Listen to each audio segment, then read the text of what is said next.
Johnny Dollar. Al Turner, Johnny, over here at New Britain Mutual. Al, it's been a long time. Yeah, I know. What can I do for you? Plenty, I hope.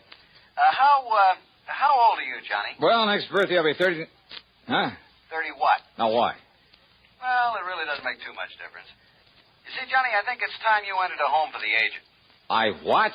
And if you think I'm kidding, I'm not. Okay, Al, what's the gag? I told you, I want you over at the Mackley Rest Home. Where's that? Frog Mountain, New York. Where's that? Down along the Hudson River above Poughkeepsie near Kingston. But, just to pay him a little visit, not to stay. That's right. What goes down there? Sudden death, Johnny. Deaths. Oh?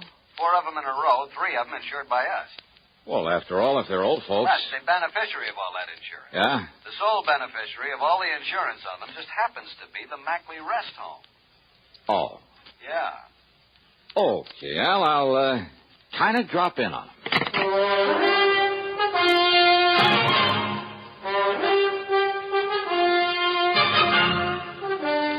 CBS Radio brings you Bob Bailey in the exciting adventures of the man with the action-packed expense account, America's fabulous freelance insurance investigator. Yours truly, Johnny Dollar.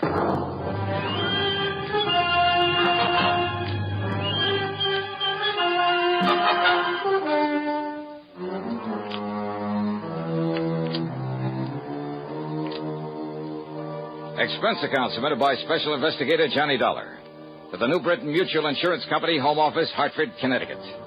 Following is an account of expenses incurred during my investigation of the Paradise Lost matter. I decided my own car would be handy to have along. As usual, the gauge said nearly empty. So, expense account item 1 is $5.20 for a tank full of gas. I drove west on 44, then cut across to Rhinebeck, then Rhine Cliff, where I took the ferry over the Hudson to the town of Kingston, New York. On Route 28, I passed through Stony Hollow, and a few miles further on, I found a sign indicating Frog Mountain. It was on a side road to the left. At one side of it overlooked the famous Ashokan Reservoir. And some pretty big fish have come out of that water. Thinking about it, I almost drove on past what was obviously a rest home for the aged, in among the trees. There was a large, very old frame house set on the side of the mountain. And sitting about on the front lawn, reading, chatting, playing cards, or just enjoying the afternoon sun were the happy-looking customers. As I stopped the car, a pleasant-looking middle-aged man walked over to me, smiled, and said... How do you do, young man? How do you do? Oh, how do you do? My name is Johnny Dollar. A pleasure to meet you, Mr. Dollar. I'm Justin Perry? You have some elderly relative, perhaps, very dear to you, for whom you'd like to provide a quiet, comfortable retirement home. Well, no. Oh. Justin Perry. I'm the owner of Paradise. Paradise? A really appropriate name for our lovely place, don't you agree? Well, Just yeah. look at the happy faces of our guests and you can... But then you say you don't wish to send someone to us. Well, now, wait. This isn't the Mackley Rest Home? Oh, no, Mr. Dollar. This is Paradise. The Mackley place is further up the road. Oh, I see. Well, thanks very much. Dollar, did you say? Yes, that's right. Edward! Yes, Dad? Would you like to show Mr. Dollar the way to the Mackley place? Sure, Dad. Anything you say. Then go ahead. Well, if it's just up the road. About a mile or so. Oh, then I'm sure I'll be able to find it all right. Whatever you say, Mr. Dollar. Sure. Thanks a lot.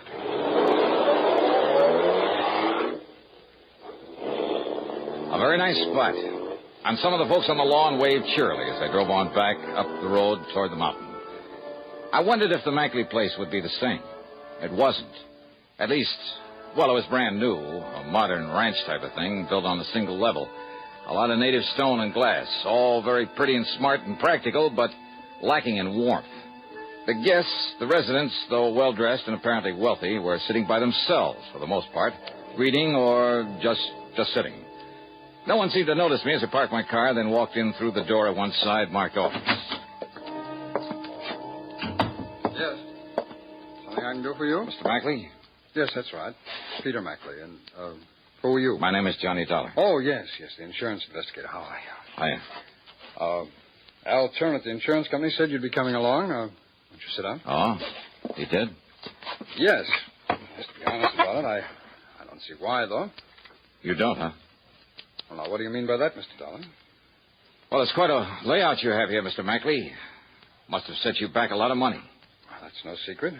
But I suppose it's all bought and paid for. Oh, far from it, Mr. Dollar. It'll be some years before we get our heads above water.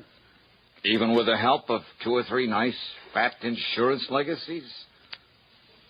Now, look here, Dollar. Well?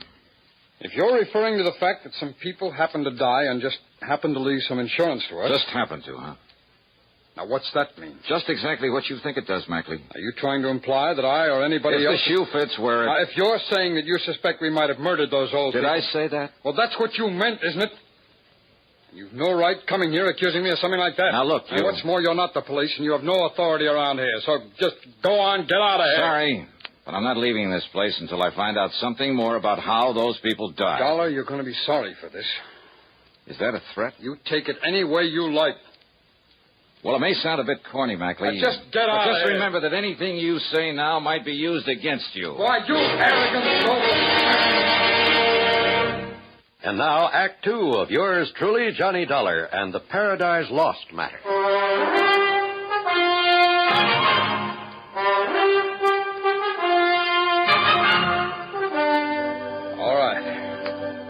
All right, Mr. Dollar. I freely admit it was too bad that 4 of the old people died here within a month and a half. It's most pathetic, most unexpected. What's more important to me is that it gives our place a black eye. Unexpected by whom, Mr. Mackley? By everyone, including the doctor who comes up here from Kingston to attend them and who is always on call in case of emergency. Who is this doctor? He's Dr. Nathan Way. He's from over in Kingston. Just how did these 4 people die? Well, according to their death certificates, the first one was an accident. Old Mr. Bartley slipped and fell off the corner of the porch one night while he was walking in his sleep. Slipped or was pushed? Now, look here, Dollar. Okay. What about the other 3? They were natural causes. That is, their hearts gave out. According to the death certificates. That's right. But what really happened? Poison, perhaps? Something like that? Dollar, you don't know what you're talking about. We'll see, Mr. Mackley. Now, where'll I find this Dr. Way? Someone mentioned my name. Hello, Doctor. Hello, Peter. Doctor, this is Johnny Dollar. He's an investigator from the insurance company. How do you do, Mr. Dollar? Doctor? Dollar seems to have the fantastic idea that the recent deaths here were deliberate. Yes. What? Yes, in order that we could benefit from the insurance, those fine old people were kind enough to leave us. Well, now, that is rather absurd, Mr. Dollar. Is it, Doctor? This place is up to its neck in debt. I told you that, Dollar. But isn't that to be expected when you consider the cost of building a fine new establishment like this? All right. After all, it's less than 2 years old. Now, what did you do before this, Mackley? In some business where you could go around making contacts that would assure you plenty of wealthy, gullible customers for this racket? Dollar. Well? Dollar, my wife and I have been in this business of taking care of old people ever since my parents died. That's over 15 years ago. Yeah, where? In Pennsylvania. I can check on that, you know. I know that. Why did you pack up and come here to New York? Tell him, Peter. Well, for one thing, the air, the climate is much better here than it was in the coal region. Yes. And? Tell him, Peter. Well, we had to close down over there. Why? Because our building, our facilities were considered substandard according to some new regulation. And suddenly a lot of your patients started dying off? No, nothing of the sort. Peter is telling you the truth, Mr. Dollar. You investigated, Dr. Way? Well, no, not exactly. I see. But I have talked with many of these fine old people who moved from there to here, and they are intelligent, wealthy people. Wealthy? Yes. Yeah, I'll bet they are. Dollar, will you listen to me? And it was so easy to talk a lot of them into buying a hunk of insurance and making this place the beneficiary. Now, that's not true. Isn't it? Then how come 3 of the 4 people who suddenly died around here? No, it isn't true, Mr. Dollar. It was I who suggested to them, unknown to Peter, that they leave something to this rest home. You? And they thanked me and wondered why they hadn't thought of it before. How many of your people are planning to leave you money, Mackley? I don't know, Dollar. I don't know if any of them are. And what's more, I don't care. My wife and I knew the financial responsibility we were taking on in the beginning. And unless we lose our reputation, our clientele, through more of these unfortunate deaths... Oh, sure, they're bad for business, aren't they? Yes, they are. Exactly, Mr. But Dollar. as long as the insurance money keeps rolling Dollar, in... will you stop it? No. Now, Dr. Way. Mr. Dollar, I'm afraid these accusations... Tell me this, yours- Doctor. You issued the death certificates, huh? I did. For all of them. You made autopsies on them all, huh? Why, good heavens, no. Why not? The accident in case of Mr. Bartley was all too obviously an accident. Was it? As for the others, well, after all, they were well along in years. Oh, so you gave them a quick once-over, scribbled down natural causes and let it go at that. And that's why I want those bodies exhumed and autopsies performed. Mr. Dollar. First, though, I'm checking up on you. Well, by all means, do. I want you to. Oh, I will. Meantime, if you like, I'll drive back to Kingston and arrange for the bodies to be made available. Yeah, you do that.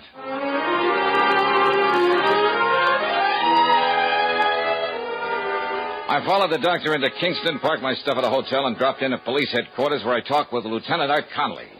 Dollar, I'm glad you're looking into this. Frog Mountain's a bit out of our jurisdiction, officially, that is.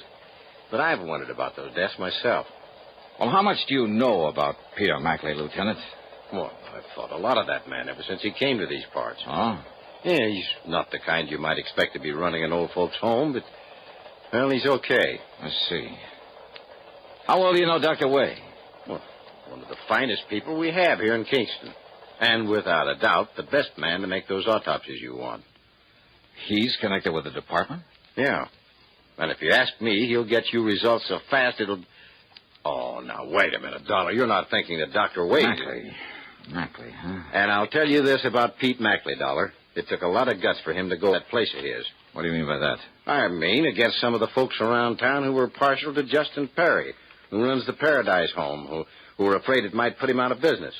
Mackley's place being so much nicer and modern and all. That still doesn't mean anything, Lieutenant. And you know, those old folks like things new and modern. And if Perry doesn't improve that place of his... Oh, yeah? Oh, hello, Doc. Lieutenant, Mr. Dollar, I'll be able to make those autopsies tonight. When I'm finished, I'll call you at your hotel. Sure, Doctor. You do that. I talked further with the lieutenant, but I'm afraid I didn't get much help from him. He was convinced, a little too convinced, that Peter Mackley was all right, and he spent all his time defending him. A late dinner at the hotel was item 2, $4.25. Item 3 was 35 cents for a magazine. I went up to my room, sprawled out in a big overstuffed chair, put my feet on the windowsill, and promptly went to sleep. Yeah, the combination of a big dinner and the quiet night had really got to me. Too much for my own good. He must have used a calling card to slip the lock on the door, because the first thing I remember was hearing the door close. And when the light switch went off... Huh? Who's that? What's the idea of turning off the... Oh, no, you...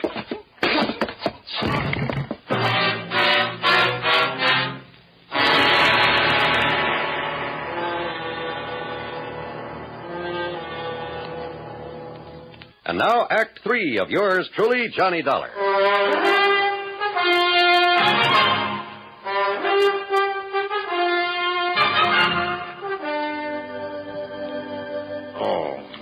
Easy now, easy. Another piece of tape to hold this bandage on your head. You'll be... Doctor. Yeah, there you are. That's Doctor right. Way. Now, don't tell me you fell asleep and fell out of your chair and did this. Oh, no. Listen, listen. And here. Perhaps a drop of this medicinal brandy? No, yeah. Oh, yeah, thanks. Hey. Hey, look, it's morning. Yes, and I've done the autopsies. Oh? I knocked on your door and didn't get any answer. Doc, listen. But it wasn't locked, so I came on in and, what happened? Oh, somebody sneaked in and slugged me. Who? Are you kidding? But come on, what about the autopsies? Yes. Well, no question about it. Mr. Bartley's death was an accident. But the others? Poison. A poison that made it look like heart failure. Okay, then. Hello. Your order, please? Lieutenant Art Conley at police headquarters. I'll call you right back, sir. Emergency, operator. This isn't... Okay. And now, Mr. Dollar. So, Doctor, somebody at Mackley's rest home gave them poison. So that's it. But the only medicines those people get are the ones that I myself prescribe. and I have never prescribed even the most minute dose of sodium Lieutenant Johnny Dollar. I'm glad you called, Dollar. Doc told me the result of his autopsy is on his way over to see you. Then you know. But I still refuse to believe that Peter Mackley... No? Then why did he come here and try to put me out of the picture? He... What? I don't know what scared him off before he could finish the job, but I'm thankful something did. When? Last night I was asleep. Oh, well, then you're wrong. It wasn't Peter Mackley. No? Knowing that sometimes you have to suspect even your best friend on a case like this, I had Mackley here at headquarters all night. So, Dollar... Doctor. My prescriptions? Yes. I've been thinking about that. They're always made up at Pearson's drugstore by Mrs. Pearson herself. Then she is going to have some visitors. What? Come along, Doc.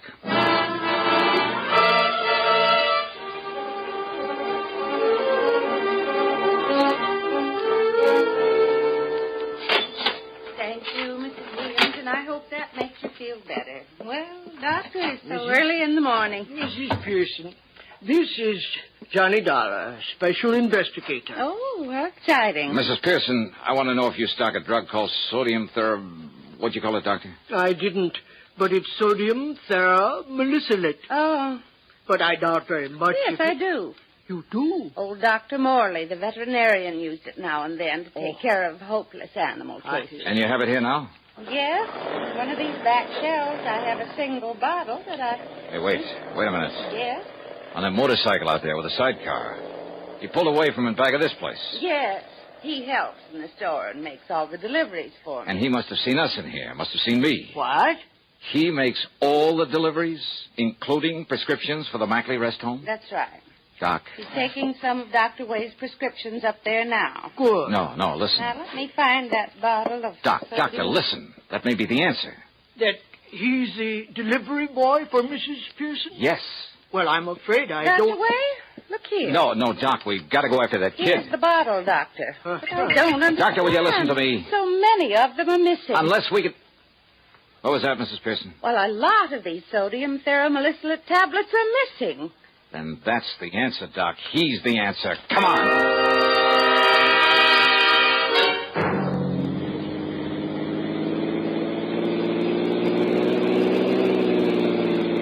Have you ever tried to chase a motorcycle up a tortuous, treacherous mountain road? Well, I did. We did. And the sidecar was the only thing that kept him from running away from us. And the fact that he kept looking back, knowing we were chasing him. No, he'll kill himself. Looking back at us. That was his big mistake. He'll never make that turn. That was young Edward Perry's fatal mistake.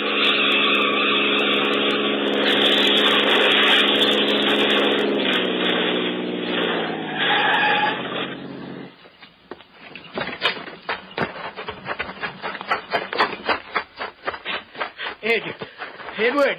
He's still alive, Doc. Here, I'll see what I can do for him. Now, Ed. Now, let's see. Now, take it easy here. No use, Doc. Well, we can try now. We can try. But why, Eddie? Saw you there in the store. Saw Dollar there. All right, just take it easy. Knew you'd got wise that I was putting that poison in Doc's prescription.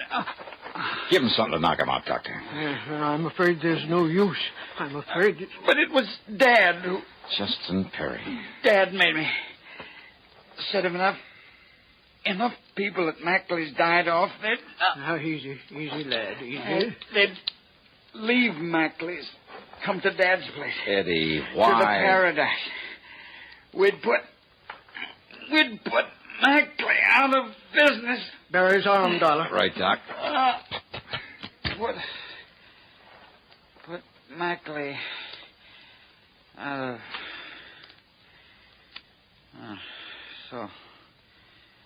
So long, Doc. Doctor. It's all over.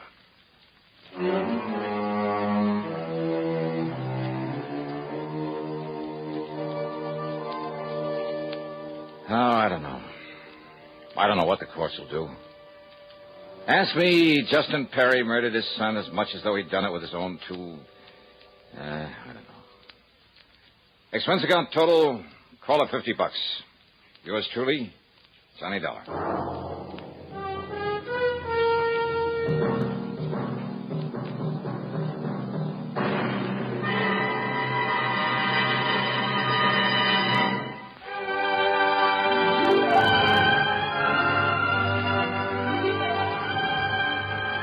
Yours truly, Johnny Dollar, starring Bob Bailey, originates in Hollywood and is written, produced, and directed by Jack Johnstone.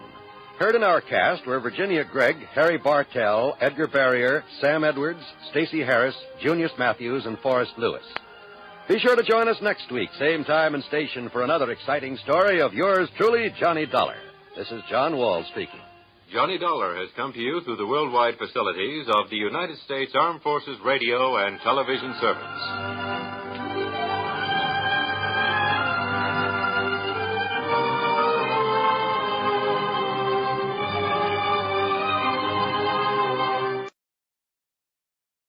From Hollywood, it's time now for Johnny Dollar. Fred Norwood, Northeastern Indemnity Association. Oh, hello, Fred. I haven't heard from you since that case down in Managua, Nicaragua. Got another nice long trip lined up for me? I'm afraid not this time.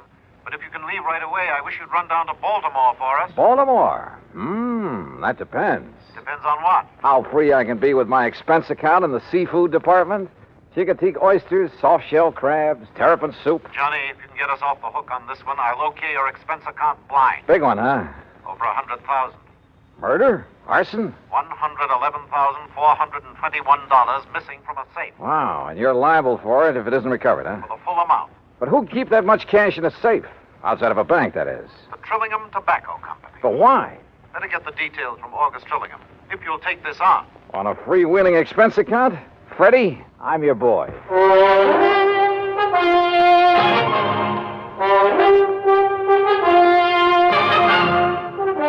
Bob Bailey in the exciting adventures of the man with the action-packed expense account.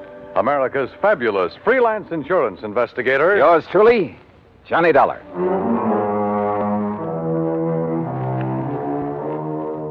Expense account submitted by Special Investigator Johnny Dollar to the Northeastern Indemnity Association, Hartford, Connecticut.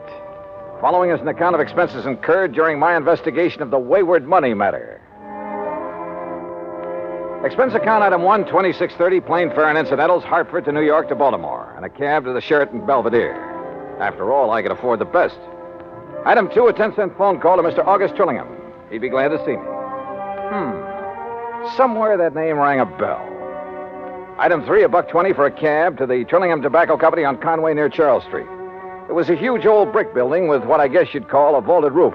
Offices at one end of it, and the rest looked like a kind of warehouse. I'm glad you could get here so quickly, Mr. Dollar. The loss only occurred last night, you know. Well, I left Hartford the minute the insurance company called me.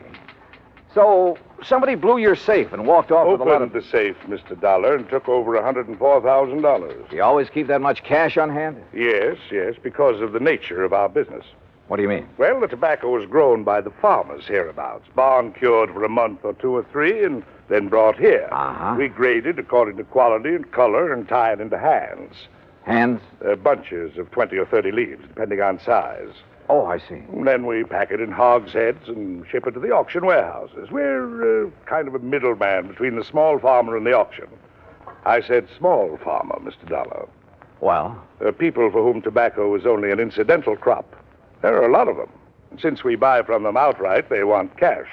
Not checks or payment due the first of the month. Oh, no, cash. Oh, I see. And you're always gambling on what you'll be able to get at the auctions. That's right. How's business, Mr. Trillingham? Not as good as I'd like, of course, but I'm sure it'll pick up later in the year. Why do you ask? Oh, just wondered. In a matter like this, I want to know all I can. Yes, but you said that as though you meant to imply that perhaps... I meant to imply nothing. Look, you said that safe wasn't cracked. I said it was opened. And I'm sure I know by whom. You what? Well, then why send for me? Well, after all, the liability is now your company's. Well, who did it? For years, we've had a bookkeeper. Little pipsqueak of a man named Elmer Cockerly. Well, if he must have been here 15 or 20 years, even before I bought this business. You haven't always owned it? Oh, no. I made my money during the late 20s, Florida real estate. Oh, yes. Seems to me I've heard something about your success down there. I retired, traveled around till the mid-40s, and then decided to get back into the swing of things, and I bought this business. Yes, okay. Now, about this Elmer Cockerly. Oh, a mild, timid, ineffectual sort of little man. And I suppose after 20 or 30 years of this dull, routine job, after seeing and handling so much money all the time... Yeah, I see what you mean. Well, anyhow, at tax time, I decided to have the accounting firm of Hanley, James, Chadwick, Carmen, and Wormsbecker go over our books, just as a matter of course. And? It was then that Elmer Cockerly suddenly discovered that some of the records were missing. I see. Things balanced out at the end of the year, mind you, but those 3 or 4 months were missing. And it was during that period that Elmer had painted his home, bought a new car. Didn't you investigate immediately? Of course. Seems to me it was then that you should have sent for me. Well, since our business is strictly cash, both in and outgoing, there was nothing we could pin on him. What's more, he was as concerned as I was, apparently. And after all, since things finally balanced out, but I wonder. Yeah, I should think you would. And now, since he's the only other person who could open the safe... What does he say about this robbery? He didn't come in this morning. I called his wife. She hasn't seen him since he left for work yesterday morning. You know where he lives? Yes. Do you have a description of his car, license, and so on? Yes, I have. Okay, Mr. Trillingham. I'll notify the police from here. Then I'm going out to his house to see what I can learn there. May I use your phone? Of course. Yeah, it wouldn't be the first time a timid soul had finally felt his oats, had run off with company money. And usually that type was hard to find. The methodical mind always planned things well, including a getaway. Item 4, 80 cents, taxi to a car rental agency. Item 5, $50 deposit, and I drove to Elmer Cockerly's home, a few blocks off Wilkins Avenue, west of town. I wondered why the old fellow had done it. Sometimes the why can be the best clue as to where to hunt for a man. And you know something? A good part of the why became very clear when the door of Elmer's house was opened.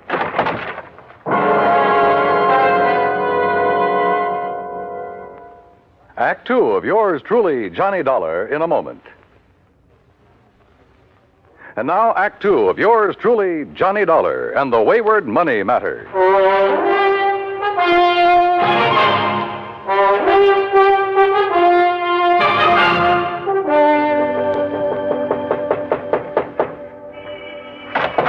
Yes, what do you want?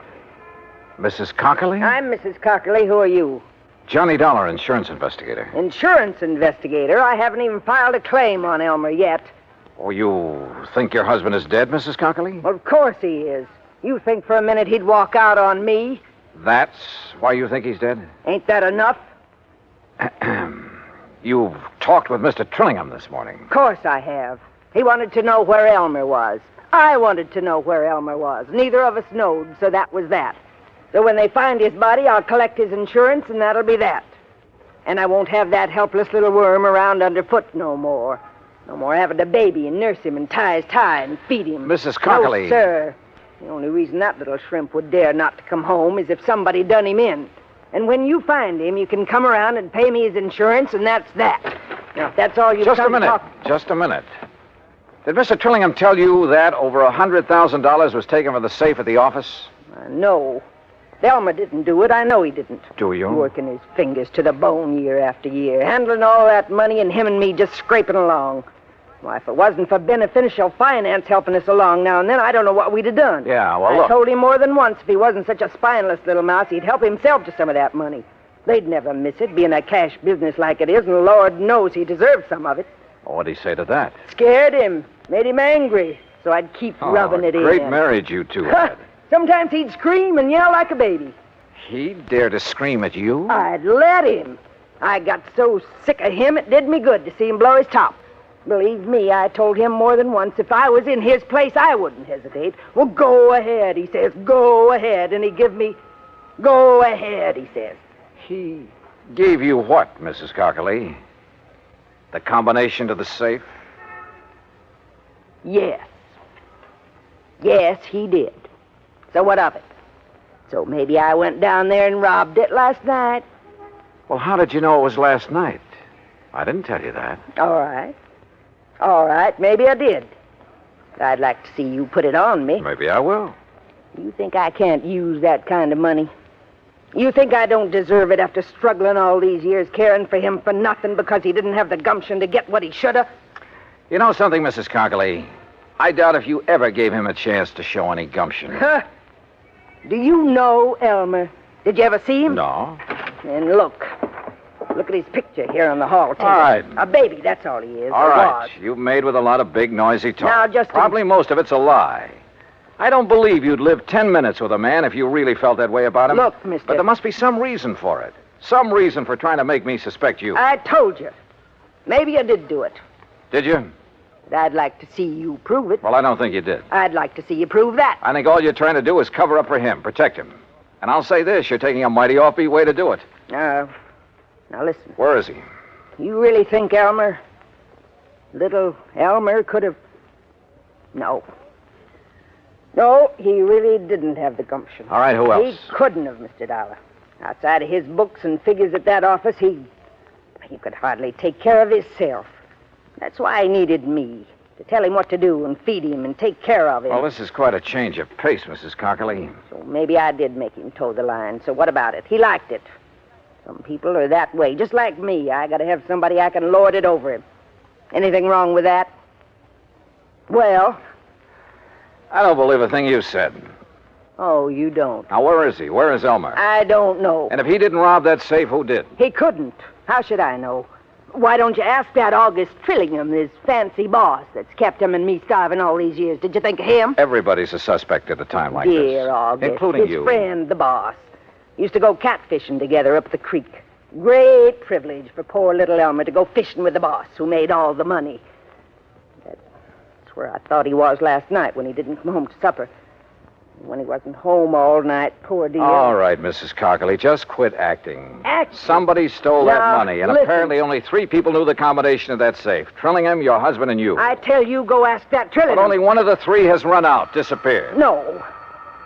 No, I'll never believe that Elmer did it.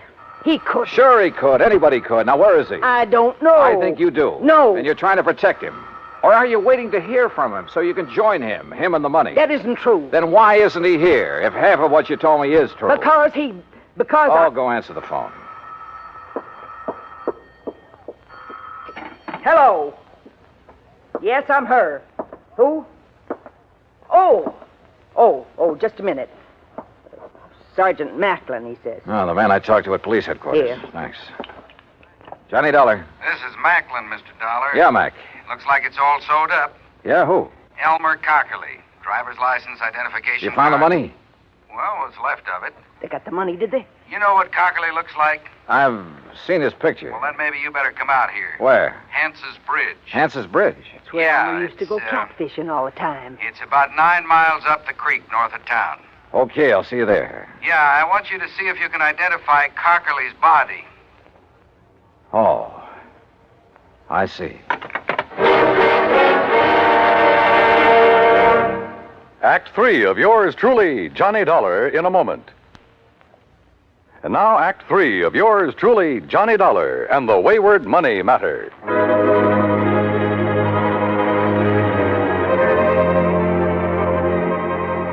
Without telling Mrs. Cockley what I'd learned over the phone, I took off in my rental car for the creek north of town for Hance's Bridge. Yeah, this was a crazy case if ever there was one. Elmer Cockley, bookkeeper for the tobacco company, was the only real suspect in the $104,000 robbery. And where there's only one suspect, I always begin to wonder. But who else was there? His wife? Maybe. She'd done everything she could to confuse me. The owner of the company, Trillingham? Yeah, I thought of him too. Until I got the word from the police that they'd found Elmer Cockley, or what was left of it. They'd found the money, too, or what was left of it. What's left of it is right, Dollar. I'm afraid most of that 100,000 went floating down the creek when Cockley and his car rolled over into it. Well, we'll see how much of the dough is still inside when we get the car up on the bank. How do you figure it happened, Sergeant? Well, the old boy was making his getaway is all. Going too fast when he hit the turn onto the bridge and plop-o into the creek. Wouldn't there be skid marks, Mac? Well, he wouldn't have to be going very fast. Look. Car's up on the bank now. Come on. Yeah. How do you know it's Elmer Cockley inside of it? License number. And one of the boys dove in, brought up his wallet. Well, here she is, Sergeant. High and wet. Okay, Les. We'll have a look. Only a few small bills in there. Rest of the dough must be out in Chesapeake Bay by now. All right, boys. Take a look, Dollar. Is that Cockley in there? Yeah? Yeah, that's Elmer. Do you think he drowned? Yeah, or banged around so hard when the car plunged in that... Look. See the bruises on his face and chest? Yeah. Not pretty. And Mac. Well, that's that. Just one more who tried and didn't get away with it. I wonder when they'll learn that it just... Huh? What's that? A little scrap of paper out of his pocket. Huh? Torn. Only part of it, see? Night. Pants. Cat. And Mac, look here. Yeah, what? This bruise, this mark on the back of his head. Yeah, he really got banged around. Show me one thing in this car that could leave a mark like this. Well, most anything. Door handle, top of the steering post. No, sir. All the other bruises are on his face, his chest. And there's only one thing I know that leaves a mark like this. Better get the coroner out here before you touch anything. See you later. But look, where are you going? I'll see you later. Now, what under the... Yes, I heard it from the police department, Mr. Dollar, and well, in spite of what I told you earlier, it's hard to believe. Yeah, it is. He'd been such a loyal soul all those years. But I suppose all that cash, and it was a bit more than we usually kept in the safe, I suppose it was just too much of a temptation for him. Or for any other man. Huh? Even you, for instance. What? Are you joking? So it's not funny.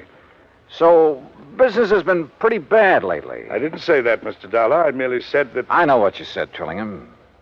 And I remember now what I'd heard about your big success in Florida real estate back in the 20s. Well, I don't see what... You were one of those guys who sold a lot of swamp and jungle, some of it underwater, to suckers from up north. I was young, an opportunist in those You were days. a crook.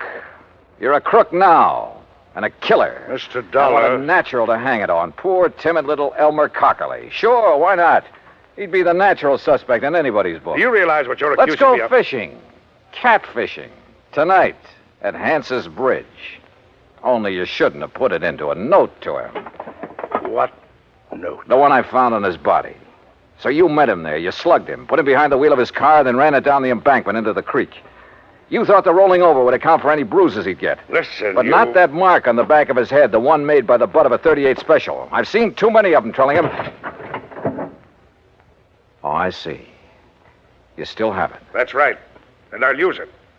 You didn't get away with murdering Elmer. You'd never get away killing me. I could go a long ways on $100,000. And before I let you stop me... Mr. Dollar, the police told me poor Elmer has... Close that door. You did it. Quiet. I don't know how, but you killed him. Quiet and close that...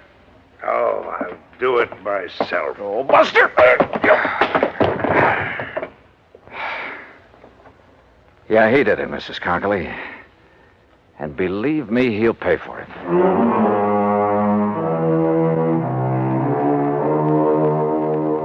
Well, so ends another dirty chapter in the history of crime. I hope the insurance on Elmer makes up in some small way for Mrs. Cockley's loss of her... Well, I was going to say husband, but I guess Elmer was kind of a baby to her. To manage, to browbeat, and to love. Expense account total, including transportation back to Hartford, $104.70. Yours truly, Johnny Dollar.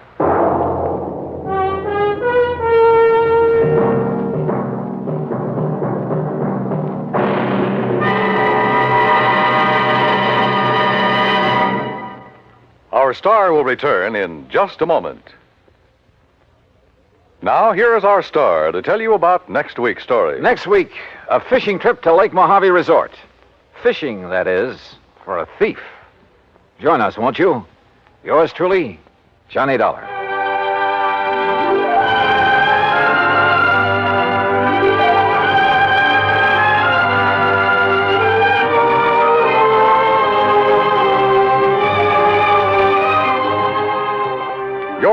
Truly Johnny Dollar, starring Bob Bailey, originates in Hollywood and is produced and directed by Jack Johnstone, who also wrote today's story. Heard in our cast were Virginia Gregg, Edgar Barrier, Alan Reed, Vic Perrin, and Frank Nelson. Be sure to join us next week, same time and station, for another exciting story of yours truly, Johnny Dollar. This is Dan Cubberly speaking.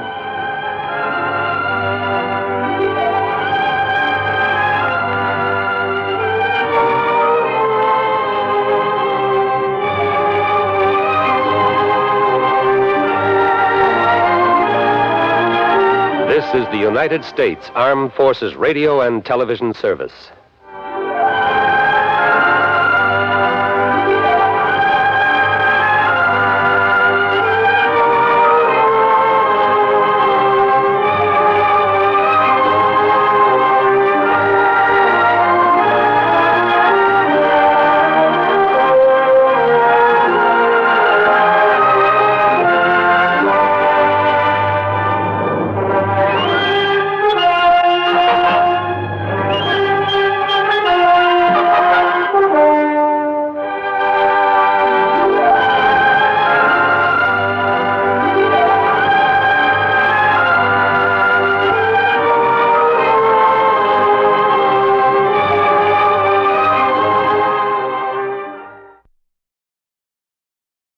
From Hollywood, it's time now for Johnny Dollar. Fred Wills, Surety Mutual Limited, Johnny. Oh, hi, Fred. What's on your mind? At the moment, San Francisco. Oh, nice town to have on your mind. What's new out there? That's what I hope you're going to tell me. What do you mean? Johnny, there's an importer out there named Andrew Foreman. We're carrying a $50,000 policy on his life. So? So have you ever heard of an importer getting exported? I don't get you, Fred. I'm afraid that's what's happened to Foreman. Last night he disappeared.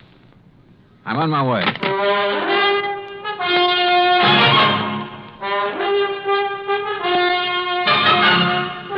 Bob Bailey in the exciting adventures of the man with the action-packed expense account, America's fabulous freelance insurance investigator. Yours truly, Johnny Dollar. And now, Act One of yours truly, Johnny Dollar.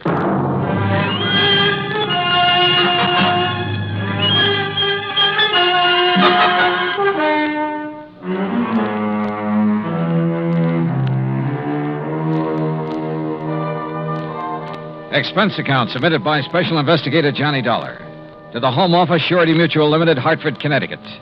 Following is an account of expenses incurred during my investigation of the Blinker matter.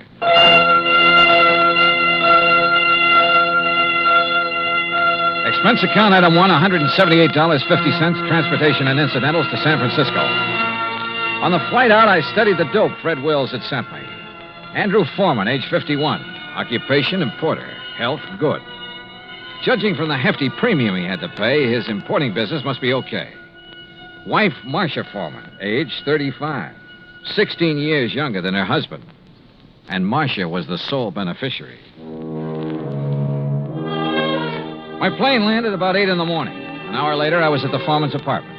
It was spacious, modern, with a lot of glass and the kind of view of the bay that you had to pay plenty for. Yeah, there was money written all over the place, and Marcia Foreman looked right at home. I'm just having coffee on the terrace, Mr. Dollar. Won't you join me? Oh, thanks. I could use some. Out here. Oh, you sure got a beautiful view here. Yes. I never get tired of watching the bay, the ships. There's always something going on. Oh, here you are. Thanks. What is it, Mr. Dollar? Oh, I'm just looking up the bay. Alcatraz? Yeah. Such a grim-looking place. Oh, it's a real exclusive club. But I managed to get a couple of new members into it. I don't think I care for the kind of job you have, Mr. Dollar. Trouble wherever you go. Suppose we talk about your troubles. All right. I told the police all I know when I filled out the missing persons report. But I'll go over it again for you. If you don't mind. Your husband disappeared the night before last. Yes, that's right. What time? I'm not sure. Oh? Around 9 o'clock that night, somebody came to see him. A strange sort of man. How do you mean strange? Well, he was dressed in rough clothes, a seaman's jacket. He said he was an old friend of my husband's. Did he give you his name, Mrs. Foreman? Only Blinker. Blinker? Yes, he said that's what everybody called him. I guess because he kept blinking his eyes very rapidly. I see. Well, I showed this Blinker person into the den where my husband was and left the two of them together. Uh-huh. A few minutes later, my husband came out and told me he was going to drive Blinker downtown and find him a hotel room. So I went to bed. I was tired and went right to sleep. And? Well, my husband and I have adjoining bedrooms. When I went in to call him yesterday morning, he was gone. The bed, it hadn't been slept in. I called his office thinking he might have decided to work late, but they hadn't seen him. Then you called the police. Yes. Mrs. Foreman, had your husband ever mentioned this man Blinker before? No, I'm quite certain he hadn't. Can you describe him? Well, he wasn't above medium height. Age, maybe in the 40s. A scar on his right cheek, a thin nose, and dark, rather beady eyes. I'm afraid that's the best I can do. Well, considering that you only got a brief look at him, I'd say that was a pretty complete description. Mr. Dollar, do you think this person Blinker could have done anything to my husband? I don't know, but I'm sure the police are looking for him. Just one more question, Mrs. Foreman. Suppose Blinker had nothing to do with your husband's disappearance. I'm afraid I don't follow you. Oh, well, what I mean is, can you think of any reason at all, why your husband might want to disappear? No, Mr. Dollar. Absolutely not.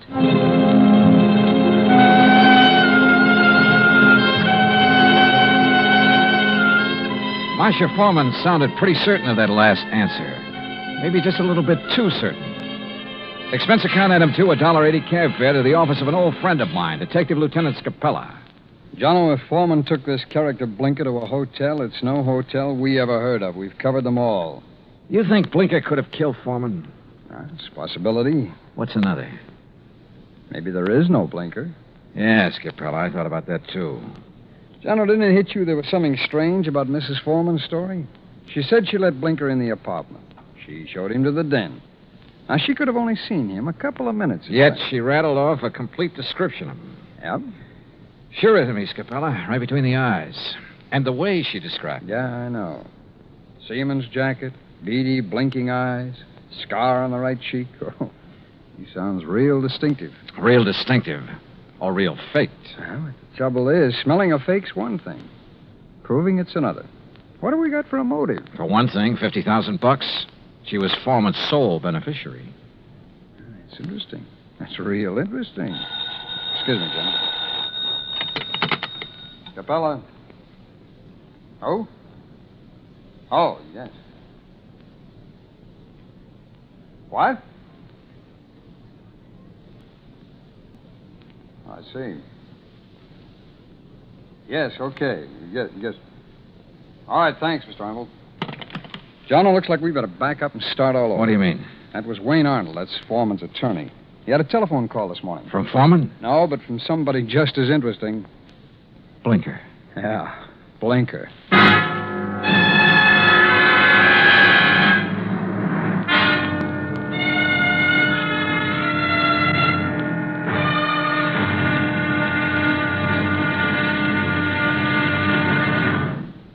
Act 2 of yours truly, Johnny Dollar, in a moment. And now, Act 2 of yours truly, Johnny Dollar, and the Blinker matter. Like Scapella said, we had to back up and start all over again. Just when we talked ourselves into thinking Marcia Foreman's story about Blinker was phony, her missing husband's lawyer phoned and told us he'd just heard from Blinker.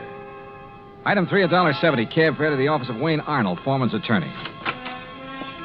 I met him just coming out his door. Did you wish to see me? Mr. Arnold? Yes. I'm Johnny Dollar. Oh, yes, the insurance investigator. Mrs. Foreman told me you'd been questioning her. Look, I'm sorry, but I'm in rather a hurry. I have an appointment, and I'm late for it. Sorry, but this will only take a minute or two. I was in Lieutenant Scapella's office when you phoned a while ago about this man Blinker, Mr. Arnold. Oh, yes. When did you hear from him? Just a little while ago. I called Marcia Foreman right away, and she thought I ought to call Scapella. What did Blinker say on the phone? It was a strange conversation. He sounded nervous, excited, almost out of breath. Said he wanted money, $10,000. If he didn't get it, he'd... And that's as far as he got. He stopped suddenly, said he'd contact me later, then hung up. What do you make of it, Mr. Dollar? I don't know. Could be he's holding Foreman for ransom. That's what it sounded like to me. I take it you don't know this Blinker. I never heard of him until Marcia told me about him showing up night before last. Okay. Just one more thing, Mr. Arnold. How long have you been Foreman's attorney? 3, 4 years. Why? Any reason you know of why he might want to disappear? None that I can think of. Another woman, maybe? I doubt it very much. How about his importing business? As far as I know, it's in excellent shape. Okay. Thanks, Mr. Arnold. Mr. Dollar. Yeah? This man Blinker, why would he have it in for Andrew Foreman? Good question, Arnold. Sorry I don't have an answer to it. I went down the elevator and outside. I stopped at the corner to get some cigarettes, and that was my first lucky break. Because just as I was leaving the counter, I saw Arnold come outside. And the way he looked up and down the street made it plain he wanted to see if anybody was watching him. He got into his car and drove off. I grabbed a taxi, that's item 4, and trailed him. He drove into Golden Gate Park and stopped. I got out down the road and worked my way toward him behind some bushes. Pretty soon, a woman came over and got into his car. I couldn't hear what they were saying, but I didn't need to. Because when I saw the kiss, I got the message. The woman was Marcia Foreman. I went back into town and waited for Marcia outside her apartment door. She showed up about half an hour later. What? Why, Mr. Dollar. What is it? Is something wrong? Yeah, something's real wrong, Mrs. Foreman. I want to talk to you. All right. Come in. But I've already told you all I know. The story you told me about this man, Blinker. There's no such person, is there? What? You and Arnold made it up. No, that's not true. What about you and Arnold, Mrs. Foreman? I don't know what you're talking about. Well, then tell me, did you enjoy your visit with him in Golden Gate Park an hour ago? Oh, that. Yeah. Well, all right, Mr. Dollar. Wayne Arnold and I have... Well, we've been in love for some time. Did your husband know? I'm not sure. We were trying to find the right time to tell him. I don't think he'd really have cared very much. Oh. My husband and I haven't gotten along very well the last year or two. I guess I really didn't know him when I married him. Mr. Dollar, this has nothing to do with my husband's disappearance. You must believe that. That's so. I didn't make up the story about Blinker. I didn't kill my husband, if that's what you're thinking. Has he been killed? I don't know. You've got me confused. If you didn't do it, how about Arnold? No. He'd have no reason. Besides, he wasn't even in town the night before last. I can check that. I know you can. Mrs. Foreman, maybe you're telling me the truth, and maybe you're not. Sooner or later, I'm going to find out which. I am telling you the truth. Then can you give me any reason at all why your husband has disappeared? There's one possibility, Mr. Dollar. It might have something to do with his importing business. What's that mean? My husband, well, he seems to have made a lot of money out of his importing business. More than the kind of thing he usually imports would warrant. What does he import? Oh, trinkets, curios. From the Orient, mostly. Have you a key to your husband's office? Yes. Let me have it. I want to take a look around. I went over the papers in Foreman's office and found out his last shipment had come in 3 days ago on the Indian Princess. Mrs. Foreman had said Blinker was wearing a seaman's jacket. I headed for the waterfront, but the ship was gone. Near the pier was a beat-up eating place called Gus's Cafe. A woman with an apron came over. She was about 6 feet tall and almost that wide. What can I do for you, buddy? I want to talk to the owner, Gus. That's me. You're Gus? Short for Gussie. What's on your mind, buddy? Johnny Dollar. I want some information. You a cop, buddy? No, I'm not a cop. You look like a cop. Now listen, that freighter that shoved off from this pier, the Indian Princess. Docks there regular. You know any of the sailors from her? Just about all of them. They all come in here. Hey, look, Gussie. Gus. Okay, Gus. You ever happen to hear of a sailor named Blinker? Sure. You know him? Sure. About medium height, scar on the right cheek, blinks his eyes all the time? I said I know him. What do you want, an affidavit? Oh, Gussie, you're the most beautiful thing that's happened to me all day. That's what they all tell me, buddy. But flattery don't get 'em a thing. Might help you, though. You're kind of cute. Yeah. Look, did Blinker sail on the Indian Princess? Nope. Then where is he? Fact is, I don't know. Blinker's disappeared. Act 3 of yours truly, Johnny Dollar, in a moment. And now, Act 3 of yours truly, Johnny Dollar and the Blinker Matter. And you don't have any idea where Blinker is now, Gus? Not the slightest, buddy. Oh, great. Then I'm right back where I started from. Blinker was mixed up in something, all right. What do you mean? The Indian Princess docked the other night. Blinker come in here for a cup of coffee. That's one thing the sailors around here all miss when they're out to sea. My coffee. There's no one makes coffee like me. Why, there's nobody on the whole coast. Yeah, I know. About Blinker now.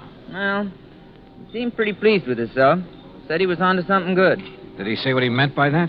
No. Just sat there looking pleased with himself. Oh, yeah. He showed me the elephant. Said it was going to make him a lot of money. What elephant? He had a carved elephant about 6 inches high. Must have picked it up somewhere. Maybe he was going to sell it. I don't know. Foreman imported curios from the Orient. His last shipment came in on the Indian Princess. That elephant could have been part of it. Foreman? Who's he? Never mind. Well, I wonder where I go from here. I wonder what I'm going to do with all Blinker's stuff if he don't show up for it. Maybe I'm... What did you say about Blinker's stuff? What stuff? I got a back room where I let the boys keep their gear when they're ashore. You've got Blinker's things there now? Sure have. Why didn't you tell me? You never asked me. In the back room, I went through Blinker's sea bag. Near the bottom, I found the carved elephant. An ordinary-looking elephant, until I twisted one of the legs loose. It was hollow, and inside a little paper packet full of white powder. Suddenly, the whole deal slid into place, and just as suddenly, the whole deal made me slightly sick. Now I wanted to see the rest of those elephants real bad. According to the records in Foreman's office, the shipment was in a warehouse. I went outside and over to the pier. Johnny. What? Oh, Gus. Come here a minute, Johnny. Look, I'm in a hurry. Thanks for everything. I'll see you later. You got time to see this. Over here, near the pier. Wait a minute. Yep. It's a body, all right. One of the boys just fished it out of the water. I sent him to call the cops. Looks like it's been in the water quite a few hours. Gus? Yep. It's Blinker, all right. I knew I had to work fast now. I headed out on the pier for the warehouse. Once I thought I heard footsteps somewhere behind me. I stopped and listened. There was no sound.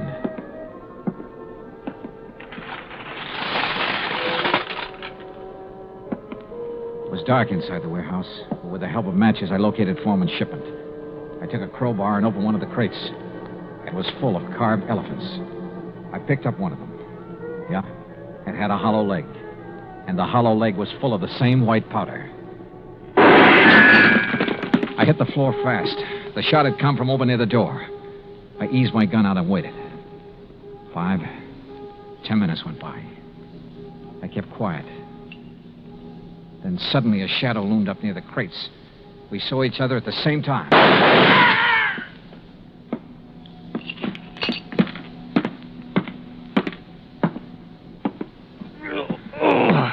My shoulder. Well.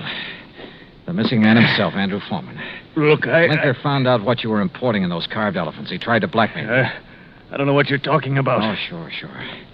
You probably told him you'd pay off. That's when you drove him downtown night before last.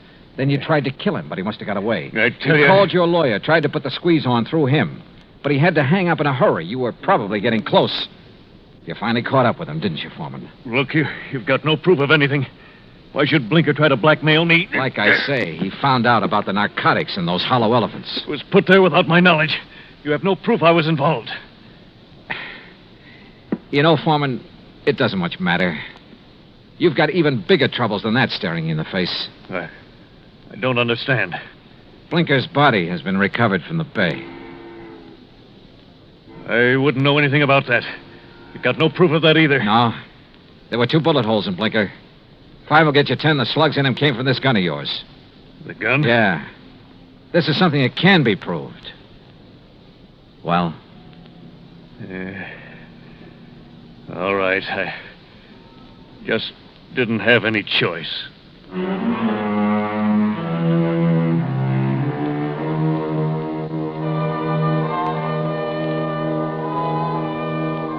Item 5, $183 even, transportation and incidentals home. Expense account total, $434.50. Remarks? Andrew Foreman made a complete statement to the police. The murder case against him is open and shut. So, it looks like he's going to beat the narcotics rap after all. The hard way. Yours truly, Johnny Dollar.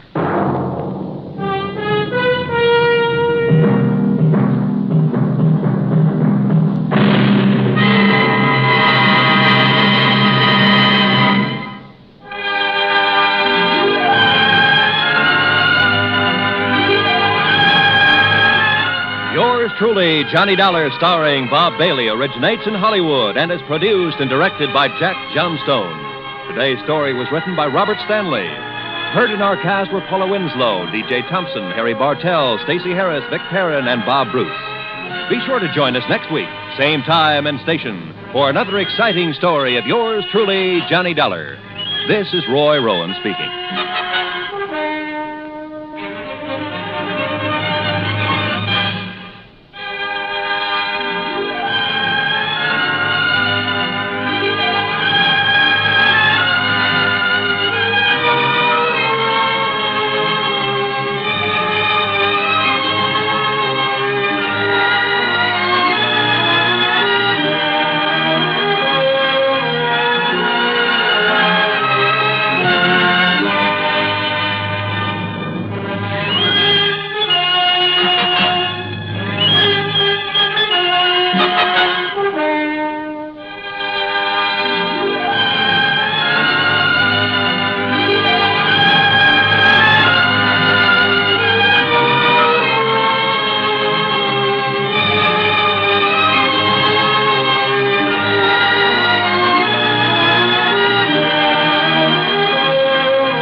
Johnny Dollar has come to you through the worldwide facilities of the United States Armed Forces Radio and Television Service.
From Hollywood, it's time now for...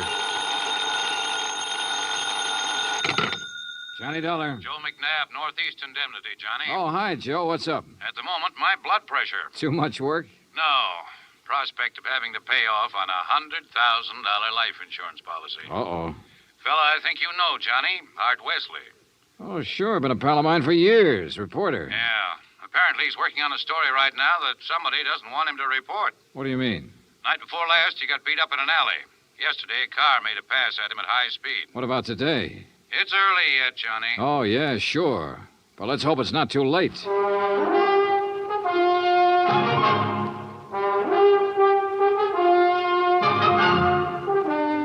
Bob Bailey in the exciting adventures of the man with the action-packed expense account. America's fabulous freelance insurance investigator. Yours truly, Johnny Dollar.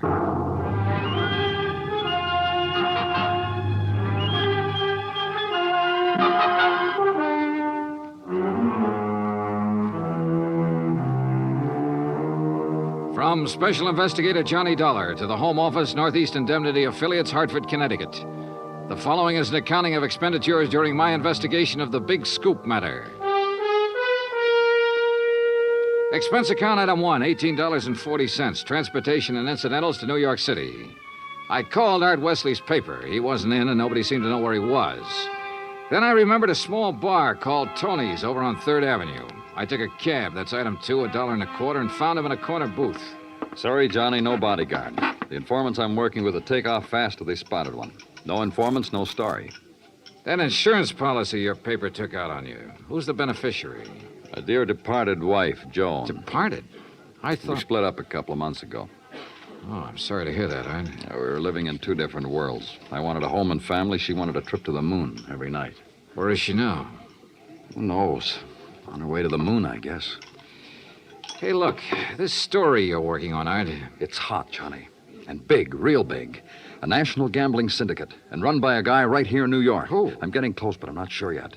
When I am, then out come my articles. What's this guy gonna do when you push him into a corner? Look, I'm worried about you. Look, Johnny, I'm not as foolish as you think. I've got his name written down and put in a safe deposit box with what evidence I got. That's my real insurance. Oh, Art, look, we've been friends a long time. I'm not going to let you do this alone. Sorry, Johnny. I've got to go it alone.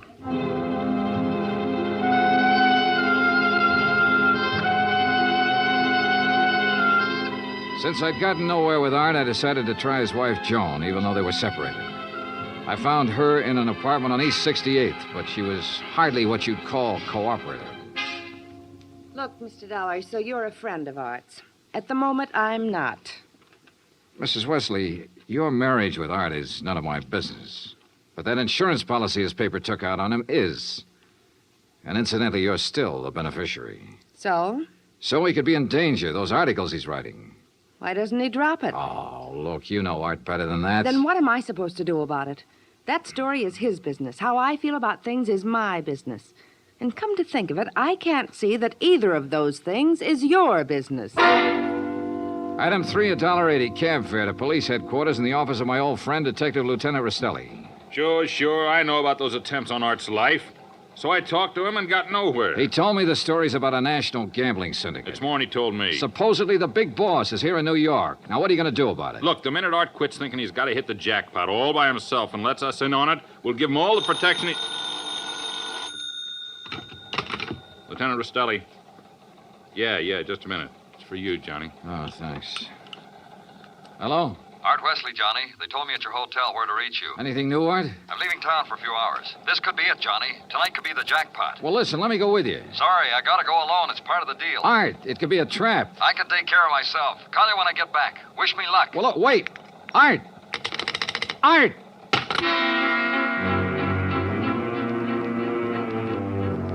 Item 4, $1.80 cab to Art's apartment, where I persuaded the manager to let me in. I was looking for anything that would give me a lead. Then, near the phone on a scratch pad, I found where he'd written the word Watika several times. Sure, Lake Watika, upstate. Art had a lodge there. Item 5, $25 even for a rented car. It was a 3-hour drive to Lake Watika, which was bad enough. But to top it off, it started to rain, and rain hard.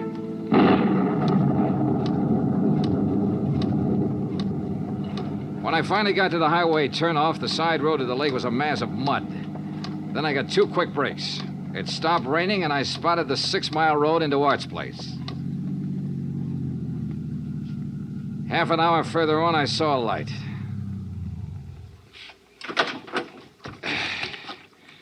Art's car was parked at one side, and the front door of the lodge was wide open. When I got to it, I saw why. Art was lying in the doorway. Yeah. He was the one who wanted to hit the jackpot.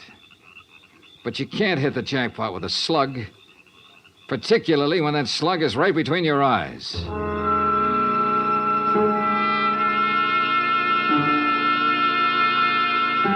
I drove to the sheriff's office and reported it. Sheriff Tompkins and his boys took over. But in the darkness and the mud, they could only make a routine check. He asked me to meet him at the lodge the next morning, so I did. Buddy was right here in the doorway, huh, son?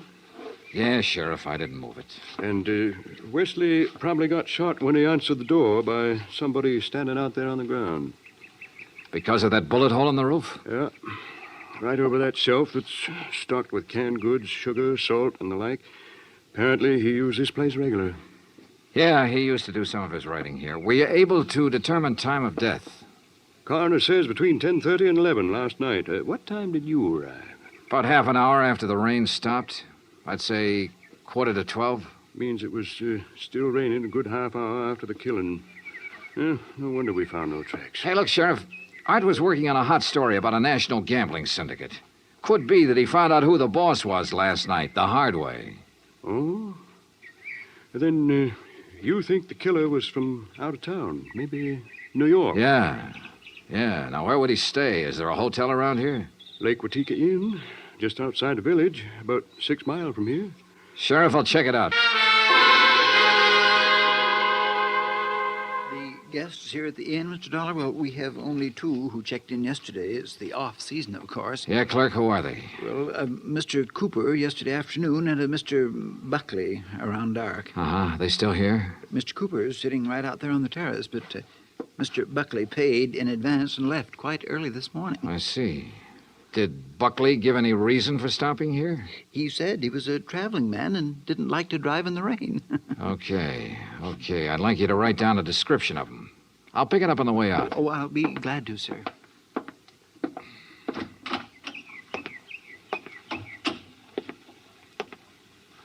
Hi. Oh, good morning. Enjoying the scenery? Yes, immensely. Oh, sit down, won't you? Sure, thanks. My name's Dollar. Mine's Cooper. You just check in? I'll just drop by. I came yesterday. Uh-huh. Pretty up here this time of year. Yes, certainly is. I really enjoy places like this in the off-season. It's a nice change. Too bad the weather hasn't been better, huh? Well, the rainstorm last night? Oh, I enjoyed that, too. You were out in it? Oh, no. No, I enjoyed it the way a storm should be enjoyed. In front of the fireplace in my cottage with a drink and a good book. No, Mr. Dollar, I stayed in last night. And that was that. I picked up the description of the other guest, Buckley, from the clerk and gave it to Sheriff Tompkins, who got out a bulletin on him. Then I drove back to New York City, turned in my rented car, and took a cab. That's item 6, $1.70, to Joan Wesley's apartment. Yes. They notified me this morning about Art's death. I don't know what to say. What is there to say? Good question, Mrs. Wesley. If only he hadn't been so stubborn. If only he'd given up that story about the gambling syndicate or whatever it was. Yeah. You figure somebody in the syndicate killed him? Why, of course. Mrs. Wesley, did you know Art had gone on up to the lodge at Lake Watika? No. Mr. Dollar, I'm rather tired. One more thing. Did you go out last night? No. It was raining. I stayed here in the apartment. All evening? All evening. I see. Well, thanks, Mrs. Wesley. Maybe I was imagining, but it seemed to me Joan Wesley hesitated just a little before telling me she hadn't been out of her apartment last night. And if she had gone to Lake Watika, I checked the basement garage. Her car was clean. Too clean. Item 7, $5 to the garage attendant for some very interesting information. Joan Wesley had ordered her car washed first thing this morning. Why? Because the wheels were covered with mud from last night.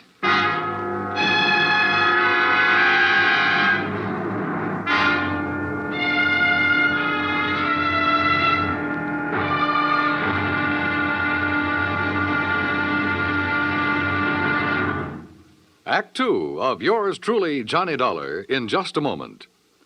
Better schools mean better citizens, better neighbors, better families. But we can't expect our children to respond, to learn and grow, if we ourselves are indifferent to their school environment.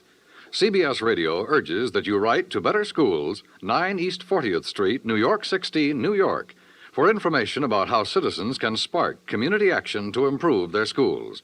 That address again is Better Schools, 9 East 40th Street, New York 16, New York.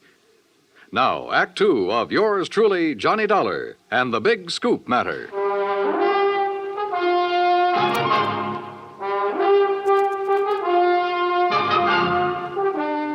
you I didn't leave this apartment last night. Your car says differently, Joan. Carr. You had it washed today because it was all muddy.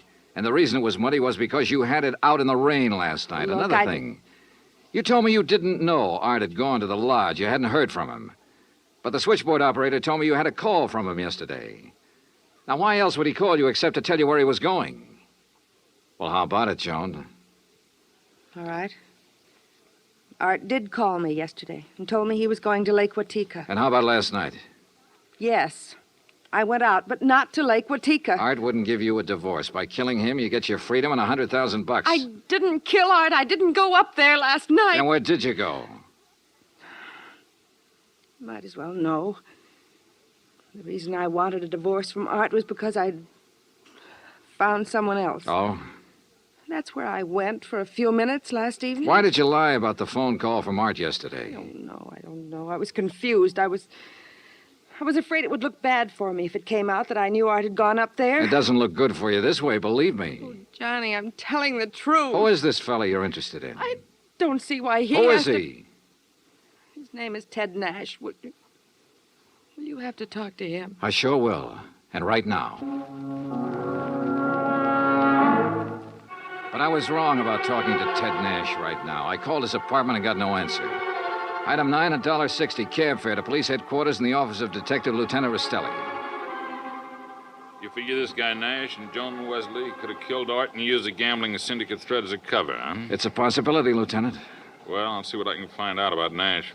How'd you do at Lake Watika? 2 guests checked in the day of the killing. One, a man named Buckley. He left early this morning. Sheriff Tompkins has a bulletin out on him. Who else? A fellow named Cooper, who apparently likes to go places in the off-season. Nothing to tie him in particularly. Cooper, huh? We had a rumble some time ago that a guy named Cooper was involved in that gambling syndicate. What? Trouble is, we got no proof. Hey, wait a minute. What's the matter? Art told me he'd put the name of the man he was after in a safe deposit box. If we could find the key to that box. How about Art's apartment? Let's take a look. So we looked, and we found the key tucked away in a desk, but only a number on it. Nothing to tell where it was located. I gave it to Lieutenant Rastelli, and he promised to check every bank in town if necessary. While I went on back to Lake Watika to see if the man named Cooper at the inn was the same one Rastelli told me about. When I got there, after a frantic 3-hour drive, I found him comfortably sitting by the fireplace. Well, Mr. Dollar, isn't it? Yeah, that's right. Cooper, I'm going to get right to the point. You told me you came up here to enjoy the scenery. Yes, that's right. Why? The man who was killed last night, Art Wesley, he was trying to expose a national gambling syndicate. Oh, that's very interesting. So? So, I know a police detective in New York who thinks you're a member of that syndicate. Well, now, Mr. Dollar, that's a very serious charge. I presume you have proof. What? Uh-huh. No proof.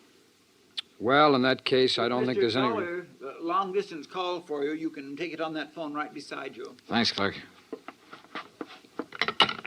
Johnny Dollar. Rastelli in New York, Johnny. Hi, Lieutenant. You locate that? Yeah, the safe deposit box, and in it we found the name of the man Art Wesley was closing in on. It's Cooper. Thanks all very right, much. So you...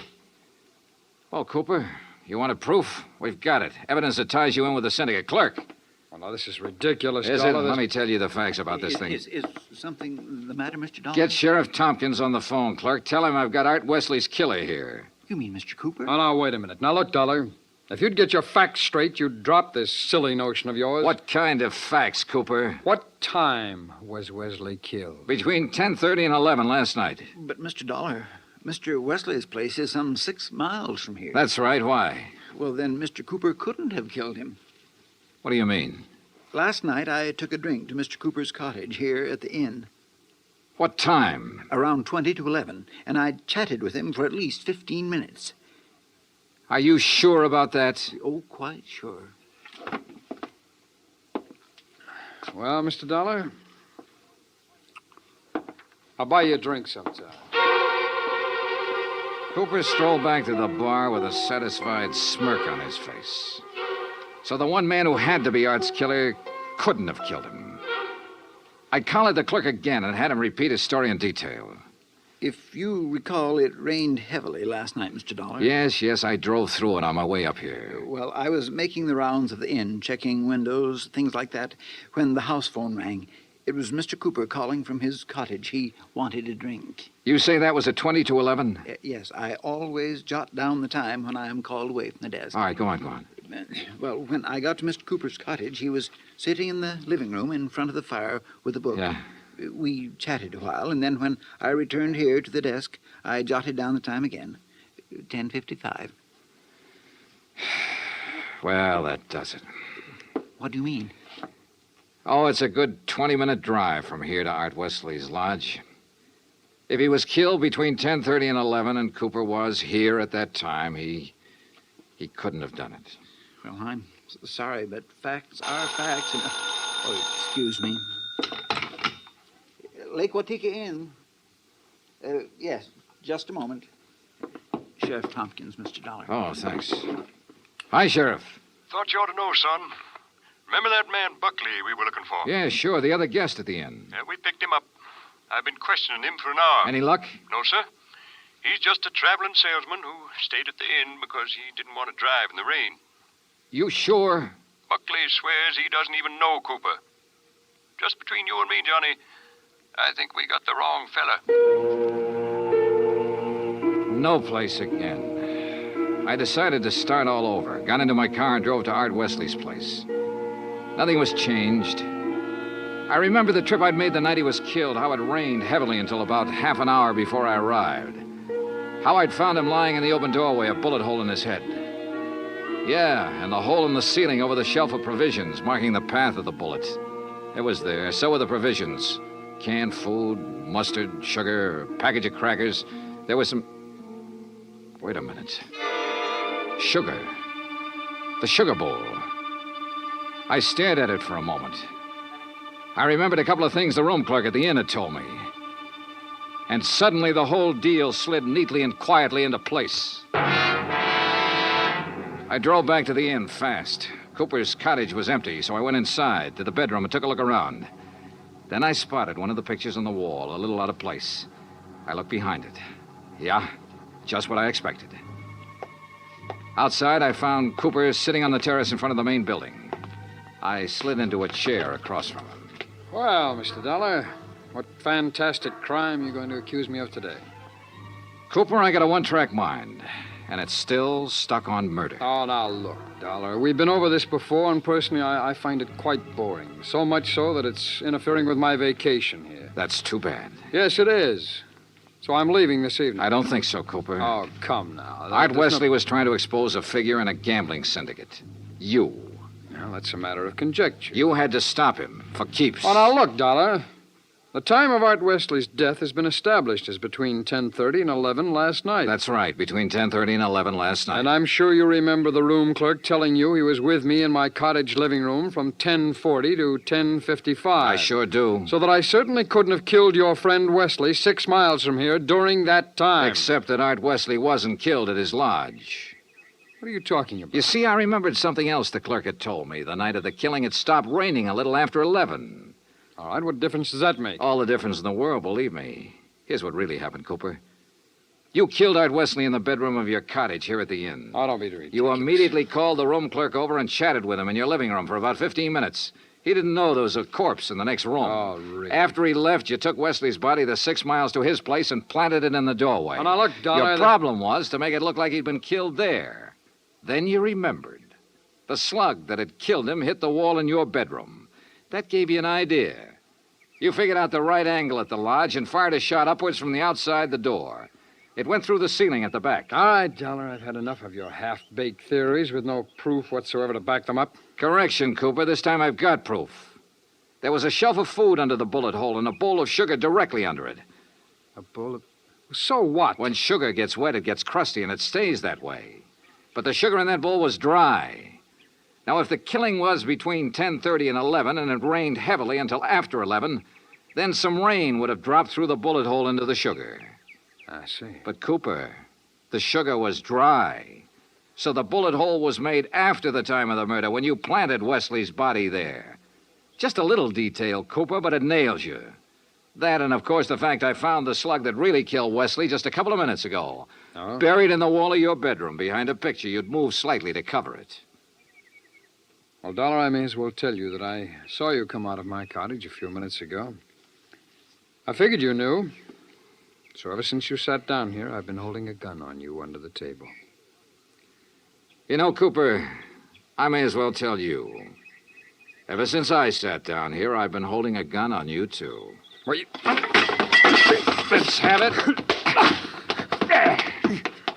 Well, you didn't have any gun. A big-time gambler bluffed right out of the game. Cooper, you're slipping.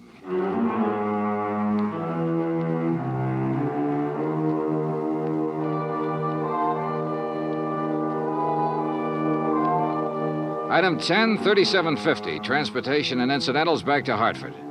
Expense account total $187.40. Remarks? Cooper's awaiting trial. About Art Wesley? Well, I guess that sugar bowl was a dead man's revenge. And come to think of it, that revenge was pretty sweet. Yours truly, Johnny Dollar.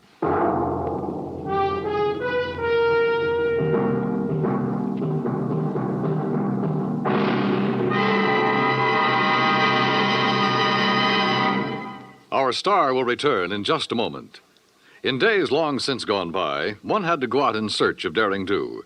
But in a fast-moving world, exciting things are happening right around the clock. Things you can be in on no matter what else you're doing, as long as your radio is nearby. With CBS newsmen on the job, you can make CBS Radio your listening post for world events.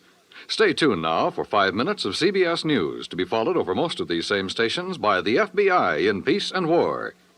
Now, here is our star to tell you about next week's story. Next week, colorful New Orleans, from nightlife in the Latin Quarter to the dismal, deadly swamps. Join us, won't you? Yours truly, Johnny Dollar. Yours truly, Johnny Dollar, starring Bob Bailey, originates in Hollywood. Written by Robert Reif, it is produced and directed by Jack Johnstone. Heard in tonight's cast were Virginia Gregg, Russell Thorson, Barney Phillips, Stacey Harris, Larry Thor, Parley Bear, and Les Tremaine. Musical supervision is by Amerigo Marino. Be sure to join us next week, same time and station, for another exciting story of yours truly, Johnny Dollar. Dan Cubberly speaking.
It's time now for Johnny Dollar. Pat McCracken, Johnny, Universal Adjustment Bureau. Hi, Pat. What's new? At the moment, Cooper's Bend, Nevada. Never heard of it. Neither did I till this morning. They're having a big celebration out there, Frontier Week. So what do you want from me? A beard? It might help if you started growing one, Johnny. And how about a 10-gallon hat? You got one of those? Oh, sure. And my horse is tied up in the bedroom. Now, look, what's this all about, Pat? Well, from what I can gather, Cooper's Bend was just a sleepy little western town dying on its feet. That is, until last week. So what happened last week? A publicity man named Bill Williams organized this Frontier Week to wake the town up. I guess somebody out there doesn't like being waked up. What do you mean? Oh, looks like somebody's trying to put Bill Williams to sleep. The hard way. I'll be right over.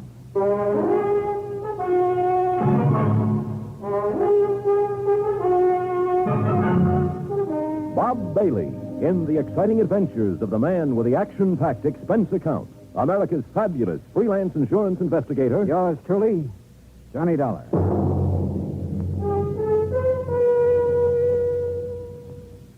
And now, Act One of Yours Truly, Johnny Dollar.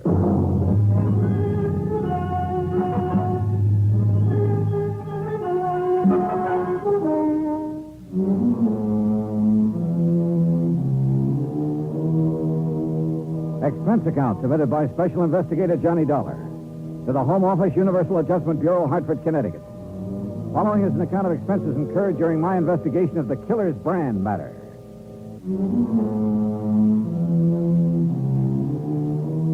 Expense account item 1, $1.20, cab fare from my apartment to the office of Universal Adjustment Bureau. Pat McCracken was waiting for me. Not too much to go on, actually, Johnny, but I figure it's worth your taking a trip out to Cooper's Bend to see what's what. One of the companies we represent has a hefty policy on Bill Williams' life. Who is this Bill Williams? What's he do? Little of this, little of that, I guess. Sort of a fly-by-night type. Freelance publicity, that sort of thing. Hey, you suggested over the phone that there'd been an attempt on his life out there. Well, at least somebody took a shot at him. Oh? You have any idea who? No. That's what I want you to find out. Could have been an accident, Pat. Maybe somebody got carried away during one of the at celebrations. 2 o'clock in the morning, Johnny. Even during Frontier Week, people in Cooper's Bend don't stay up that late. Okay. Where do I find Williams? There's only one hotel. You look for him there. And, Johnny, yeah? Watch yourself. Some of those characters out there can shoot pretty straight. And one of them is pretty riled up about something. Shoot straight? He missed Williams, didn't he? Oh, yeah. The first time. Expense account item 2, $187.50, incidentals and transportation by plane and a rented car to Cooper's Bend, Nevada. The town was baking in the sun when I arrived in the middle of the afternoon. Aside from the fact that there were cars parked on the main street instead of a string of horses, the place could have easily passed as a set for a Western movie. A saloon, a general store, one weather-beaten hotel, the works. I kept wanting to go around behind the buildings to see if they were real. There was even a big horse trough in front of the hotel. I stopped for a moment to take a look at it, and that was my first mistake.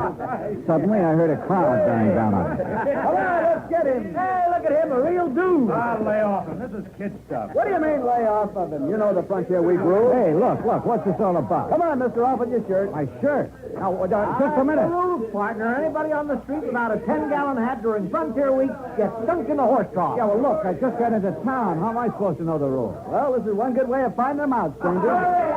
Anybody want to sell me a 10-gallon hat quick? Too late, buddy. Well, he's got a sense of humor anyway. Come on, I'll help you off with your shirt, stranger. Okay. That's it. Now, Just take it easy, partner. Take it easy. Welcome to Frontier Week, partner. Oh, thanks. Thanks a lot.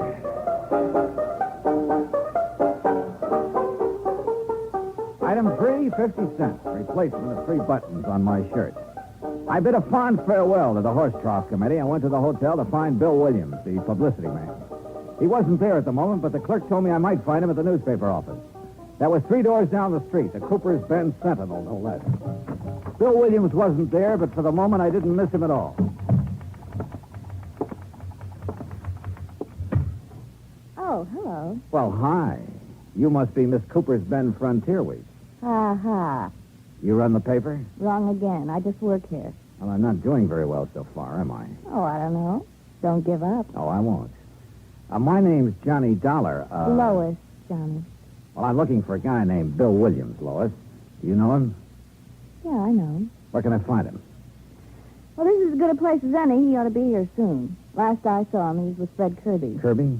The editor of this paper. The two of them were all wrapped up in further plans for our glorious Frontier Week. I gather Frontier Week doesn't appeal to you. It's a 2-bit idea, like everything else about this town. Oh, here's Fred. This is Johnny Dollar, Fred Kirby. Well, thanks, but we've already met. Mr. Kirby was one of the boys who helped me take a swim in the horse trough a couple of minutes ago. All in fun, Mr. Dollar. Part of Frontier Week. Yeah, sure. Kirby, I'm looking for Bill Williams. Oh, he's out making some final arrangements for the rodeo this afternoon. He ought to be back in a few minutes. Okay. Any place I can get a cup of coffee while I'm waiting? Oh, sure. 4 doors down the street. You can't miss it. I'll show you where it is, Johnny. Fine, thanks. I thought you had some work to get out, Lois. It'll keep. You don't mind, do you, Fred? Oh, no, of course not. I'll take your time. As we left, I could sense an undercurrent between Lois and Fred Kirby. And I could see his point. Matter of fact, though, undercurrent was too mild a word for Lois. Item 3, 20 cents. Coffee for Lois and me. You going to be in town long, Johnny? Oh, it depends.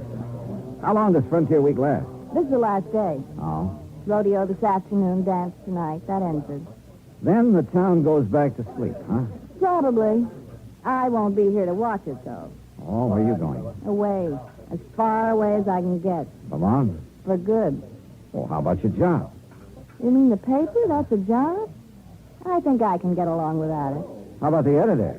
Can he get along without you? Fred Kirby? Sure, why not? I don't know. I thought he Where you depended... been, Lois? I've been looking for you. Having a cup of coffee, obviously. This is Johnny Dollar, Dan. Dan Biggers, Johnny. Owns a ranch near here. Dollar? Hi. Look, Lois, about the dance tonight. What time will I pick you up? Oh, I don't know about the dance, Dan. I don't know if I'm going or not. We're gonna go, Lois. Look, Dan. I said we're gonna go. Oh, for heaven's sake. Thanks for the coffee, Johnny. Lois! You know, Biggers, if you don't mind my saying so, that approach doesn't seem to go over so well with her. Yeah? Well, I do mind your saying so. I don't need any advice from you. Okay. And just for the record, Lois and I are engaged. Oh, congratulations. Don't get funny with me. Oh, now, easy, Biggers. Simmer down. You simmer down, Dollar. What do you mean? I mean, stay away from Lois. Are you kidding? So I bought her a cup of coffee. Anything wrong with that? You heard me. Stay away from her. One thing about Lois, she sure had the knack of stirring people up. The news that she was engaged to Biggers was quite a surprise, though, and I wondered if she was as eager about it as he was. If so, she didn't show it. But all of this wasn't getting my job done, which was to find out who'd made the attempt on Bill Williams' life. I went back to the newspaper office, and pretty soon he came in. He turned out to be the gent who'd supervised my dunking in the horse trough. Well, you're probably not feeling very kindly toward me at the moment, Dollar. Why not? You come all the way out here to protect me and get thrown in the trough right off the bat. I didn't know who you were. Look, you better get yourself a 10-gallon hat so it won't happen again. Don't worry, I'm going to. As I understand it, Williams, this Frontier Week was your idea. Yeah. Yeah, I was driving through here on my way to Frisco a few weeks ago. The town was dead on its feet, but I could see the possibilities of waking it up. So I cooked up this scheme. The town went for it. How come you were so interested in waking the town up? For the dough. What else? I get 10% of the gross on the rodeo, dance, and other celebrations. I figured to get close to 1,000 out of it, and frankly, I can use the money. I see. Well, how about this attempt on your life? Come on. Out back, I'll show you. Show me what?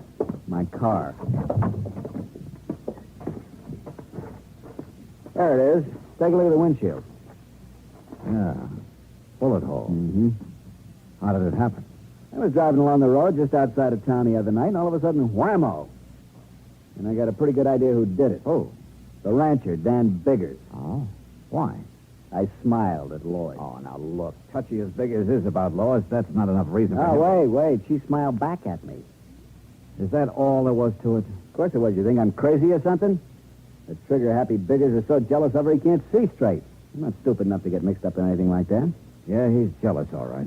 Lois and I worked together at the newspaper office on some of the publicity for Frontier Week. Biggers didn't like that. Speaking of the newspaper, do you know the editor very well? Oh, Fred Kirby? I met him when I first came here, is all. Why?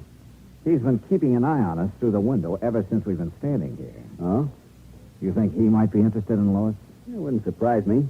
He makes that job of hers on the paper pretty easy for her. After all, it wouldn't be hard to be interested in Lois. No, I'm sure it wouldn't.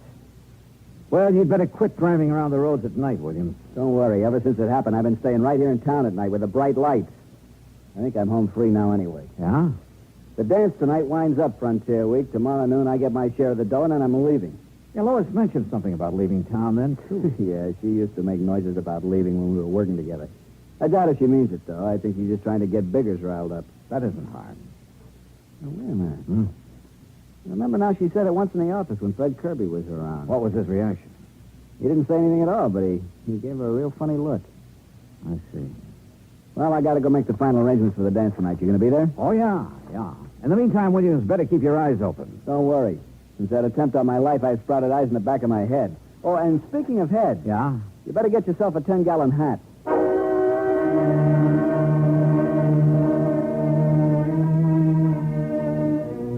Very good advice.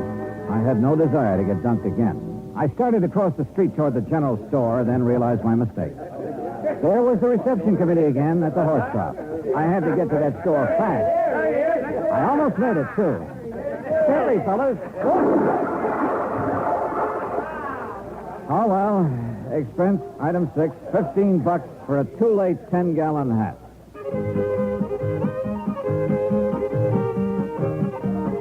The dance was in full swing when I got there. I didn't see Lois at Biggers. Looks like he didn't get that date after all. Pretty soon I spotted Williams near the bandstand. When he saw me, he came over. The crowd, Dollar. There are more people in Cooper's Bend tonight than ever heard of the place before Frontier Week. Man, I'm really going to clean up.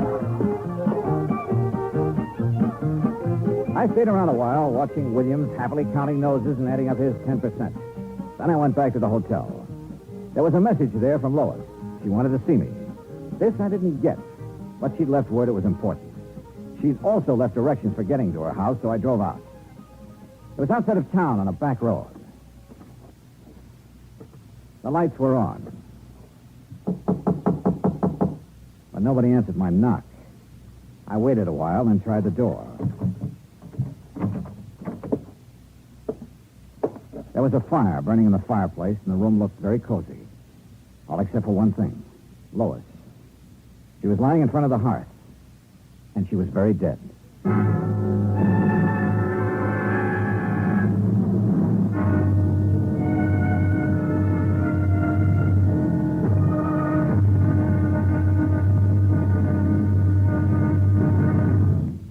Act two of yours truly, Johnny Dollar, in a moment.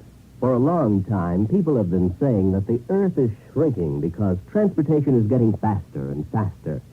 And because this is true, people are getting closer, too. Today, our neighbors are not only the ones who live next door to us, they're all over the world. It is axiomatic that one should help his neighbor. But Americans have gone a step further. In addition to individuals helping individuals, now many American cities help many other cities through the Sister City program. Now, perhaps you've heard how it works. If not, here's an example or two. In the fall of 1959, a large area of Nagoya, Japan, was struck by a devastating typhoon. Her sister city, Los Angeles, California, sent tons of relief materials to Nagoya by way of an Air Force plane headed for the area. The Marines and the Navy rendered vital emergency aid during the disaster.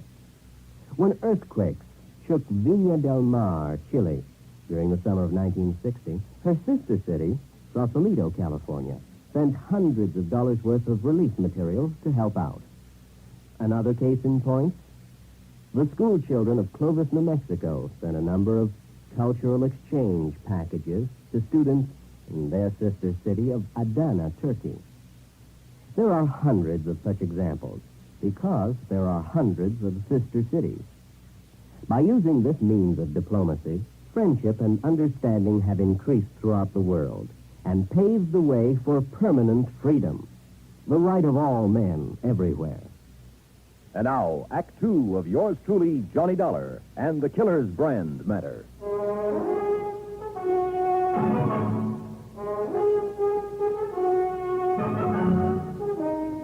Lois, dead, lying on the floor of her living room in front of the fireplace. There was a poker near her hand that had been pulled out of the fire and scorched the rug. At first, that's what I thought she'd been hit with. But then I took a closer look and see she'd struck her head on the hearth. There were signs of a struggle in the room. Then, suddenly, I heard a noise outside. I ducked into the next room, found a side door, and eased outside. I listened. Nothing. Then I heard the car. By the time I got around in front of the house, it was just disappearing around a bend in the road, running without lights. It looked like a station wagon, but that's about all I could make out. I went back into the house and put in a call to the sheriff. He arrived about 20 minutes later. Okay. Looks like there was a fight. She got thrown down, hit her head on the hearth. Yeah, that's the way I sized it up. Now let's size you up for a minute, Dollar. Me? Mind telling me what you were doing here tonight? I don't know. Ah, come on. No, I mean it. Lois left a message at my hotel that she wanted to see me. You don't know what about? No. Except it's a good bet this killing ties in somehow with that attempt on Bill Williams' life. Williams thinks it was Dan Biggers took that shot at him. Yeah, that's right. Well, it could be. Dan's always been awful jealous. I had trouble with him once before for the same reason. Oh? A month ago, he beat up a guy pretty bad. On account of Lois? Yeah. Seems the guy had asked Lois for a date. Trouble was, Lois never discouraged guys asking either. Hey, look, Sheriff. Lois told me earlier today that she was planning to leave town tomorrow. Now, if Dan Biggers learned about that... Yeah. Well, come on. We better drive out to his ranch and have a talk with him.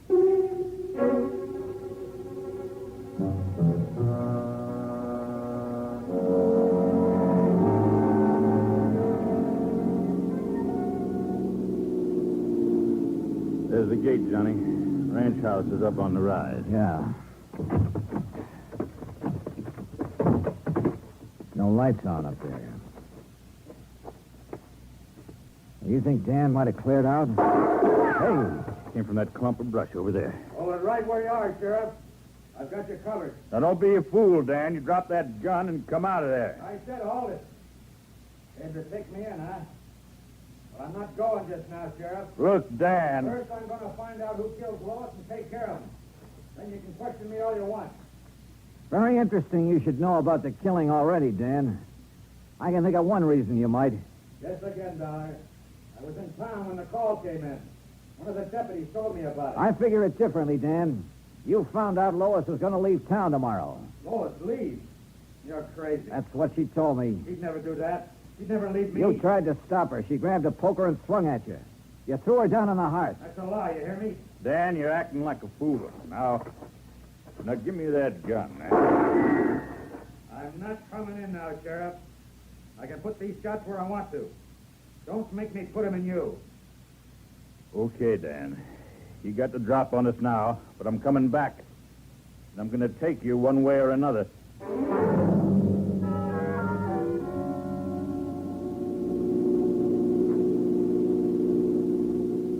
You know, Sheriff, I can't help feeling kind of sorry for Dan. Yeah, he always did have a knot in his brain where Lois was concerned. You really think he killed her?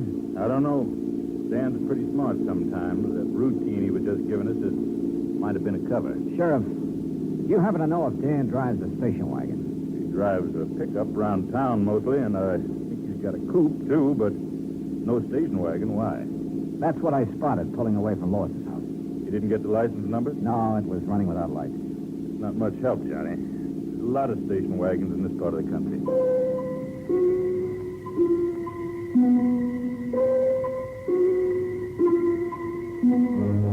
Expense account item 8, $1, 2 drinks for me, while I tried to put some pieces together. However much I shifted them around, they still seemed to add up to Dan Biggers. But somehow I wasn't convinced. If he was the killer, why hadn't he taken off? Of course, maybe he figured he couldn't very well leave his ranch. So I went round and round again and ended up nowhere. I started thinking of other possibilities. Bill Williams, for instance. I'd seen him at the dance, but he could have left for half an hour and nobody'd have missed him in the crowd. But why? I couldn't figure any motive for him. And then I thought of Fred Kirby, the editor. Yeah, he might be worth talking to. So I went to the newspaper office. Kirby and Bill Williams were there. Any idea who killed her, Johnny? I don't know, Williams. That's what I want to talk to the two of you about. I'll bet anything it was Dan Biggers. What makes you so sure, Kirby? You saw him around Lois. You know the way he was. Question is, if he did it, why? Lois said she was leaving. Maybe he couldn't stand the idea. He claims he didn't know she was planning to leave. That's a lie. Oh, is it? I heard her tell him once right here in this office. You know, it's quite a coincidence. What's that? Lois was going to leave town tomorrow, Williams. So were you. You weren't by any chance going to leave together now, were you? Now, look, G-Man, I told you there was nothing between us. You think I'm a jerk to go fooling around with her knowing what Biggers was like? Sure, she kidded me about, what was it, Kirby? Hitching a ride to Frisco with me? Yeah, here in the office once. Williams just laughed it off, and that's all there was to it. Hey, wait a minute. If Biggers happened to hear about it... Yeah, maybe. No, Dollar. I was smart enough not to get involved with her. Matter of fact, I guess I'm one of the few guys in town who can make that statement. Hey, you don't have to talk that way about her. I'm sorry. I guess I'm tired. There you go, turn in. I'll see you in the morning, Dollar. You'll be around, huh? Yeah, to pick up my money. Night. You know, Kirby, you're trying pretty hard to pin this on Dan Biggers. Why? Because I think he did it. He didn't want Lois to leave. There's someone else didn't want her to leave either. Who? You. What? You've been carrying the torch for Lois quite a while, haven't you? What's that got to do with it? And what business is it of yours? I think it all ties in. Well, I didn't kill her if that's what you're thinking. You drive a station wagon, don't you? So what? After I discovered her body, I spotted a station wagon leaving her house. But a lot of guys drive station wagons around here. I wasn't near her place. I didn't use the wagon at all tonight. You're lying. Now, look, Come on, open up, Kirby. Well, Okay, Dollar. I drove out to her place to try to talk her out of leaving. Go on. Well, that's all there is. When I got there, I changed my mind and came back to town. Sure. I didn't go inside, Dollar. I didn't kill her. I swear it.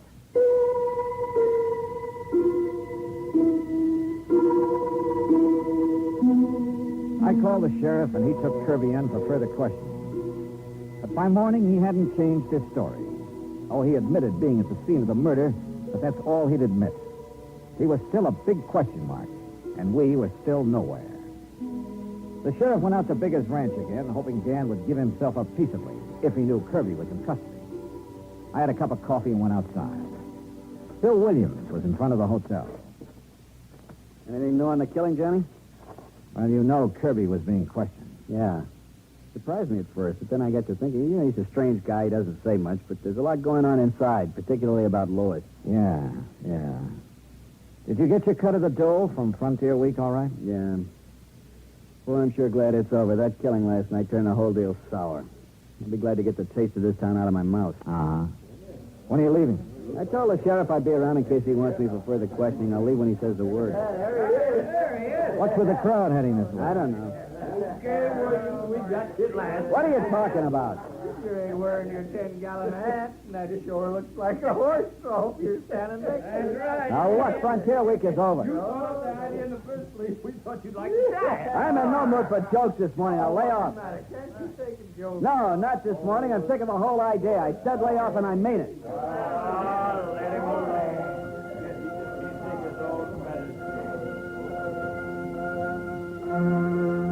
The crowd broke up and drifted away, and the street went to sleep again. But all of a sudden, I woke up. I thought of that hot poker I'd found lying near Lois's body, and a couple of things added up fast. Sure, it was a wild idea, but it was worth a chance. Bunch of jerks. Hey, you know, Bill, when I first arrived in town, you ducked me in this horse trough because I wasn't wearing a 10-gallon hat. Yeah, it was part of Frontier Week. Well, you're not wearing a hat now. Look, like I told those guys, Frontier Week's over. I still want to return the compliment. Am I going to have trouble with you too, Dollar? I guess you are, because I'm going to duck you in that trough. Take off your shirt. Now, look, stay away from me. I said take it off. Get your hands off of me. What's the matter? You afraid to take it off? What are you talking about? Let go. I said let go. Where? What do you know? A nice big burn on your chest and on your arm. A few scratches, too. Lois did that just before you killed her. Branded you. Okay, smart boy, there's a gun in my pocket and it's pointed right at you, so just relax. You were a lot more involved with Lois than you were letting on, Williams. Why did you kill her? I was trying to shake her. She wouldn't shake. She wanted to go with you, huh? Yeah, and that would have been just great, dragging something like her with me to San Francisco. That's a real sweet thing to say. I suppose you said it to her, too. That's when she grabbed the poker. Come on, Dollar, we're getting off the street. Now move. My hand was beside the horse trough. I scooped the water right into his face. The shot went wild, but his chin was wide open.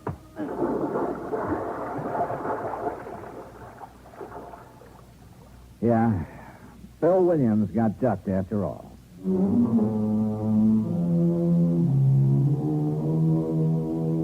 Expense account item 10, $183.50. Transportation and incidentals back home. Total expenses, $528.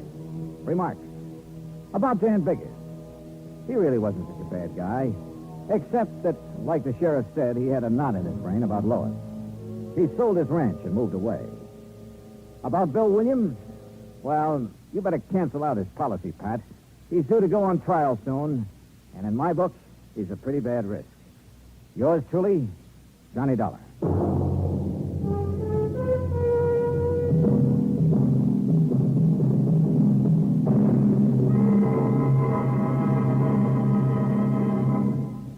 Our star will return in just a moment. Our flag now numbers 50 stars, and behind each star there stands yet another flag representing one of the 50 states. Oklahoma's state flag depicts an Osage warrior's circular buckskin shield from which hang 7 eagle feathers. Across the shield is the Indian's calumet, or pipe of peace, crossed with the white man's peace symbol, the olive branch. On the shield are small crosses, the Indian's graphic sign for stars, indicating lofty ideals or a purpose for high endeavor. The background of the flag is a field of blue, the blue of the Oklahoma sky, signifying loyalty and devotion. The important symbols, however, are the calumet and the olive branch. These override the shield, the symbol of war, and bespeak a predominant love of peace by a united people. Oklahoma's state flag, the flag of the 46th state to enter the Union, was adopted on April 2nd, 1925. Now, here's our star to tell you about next week's story. Next week, A terrible storm that yields up a body from the deep. Join us, won't you? Yours truly, Johnny Dollar.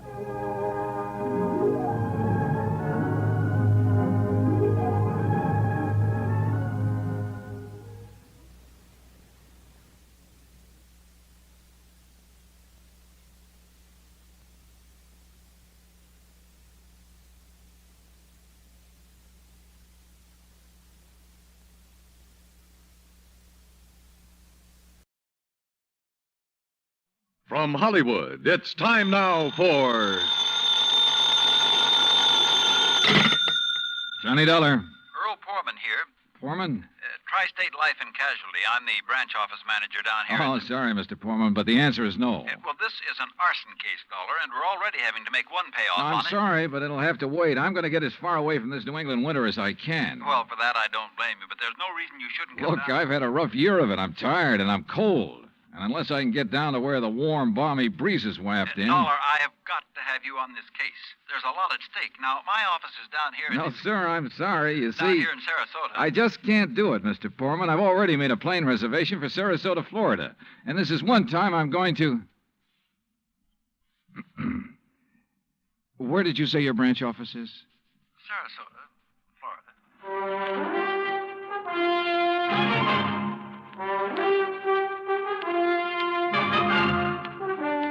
Bob Bailey in the exciting adventures of the man with the action-packed expense account.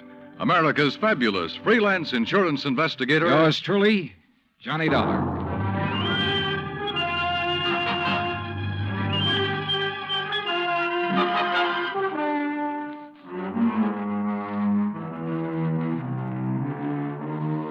Expense account submitted by Special Investigator Johnny Dollar to the Tri-State Life and Casualty Insurance Company, Home Office, Hartford, Connecticut. Following is an account of expenses incurred during my investigation of the burning Carr matter. Expense account item 1, which I'd thought I was going to have to absorb myself. $129, transportation and incidentals to Sarasota, Florida. It was nearly 5 p.m. when I got there, so instead of checking into a hotel, I taxied, that's item 2, $1 even. I taxied to Earl Poorman's office in the Conroy building. He turned out to be a tall, lanky, easygoing fellow with clear blue eyes and a ready smile.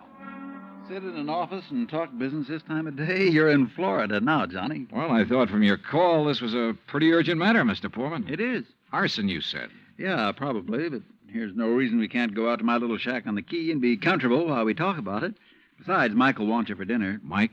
My wife, Gertrude. Oh. Come on, my jalopy's right out at the curb. Come on, Johnny. Poor man was a misnomer for this man because his jalopy turned out to be a spanking new Cadillac, complete with air conditioning and all the fixings. And the shack, anything but. It was on St. Armand's Key across Sarasota Bay from the mainland, a beautiful 2-story concrete and stucco job. The big yard backed on a quiet bayou, and there, tied up at a private dock, was a 24-foot lap-strake speedboat, ideal for fishing the Gulf of Mexico. After all, as long as you're down here on expense account. Yeah, but it's charged to your company, remember? Oh. Hey, there she is at the door. Huh? The big, fat, overbearing broad I'm married to. This was another switch. For Earl's wife, standing in the doorway, was the cutest little trick I'd seen in a long time. Petite, pretty, and blonde, and with eyes that you noticed right away because they were almost green. Eyes that suddenly narrowed as she looked at me. And I wondered why. Johnny Dollar, did you say? That's right. Insurance investigator down here to look into those fires. Oh. Any objections? No. No, of course not. Just set your bags here in the hall, Johnny. All right, thanks. And wouldn't you like a drink after your long trip? Yeah, and you can get me one, too. Scotch, Johnny? Martin's VVO. Oh, great. With soda, please. Sit down, sit down. Thanks. I take it Mike isn't too interested in the insurance business, huh? You know, she used to be a singer, dancer. Oh, well, this is a little different. But now, tell me all. Well, actually, I guess we ought to wait until Arnold Carr gets back. Carr? Carr Brothers, Lumber Enterprises. Arnold runs the business, and his brother Edward...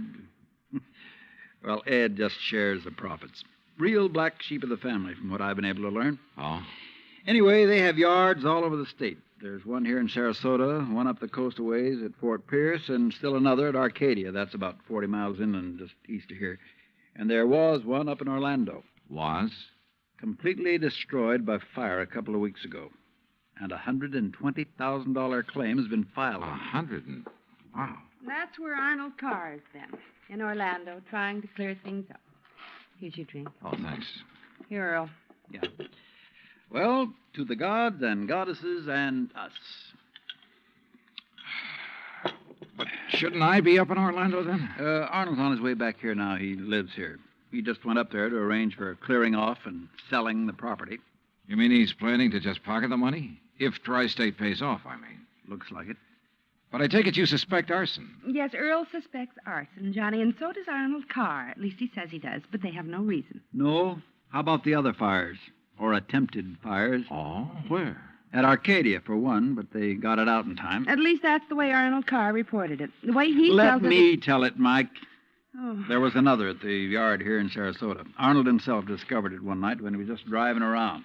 But nothing to indicate it was attempted arson. No, Well, and the authorities up in Orlando found no indication of it there. Mike, you know as well as I do that a lumberyard fire will obliterate signs of arson better than any other kind of fire in the world. Yeah, but she has a point, though, Earl. Unless there's some evidence of arson. Of course. Yeah, why send for me? Well, mostly because... Actually, because Arnold Carr suspects it. But he's given you no real reason. None at all. I think he has a real reason, but he just won't tell us. Wait till you see him. He's going to call when he gets in. We'll run over to his place on Longboat Key. What about his brother? Edward, did you say? I've never met him. He's always stayed in Orlando. I was wondering if he might tell things that Arnold is holding back. Edward Carr wouldn't know anything. You can never be too sure. Look, why can't you agree with me for a... that must be Arnie now. Excuse me.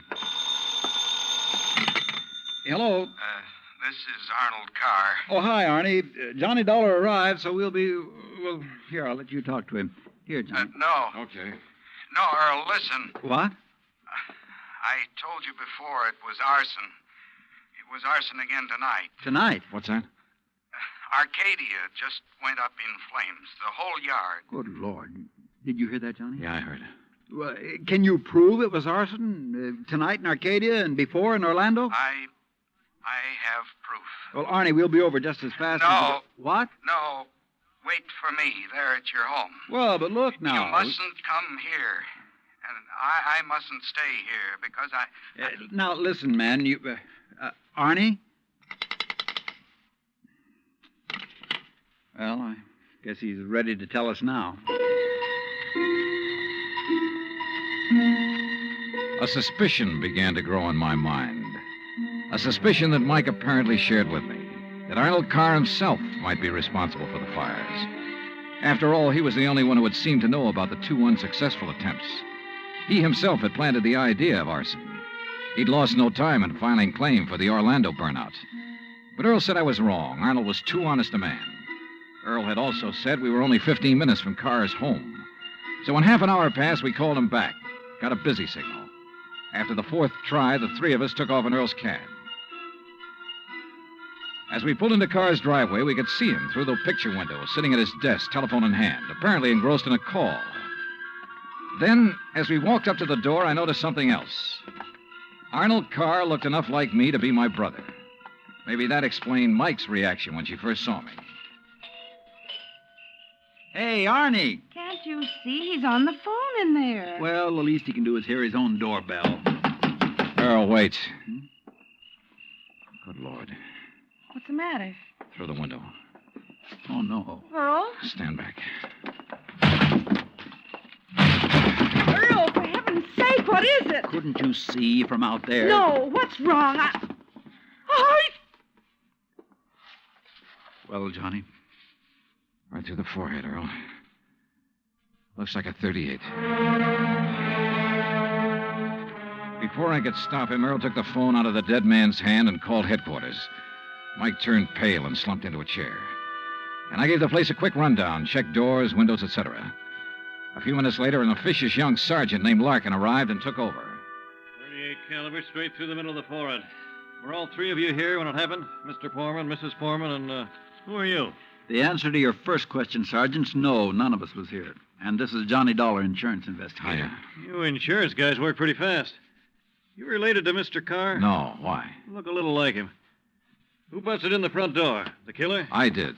When we drove up, we saw Mr. Carr sitting there at his desk. We rang the doorbell and knocked, but... And when he didn't move, you took things in your own hands and busted in, huh? That's right. You haven't moved anything, have you? No. Except I took the phone out of his hand to call you. Dollar, if you're any kind of investigator, you should have known better than let him touch anything. Now, let's see. The shot must have come from somewhere near this window by the fire. Sure, here we are. Bullet hole right through the pane. Bullet was fired from outside. You're sure, Sergeant?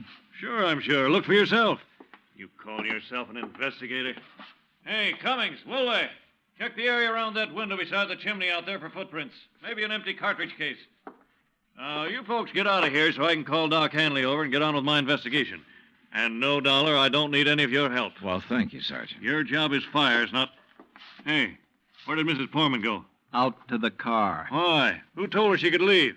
Who told her she had to sit here looking at a corpse? All right, Dollar, all right. Just be sure the three of you stick around town in case I decide to question you further. Oh, of course, Sergeant. Yeah.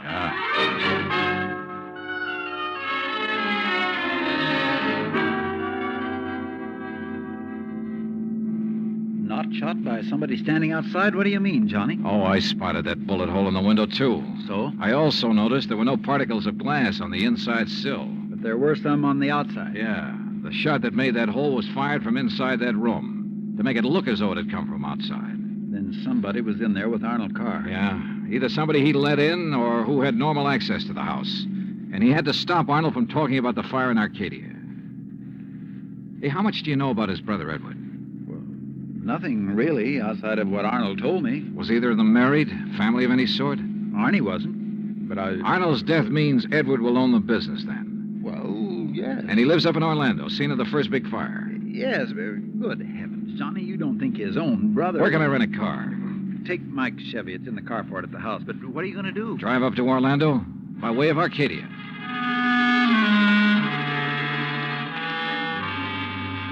When I got to Arcadia, only a few people were standing around the remains of the fire. One hose company was still working on it, and a couple of police were poking about in the embers. Walking toward it, I almost stumbled over a little old man sitting alone in the darkness beside a palm tree, hunched over, his head in his hands, sobbing. He didn't even look up when I stopped beside him. It's like losing part of my own life, it is. You lost someone in the fire, sir? No, son. Only part of my life. I helped build up that yard. Me and Mr. Arnie. Arnold Carr. All along, he's been worried about it. And last week, when him and me smelled smoke and come over here and put out the barrel of trash that was smoldering, he knew. Knew what? That somebody was trying to burn him out? That's why he stopped by tonight on his way home. That's why we drove over here, him and me. And I brought my gun just in case. Yeah. Well, we got here too late. It was already blazing. And when he seen the automobile pulling away... What auto? Yes, Frank, he said to me. I knowed he was the one trying to burn me out, he said. Who, old-timer? Who do you mean? He didn't say. Then he called the fire department. And That car that pulled away, what was it? just a auto, big white Buick. But he tied it in with whoever set the fire. All he said was, I knowed he was the one. Do you know who it was he meant? Well, he told me even if I did know, I should never tell. Even the police. Well, who do you think it was? Break my word to Mr. Arnie? Never, son. All right, look, old man, I'm sorry to have to tell you this. Mr. Arnie's dead. What? But he can't be. He was... You. Huh? Maybe you thought in the darkness I wouldn't know you. But I do know you. Oh, now, just a minute, old-timer. If Mr. Arnie's dead, it's because you killed him. What? Just like you set the fires. No, I'm not who you think I am. And I'll kill you. That's what I'll do. Put down that gun. I'll kill you.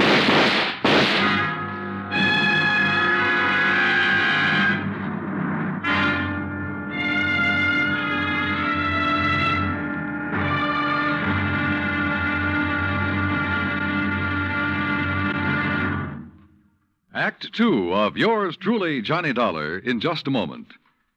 Back in the old days, the very old days, that is, a girl named Cassandra had a corner on the oracle market. But nowadays, you can do some foretelling yourself. On Jukebox Jury, for example, you can help decide which of Tin Pan Alley's new recordings are destined for the hit brackets and which ones are likely to spiral all the way down to oblivion. Remember, Jukebox Jury is yours to hear on most of these same stations every Sunday. Now, Act Two of yours truly, Johnny Dollar, and the burning car matter.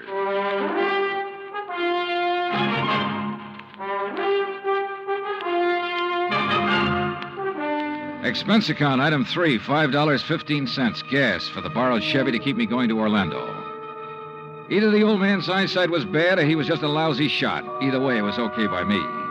I hated to slap him down, but there was no point hanging around Arcadia trying to explain things to the local authorities. So after making sure I hadn't really hurt him, I appropriated his gun and took off fast. He'd thought I was someone else.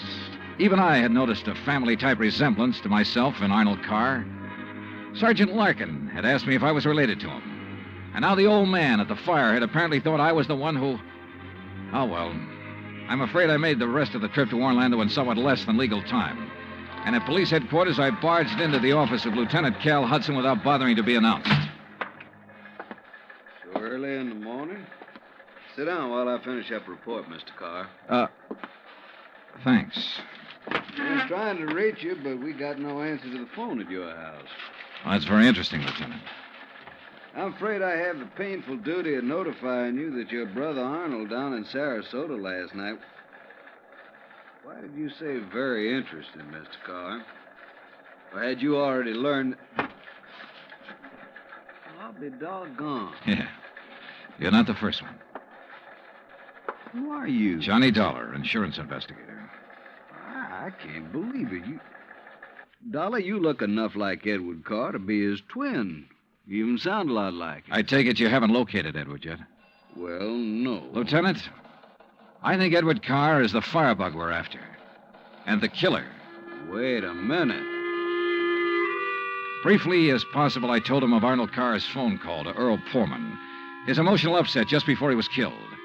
I told him Arnold had been murdered by someone inside the house, someone close to him. And that everything indicated that someone could very well be Edward Carr. That's still all just theory, Dollar, without any proof. Well, I will admit that Edward is a pretty worthless playboy living off the profits of the lumberyard. In any event, the lieutenant promised to put out an APB on Edward Carr. That was at breakfast for the two of us, item 4, $3.25. Before I left him, he gave me Ed Carr's address, 1726 Allen Place. As I expected, there was no answer to the doorbell at 1726, so I tried visiting up the street. It quickly became clear that Ed Carr wasn't very popular in this otherwise quiet, well-ordered neighborhood. Those big, noisy parties at all hours of the night, cars parked up and down the street, blocking respectable people's driveways. Yes, ma'am. You know, well... once in a while you expect a person to have callers and such. Me, I have the ladies' bridge club every third Wednesday, for instance. Well, that's nice. But these are all ladies, not like some of the trash that man and his friends have, dancing and drinking and carrying on at all hours. Yes, you mentioned cars, Mrs. You Harper. know, people like Mrs. Hereford Robbins.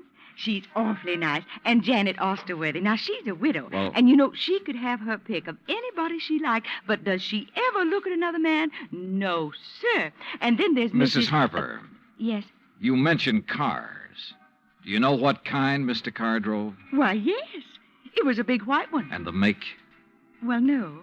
My husband, when he was alive, always drove a Maxwell, and I guess that's the only kind I ever got to know by name. But Mr. Carr's is white. Only I guess that isn't much help to you, is it? All the white cars here in Florida, I mean. Look. Now, even that blonde hussy who's around him all the time drives a white car. Oh, I really shouldn't use a word like that, though, should I? But it fits. Wait a minute. What blonde, Mrs. Harper? Mr. Dollar, I don't pay any attention to people like that. Why, you'd think she owned that house of his, the way she keeps popping in and out all hours as if she belonged there. Mrs. Harper. And drives all the way up from Sarasota, too. Do you know who she is? I do not. I refuse to pay any attention to people like... And the way she dresses, too, like a newly rich chorus girl with all her fancy clothes and furs and things. How do you know she comes from Sarasota? By the license on her car, of course. Every city has its own number. You know that very well. And hers is 12WW something. And you don't know her name? Of course not. Flaunting all those expensive furs as though she'd bought and paid for them herself. And if there's anything I hate to see, it's a little shrimp loaded down with furs. Now, a tall person I like see. me... And Well, her thanks. Eyes, if there's anyone I don't trust, it's a person with green eyes. Well, Thank you, Mrs. Harper. Her description of Carr's girlfriend stopped me in my tracks. That description could fit Mike Poorman to the letter. Petite, blonde, green eyes, and she came from Sarasota. And then I remembered Mike's reaction when she first saw me. Her dismissal of Edward as a possible suspect. There was obvious friction between Earl and Mike, too. I figured it was just normal in a couple who'd been married for a while. But now... Item 5, a $1.30 phone call from the nearest booth I could find to Earl Poorman at his office in Sarasota. No, she isn't, Johnny. Why? Well, do you know where Mike is? When I woke up this morning, I could hear her talking to her girlfriend, Betty, on the phone downstairs. Betty? Betty lives here in Sarasota. They used to be on the stage together, sister act, you know. Yeah, well, Well, then when I went down for breakfast, she was gone. Took my car, too. I had to come here to the office in a taxi. Yeah, well, okay, Earl. Thanks a lot. Hey, now, wait a minute. How are you doing? You found out anything I ought to know about this arson and murder business? No, Earl, nothing that you need to worry about. Liar. I sat down at a corner drugstore. That's item 5, 80 cents, over a sandwich and a Coke to try to think things out. But I'm afraid I didn't like anything that I thought. Finally, I drove over to Allen Place again. I parked a couple of blocks away and walked to 1726.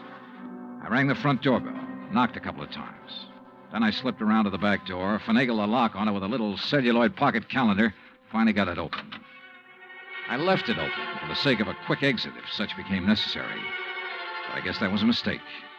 For a couple of minutes later, as I rounded the corner from the den into the living room, I felt the barrel of a gun poked into my back.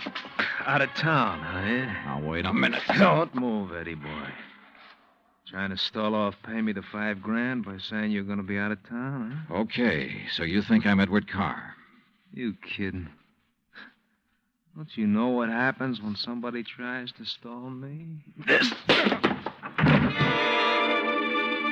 I don't know exactly how long I was out, but when I came to, it was dark. Except for the glow from a streetlight outside. And what roused me was the sound of footsteps, feminine steps, cautiously entering the back door. Then, briefly, silhouetted against a window, I saw a trim, petite figure that was all too familiar coming toward me. Then she saw me, too.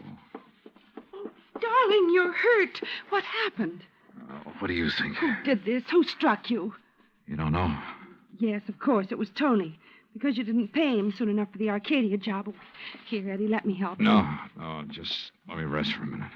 I thought that was Tony I passed on the road in from Sarasota. Why'd you come over from Sarasota? To see you. I knew you'd be here. Oh, why? Why? So the police could surprise you with the news of your poor dear brother's death. But why did you come to the house? Because I hoped you'd come here, I guess. Eddie, you should have waited until I could raise the money to pay off Tony. You mean for killing Arnold, too? Of course. No. Are you trying to say you didn't kill Arnold? But I saw you from outside in the Buick. You'd swear to that, wouldn't you? I don't know what you... Eddie, you sound like you don't trust me. We're in this thing together. Yeah, you sure of that? What are you talking about? Whose idea was it to knock off Arnold? But you had to. When he saw you at Arcadia, he knew that you were having the yards burned up. That's the way you figured it from the beginning, wasn't it? Now, look, baby. First burn up the lumber yards and collect the insurance on them. Then convince me that you and I should have it all by putting Arnold out of the way. But you had to kill Arnold. I don't understand you, Eddie. Yeah. And I wish I didn't understand you, Mike. Mike? Come on. Let's turn on the lights. No. No, somebody sees us. Eddie, you... Who are you? Are you kidding, Mike? Wait a minute. Who are you? You're that insurance investigator, Johnny Dollar, that Mike told me. Let me out. Oh, no, you don't. You're staying right here. Mike Poorman's sister, aren't you? Well? Oh, sister. So we once did a sister act before she married that Poorman guy. Now, let me go. Not by a long shot. You may as well, Dollar. What? Eddie. Don't move, Dollar. Get his gun, Betty. Get it. Yeah, sure. Here, Ed. Good. Ed Carr, huh? That's right. You know, we do look alike, you and me. Yeah, sure. Enough for Betty here to have told me all I need to know. Don't believe him, Eddie. He's lying. I heard, No, baby. Eddie, I thought it was you. Don't you see? Sure. Why'd you come up here anyway? Because Mike told me that Dollar was coming up here. You been shooting off your mouth to her, too? She knew about us. She thought you might have something to do with the fire. She was my friend. She was trying to get me out of this whole mess, and I wish I'd listened to her. Well, it's too late now, baby. Eddie, what are you going to do? Now I gotta get rid of both of No! them. And figure some way to shut up Tony's mouth. Ed, please! You know you'd never get away with it, Carr. Oh, no, I'll call him. That's what I'll do. Yeah, Betty, and he'll come here to get his money. Then I'll call the police, see? Tell him to come right away. Tell him I found out about you having Tony start the fire. What? That's right, that you had him burn up the yard so there'd be even more money for you to bleed from me, like all the dough you got from me already. You're crazy, Ed. I'll tell the police to meet me here. And when they come in, it'll just be in time to see me kill Tony in self-defense. After getting here too late to save you, I'll tell them. You're out of your mind. They'll check that gun of yours so fast. And that'll prove it. Because the only shot out of my gun will be the one that gets Tony. This gun of yours is the one that's going to knock you two off. And they'll think it's Tony. Oh, Eddie, please, you're drunk or you're crazy. Crazy to save my own life, to keep you and Tony and Dollar from putting a noose around my neck? If you think that harebrained scheme of yours will ever work, you're off your rocker. It's got to work, because it's my only chance, so it's going to work now.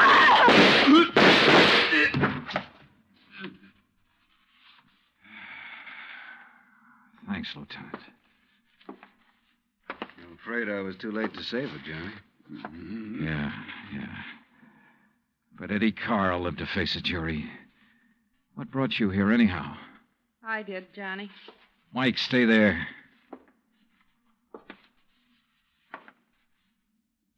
Stay right here, Mike.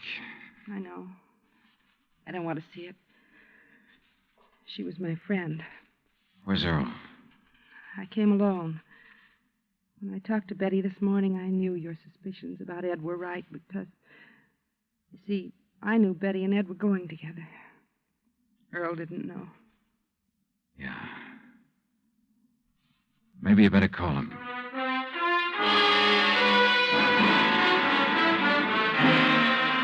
Expense account item 6, $9.80, gas and incidentals for the drive for the two of us back to Sarasota. Remarks? Betty, of course, has already paid for her part in the deal, and I guess it's pretty obvious what'll happen to Ed Carr and Tony Ricardo.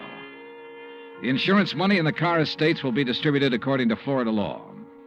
Further remarks? The apparent friction between Earl and Mike was only part of a normal married life. They're a pretty nice pair. Oh, and I thoroughly enjoyed 3 days of fishing in the Gulf, thanks to Earl. Expense account total, including all the incidentals I could think of, $385.26. Yours truly, Johnny Dollar.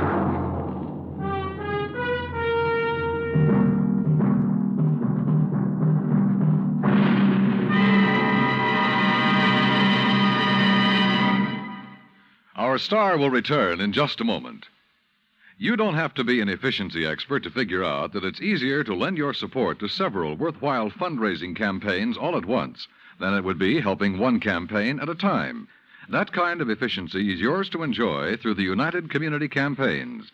CBS Radio hopes that when the United Community Campaigns are underway in your town, that you'll remember how much good you can accomplish with one gesture of support. Now, here is our star to tell you about next week's story. Next week, a case with a real twist. One that I think will just about tear your heart out. Join us, won't you? Yours truly, Johnny Dollar.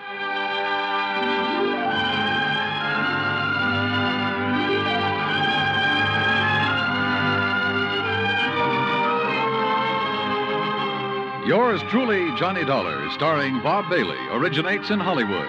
It is produced and directed by Jack Johnstone, who also wrote tonight's story.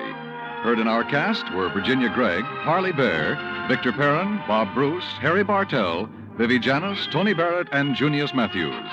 Musical supervision is by Amerigo Marino. Be sure to join us next week, same time and station, for another exciting story of yours truly, Johnny Dollar. Dan Cubberly speaking.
Johnny Dollar. Pat McCracken, Johnny. How's the weather in Palm Springs? A blonde in a bikini just melted past my poolside window. Goodbye now. Oh, don't hang up. Johnny, this job's just a few miles north of where you are. It'll take maybe a day to clear it up.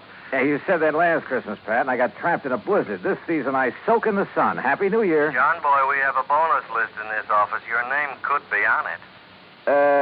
Near where I am, huh? It's a ghost town named Calico. An old prospector named Kringle is breathing his last up there. I thought all prospectors never died. He wants to change the beneficiary on his $50,000 policy, but a nephew, Ned Kringle, threatens suit if we let him. So you contact our agent, Gene Craig, in Barstow. Who's the new beneficiary? Carmen Kringle. Carmen? A borough. A borough? Yeah. If I don't hear from you, Johnny, Merry Christmas.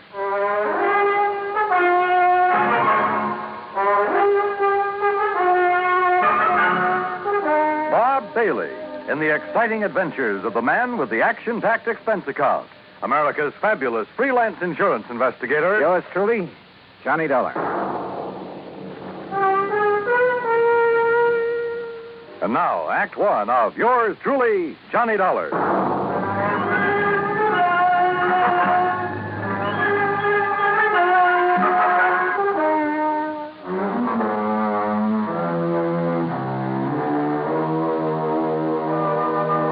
Expense account submitted by Special Investigator Johnny Dollar to the Home Office, Universal Adjustment Bureau, Hartford, Connecticut. Following is an account of expenses incurred during my investigation of the Carmen Kringle matter. Expense account item 1, $1.40. Telegram to Gene Craig in Barstow telling him where and when to meet me. Item 2, $50 even to Al Sterner for his charter plane to the ghost town of Calico. The guidebook says there's something about desert country that's good for the soul. And in spite of the air bumps, I got a panoramic view of the Great Mojave that took my breath away. The sun's setting rays hit the weird mineral stratas of the Calico Range and turned them into a patchwork of beauty. Night comes quickly in this country, and I turned to Al when a Christmas tree cluster of blinking lights appeared under our wings. By way of answer, he put the plane into a glide and set us down on the smooth surface of a dry lake bed.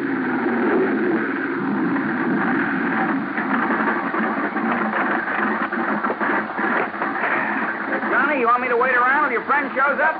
No, thanks. Well, there seems to be plenty of company. That's just an old coyote. Don't stand too long or you'll freeze to the spot. Okay. Good luck. Call me when you want to be picked up.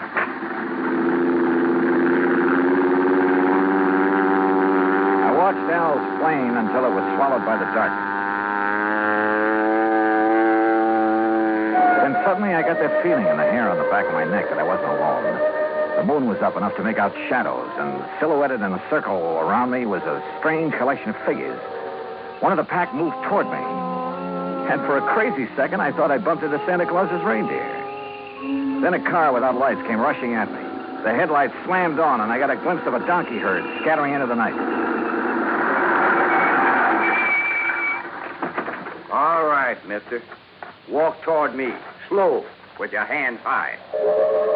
I've learned never to argue with a Winchester 94, so I followed orders. I spotted the weaving headlamps of another car approaching and prayed it was the agent, Gene Craig. Close enough, Sonny. I can pop the rattlers off a sidewinder at 60 yards, so don't you make no sudden move. He was maybe 60 with gray sideburns and a frosty goatee. A marshal's badge was pinned to his leather jacket. All right, now, mister. Marshal, that's all right. That's Mr. Dollar. Huh? I'm supposed to meet him earlier. I'm awfully sorry, Mr. Dollar. I'm Gene Craig. Huh? I couldn't get here until I drove Doc Spangler up to Chris. He's had another setback, Marshal. Yeah, some darn fool let down a rail on his corral, and Chris Kringle's whole herd got loose. He don't give a chuck for most of them, though, except Carmen. Now he's fretting because she's running wild. Almost had him tracked down when this here fella showed up. If you vouch for him, huh, Gene? You are Johnny Dollar, aren't you? Well, a frozen facsimile. Come on, I'll drive you into Calico. You tell Chris that I'll have his Carmen back in the corral before the moon's full. And, Gene. Yeah, Marshal. Tell the old sourdough to stay alive, will you? We need him around here. Sorry about mistaking you, Mr. Dollar.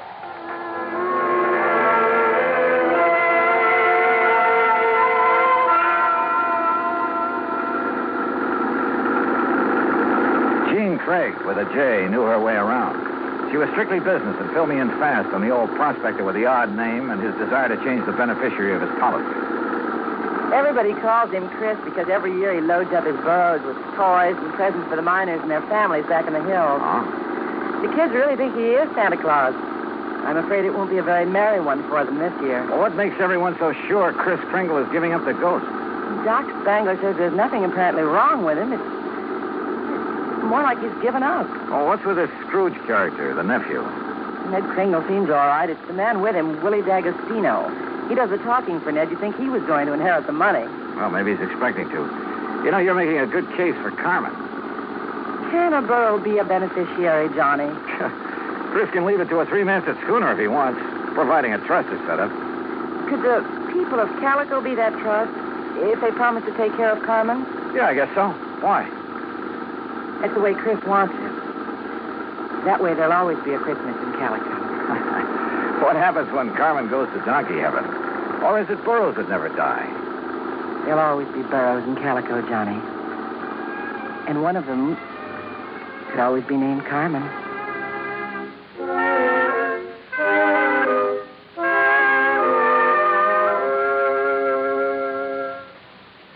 Act two of yours truly, Johnny Dollar, in a moment. Act two of yours truly, Johnny Dollar, and the Carmen Kringle matter.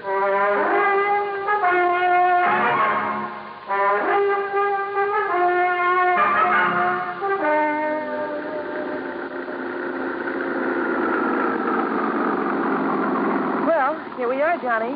Calico, once the richest silver city in the West. It was unbelievable. Like seeing a page from the past. Walter Knott, famed creator of Knott's Berry Farm and Western historian, had bought the old ghost town's battered remnants and restored it to the way it must have appeared in the wild and fevered days of the Silver Lode. I could make out signs nailed to weathered batten boards that told of a flourishing and colorful past. Joe's Saloon, The Last Chance, Hyena House Hotel, Lane's Mercantile, the Calico Prince. High on a hill at the edge of town, people were gathered at the entrance to a cave that was illuminated by hundreds of miners' lamps. Kind of gets you, huh? Almost like it was planned. They're rehearsing for the Christmas Eve pageant. Maybe you can spend Christmas Eve with us, Johnny, if you don't have other plans. I have a day with a steam-heated swimming pool. What? Come on. Let's meet the old man. Expense account item 3, $100 for a quart of perfume or a mink scarf, anything to wipe the hurt look off of Jean Craig's face. She led me up the steps to the rickety porch of Chris Kringle's wooden shack. A tall figure carrying a black bag stepped toward us out of the shadows. Jeannie, I'm glad to see you. Will you drive me back to town? Why, certainly, Doc. Oh, this is Mr. Dollar. Hi, son. Hi. Chris, is he still all right? I couldn't say. Been sitting out here waiting for you. You haven't seen the patient? The medical man owes a duty and all that, but I'm too old to talk back to a gun. They wouldn't let you in? Tired of it. Well, I'm not a medical man. Oh, please be careful, Johnny. I told you, Stallbone, stay away and leave the old man to... Well, if it ain't little Jeannie, the policy fixer. And who are you, mister? Willie D'Agostino. This is Johnny Dollar. He's from the insurance company to see about changing the policy. Who is it, Wooly? Who are you talking Relax, to? will you, and let him give us some tourist directions back to Barstow. There'll be no policy changing at this late date, mister. Ned Kringle is very bereaved at the imminence of his uncle's demise. Just family admitted at this sad hour, so mosey along, folks. I'll leave the young man to his grief. Your foot is in the door, mister. I don't like your foot, and I don't like you. His hand moved to his shoulder holster, but Jean was standing right beside me. It was Doc who suddenly shouldered past D'Agostino and fled up the stairs that gave him my chance. I kicked the door wide, threw him off balance. I shoved Jeannie aside, and that was a mistake, because a million Christmas tree lights blazed up in my skull.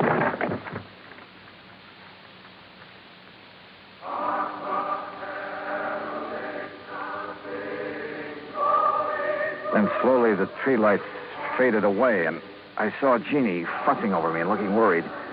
A young, nice-looking fellow was seated next to a marble-top table. D'Agostino leaned against the stone fireplace and dangled his gun, smiling like he had a stacked deck. He's all right, Doc? A nasty cut, but no fracture. I know how to pull my punches, Doc. The old man. How is he? No better, no worse. Just lying up there staring at the ceiling. I want to see Chris. I have a right to, Ned. I'm an old friend. Wooly, wouldn't it be okay if Gene just went up? No, let him die in peace. He's past carrot hoe season. Wooly, these people have a right. I said no. Now get a hero boy on his feet and shove off. Go on. Come on, Johnny. Help me, Doc. How's it going to feel, Ned? Sharing blood money with a hoodlum. Your uncle paid for that policy with a pick and a shovel. It took a lot of years, a lot of sweat. And he's had your name on that policy ever since you were born. Old man Kringle never saw pay dirt in his life. Ned had given him money to live on, paid the premiums on his policy. Chris was always tapping the kid, claiming he had a new find. He was going to mine $1 million. Boy, shut up. The old man's dying. Tell him, Ned. Tell him how the old phony was always taking the bows, making like Santa Claus with the money you give him. Willie, haven't you got a... Tell him who owed you the money! I know he's been waiting a long time for this. Me. Willie D'Agostino, that's who. Is that true, Ned? Yeah. I thought my uncle would make a strike someday. I honestly thought he'd strike it rich. I know he tried. He did strike it rich, Ned. When he dies, every man, woman, and child in this town will mourn him. He'll live in their hearts.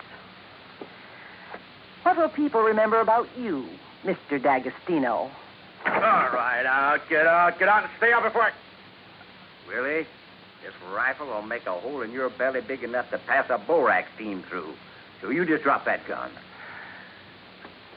Well, I don't know what the shouting's about, but you're guilty of carrying sidearms. You're threatening violence, Mr. D'Agostino. And ain't nobody does that in Calico, as long as I'm the marshal. Now, you better get. Ed Noller, I love you. Oh, don't let Gladys hear that. Well, I'll see how Chris is. Doc, you tell the old buzzard that I got his Carmen back in the corral. Jingle bells and all. Yeah, nice work, Ed. Now, what's holding you, mister? Okay. All right, let's go, Ned. Let the squares have a round, huh? I'm going to stay here, Willie. I want to be here when Chris... Hey, that's a good idea. That way, no fooling around with the will, huh? Smart kid, that Ned. See you at the funeral, huh? I'll go up now. You were wonderful, Marshal. And you too, Johnny. Oh, yeah, sure. I take a nice sock on the head. Say, you folks better come up, too. Chris wants to say something. Oh, wait a second. I figured on this. The corral. Come on.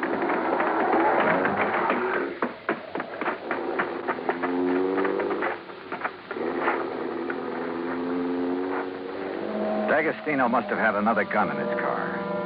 One of the bullets had found the mark he intended. Willie Boy wasn't taking any chances that Carmen Kringle would inherit $50,000. We found the burro lying on her side, quite dead. Jingle bells and all.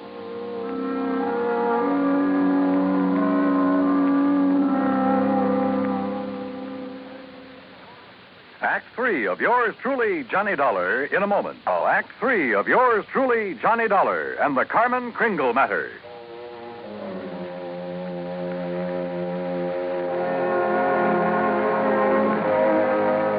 Oh, Marshal. Johnny, how could he have been so cruel? Carmen dead. It's just not right. Yeah. I figured D'Agostino might be mean enough to try killing Chris's pet burro. We can't tell him about it. It would kill him for sure. You'll have to know the truth, Gene. You'll have to decide about the will. Yeah, truth is always the best. And easy this time. Easy? Huh? Yeah. I'll just take these bells off of this poor little feller, and I'll put them where they belong. Carmen? What? Carmen. Oh. Mosey over here now. Well, you pulled a switch. You put these bells on another book. Yeah. I didn't trust that greasy character, and I was right. A nice girl, Carmen. I'll be. Now, you folks going up and see old Chris. I'll keep an eye on this here $50,000 jackass. That's the way it's going to be, ain't it, Johnny? Yes, sir. That's the way it's going to be. But I was wrong. The roly-poly little old man in the four-poster bed with his white whiskers resting on the quilt changed his mind again, even after hearing about how the marshal saved Carmen. I wasn't going to scratch Ned's name off of that insurance, Mr. Dollar. I tried to shake that D'Agostino, figuring he'd take his hooks off of Ned if he thought my Carmen was going to get the money.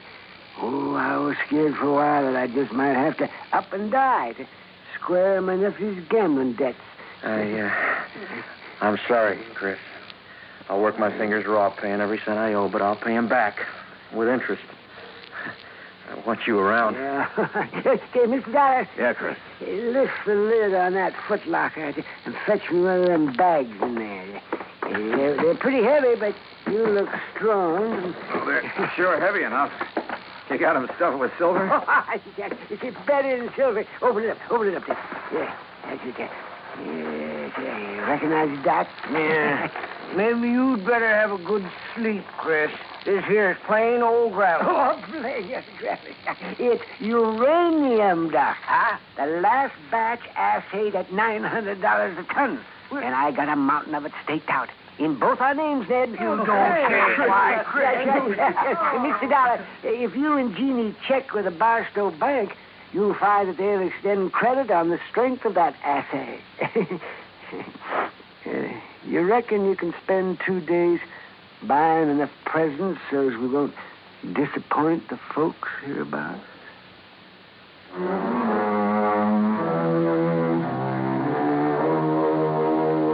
Expense account item 4, $68 even. Telephone calls to 5 principal cities where I thought Willie D'Agostino might be remembered.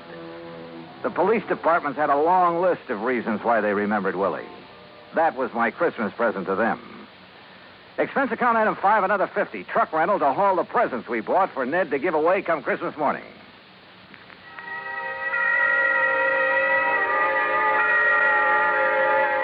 And then it was Christmas Eve. We sat on the Kringle's porch and watched the procession up to the Maggie mine. The flickering lights from the miners' lamps reflecting on the faces of the happy children. Old Chris was bundled up in blankets, his little eyes twinkling, chuckling to himself like he knew all the answers to the universe. Jean was there, too. Kind of nice. Isn't it, Johnny? Kind of nice. Marshal Ed Noller was one of the wise men in the procession. I recognized the sideburns. And Doc Spangler couldn't hide his height. Oh, he wore an awful beard. Ned Kringle led the burro that carried the Blessed Mother. Yeah, you guessed it. The burro was Carmen Kringle. Expense account total, including return to Palm Springs and incidentals, $229.75. But forget it, Pat. This is the best holiday I ever had. And I was only cold at the start. From all of us to all of you, may this be your very merriest Christmas ever. Yours truly, Johnny Dollar.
From Hollywood, it's time now for...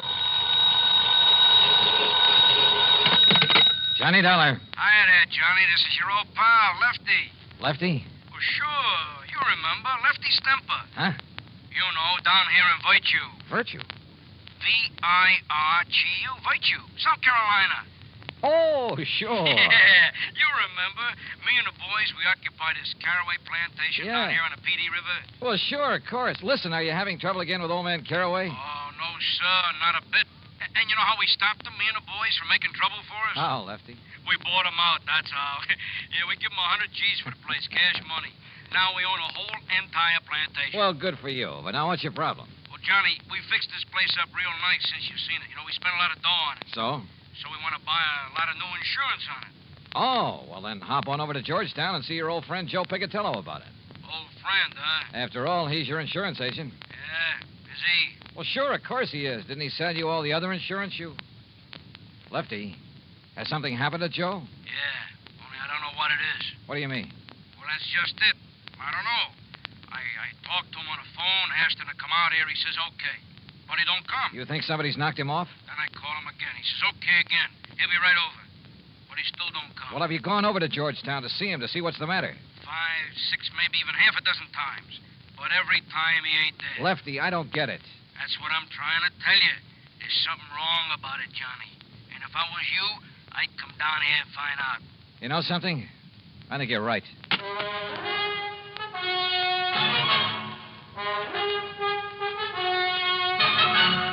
Bob Bailey in the exciting adventures of the man with the action-packed expense account, America's fabulous freelance insurance investigator. Yours truly, Johnny Dollar.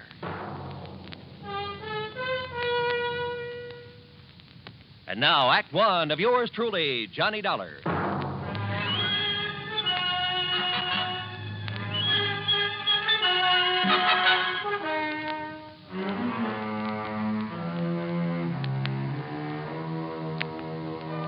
Expense account submitted by Special Investigator Johnny Dollar to the Continental Insurance Company, Home Office, New York, New York.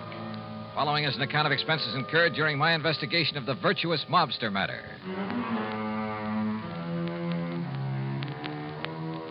Expense account item 1, $7.85, train to New York City and taxi to the office of Continental Insurance Company. Fortunately, my contact there, Ben Orloff, was in. Come in, Mr. Dollar, come in. Thanks. How are you? Sit down. Thanks. Now, Mr. Orloff... Wait a minute. Don't tell me you never received that check for your services down in South Carolina. Oh, yes, I got that. Why, I had that mailed out to you nearly 2 months ago. Yes, I said I got it. Oh, good.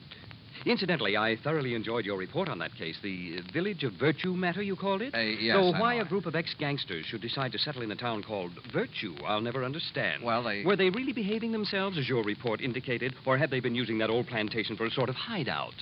Their records have been clean down there for over 20 years now. Is that so? Well... Well, maybe the answer to organized crime is to give all those fellows a nice, quiet plantation to live on. Yes. Though I must say that when our agent down there, Joseph Picatello... It's about Joe that I've come to talk I to. must say that I was a bit concerned when I found Joe had sold policies to characters like Lefty Stemper and Bully Magoon and Flippy Lackovich. Mr. Orloff. Why, those were the very sort of men that Thomas E. Dewey chased out of New York when he was D.A. some years ago. Mr. Orloff. That was before Dewey became governor, you know. So naturally, what were you going to say about Joe Picatello? Have you heard from Joe recently? No, I don't think I have, now that you mention it. Because I just Why? talked over the phone. Wait. You must understand one thing, Mr. Dollar. Oh, what's that? Our office down there in Georgetown is probably the smallest one we have in the whole country. Joe really doesn't handle much business for us, you know. Yes, I understand. I understood that when I talked to him in April. If it weren't for those mobsters over in Virtue... Ex-mobsters, Mr. Orloff. Well, if it wasn't for them and some of the townspeople to whom we've issued policies, I'd... Mr. Dollar, has something happened to Joe Picatello? That's what I want to find out. Because now that I think about it... Excuse me. Miss Bailey? Yes, Mr. Orloff. Did you ever get a reply on the Harmon policy from Mr. Picatello in our Georgetown office? No, sir. I've written Mr. Picatello several times now. Thank you. Dollar, we wrote Joe about that Harmon matter over 4 weeks ago. Well, didn't it occur to you to phone him and find out why he hasn't answered you? But it involves such a small policy that... yes. Perhaps I'd better try to call him. Miss Bailey? Wait. Yes? Nothing. What? I said nothing. Well, Mr. Dollar? Well, Mr. Orloff, if something has happened to Joe Picatello... Well, look, instead of spreading the alarm, how about if I quietly run on down there? But have you reason to believe something wrong has happened to him? Only from what his clients down there at the plantation have told me over the phone. You think perhaps some of his old gangland enemies have got to him? After 20 years, I don't know. But if you'll okay my expense account, I'll go down there and see. Well, now, Mr. Dollar... And if you won't, I'll go down there anyway. But there's the danger, too. This might be a very dangerous...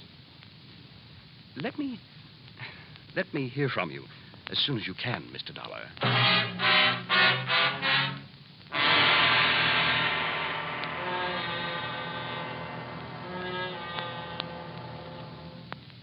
Act two of yours truly, Johnny Dollar, in a moment. And now for another episode in the life of Sergeant Donald Bellwether, my husband.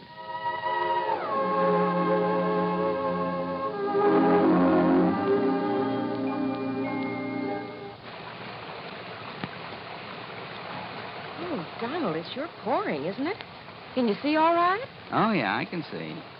Those windshield wipers are operating with mechanical perfection. You notice there are no more streaks either since I put on the new rubber blade. You know, I think every driver should have his windshield wipers in good order. It's much safer.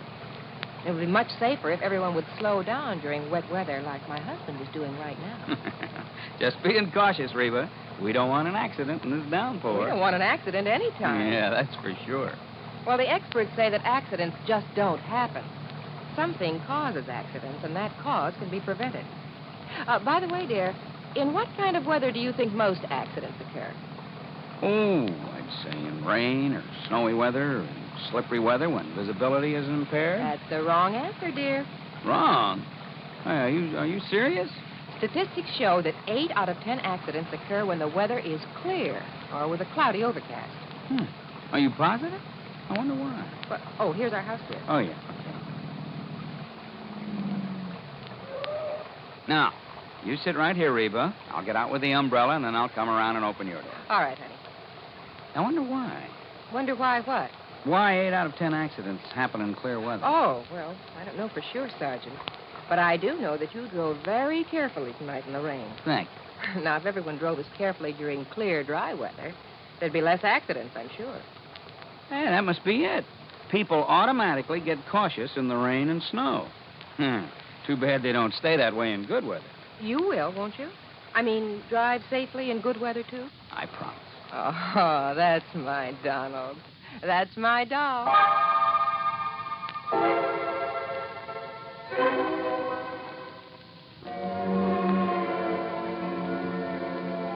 And now, Act two of yours truly, Johnny Dollar, and the Virtuous Mobster matter. Expense account item 2, $28 even, transportation and incidentals, New York City to Georgetown, South Carolina. It was late when I pulled into the prosperous little southern community, and it was dark, pitch dark.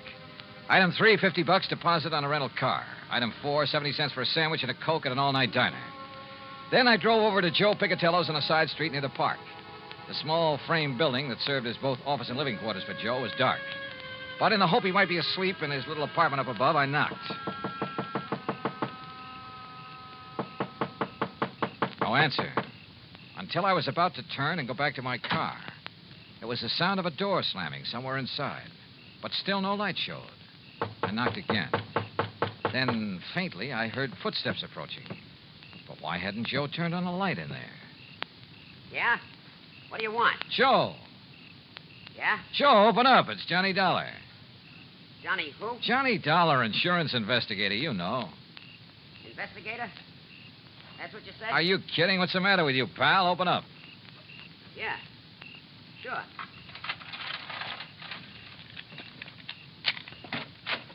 Hiya, Joe. What's the idea of no lights in here? You forget to pay your bill or something? Maybe. What do you want? What? Investigator, you said, Willie. Did you hear that? Willie. Yeah, I heard. Hey, what is this? Don't move. Huh? Oh, no, you don't. Oh.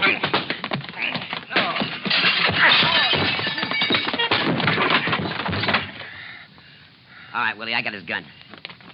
Now hit him again. Yeah. Again. Once more. Okay. There he is. I'd like a light. Yeah. What do you want I should do with him now? Huh? You crazy, Willie? You mean you don't know? Okay, but if I blast him here, it's going to make a lot of noise, and if anybody... Listen. Hey, it's a car. Coming down the street. Investigator, he said.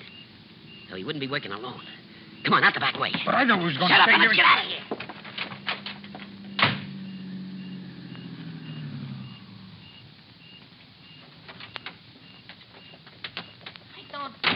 Don't see no lights on, Lefty. Well, maybe Joe's went to bed, if he's there.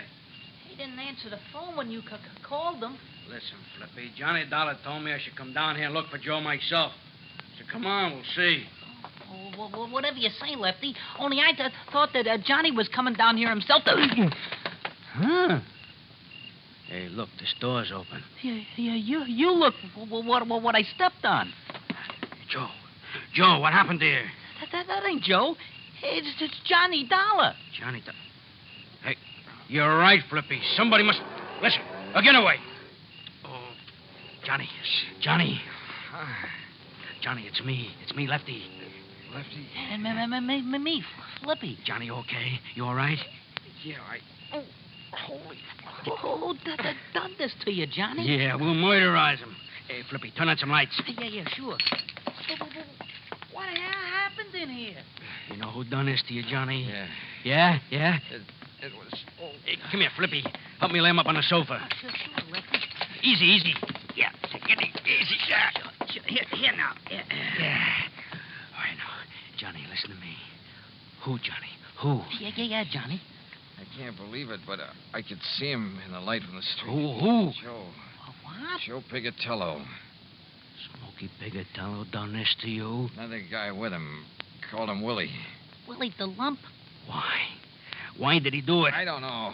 Acted very strange when he came to the door. But I don't get it. He was my pal. He was your pal. And, Willie the Lump with him. That's what I don't get. It means he's went back. That's what it means. He's went back to the old racket, dope smuggling. No. Yeah, him and Willie the Lump was partners in the old days. But 20 years, Joe's been straight, Lefty. Like you and me and Bully Magoon. Yeah, for 20 years, you and me and Bully, the only guns we ever used was for hunting, for killing snakes. But not no more. What do you mean, Lefty?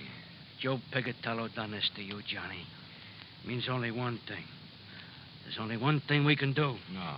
He's right, Johnny. No, Lefty. Yeah, Johnny. First we take you back to the plantation where you get all right again. No, listen to me. Then we find Joe Pigatello. Flip and Bully and me. No. And when we do...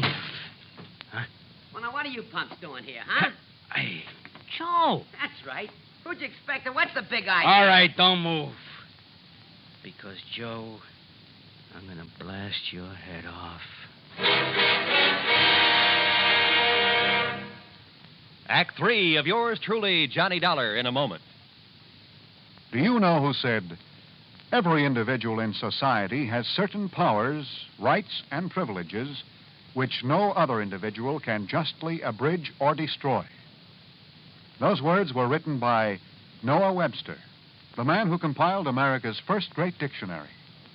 Mr. Webster knew that if the country which he had seen come into being were to succeed, the rights of the individual have to be protected.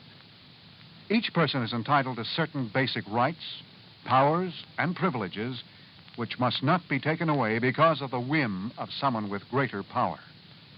In the United States, the individual is important regardless of his wealth, power, or position. The importance of the individual is closely linked to the American tradition.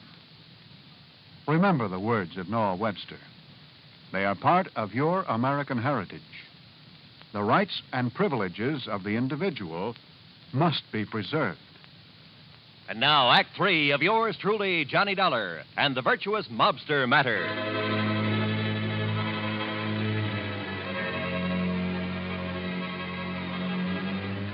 To say the atmosphere was tense there in Joe Pigatello's office in Georgetown, South Carolina, would be the understatement of the week.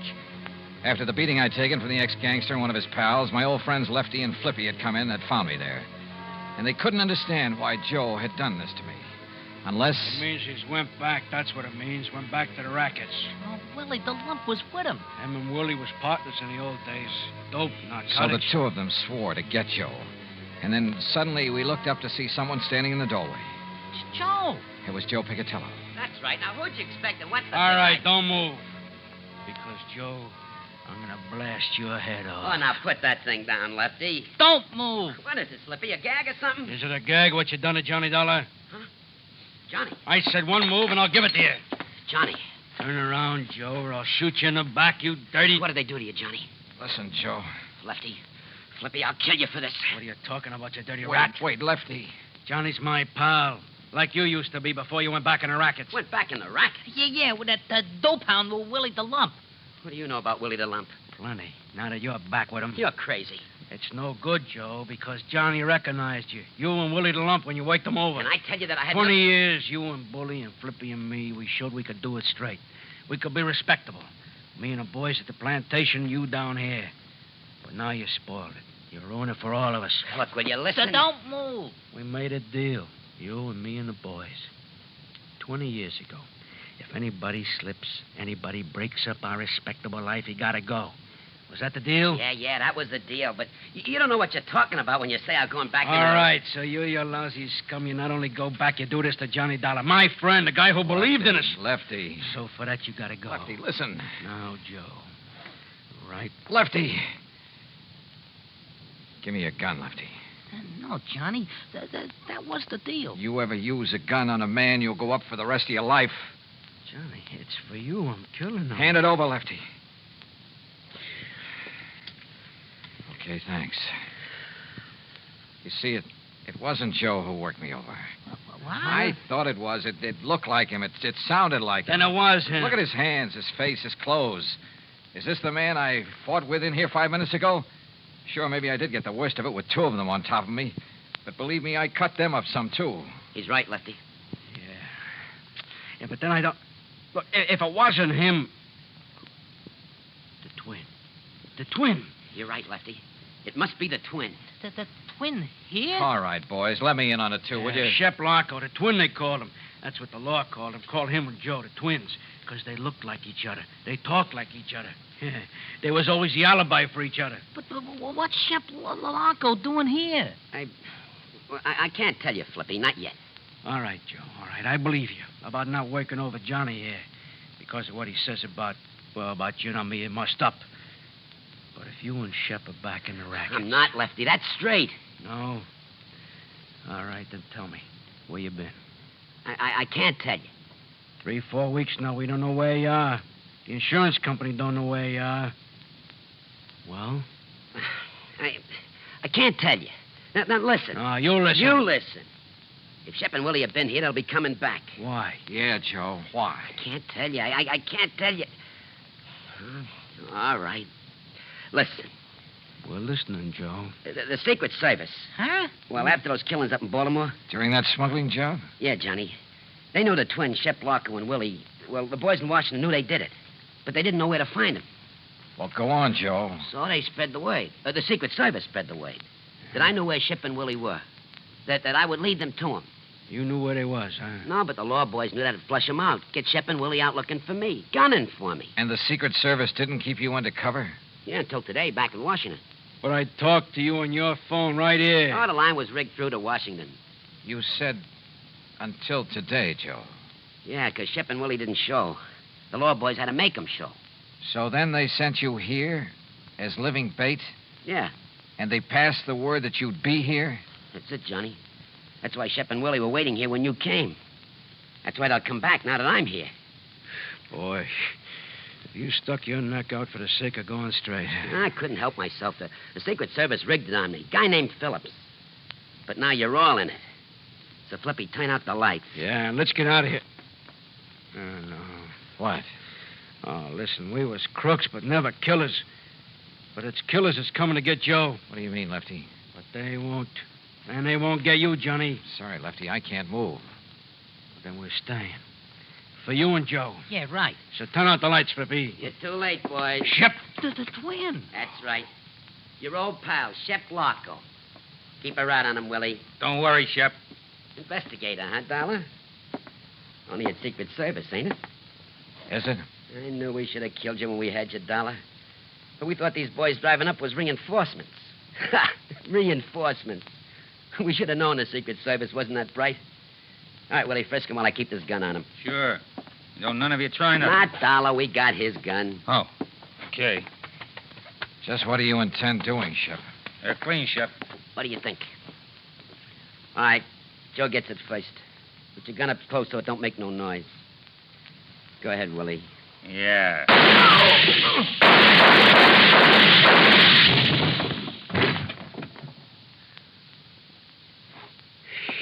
Whew. Oh, you got them both. And I thought you couldn't move. Yeah, boy. Thanks, Johnny. Thanks. Thank Lefty for giving me his gun when I asked for it, Joe. Oh. Hey, look. Any of you guys know a good doctor?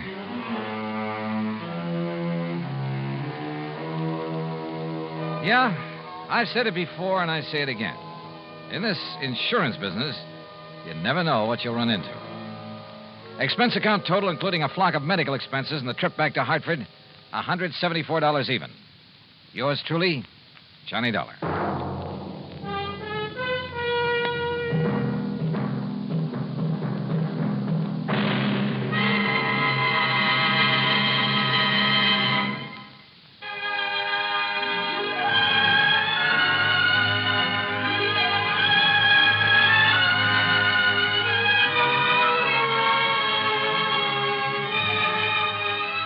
Yours truly, Johnny Dollar, starring Bob Bailey, originates in Hollywood and is produced and directed by Jack Johnstone, who also wrote today's story.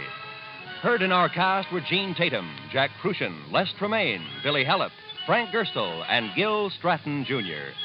Be sure to join us next week, same time and station, for another exciting story of yours truly, Johnny Dollar. This is Roy Rowan speaking.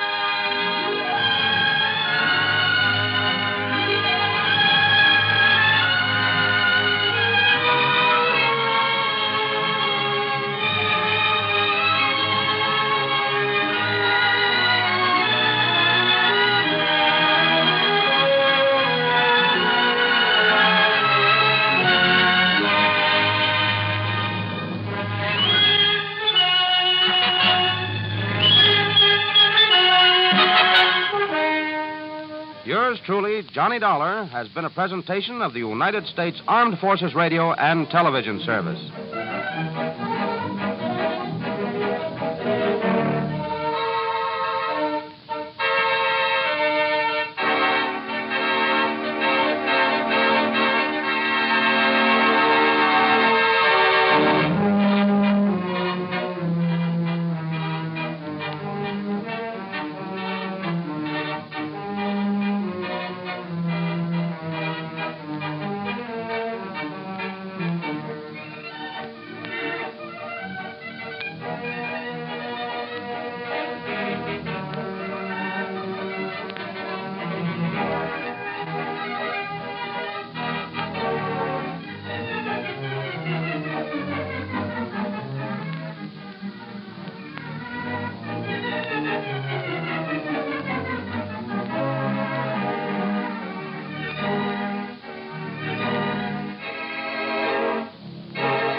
From Hollywood, it's time now for Johnny Dollar. Dollar, this is Fred Starkey. Starkey? Worldwide Mutual out here in Columbus, Ohio. Oh, sure, Fred. How are you? Look here, Dollar, if you're free for a couple of days, I'd like to have you come on out here. Oh, what's it all about? Mrs. George Hemingway Tilford. Ever hear of her? Tilford? No, I don't think so. Pretty wealthy, especially since a fire a few months ago. It destroyed a big lumber yard that her husband left to her.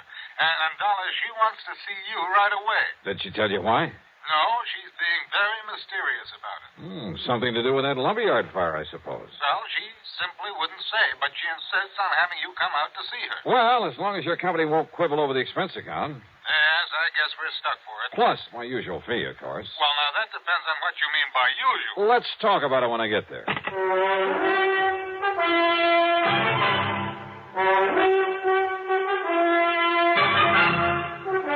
CBS Radio brings you Bob Bailey in the exciting adventures of the man with the action-packed expense account. America's fabulous freelance insurance investigator. Yours truly, Johnny Dollar.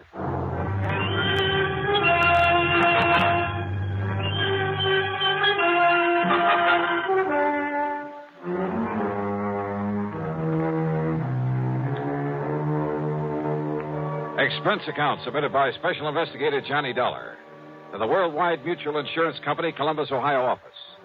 Following is an account of expenses incurred during my investigation of the loss by a hair matter. Expense account item 1, 4175, plane fare from Hartford to New York to Columbus, Ohio. It was after 2 a.m. when the big Silver Bird dropped me off at Port Columbus Airport. Item 2, 250 for a taxi into the Deschler Hilton. There was no time to rouse Fred Starkey out of bed, so item 3, 1420 for a nightcap, a comfortable room there in the hotel, and a kind of brunch late the next morning. So late, as a matter of fact, that I had to wait for Starkey to come back from his lunch before I could see him at the office of Worldwide Mutual. See him and ask him questions. Sorry, Dollar, but you just won't say. Yeah, well, now look, Fred, I like to know something about a case I've come this far to handle. I'm not even sure there's a case here. Well, you told me that she owned a big lumber yard that had burned down some months ago. Exactly 9 weeks ago. All right, how much insurance? Dollar, it was a total loss. It cost the company $330,000. Wow, wait. Fortunately, it was underinsured. Underinsured? Well, these days, the ground alone out there is worth that much. Out where? It's near Minerva Park. Arson by any chance? No. No sign of it whatsoever. She, possibly need the money? Hardly. Her husband left her over $250,000 in securities when he died a couple of years ago. No. Nothing suspicious at all, huh? Except that suspicious mind of yours. Now, listen, Johnny, I didn't say her wanting to see you has anything to do with that fire. That was your idea. Maybe she just wants a look at you. A great admirer of yours, I understand. Oh, sure. Well, do you always expect to find arson, fraud, or murder, some sort of crime whenever somebody calls on you? No, not always. Well, that's the way it usually turns out. But don't you see, if this had something to do with her insurance, she would have said as much. But if it hasn't, why did she ask for me? Well, I told you. You told me what? Oh, I don't know. I don't know why she wants to see you, but I'm willing to bet that it has nothing to do with that fire. $500? $500. Huh. Fred, how do I get there? Item 4, a $50 deposit on a rental car, and I drove north on Cleveland Avenue, that's Route 3, to the pleasant little town of Minerva Park. The Tilford home, while not a mansion, was a large stone and stucco affair with plenty of trees and well-kept lawns. All in all, a real nice place in good condition. Yes? Oh! The surprise was the widow Tilford. In her middle 60s, I guess, but with a sparkle in her eye that made you feel she ought to be 25 years younger. She was dressed in well-tailored sport clothes. Her hair was gray, but cut in a short bob. And her subtle use of makeup made her look like a million. Johnny Dollar. Mrs. Tilford? That's right. And, Johnny, I'm such a fan of yours and that radio program that I hear every Sunday on WBNS that, well, I'll break down and confess that about a year ago I wrote and asked for your picture. Oh? And you wrote me the nicest letter when you sent it. Oh, of course. Grace Tilford. That's right. And when you started off the letter with Dear Grace, why, it made me feel almost young again. I know something. I think you are pretty young, Mrs. Tilford. Oh, one look at you, Johnny, and I wish I was. But with this old heart of mine hitting on only about one cylinder... Come in. Yeah, sure.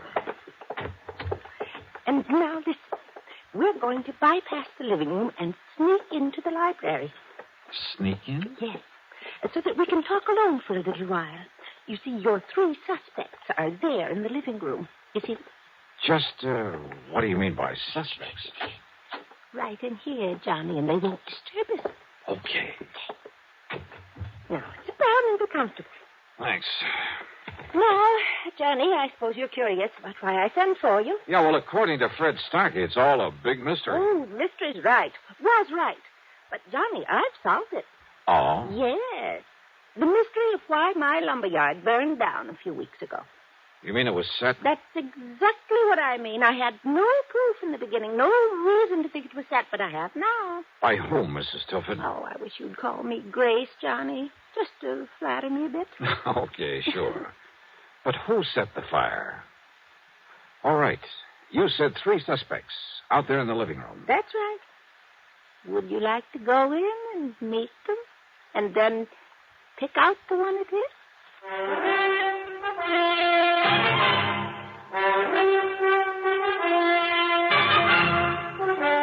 You say that one of those 3 people sitting out there in the living room set that lumberyard fire. Yes, Johnny and I collected $330,000 on it after all. The police and firemen had found nothing to indicate arson.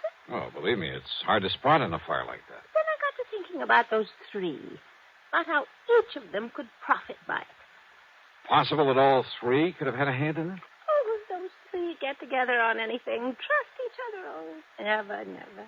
Okay, then. Then a couple of days ago, I learned something. Proof that one of them did it. Which one? Well, if I know you, you're clever enough to find out. But if you already know, and suppose the one who did it knows that you know. Oh, not a chance. Oh, at least I don't think there is. And at least none of them has made any move against But me. if one of them... you'd better tell me which one.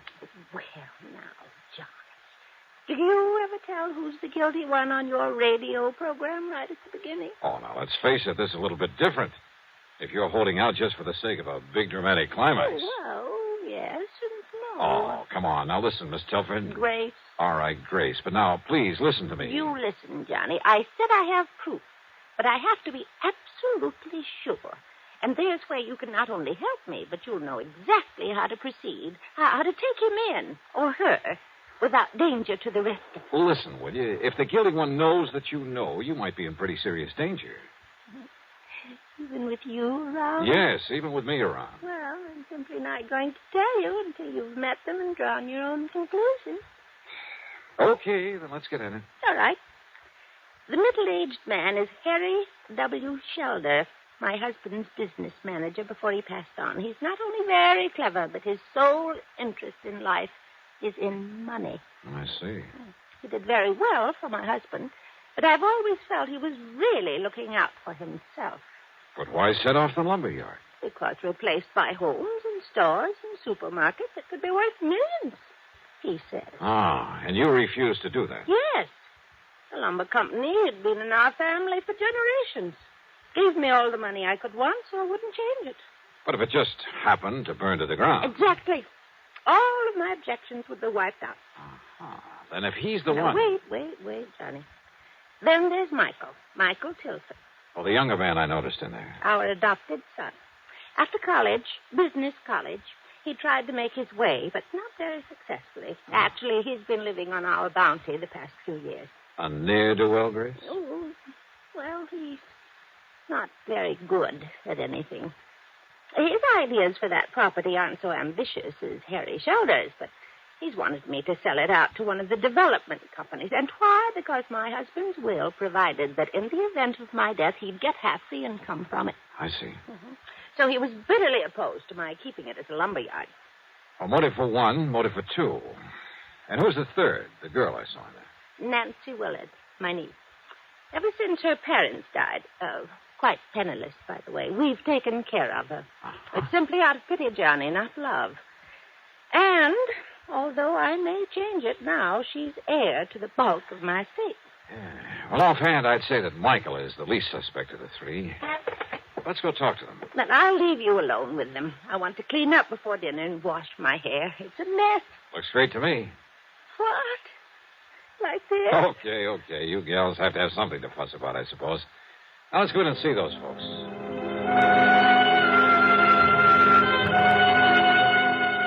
Under the circumstances, there was nothing I could do but play along with her little game, her dramatic little mystery matter. But not for too long. On the excuse she had to go up and wash her hair, she left me with them there in the living room. And what a trio. As I've told you half a dozen times now, Dollar, Mrs. Tilford hasn't long to live. According to her doctor, not more than 5 or 6 years at the most. Don't you see what I mean? Maybe, Mr. Shelder.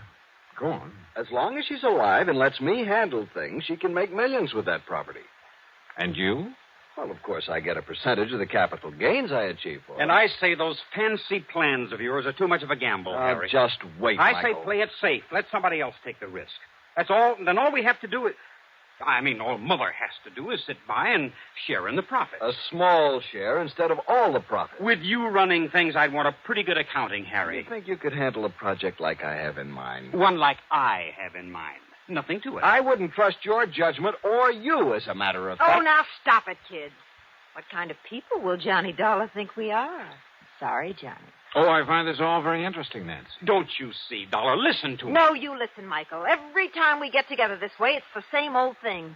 I've said it before, and I say it again. Let Auntie Grace handle things her own way. Of course, you're well provided for without even having to lift a finger. That's right, Harry. I'm not one of the hired help. Nancy, I resent that. But she does have a point there. Sure, so go ahead and resent, but...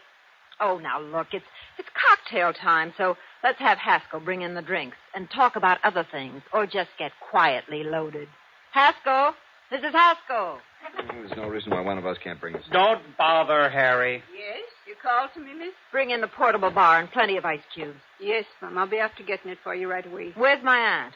About to get under the hairdryer last time I was up the stairs. Tell her to come down and join us. Yes, Mum, that I will. And while we're waiting, let's try to be civil to each other. To say I didn't particularly like these three would be an understatement. And I could picture any one of them having set that fire. For the next few minutes, they simply sat and glared at each other until we heard Mrs. Haskell come running clumsily down the stairs. Miss Nancy, Mr. Shelder, Mr. Michael. Haskell, I thought you were going to bring... Haskell, what's the matter? It's Mrs. Tilford up there in her room. Well? She's dead.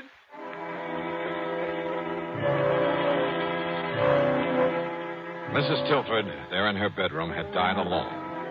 Apparently, she'd been sitting under a hairdryer, then simply fallen to the floor, the big professional-looking machine falling beside her. Fortunately, the heating coils had apparently broken before they could set fire to anything. A big hunk of suspicion started building up at the back of my head. But then Dr. Taylor came and pronounced it death from a heart attack. And yet I must confess, I certainly didn't... Well, she took such good care of herself. I was certain she'd live on for several years. Well, I'll go downstairs and make out my report and arrange to have the body taken care of. Well, we won't have to argue about the handling of her affairs anymore. Unless, of course, the court lets me act as executor of her estate. In which case, I warn you... Harry, how can you be so callous about it? Oh, the poor dear darling. Oh, shut up, Haskell. But Michael's right, Harry. Oh, sure. I suppose you two are heartbroken about her dying like this. Alone. She died all alone up here. Quit. While we were downstairs trying to pick her apart like a bunch of vultures, in spite of the way she treated all of us. What do you mean by that, Mike? We got so much better than we deserved. That's what I mean. All three of us. Harry, never bothering to see her, to come here and be nice to her. Just parked in his office in town, juggling figures to get as much out of her as he could. Michael, I resent... I don't care if you do. Heaven only knows how much you've cheated her since Father died. Only your foster father, remember? And Nancy, sitting around here, sponging off her, sweet-talking her, waiting for her to die. Look who's talking. With all the things she's done for you, Michael, you haven't even had the decency to come and visit her now and then. Yes, I know. When was the last time you were here? A month ago, 6 weeks ago, the last time that Harry was here. Is that true, Mike? Yes, Mr. Dollar, I'm afraid But it you is. didn't hesitate to accept the money she kept sending you. At least I tried to make my own way. Oh, sure. Big, ambitious little Michael. Well, what have you done for us? At least I've stayed here these past few weeks and gone through the motions of being nice to her. Kept her company, helped her with her clothes, fixed her hair for her, and, well... Is that true, Mrs. Haskell? Yes, sir. Fixed her hair for her. Big deal. Miss Nancy even bought her that big hair-drying machine. Oh. And the poor dear loved it so she was washing her hair 3 and 4 times a week. Now, what's that got to do with what Wait a we're minute. discussing? That's right. If it hadn't been for this crazy machine, she would have been downstairs where we might have... Wait. Well, don't take it out on the hairdryer, I Michael. said wait a minute. My brain was fairly spinning. A news item in the New York papers less than a month ago. A freak accident, 1 in a million at a beauty parlor. A professional hairdryer machine, exactly like the one lying here on the floor. There'd been pictures of it, sketches, to show exactly what had happened. A tiny wire had come loose. It shocked the customer so badly that she'd lost consciousness. There'd been a big noise over it. And now here was Mrs. Tilford, a little frail old lady with a heart condition. Yeah. What is it, Mr. Dollar? Yes, Johnny. What's that funny look supposed to mean? Plenty. Mrs. Haskell, did you ever help Mrs. Tilford with this machine? Oh, jeez, I'd never even touched that contraption of the devil, sir. Dollar, this old Betty wouldn't even let Mrs. Tilford install an electric stove. But I failed to... Listen, when was this thing purchased? Why, about 3 weeks ago. I still have the bill for it in my office. Another of Nancy's little tricks gave it to Mrs. Tilford as a gift, but charged it to her account. But I failed to see... 3 weeks ago. So when I find the wire on it, it was cut instead of simply broken off when it fell. Mr. Dollar. Yeah, and I'm glad you didn't kick this thing anymore, Mike. You see it here? When she clamped this thing on her head, this wire touched her wet scalp. Oh, now just... Good heavens. Then when she turned on the switch, well, that was it. Harry, you haven't been here for weeks. Well, I know, but I... Nor have you, Michael. And Mrs. Haskell was afraid to touch the thing. Well... Nancy. Yeah, Nancy. You were here, Nancy. And a few weeks ago, when you read in the papers how one of these machines might... No! Heaven, Dollar! Oh, put it down, Nancy. No. I'll kill you. I'll kill all of you. Sure I did it, but nobody will ever know because none of you will be alive. That's where you're wrong, Nancy. Michael. All right, Nancy. No, let go of me. Sorry.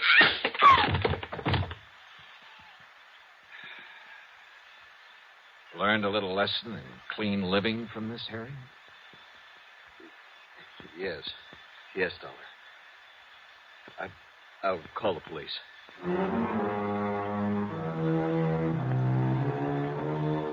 So Nancy's wild shot busted one of his ribs, but Michael recovered. Nancy, I don't know what the penalty for murder is in Ohio, but believe me, she'll find out the hard way. As for the estate, well, that's up to the courts, too. No doubt much of what might have been Nancy's share will go to the company for that payment on the fire. Expense account total, including the trip back to Hartford, $162.70. Yours truly, Johnny Dollar.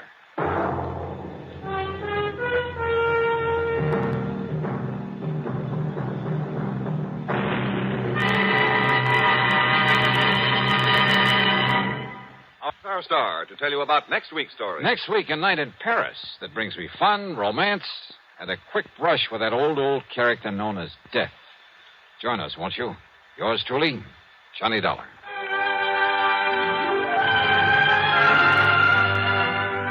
Yours truly, Johnny Dollar, starring Bob Bailey, originates in Hollywood and is written, produced, and directed by Jack Johnstone. Heard in our cast were Virginia Gregg, Helen Cleve, Shirley Mitchell, Ben Wright, Sam Edwards, Harry Bartell, and Lawrence Dobkin. Be sure to join us next week, same time and station, for another exciting story of Yours truly, Johnny Dollar. This is Jim Matthews speaking.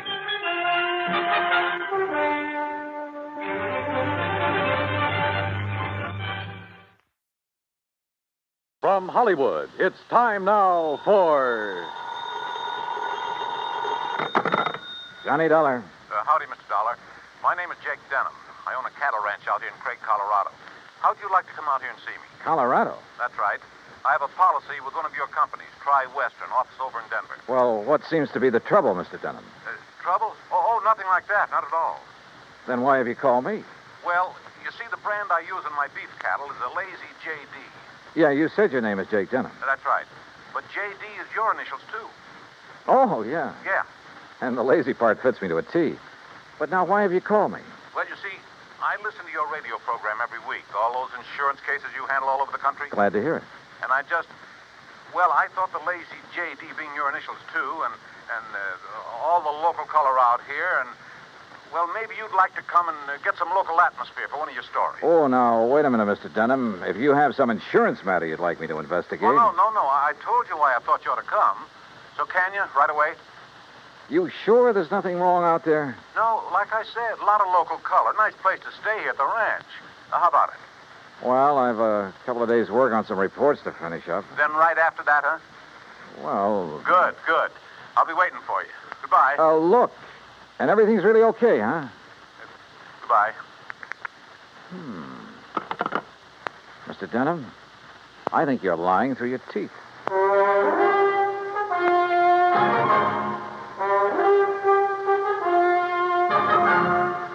Bob Bailey in the exciting adventures of the man with the action-packed expense account. America's fabulous freelance insurance investigator. Yours truly, Johnny Dollar.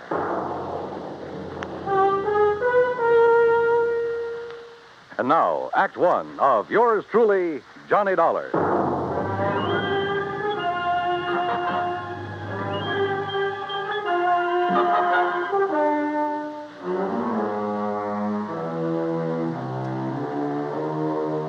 Expense account submitted by Special Investigator Johnny Dollar to the Tri-Western Life and Casualty Insurance Company, Home Office, Denver, Colorado.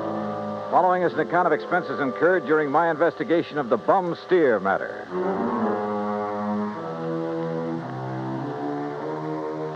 Expense account item 1, 370, long-distance call to Hal Versky, my contact at Tri-Western in Denver. Johnny, good to hear from you. You out in this neighborhood? Nope, still in Hartford. Hal, I want you to okay an expense account for me. Well, now that depends. Listen, do you know a client of yours by the name of Jake Denham? Yes.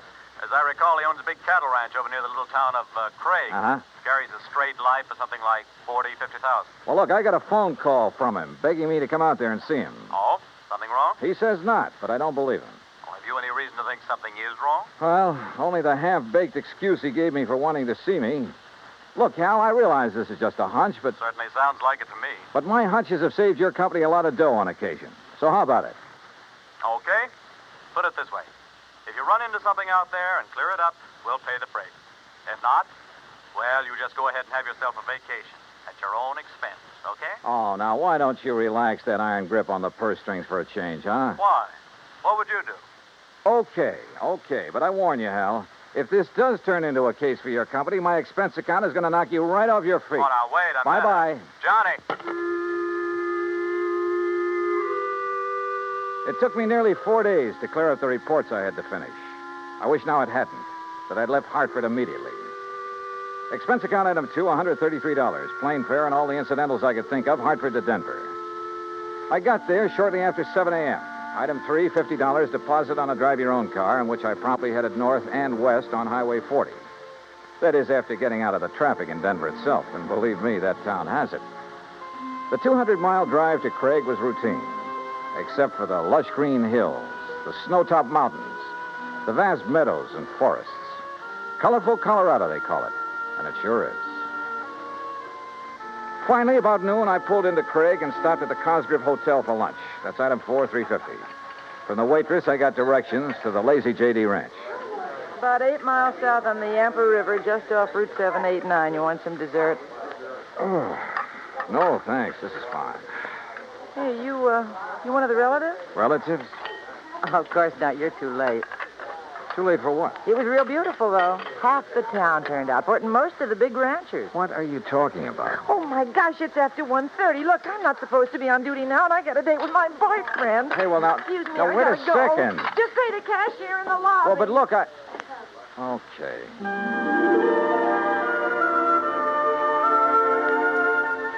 I paid my check to the cashier, went out to my car, climbed in, and headed for the Lazy Ytjd.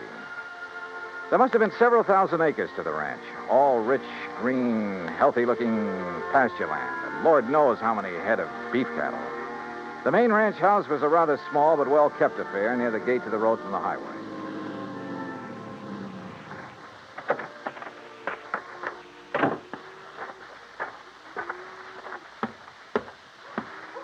And then I saw it. A long piece of black crepe hanging on the doorframe.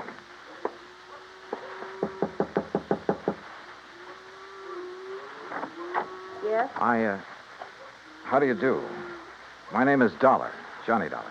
Oh, Johnny Dollar. Why didn't you come before? What? He begged you to come, didn't he? To come right away? Mr. Denham? Yes, but I Then told why him... didn't you? You might have saved him. Saved him? Yes, saved him. We buried him this morning. And I think he was murdered.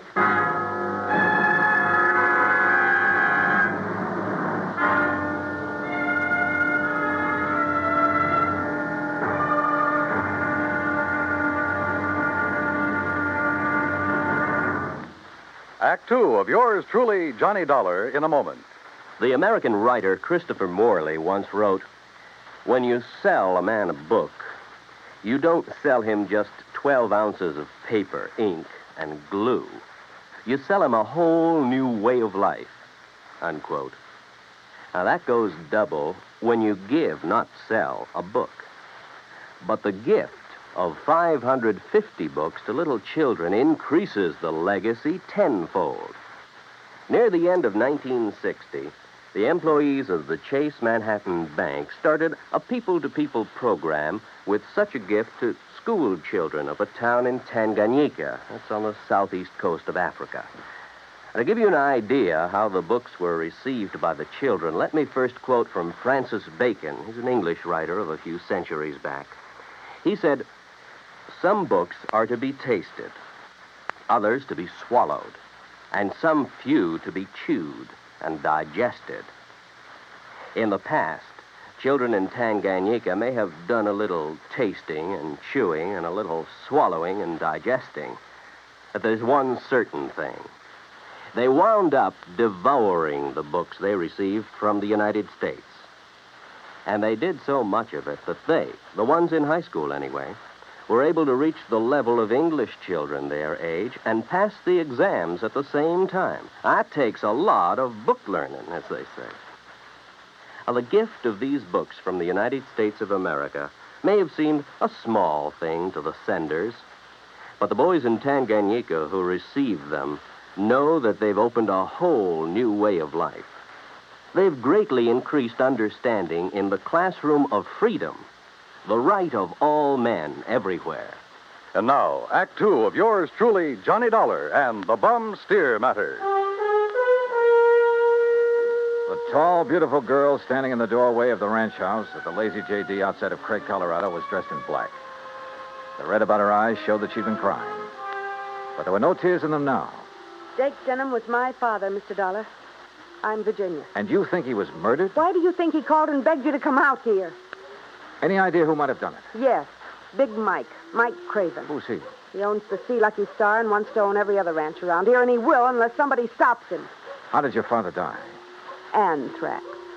That's what they said it was. I thought that was a disease of cattle. People, too, if they get infected from the cattle. And that's what happened to your father?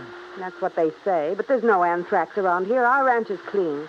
Look, let's go inside and sit down and talk about this. Sure, I'll talk about it. If only somebody will listen.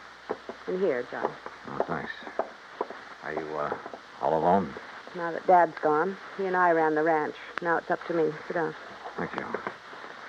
Virginia, were you trying to tell me out there that you think somebody tried to infect your herd with anthrax? What would you think? Who was your father's doctor? Dr. Regis Ross from in town. Who are you? Well, my name is Dollar, insurance investigator. Say, you fellows act pretty fast, don't you? Sometimes. Feeling all right now, honey? I guess so. I told the hands that you're in full charge now. They'll take their orders from you. Or from me. Or from... Sure. Sure, I guess that's best. Thank you, Pete. They might as well get used to it, because after we're married... Look, honey, why wait any longer? I know this is a bad time to talk about yes, it, but Pete. I also know, and you know, that this is no time for you to try to go it alone. But what about your medical school? I'll give it up. This is a lot more important than... Well, you're a lot more important. Oh, look, Jenny, you stalled me for a long, long time. I know, Pete, because Don't you see I can run this ranch alone? No. You need me, honey. And I'm here to help you. Do you know how Dad felt? Sure. That all I wanted was this ranch. The same as he felt about anybody else who ever came here. Just who are you, Pete? This is Pete Kermer, Johnny. My fiancé, I guess. That's right. Didn't I see a Kermer ranch on the way out here, a small one? That's right. My pa's. He's Carl Kermer. Well, what do you think caused the death of Virginia's dad? Just what everybody says, Mr. Dollar. Galloping anthrax from that Hereford. Then why did he send for Mr. Dollar to come? I'm afraid we'll never know, honey. Well, I do. It's because he knew something was going to happen to him. Where is that steer now? Buried. On orders from the vet and the state inspector. Mr. Dollar. Yeah? You said investigator. Hadn't you better talk to Dr. Ross? Yeah, I guess so. Want to let me have his address? Sure. I'll write it down for you. And, while you're at it, Tell me where I can find the veterinarian. And that state inspector, too. Huh? Sure. Why not? When I left them, a few minutes later, Pete was still making a quiet, but I must say effective pitch for Virginia's hand. Expense account item 5, 10 cents for a phone call to the state inspector. He told me he'd never seen the infected steer on the lazy Ytjd, that he was confined to his bed at the time. I called the vet's office, and he was expected back shortly. So I sat around the hotel lobby and glanced over some magazines. And then, in one of them, I found an article that made my eyes fairly pop out of my head. Item 6, I called the vet again. He was in. You caught me just in time, Mr. Dollar. I was about to drive over to the Sea Lucky Star Ranch for dinner. Mike Craven and I are old friends. That's all? Yes, ever since we roomed together at college. Oh, I see. I understand you're the man who spotted the anthrax out at the lazy Ytjd. Yes, sir, that's right. Just that one Hereford. How it ever got to him, I'll never know. The rest of that herd's absolutely clean. Got poor old Jake Denham, too. You think he became infected from that steer? Well, how else could it be? Galloping anthrax. Just like that. Doctor, where is that steer buried? Do you know? Yes, I had it buried myself. It's some miles out in the far corner of the lazy Ytjd property. Then phone the Sea Lucky Star and call off your dinner date. You and I are going out to take a look at that carcass. Oh, no, just a minute, young Investigator, did you say you are? That's right. Uh-huh. I suppose you have some authority. What I don't have, I can get. Tell me, Doctor, is there some reason why you don't want me to see the carcass of that steer? No. Well, let's go. Along the way, we picked up 2 fellows who were handy with pick and shovel. It was almost dark now, so I bought a couple of powerful flashlights at one of the local hardware stores. That's item 7, 925. It took a couple of hours for the 2 men to dig down to the carcass of the steer, but they finally exposed one flank of the unfortunate animal. Yeah, you sure planted this critter deep, Doc. There's part of him. Give us a few more minutes, we'll handle it. No, wait. Huh? Mr. Dollar, come down here into the hole. Sure. Oh, what's the matter, Doc? The color of that carcass. I don't understand this. What are you talking about? Well, this doesn't make sense. The deterioration and putrefaction that always occurs, well, it simply isn't here. You mean it's possible it wasn't anthrax killed this steer? But I'm sure that all the symptoms, the swellings in the subcutaneous connective tissues, in the interstices of the muscles and lymphatic glands, and in the membranes of the mouth and tongue, they were all there, and they were edematous, too. Could some poison have possibly produced those symptoms? Poison? Yeah, look. I read in a magazine this afternoon that strychnia often produces symptoms very much like those of tetanus, lockjaw. Yes, that's true. But a poison that would... Good heavens. Yeah? Why, I haven't heard of it since my college days. Quintanogen sulfide. But why? Good question. No, Dollar. Because it wouldn't explain the death of old Jake Denham. If it was anthrax. What? Or was he poisoned, too? Good heavens, you mean you Wait a think minute, that... Wait a minute. Doctor, the brand on the rump of this animal. Well, that's Denham's own brand, the Lazy Ytjd. Yeah, but it looks to me like it was put on over another brand. Yes. Yes, you're right. Any way of finding out what the original brand was? No. Yes, Mr. Dollar. The other side, the inside of the hide might show it. Then, Doctor, you got a skinning job to do. All right. Hand me my bag there, please.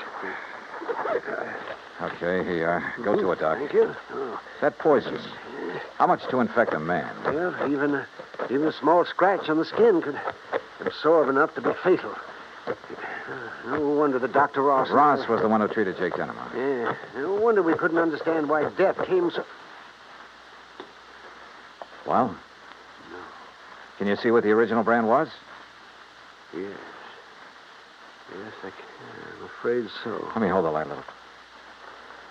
Oh. I see. But I can't believe it, Mr. Dollar.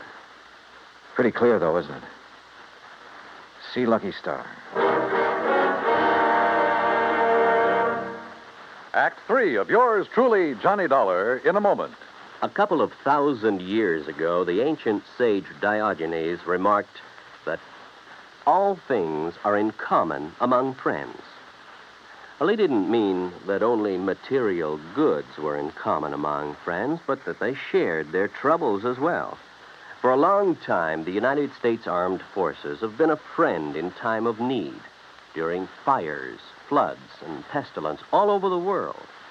Many peoples of the earth have come to believe in the friendship which the U.S. military personnel have spread for so many years, and the calls for help they answer in time of personal emergency, a response which has always been immediate. Not long ago, a Korean Buddhist nun was suffering from beriberi, an advanced form of acute malnutrition.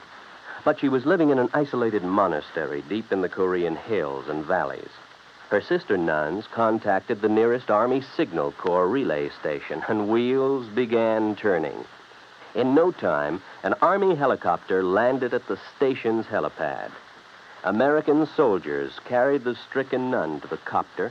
She was flown to a waiting ambulance and whisked away to the hospital. Her recovery was rapid, thanks to the United States Army, her newfound friends. Army helicopter men helped in many other ways. Over the 108 islands of the Ryukyus that spread from southern Japan to northern Formosa, Army helicopters are constantly whirling their blades as they hop from one island to another on missions of mercy. They bring food donated by American women on Okinawa, or they bring vital medicine to save a life. They also bring friendship and understanding and freedom, the right of all men everywhere. And now, Act 3 of yours truly, Johnny Dollar and the Bum Steer Matter.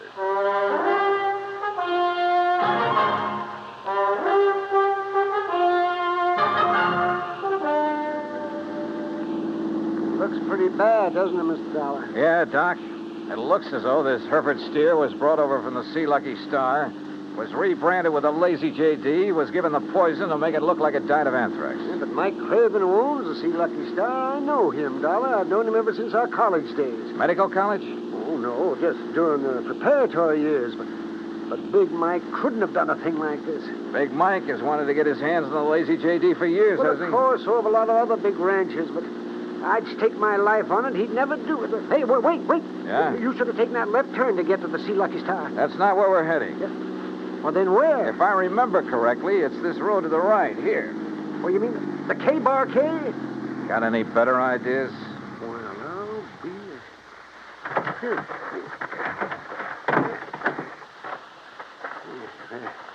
The ranch house is dark. It won't be for long. Would you call this a good ranch, Doc? No, old Carl has been just a hanger-on. He hasn't made the place pay for quite some... What's going on out there? Who is it? Johnny Dollar, Pete. Oh? I want to talk to you. Oh, sure. Door's open. I'll be right down. Come on, Doc.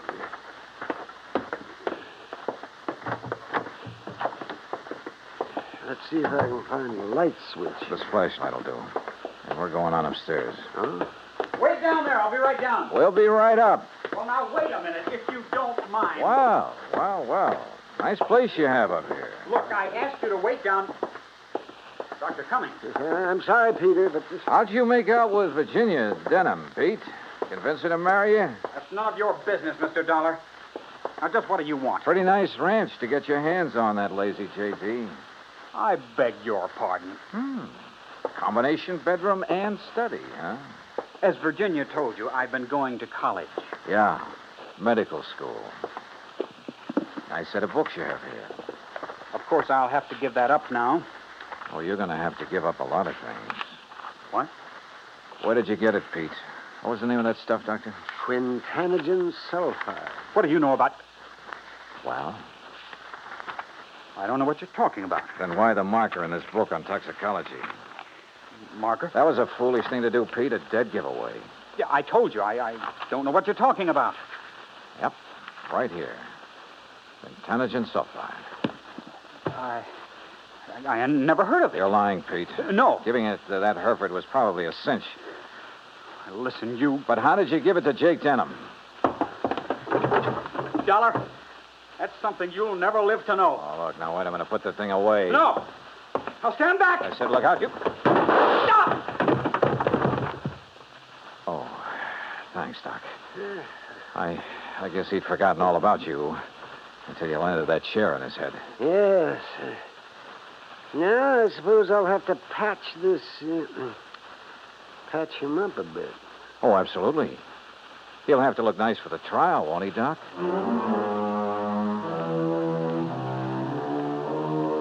Expense account item 8, $55.95. Living expenses in Craig while waiting for the autopsy on Jake Denham.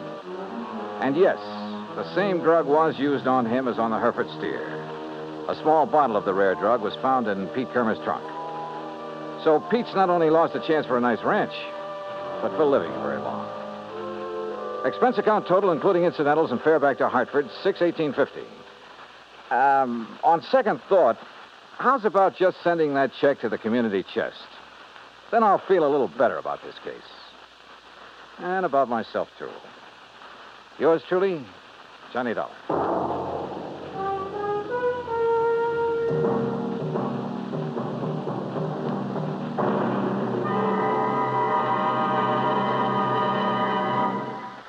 And now, here is our star to tell you about next week's story. Next week, an old ghost town out in Montana. But one of the ghosts carries a .38 Colt. Join us, won't you? Yours truly, Johnny Dollar.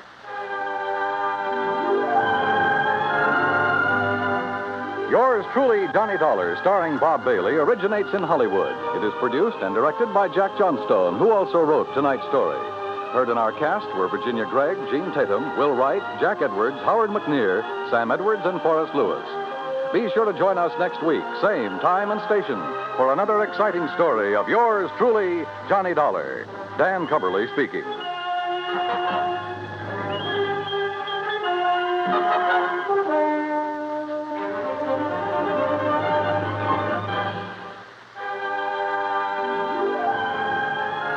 This is the United States Armed Forces Radio and Television Service.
It's time now for...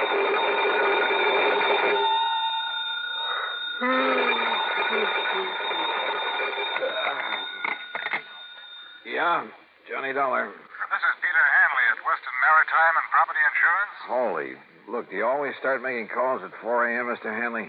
I had to phone clear across the country, Mr. Dollar, to find out that you're right here in Los Angeles. Yeah, that's right. The Beverly Hilton out here in Beverly Hills. Good. But I've cleared up the case that brought me here, so as soon as I have breakfast, if they serve it at this unearthly hour, I'll pack up my bags and go back to Hartford. Please don't. Oh, what's up? One of our clients is about to present us with a claim that I think you ought to investigate, as long as you're right here. Yeah, what sort of a claim? For the loss of his yacht, How much of a claim? between $150,000 and $250,000. Wowee. You know where Malibu Beach is? Yeah, sure, up the coast a few miles. Used to be a famous movie colony, that sort of thing. That's the place. Well, if you can find some means of transportation, I'll meet you at the Malibu Pier. On expense account, Mr. Hanley, I can find anything. Well, now, look here. And on a claim that could run to $250,000, I'm sure you won't be chintzy. Mr. Dollar. I'll see you at the Malibu Pier.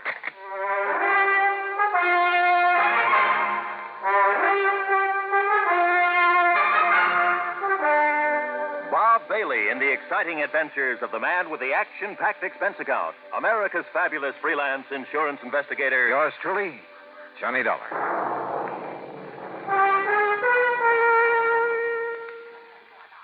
And now, Act One of yours truly, Johnny Dollar.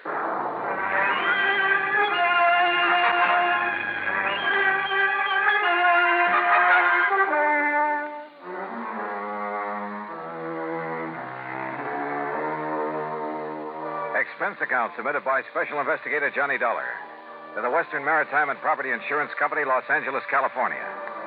Following is an account of expenses incurred during my investigation of the Malibu mystery matter.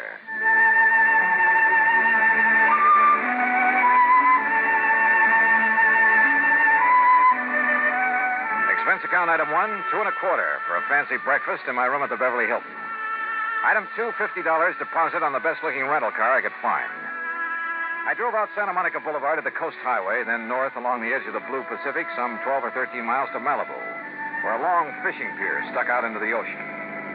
Cars were parked for half a mile on either side of the pier entrance, and it looked as though half the population of L.A. was crowded out on the pier itself. Thanks to an ambulance that pulled away from the curb and headed south toward town, I found a parking space.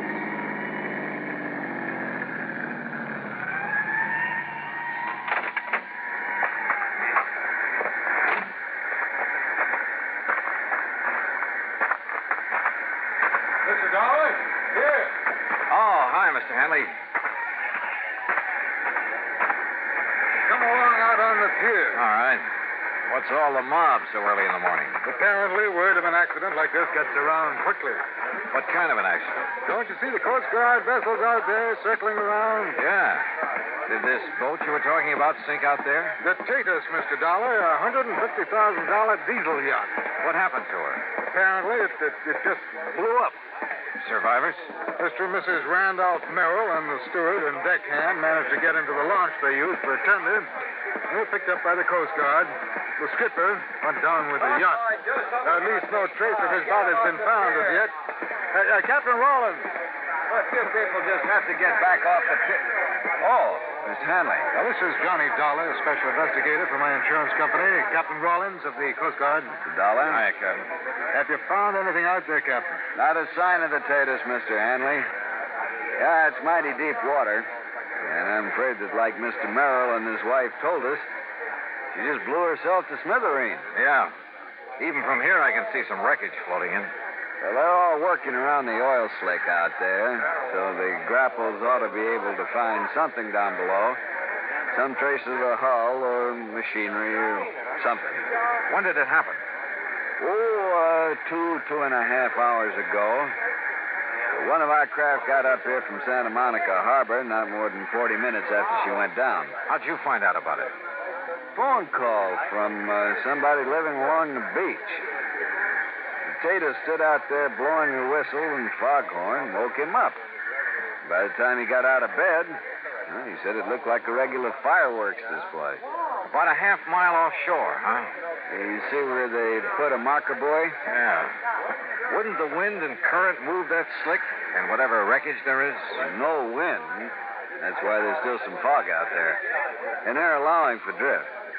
Don't worry. If there's anything left of the Tatus, those boys will find it. Now, excuse me, will you please? I got to keep a check on operations. Yeah, sure, Captain. See you later. Hanley, you say Mr. and Mrs. Merrill are okay, huh? Yes. If the Coast Guard and Santa Monica are through with them, they're probably back at their home in Westwood. I think I'd like to talk to them. By all means. Though I don't exactly see any particular reason for investigation. Yeah, it's company policy, Mr. Dollar, on any claim over $100,000. Yeah, but the claim can't have been made yet. Don't worry, it will be. Wait a minute. $150,000 yacht. But you said the claim could go as high as $250,000. Yes, that's because of Mrs. Merrill's jewelry, which she always took with her. Oh, was that lost, too? I don't know. I haven't yet talked to her. Then let's do it. Well, if it hadn't been for a friend of mine living up on the hill behind the beach who was also awakened and saw the explosion, I wouldn't have known about it even this soon. Yeah. Well, come on, let's talk to the Merrills.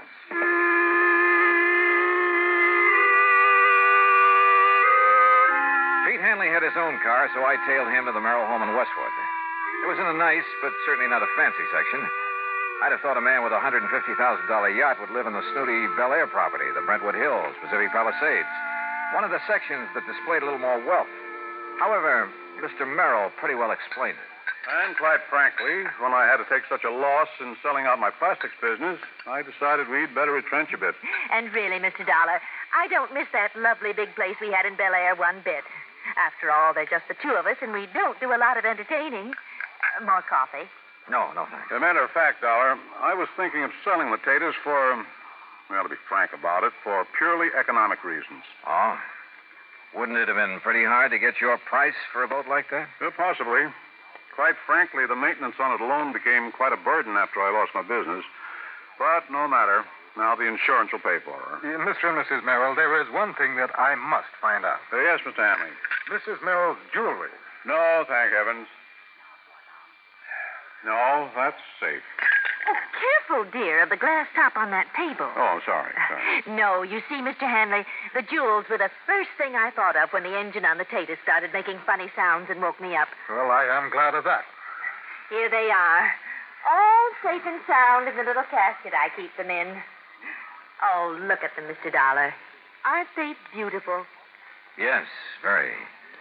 But now suppose you tell me just what happened out there on the yacht. They said they'd been cruising peacefully up the coast, all hands on board asleep except for the skipper at the wheel. Then the engine started making strange sounds, shaking the whole yacht. The Merrills and the crew jumped out of their beds and rushed on deck. By then, the captain had discovered something wrong with the fuel system, so he ordered them off from the tender while he tried to operate the extinguisher system. Then, barely minutes after they'd cleared her side, came a series of explosions. And that was the last they saw of the Tatus and her captain. As for the Merrills, they were humbly glad they'd been lucky enough to escape. Lucky? Suddenly, sitting there, idly toying with the jewels, I discovered something that... Yeah, believe me, this case did need investigation. Needed it bad.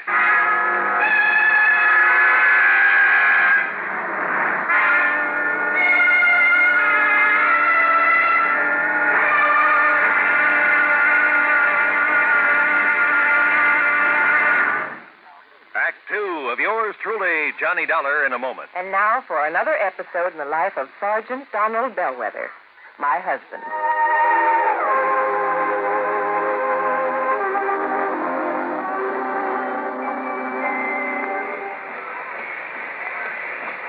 Hi, honey. Did you fix the windshield wipers? I sure did, Reba. How's that? Oh, you fixed them. Good for you, Donald. Thank you, my dear. Well, that's that. Now, if it rains, we're prepared for it, huh? I feel better now. Oh, me too. A driver has to see the danger if he expects to avoid it. That's right. And also keep the back and side windows clear in rain and snowy weather. That's right. Oh, how about the horn? The horn? The horn doesn't work, Sergeant. Aren't you going to fix it? No, I don't think so. Frankly, Reba, I hate horns. Whenever there's a traffic jam, the first thing some guys do is blow their horn. Which does absolutely no good. Of course not. All it does is jar everyone's nerves. No, I don't think I'll fix the horn. Oh, but now wait a minute, Don. Look, supposing we're driving along and suddenly we see a youngster on his bicycle headed right out into the street. Sounding that horn will warn him and possibly avoid a tragic accident. Yes, that's true, but... Or supposing we're driving on the highway, and just as we're about to pass a car, that car decides to pull out into our lane and pass the car ahead of him. He obviously doesn't see us, and he won't hear us shout. But one little beep on that horn, and he'll automatically scoot back and avoid a collision. Reba, you've convinced me. Even though it can be a nuisance, the automobile horn is a necessity. Then you'll repair it? Immediately. Oh, that's my Donald. That's my doll.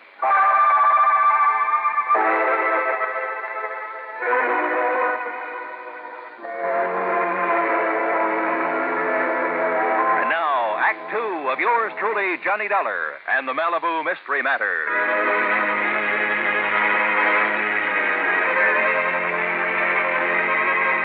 Remember when you were a kid and first found out about how mercury would plate a piece of gold, make it look like silver?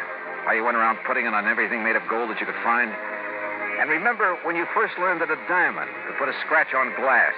How you went around with your mother's engagement ring, cutting grooves in window panes, glass tabletops, and so on? Okay.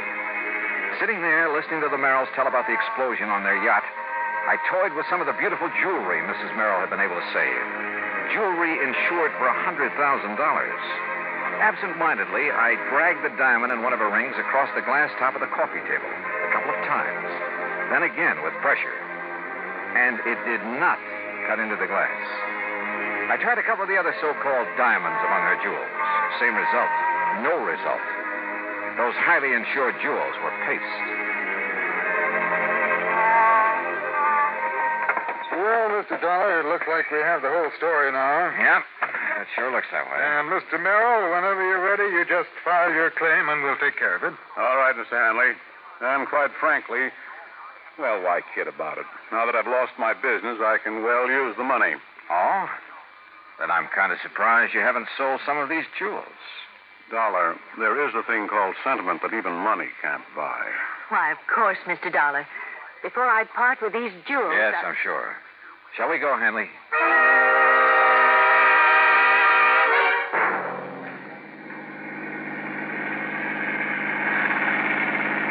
But if you're perfectly satisfied with the Merrill's account of the wreck, why go back to Malibu? Did I say I was perfectly satisfied, Hanley? Look, wouldn't you feel a lot better if that wreck could be located, maybe brought up for examination? Well, yes, but you're certainly lucky Mrs. Merrill saved that fortune in jewelry. What jewelry? What are you talking about? You saw it yourself. Did I? And it's covered for $100,000. That jewelry that she showed me? Of course. What are you getting at, Dollar? Look, I take it Merrill's business came a cropper, huh? Why, yes, he simply bit off more than he could chew. You know, overestimated his market, overexpanded. Matter of fact, I've been thankful these past couple of years that I didn't fall for his pitch and invest in it. Merrill's quite a promoter, you know. You mean a crook? Well, I didn't say that, no, but his Bel Air estate, where they used to live, his yacht, her jewelry, that sort of thing. They were all to impress the people he got to finance his ventures. A real fast guy was somebody else's buck, huh? Yeah, I guess you could say that about him. So that's why you wanted me to investigate this so-called accident to his yacht. No, not at all, as I told you. Hey, what do you mean by so-called? Hanley, you say a friend of yours actually saw the explosion. That's how I learned of it almost as soon as the Coast Guard. But no, and if you know the address, that's where we're going. I told you, he lives up on a hill overlooking Malibu Beach. Only first we're going to stop at the Santa Monica Coast Guard station and pick up a chart or two. Why? Also, if you know a good surveyor, we'll take him along with us. Dollar? Yeah, Hanley? I've got an idea that may save your company a lot of money.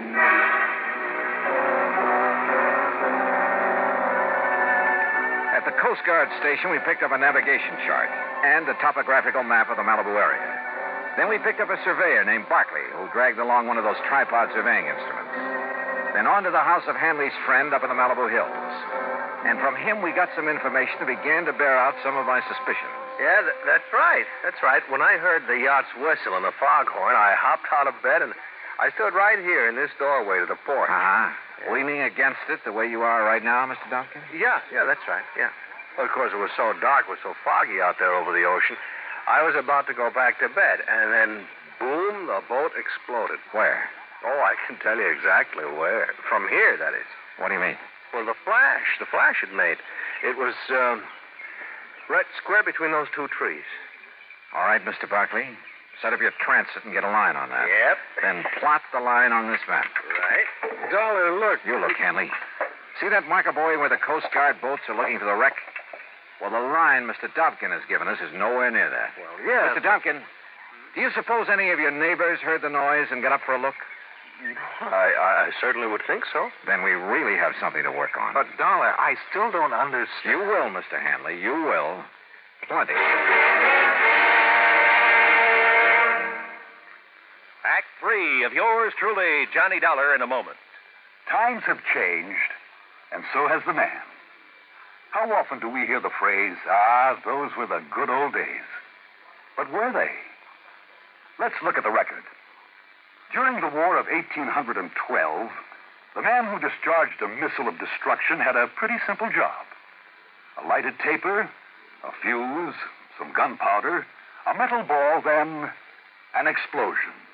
And the metal ball was propelled toward its target, located a few hundred yards away. Now, go back in time to the year 1327. Again, the operation was simple. The taper, the gunpowder, but this time, an enlarged arrow fitted into a block of metal.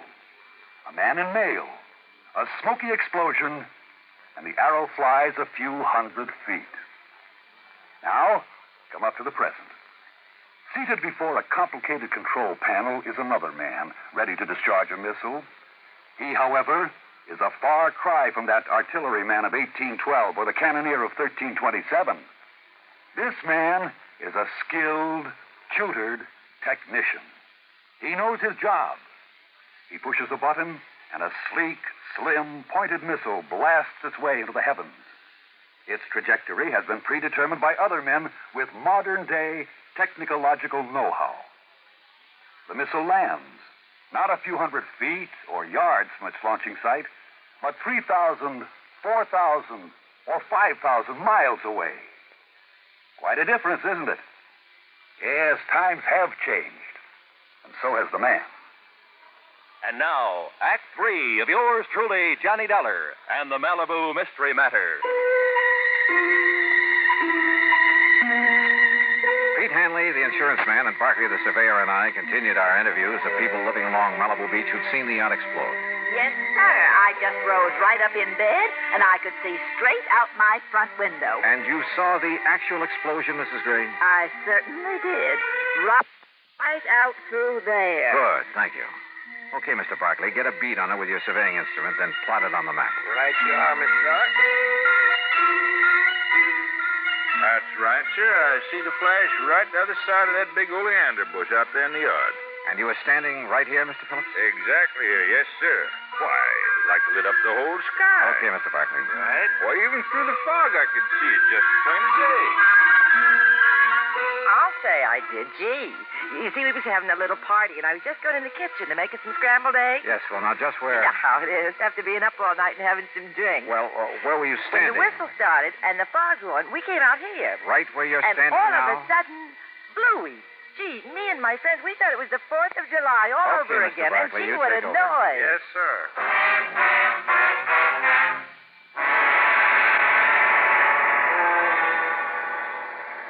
So according to our survey, Captain Rollins, your boats have been looking in the wrong area for that wreck. Yeah, Mr. Dollar, according to this chart the surveyor made, the Tatus went down right on top of Calico Rocks. That's a formation only about 30 feet below the surface. That means that our divers will have no trouble at all finding the wreck. Then go to it, Captain. We'll be at the Beverly Hilton. Let me know what you find. Will do, Mr. Dollar. Item 3, $5.25 for some lunch. Then we went up to my room and waited. Finally, a couple of hours later, came the call from Captain Rollins. No, Mr. Dollar, our divers didn't find a sign of her, not a sign of the Tatus or any part of her, but Yes, Captain? we did find a lot of, well, they looked like heavy cans that had burst open. Like maybe they'd contained some kind of explosive? Exactly like that, and some heavy logs and tie chain wedged into the rocks, like an explosion had driven them in. A raft? Maybe loaded with dynamite or something to make the explosion everybody saw? Exactly. But what I don't understand is the oil slick we found, the wreckage floating around. Captain, I think that oil slick and the flotsam were planted out there. Well, then listen. Look, check every port on the Mexican coast, large or small, for the Tatus. I'll talk to you later. Come on, Hanley. We're going out to see the Merrills.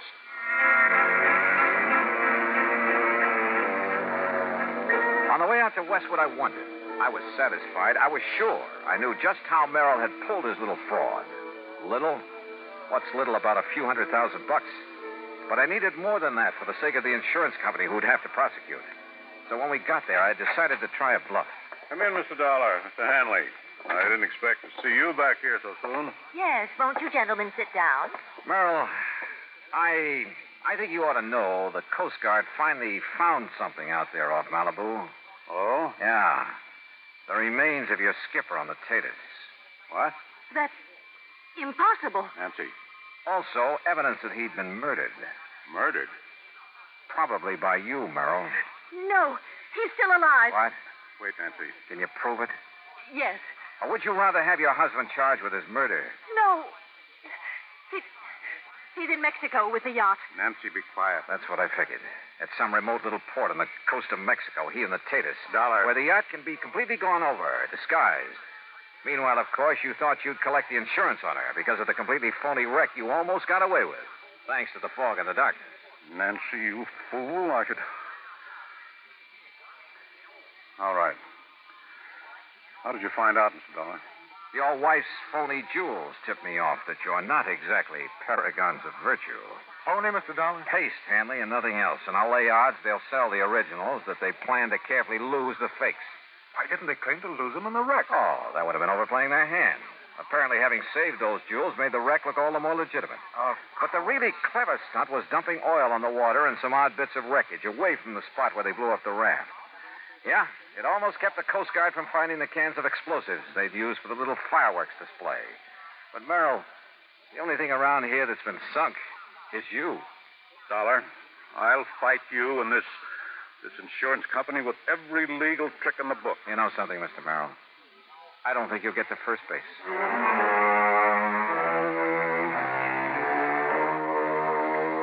Yeah? When a crook tries to pull a fast one on an honest insurance company, well, you'll see what I mean when the courts get through with Merrill and his wife. Expense account total, including mileage on the rental car and a couple of extra days at the Beverly Hilton, $101.50. Yours truly, Johnny Dollar.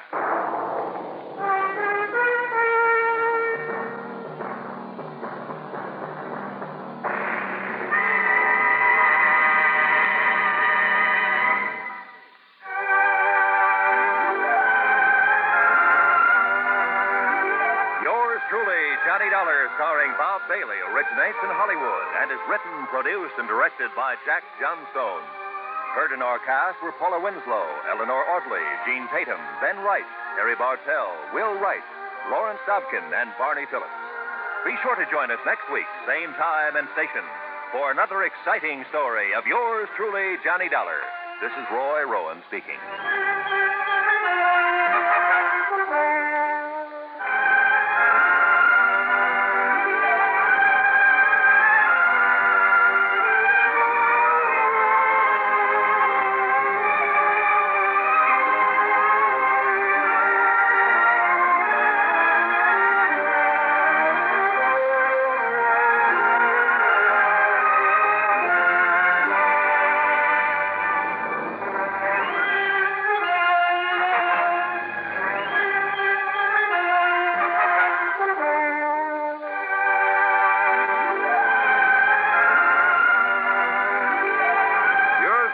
Johnny Dollar has been a presentation of the United States Armed Forces Radio and Television Service. WROW, Albany, New York.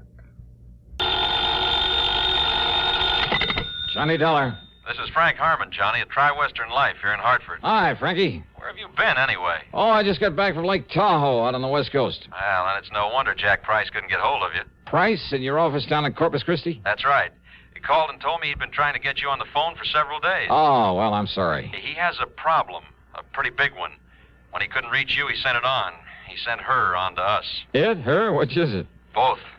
So come on over here, will you? There's no time to waste. Oh, what's it all about? Well, all I can tell you is, well, somehow you've got to prevent a murder.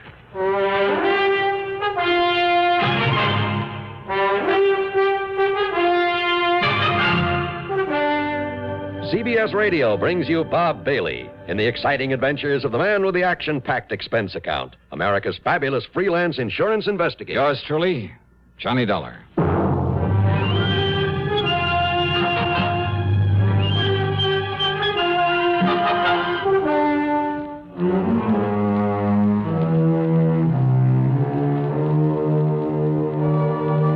Expense account submitted by Special Investigator Johnny Dollar to the New England Office of Tri-Western Life Insurance Company. Following is an account of expenses incurred during my investigation of the unworthy kin matter.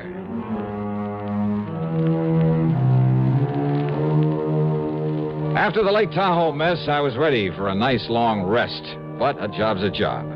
So expense account item one, $1.10 for a cab back to Frank Harmon's office at Tri-Western in the big new building on the square. Glad you finally got back here, Johnny. Hiya, Frankie. Yeah, sit down. I'll get right to the point. Okay. Try to give you the whole story before she gets here. Who's she? Name is Jean Unworthy. Unworthy? That's right. That's a funny one. Well, our little problem isn't very funny. Now, listen. I'm listening. About 4, maybe 5 years ago, up in Ypsilanti, Michigan, A prominent businessman was killed by a guy named Eric Bean. Oh, you're telling me. It was a ruthless, pointless, wanton murder, simply because the victim refused to give him a few bucks. And the defense tried to get Bean out of it on grounds of temporary insanity. That's right. But instead, they sent him up to the Michigan State Prison, gave him life with no chance of parole. Oh, yeah, I remember. It just happens I was in on that case. Oh, of course. Of course you were. Well, all right, then. Well, I didn't play a very important part in it, I have to admit, but I was there. And you were there during his trial. From the first to the last gavel. Yeah, and you know what Eric Bean did when the judge pronounced sentence on him. Yeah, that's right. Because it could be that Bean thought his remarks were partly aimed at me. I mean, this talk about getting even with everybody. All right, sure. Sure, I'll go up to your lousy, stinking prison. Order! Order in the court! But if you think you can keep me in it, you're crazy. Order! Order! Will someone restrain the prisoner? Because I'm going to get out. When I do, I'm going to kill everybody that had anything to do with filling me up. Officer, restrain that man. No! Don't take your hands off him. I'm going to kill anybody that had anything to do with this.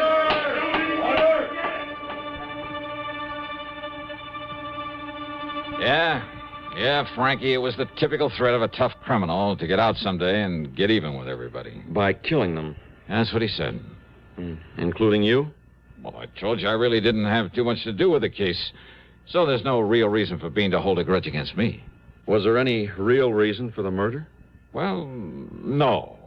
But listen, you know how little those courtroom threats usually mean? Yeah, well, then you're not at all worried over the fact that Eric Bean escaped 7 or 8 days ago. Oh? Well?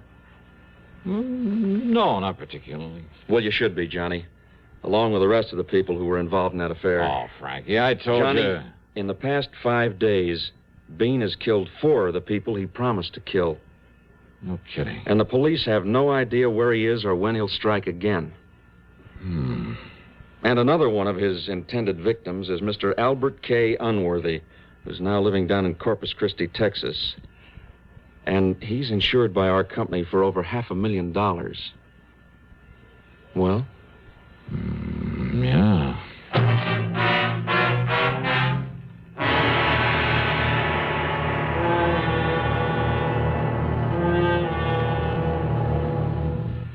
Be sociable. Have a Pepsi. That reminds me of a tip I've been meaning to give you. Whenever you buy Pepsi-Cola, get an extra carton. This is the secret of effortless entertaining. You know by now that as the parties go, so goes the Pepsi. So face reality and be ready for any number of thirsts by making sure there's always plenty of the light refreshment on hand. People go for Pepsi because it refreshes without filling and does it in such a good-tasting way. Come to think of it, why not buy a case of Pepsi?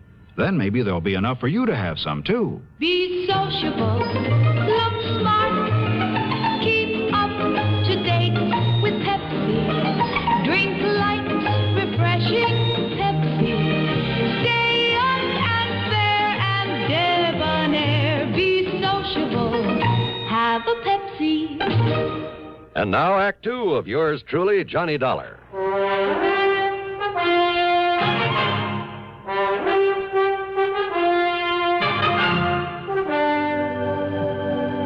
All right now, Johnny, when Jack Price wasn't able to reach you, he dumped the whole thing in my lap, including the old man's daughter, Jean. She arrived here in Hartford early this morning, came in here and demanded that you be appointed a bodyguard for her father. Oh, now listen, I Frank. phoned her at her hotel right after I got in touch with you. She's probably on her way over here to see you right now. Hey, look, Frank, I'm an investigator, not a buddy. Listen, buddy.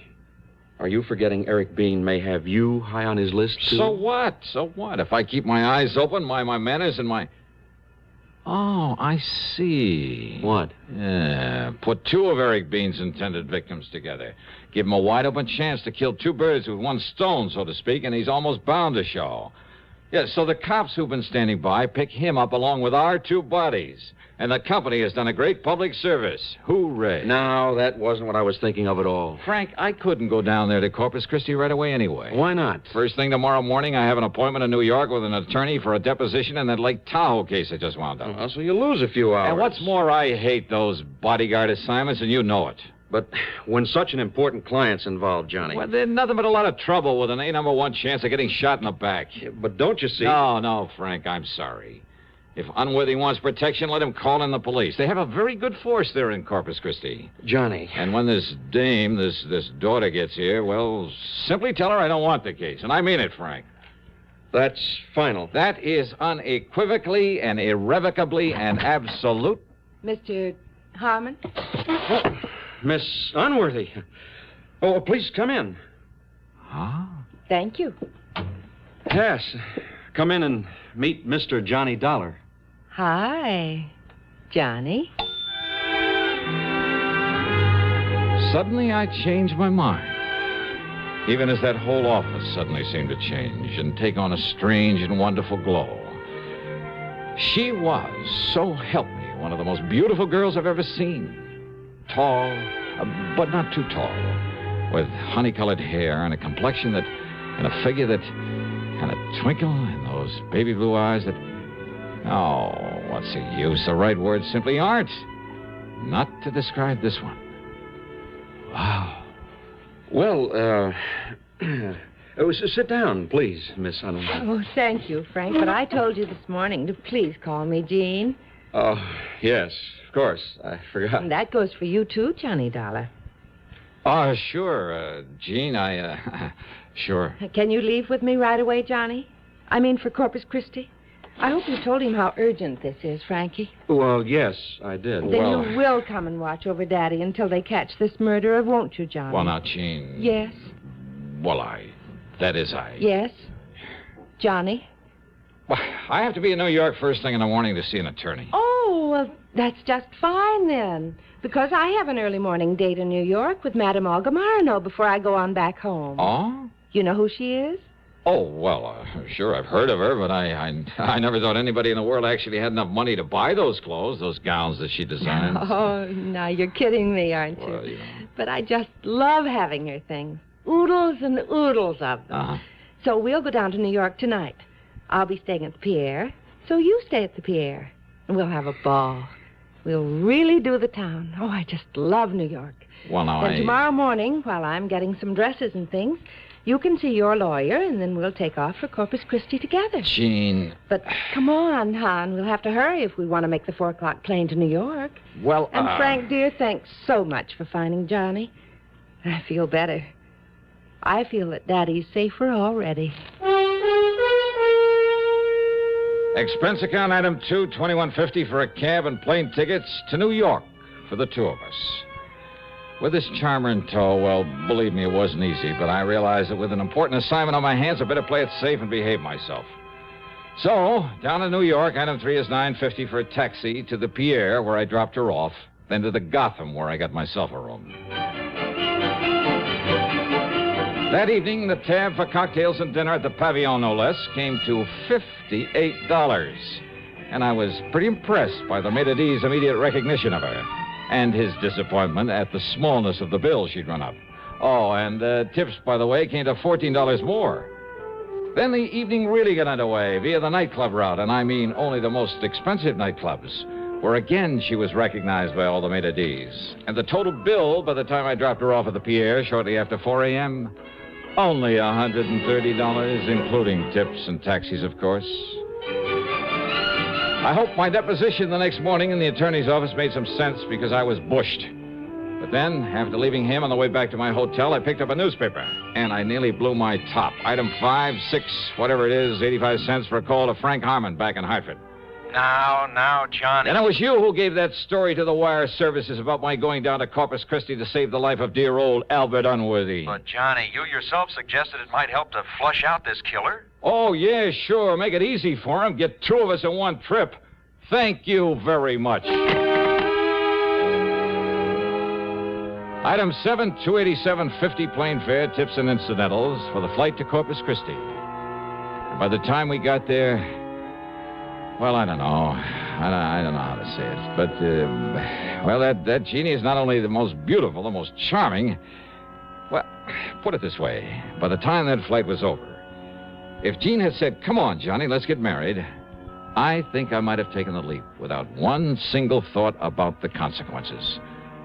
And after we landed and she stepped into a phone booth to call and make sure her father was still all right, well, I was almost annoyed at the sudden appearance of an old pal of mine, Doug Johnstone, kid brother of Jack, who dramatizes these radio cases of mine. How'd I know you were coming down here? With Johnny, it's all over the papers. Yeah, I was afraid of that. Oh? Yeah, but how are you anyway, Doug? Oh, I couldn't be better. Hey, boy, you certainly pick 'em, don't you? What do you mean? Your, traveling companion, Jean Unworthy. Oh, yeah. What do you know about her father, Doug? Well, I kind of thought you might want a little help while you're down here. That's why I came to meet you. Oh? Yeah, now, here's what we ought to do. You, put her in a taxi. Her home isn't far from here. Then you and I'll run on down to my office and talk a while, and I'll drive you out to their place later.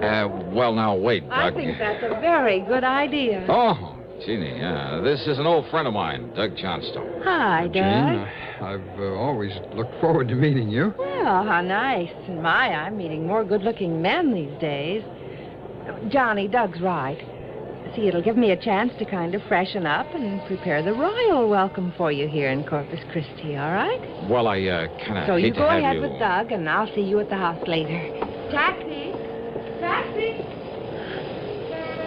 Huh? Okay, Doug, let's go.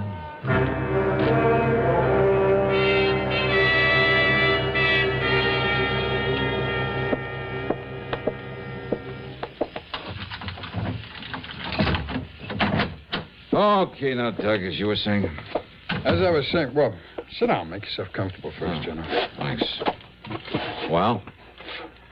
Well, Johnny, old man Unworthy is loaded, all right. Despite this gorgeous daughter of his trying to spend it all. But when she turns on the charm... Oh, you are telling me.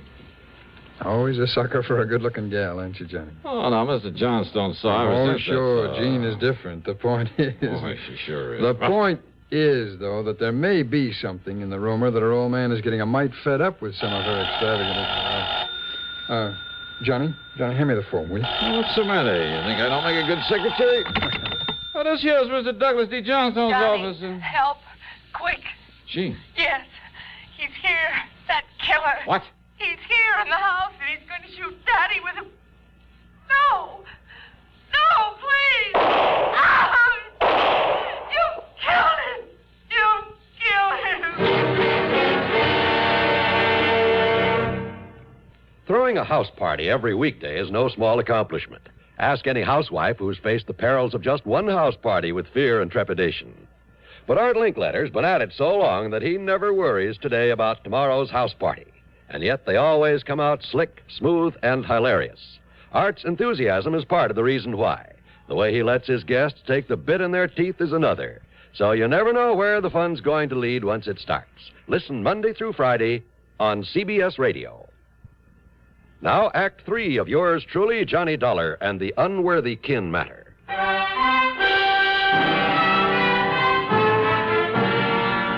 Doug Johnstone and I tore out to the house, and, yeah, Mr. Albert K. Unworthy was dead, all right. 3 neat, clean bullet holes in his temple. His daughter, Jean, was a wreck. One sleeve of her dress was torn. There was a red welt on her cheek where she'd apparently been struck by the killer. Oh, Johnny. All right, now, easy. It was so terrible. So awful. So terrible. Okay, now, honey. Just try to take it easy and remember exactly what happened. Why did it have to happen to him? He was so good. So wonderful to me ever since the day that he adopted me, and now he's... Take it easy. Now, who else was in here, Jean? Were you in here with your father alone? Yes. Yes, Johnny, I don't know where the servants are. Daddy must have let them take the day off, or... But this man... Then this horrible-looking man came in and... Can you tell me what he looked like? Well, I don't know. I saw him only a few seconds.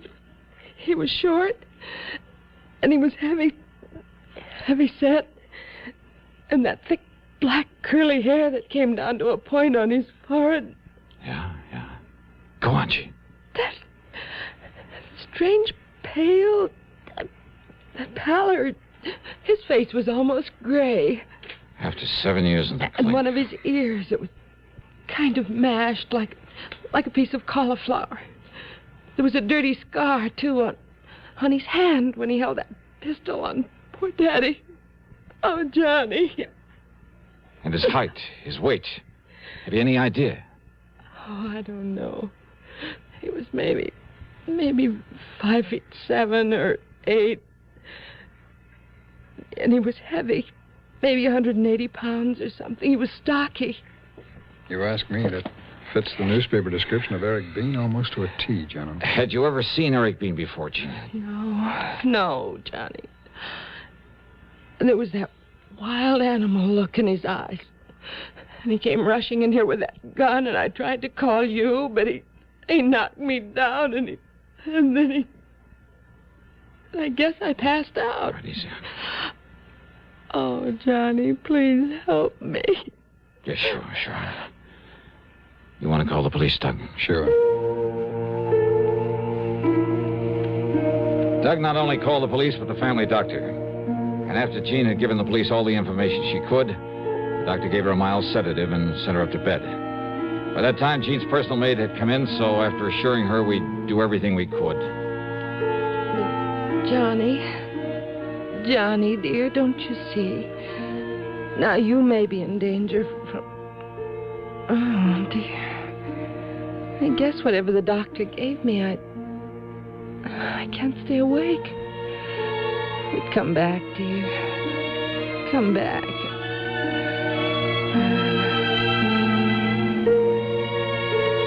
On the way back to Doug's office, neither of us said a word. Not until we got inside and he closed the door. And even then, we sat there quietly for a minute. Well, Johnny, you like a little drink? No, thanks. You have one. No. You, No? Nothing. I just... Johnny, you're thinking the same thing I am. Yeah, Doug, I guess I am. Mind if I use your phone? My call was to the police, not there in Corpus Christi, but in Ypsilanti, Michigan. It's item 8440. I got hold of Sergeant Tim Brower, the man who'd originally arrested Eric Bean, who now again was working on the case. What do you mean, am I afraid of him? Are you, Dollar? Well, I expect I ought to keep an eye out for him. Why, you'd be away down on his list. Like maybe Mr. Albert Unworthy and... Yeah, like Unworthy and Phillips and Mrs. Peterson and half a dozen others. The only ones he's trying to knock off now are the people whose testimony really set him up. But we'll get him before he does. Because he's just crazy enough to have set himself a very obvious little pattern in these 4 new murders. Yeah, what kind of a pattern, Sergeant? All the people around here. And in the order of their importance in the case. Oh? First was the judge, Judge Henry Packham, who actually set the sentence. Okay, Sergeant. Then the chief prosecutor, Mr. Frederick Wallman. Okay, Sergeant, that's all I need to know. Then there was... Huh? Well, Johnny? Yeah, well, I guess you tipped me off, Doug, when you said something about her father getting fed up with her extravagance. Her foster father? Oh, yeah, she told us that herself, adopted. There was no real blood bond between them. Mm. So, I suppose it's no wonder she was taking him for all she could. And when she found he was going to pull back on the reins... I'm afraid her description of Bean is what stopped me. Too perfect. I mean, when a man suddenly barges in, knocks her down, and fires... Yeah. 3 bullets into his skull. But when she said he was going to kill him, and we heard only 2 shots... Only 2, Doug. Yeah.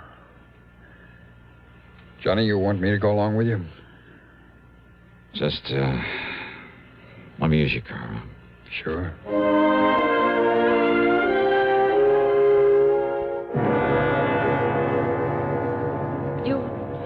You mean you found the murderer, Johnny?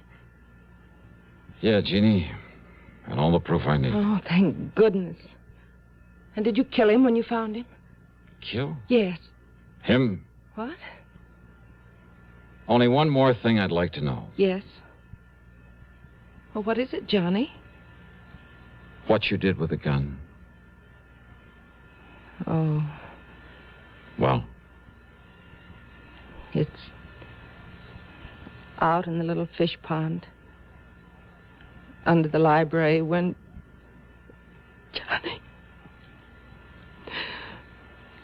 Daddy, not a chance for me. Not a chance.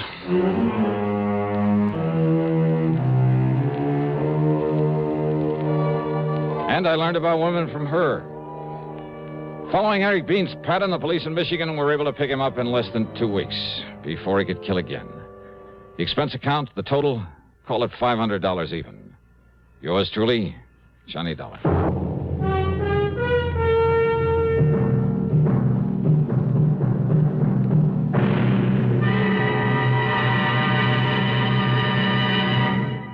Constipation is something people don't talk about much, but it can be a problem for anyone, even doctors. And when constipation occurs, it's interesting to see just what doctors consider important about a laxative they might use or recommend. Well, a majority of the doctors we heard from had this to say. A laxative should be effective, gentle, close to natural acting. A medicine that can be used with complete confidence. Now, X-Lax has been popular with many doctors and millions of people over the years because pleasant-tasting chocolated X-Lax is effective. Overnight, it helps you toward your normal regularity. X-Lax is so gentle, so close to natural acting, there's no upset. That's why many doctors and millions of people use X-Lax with complete confidence. X-Lax, the laxative that helps you toward your normal regularity gently, overnight. Now, here is our star to tell you about next week's story. Next week, the what goes matter is just what it sounds like, a real puzzler. So join us, won't you? Yours truly, Johnny Dollar.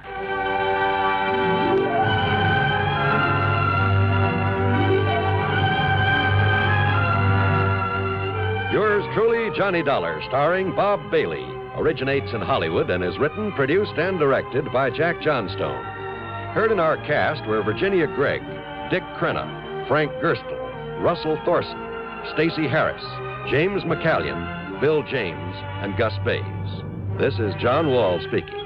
Next, a study in terror entitled Nightman on Suspense on the CBS Radio Network. 590 WROW, Albany, New York.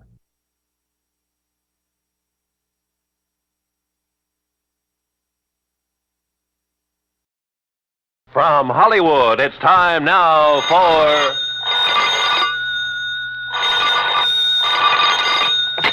Johnny Dollar. Here's your number in Kingman, Mr. Dollar. Oh, thank you, operator. One moment.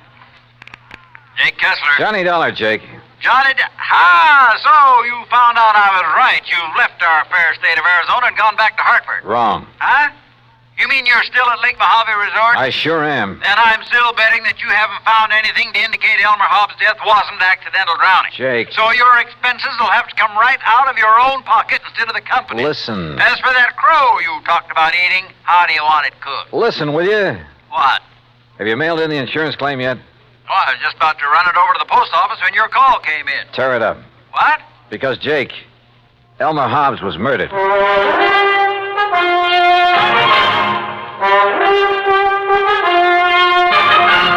Bob Bailey in the exciting adventures of the man with the action-packed expense account, America's fabulous freelance insurance investigator. Yours truly, Johnny Dollar.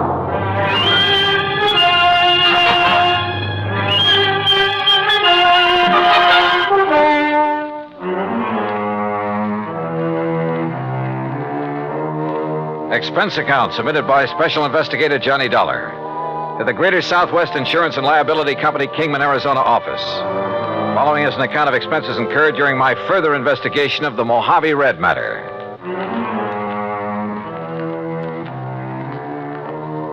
Expense account item 1, 20 cents for the phone call to Jake Kessler and Kingman. I made that call in the office there at Lake Mojave Resort. And needless to say, Jake didn't quite believe me at first. Murdered? Elmer Hobbs was murdered? Jake, I'd bet my last buck on it. Yeah, but, Johnny, the police spent 2 or 3 days over there investigating. The coroner, too, and they all reported no evidence of foul play. That's simply because they didn't know where to look. What do you mean? You know Red Barrett, the old fishing guide over here? Well, I've heard of him. Well, Red found the boat that Hobbs used that day. It was lying on the bottom of one of the coves up in the big basin. Sure, because of the storm that drowned Elmer Hobbs. Because somebody sank it. That boat had a couple of air tanks on it that would keep it afloat even if it was swamped. Oh? But, Jake, those tanks were cut open by whoever killed Hobbs. Good Lord. Yeah. But who did it, Johnny? That's what I'm going to find out. I'll call you later. I hung up on Jake Kessler, then walked on back to the dock where I found Red Barrett and Buster Favor waiting for me. Did you get your call to Kingman through all right, Johnny? Yeah, Red. Jake Kessler's holding up the claim on Elmer Hobbs' insurance. Good. That's good. Did you, tell Buster what we found up the lake? Yes, sir. Yeah, Johnny, he did. It's like I said in the beginning, I just didn't see how a man like Mr. Hobbs could ever get himself capsized up in the big basin, no matter how bad a wind came up. Buster was the only one that agreed with me, Johnny. Well, quite frankly, I don't see why everybody wasn't suspicious when Hobbs' boat wasn't found after the storm. Right, Johnny. But now that you and Red found it, sunk in the bottom of that cove and with the flotation tanks cut open, yeah, it sure looks like murder. Oh, that's what I thought from the first, Buster. That's why I telephoned all the way to Hartford to get Johnny out here. But who could have wanted to kill him? Any ideas, Buster? No, sir, Johnny, I certainly haven't. You sure there was nobody here at the resort who might have wanted him out of the way? Johnny, the other folks who were here at the time it happened, why, they didn't even know Mr. Hobbs. You're sure of that? Absolutely. See, he wasn't much of a mixer. He stayed by himself all the time. That's right, Johnny. Elmer used to go out fishing first thing in the morning, and he'd be the last to come in at night. He'd go to his room, cook his supper, and then go to bed. All right, listen. He was killed just before or during the big storm you had. That's right. Who else was out on the lake at that time? Nobody. Nobody from here, that is. All our people, all our boats were back here at the landing. They'd got the storm warning. So don't you see, Johnny, it must have been somebody from up the lake. What do you mean? From one of the other landings. What other landings? Cottonwood, Emery's, any one of them. Yes, sir. Somebody sank his boat and tried to sink his body with it. But we found his body washed up on the Nevada shore. You found it, Red.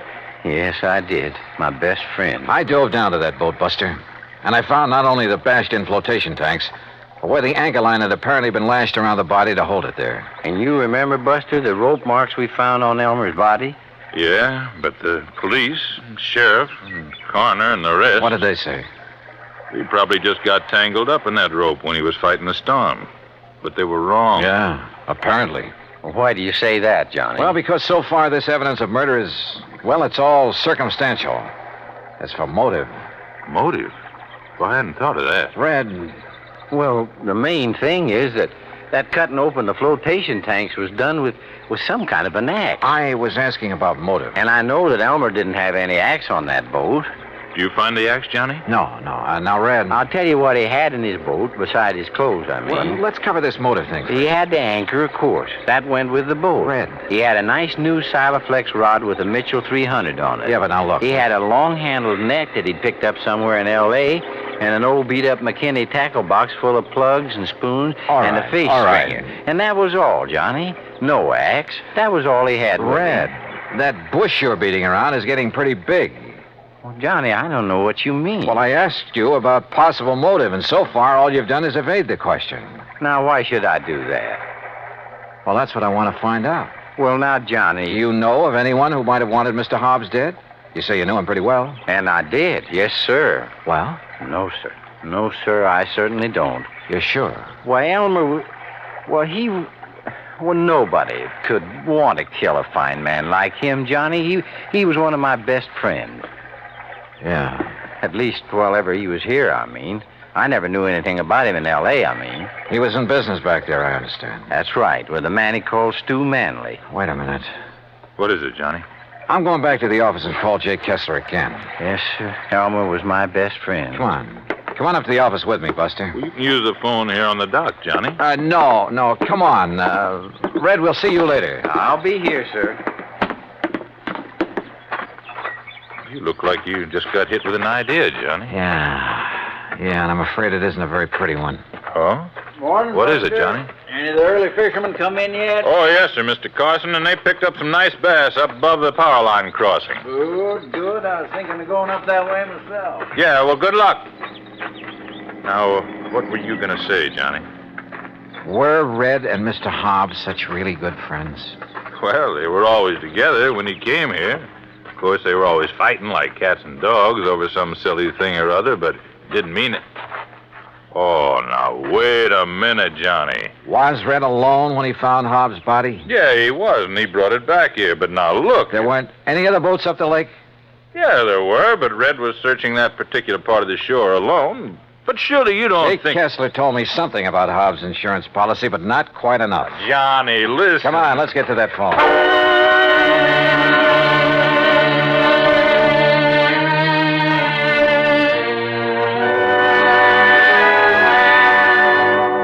Well, then, Johnny, don't you think you ought to call in the police? No. If you're right, that is. No, let me handle this alone for the moment. Now listen, Jake. Yeah? Didn't you tell me that the insurance claim was filed by one of Hobbs' beneficiaries, plural? That's right, by his business partner in L.A. Who were the others? Just one other. If you'd taken time to listen to me. Who is it? You were so all fired up when I drove you down Who there. is this other beneficiary, Jake? You're still sure Hobbs was murdered, huh? I'll bet on it. So now you're looking for somebody with a motive, huh? The beneficiary, Jake. Like I told you. One of them was his business partner, J. Stewart Manley. And the other? Red. Red. Yeah, Red Barrett. Act 2 of yours truly, Johnny Dollar, in a moment. Our flag now numbers 50 stars, and behind each star there stands yet another flag representing one of the 50 states. Illinois' state flag uses many of the symbols of our nation's great seal. The eagle, the symbol of our national strength, rests on a shield representing the states, indicating that the states and the nation are bound together, for in unity there is strength. The arrows in the eagle's talon indicate military preparedness, and in his beak is a scroll which reads, State Sovereignty, National Union, a reminder of the greatness of the state of Illinois and its pride in being a member of the United States of America. Illinois' state flag, the flag of the 21st state to enter the Union, was adopted on July 6, 1915. And now, Act 2 of yours truly, Johnny Dollar, and the Mojave Red sequel.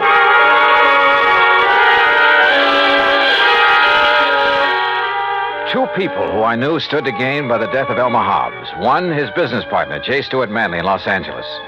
The other, Red Barrett, fishing guide at Lake Mojave Resort, who said he'd found his body, who professed to have been his best friend. I wondered. I said as much to Buster Favors, who sat there in the office of the resort. Red do a thing like that, I won't believe it, Johnny. But he's the one person who could have engineered the whole thing, Buster. But why, then, would he lead us to the place where Mr. Hobbs' boat was sunk? And point up the fact it was deliberately sunk, and an attempt made to sink Hobbs' body with it? Oh, there's a cover-up? To make him look clean? Oh, no, Johnny. Well, the boat would have been found in that cove sooner or later anyway. I tell you, you're wrong if you suspect Red. Look, if Hobbs' business partner is a beneficiary, too, why don't you look him up? I fully intend to, unless Red did do it. No. And I can prove it. No, Johnny. Let's go back to the dock so I can talk to him again and see... Buster, Oh, hello, Johnny. I suppose you've heard, Ham? Yes, Red told me. You're quite sure it was murder? Yeah. I'm sorry. Listen, Buster. Yeah. Look, Ham, as manager of this resort, you know Red pretty well. I sometimes wonder. That's what I came up here to ask you about, Buster. Huh? Did you send him skiting out of here? What? We just left him down at the dock. You mean you didn't see him tearing out of here in the pickup truck a few minutes ago? What? Ham. Red? Where'd he go? I don't know, but he certainly left in a hurry. Johnny. Yeah. No, I still can't believe it. What are you boys talking about? Nothing. Ham, is there a car around here I can use? Oh, sure. Take mine. There are the keys. Thanks. Now, look. Incidentally, Buster, I was poking around where Red kept his fishing tackle trying to find that rig he borrowed from me last week. What did you find, Ham? Well, I thought Buster might know where the old coot got hold of that new spinning outfit. Silaflex rod. What? Yeah, and a brand spanking new... Mitchell Reel. Oh, yes. Oh, no. All right, Ham, Buster, you just sit tight. If Red comes back here before I do... Comes back? Yeah, say nothing to him about what we've learned. Just keep him here and tell him I'll return to talk with him later. Nothing else. But, Johnny... No, do as I say. Look, boys, what's going on I'll here? see you later. Well, now, Johnny... Red was one of Elmer Hobbs' beneficiaries. He was the one who'd found the body. He had the fishing tackle that had belonged to Hobbs. And when it was discovered by Ham Pratt, he'd left in a hurry. All pretty incriminating. Which is not why I took off in Ham's car. West on 77, south on 95, and west again on 66.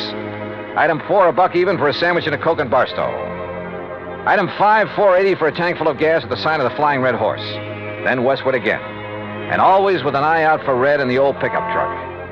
Finally, as the sun was disappearing over the edge of the Pacific, I pulled into Los Angeles.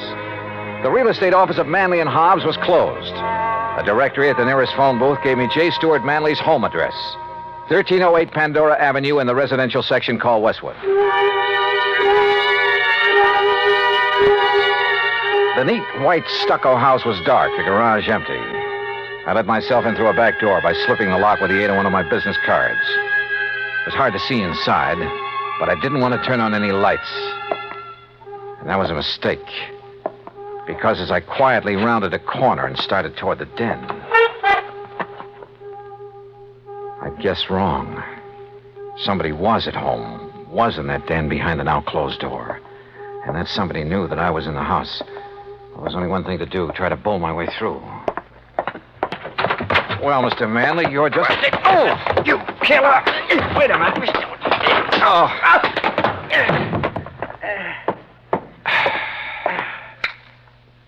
Red. Johnny Dollar. Well, it kind of looks like I made a mistake, doesn't it? Yeah, Red. The biggest mistake of your life.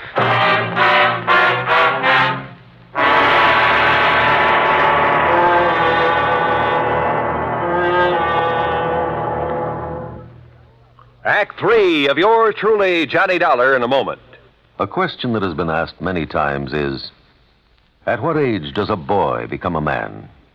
It isn't when he reaches the age of 21, but when the qualities of grit and determination within him make him face up to the responsibilities of a job to be done, no matter what the difficulties. On May 21st, 1862, during the Civil War battle at Corinth, Mississippi, William H. Horsfall was serving as a drummer with Company G of the 1st Kentucky Infantry. During the furious and deadly engagement, he saw his captain fall wounded between the lines. Although, as a non-combatant, Horsfall was supposed to stay out of the range of fire, he rushed bravely forward at the risk of his own life to aid his wounded captain. Ignoring the fact that they were in the midst of a continuing and deadly hail of fire from both sides, the courageous drummer dragged the wounded officer to a place of safety, thereby saving his life. Later on, Horsfall grabbed a gun and some ammunition and went into the fight. But his commanding officer finally sent him to the rear, recommended him for the Medal of Honor, and gave him a furlough. Gallant as the drummer's valorous actions were, the officer felt that 14-year-old William Horsfall was still too young for battle. But Horsfall's personal code had already proved him a man. And now, Act 3 of yours truly, Johnny Dollar, and the Mojave Red sequel.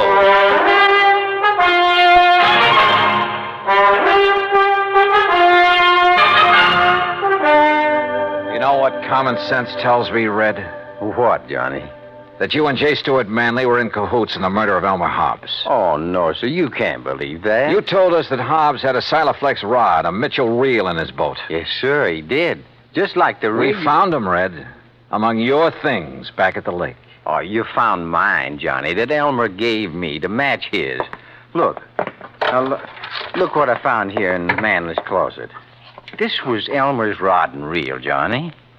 What? All strung up with a wobble right spoon on it, just the way he fished with it. And he could cast so accurate.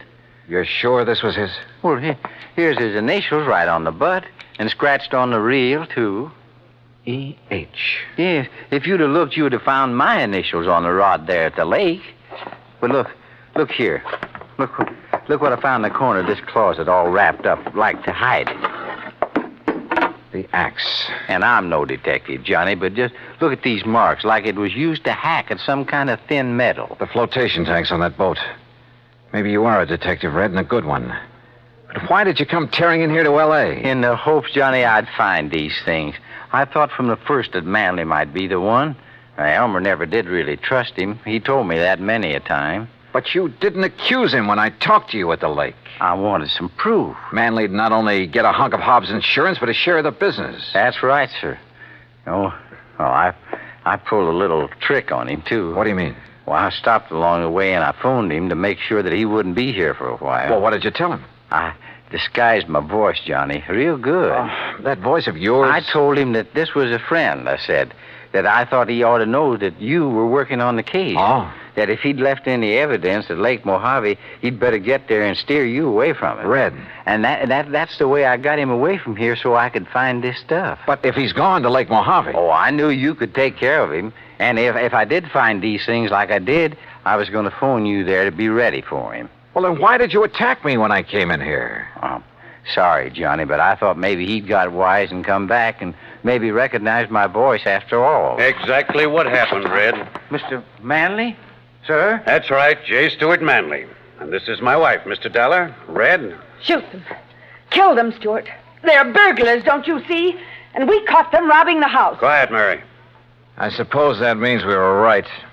That you did kill your partner, Elmer Hobbs. That stupid old man, fishing all the time instead of tending to the office, taking all the money. Mary. But now we'll have some money for a change. Own the business. Mary, shut up. I see you found old Elmer's things. No, sir. This fishing rod is his, not yours. Oh, put it down. Pretty foolish of you to bring that stuff here, Manley. Especially the axe.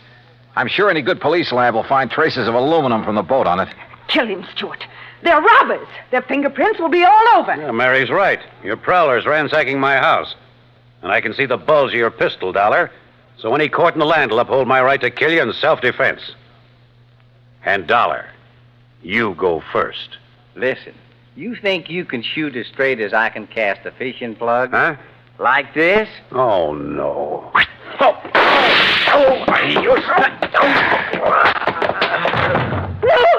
No! Oh, get back, Mrs. Manley. I'd hate to have to sock a woman. But you hurt him. Yeah, as badly as he hurt Elmer Hobbs. And look, that horrible fishing plug. The hooks have ripped his hand open. It's bleeding.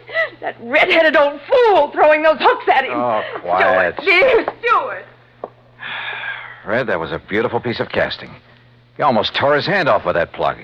Well, Johnny, it was with Elmer's own rig. I think maybe he would have liked that. I hope so. But you know what I hope the most, Johnny? What, Red? That the fishing is real good up where Elmer is now.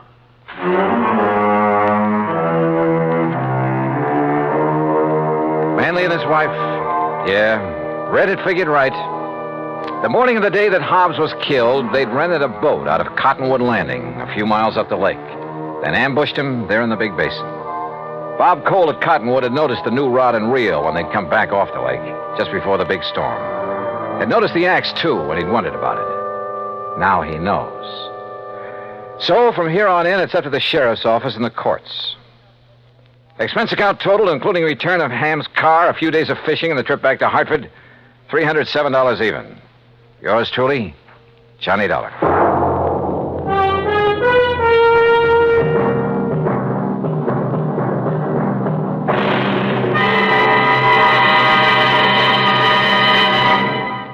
Our star will return in just a moment. Our flag now numbers 50 stars, and behind each star there stands yet another flag for each of the 50 states. New Mexico's flag is an ancient Zia sun symbol, a red circle on a field of yellow, radiating from 4 points, which we might indicate as north, east, south, and west, are 4 parallel lines. 4 was a sacred number of Zia, the number most often used by the giver of all good gifts. The earth had 4 main directions, each with its own gifts.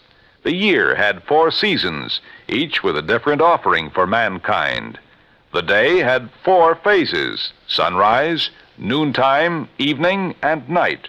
Life had its 4 divisions: childhood, youth, manhood, and old age. Everything in life and nature was bound together in a circle, the circle of life and love, without beginning and without end. And in this great brotherhood of all things, man had 4 obligations. He must develop a strong body, a clear mind, and a pure spirit.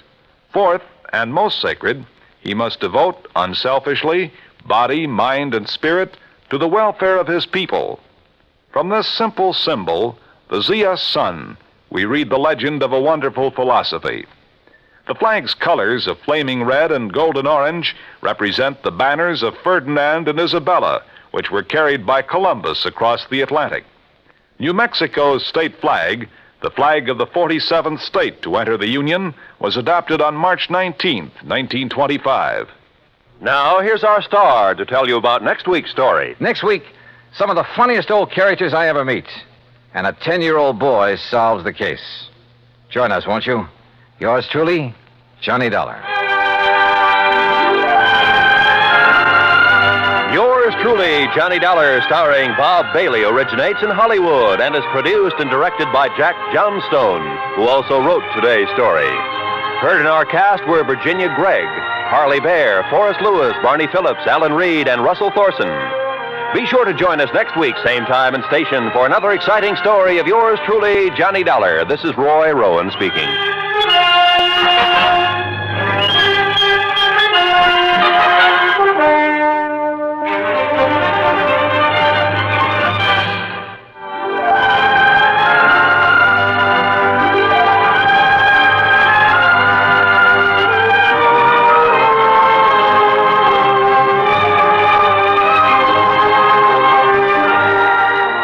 This is the United States Armed Forces Radio and Television Service.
From Hollywood, it's time now for... Johnny Dollar. I have your call to Hartford, Connecticut, Mr. Dollar. One moment, please. Thanks, operator. Hello? Pat McCracken. Hi, Pat. Johnny Dollar. Oh, good. Still out on the West Coast, Johnny? Practically. Did you clear up that Kincaid matter? Mailed you the final report 2 days ago. Oh, good. Now sit tight because I think I'll have another case for you out there. Yeah? Well, I've got one all lined up for myself. I just What? want to get your okay for an expense account. Oh, that depends. Who holds the policy? Holds several policies with the companies that you serve. Who is he? Or is it a she? Oh, it's a he, all right. The most important client I know. Huh? Who, Johnny? And certainly the one deserving the most attention. Well, who is it? Me, Pat. What? Me.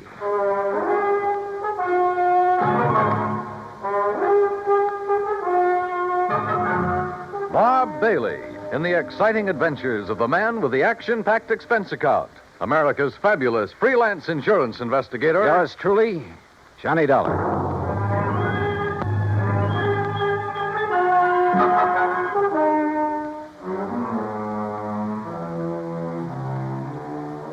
Expense account submitted by Special Investigator Johnny Dollar. To the Universal Adjustment Bureau, Hartford, Connecticut. Attention, Mr. Pat McCracken. Following is an account of expenses incurred during my investigation of and participation in the yours truly matter. Item 1, $34. Transportation and all the incidentals I could think of. Los Angeles to Las Vegas, Nevada. I needed a couple of days of relaxation after that Kincaid affair. Item 2, $31.40 for my room at the Flamingo Hotel, plus 2 fancy meals and a couple of drinks to go with them. Item 3, 85-cent phone call to my old pal Buster Favor down at Lake Mojave Resort on the Colorado River. Sure glad to hear your voice again, Johnny. Coming down here for some fishing? Buster, how did you guess? Big lunk of bass are practically jumping into the boat. How big? 3 to 6 pounds. Ah, I did that well on the Flamingo boat yesterday on Lake Mead. Then I'll arrange for some bigger ones that stand by and wait for you. Want me to drive over and pick you up? No, I like to be independent, so I'll rent a car here. Well, in that case, wait for me. Huh? I've got to have 3 or 4 days' work done on my car at a garage there in Vegas. So? So I'll drive on up, leave my car, and you and I can come back here together in yours. And when you've had your fill of fishing... Okay, Buster, it's a deal. See you when you get here.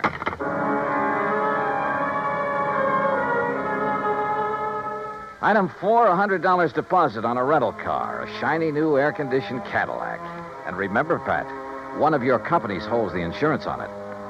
Item 5, $21.70 for drinks and a big dinner with Buster when he arrived.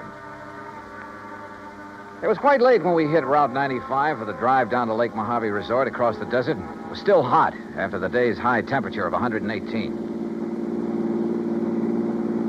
You driving so fast to keep up the breeze, Johnny? You ought to take it a little easier. They patrol these roads pretty good, you know. Are you kidding? I haven't seen a car in nearly 10 miles. Yeah, and you mightn't see one of those law boys until he's right up on top of you. Oh, Buster, you mean they hide on the side road? No, not hide. They patrol some of them. Hey, where do all those side roads go, Buster? Some of them are a little more than wagon trails. Mostly to old mines, Johnny. Some of them 10, 15, 20 miles away up in the hills. Some of them being worked, some of them just... Now, look. Yeah? Over to your right. You see those lights? Look like they're on the side of the mountain? Oh, yeah. That's Haley's tungsten mine up there. Real big operation. A few miles ahead, one of my old friends has a mine. He works it for, Uh-oh. What's the matter? Look in the rear view mirror. I see some other lights. Oh, hey, if you think we're stepping along, that guy behind us is certainly... Uh-oh. Yeah, that flashing red light above the corner of his windshield means a highway patrol car. Also means you better stop. Well, it isn't as though I'd been driving all over the road. It's as though you haven't been keeping a sharp enough eye on the speedometer. Okay, start thinking up excuses, Johnny, and they'd better be good. Oh, no, I'll take it like a man. Shall we get out and greet the minion of the law? No, don't. He might think you're trying to pull something. And those laddies carry guns. Just sit here calmly, eyes front, and try to look innocent. Yeah. All right, boys. Huh? Oh, there's nothing in the back seat, officer. What? Right, mister. Nothing but me. And this. Hey, now, wait a minute. You're not... Hey, Johnny. Yeah. I take it that thing's loaded. That's right. Now get going. You were flashing that red light. Flashlight. Fooled you pretty good, didn't I? You were making like the highway patrol, and man, is that against the law. You think that's bad? Just wait till you see what I've got for you. I'll start her up. Hey, look, mister. Don't argue with a gun, Buster. Yeah. Buster, remember that. And remember it's aimed right at the back of your head. Now get going, you. Sure. Here we go. Hey. Watch it, will you? What's the idea of backing up that way? Oh, I'm sorry. It's a rental car. I guess I'm not used to it. Well, watch it. Sure, yes, sir. Here now. Take it real slow, buddy, and no funnies, or I'll pull this trigger first and figure it out afterwards. Yes, sir. You're the boss. You bet I am. Well, what happens now? Just keep going straight ahead. When I want you to turn off, I'll tell you. Where do you think you're taking us, mister? Where you guys will be a long, long time getting back to civilization. And by then, I'll be loaded and out of the state. Just a plain stick-up, huh? Yeah, that's right. Modern style. Well, look now, just because we're driving a big car doesn't mean... If you mean... got dough enough to gamble big money in Vegas and rent a big car, you got enough for me. You and a few others I'll take over before the night's over. Unless you get tagged first. This car will be plenty easy to identify. You'll find this car back where I stopped you. If you ever get there. Oh, brother, I wish I had a good look at that one of yours. Why do you suppose I pulled up behind you and didn't give you a chance to look? Now, let up on that gas. Getting a little nervous? Well, I just want to be sure that if I have to put a hole in the back of your heads, I can get to the wheel before this crate flips over. Pretty smart, aren't you? Yeah. That's why I stay alive and in the chips. Easy now. You see that little side road? Yeah, what about it? Turn off on it. Why not? Hey, Johnny. Yeah? It's the road to old McKinney's mine. Who's? McKinney. He's the one... Look, if you guys want to talk up. Or I'll quiet you down permanently. Talking about this lousy road is all. Yeah, well, that's why I picked it, buddy. And take it easy. Hit these bumps too fast and this gun's liable to go off. And you wouldn't like that now, would you?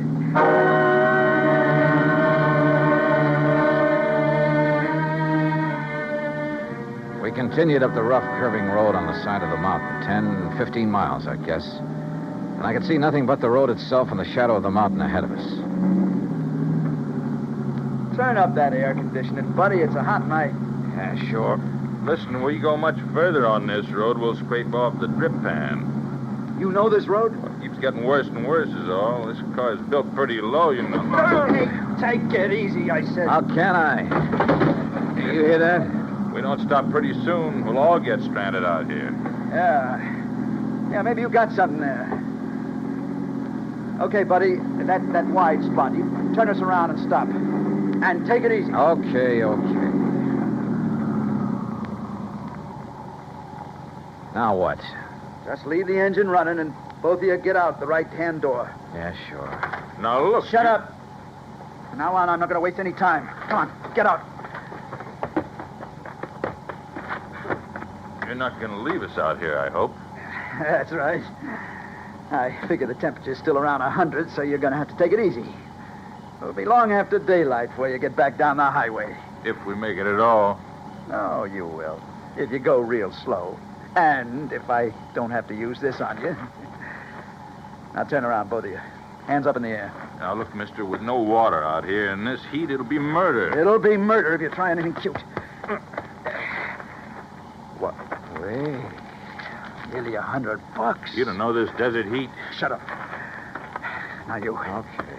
Here, lower that left hand just a little. And be careful. Say, I like that watch. And that ring. Yeah. Say, you must have done all right at the gambling tables. Well, easy come, easy go. That's right. But, well. This card fall out of your wallet? Yeah. Johnny Dollar Insurance Investigator. Oh, boy, that's a laugh. A private dick. Just as big a sucker as anybody else. Yeah, I'm laughing. All right, now, boys. Walk. 10 steps, straight forward. Together. Come on, Buster.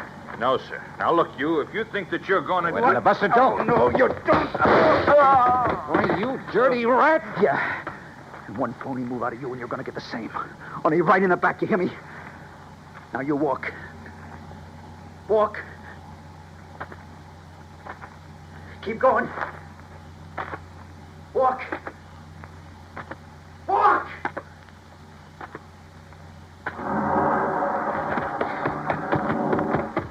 Buster. Why, that dirty murdering...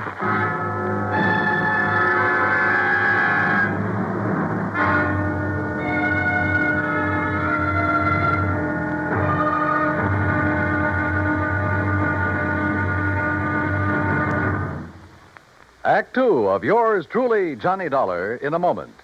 While her husband was a captain assigned to a unit of the United States Air Force on the island of Okinawa, Mrs. Carolyn Pesaturo went along, but friends and build greater understanding with other people of other lands. A chance to demonstrate her convictions.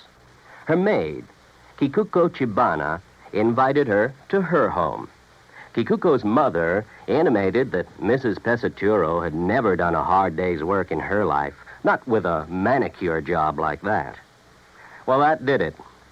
Carolyn Pesaturo volunteered to do a full day's work, just like any Okinawan housewife, and be no more tired at the end of the day. Bright and early one day, she found herself in the Chibana home. And after washing the breakfast dishes in cold, soapless water, she scrubbed the kitchen floor, prepared meals on a wood-burning stove, drew 25 buckets of water from the well, and worked in the fields for the rest of the day, carrying 50-pound bundles of cut rice stalks through knee-deep mud. Well, she did such a good job, she was invited back for the rice planting. But more importantly, Carolyn Pesaturo planted understanding, so that others could reap the harvest of freedom, the right of all men everywhere.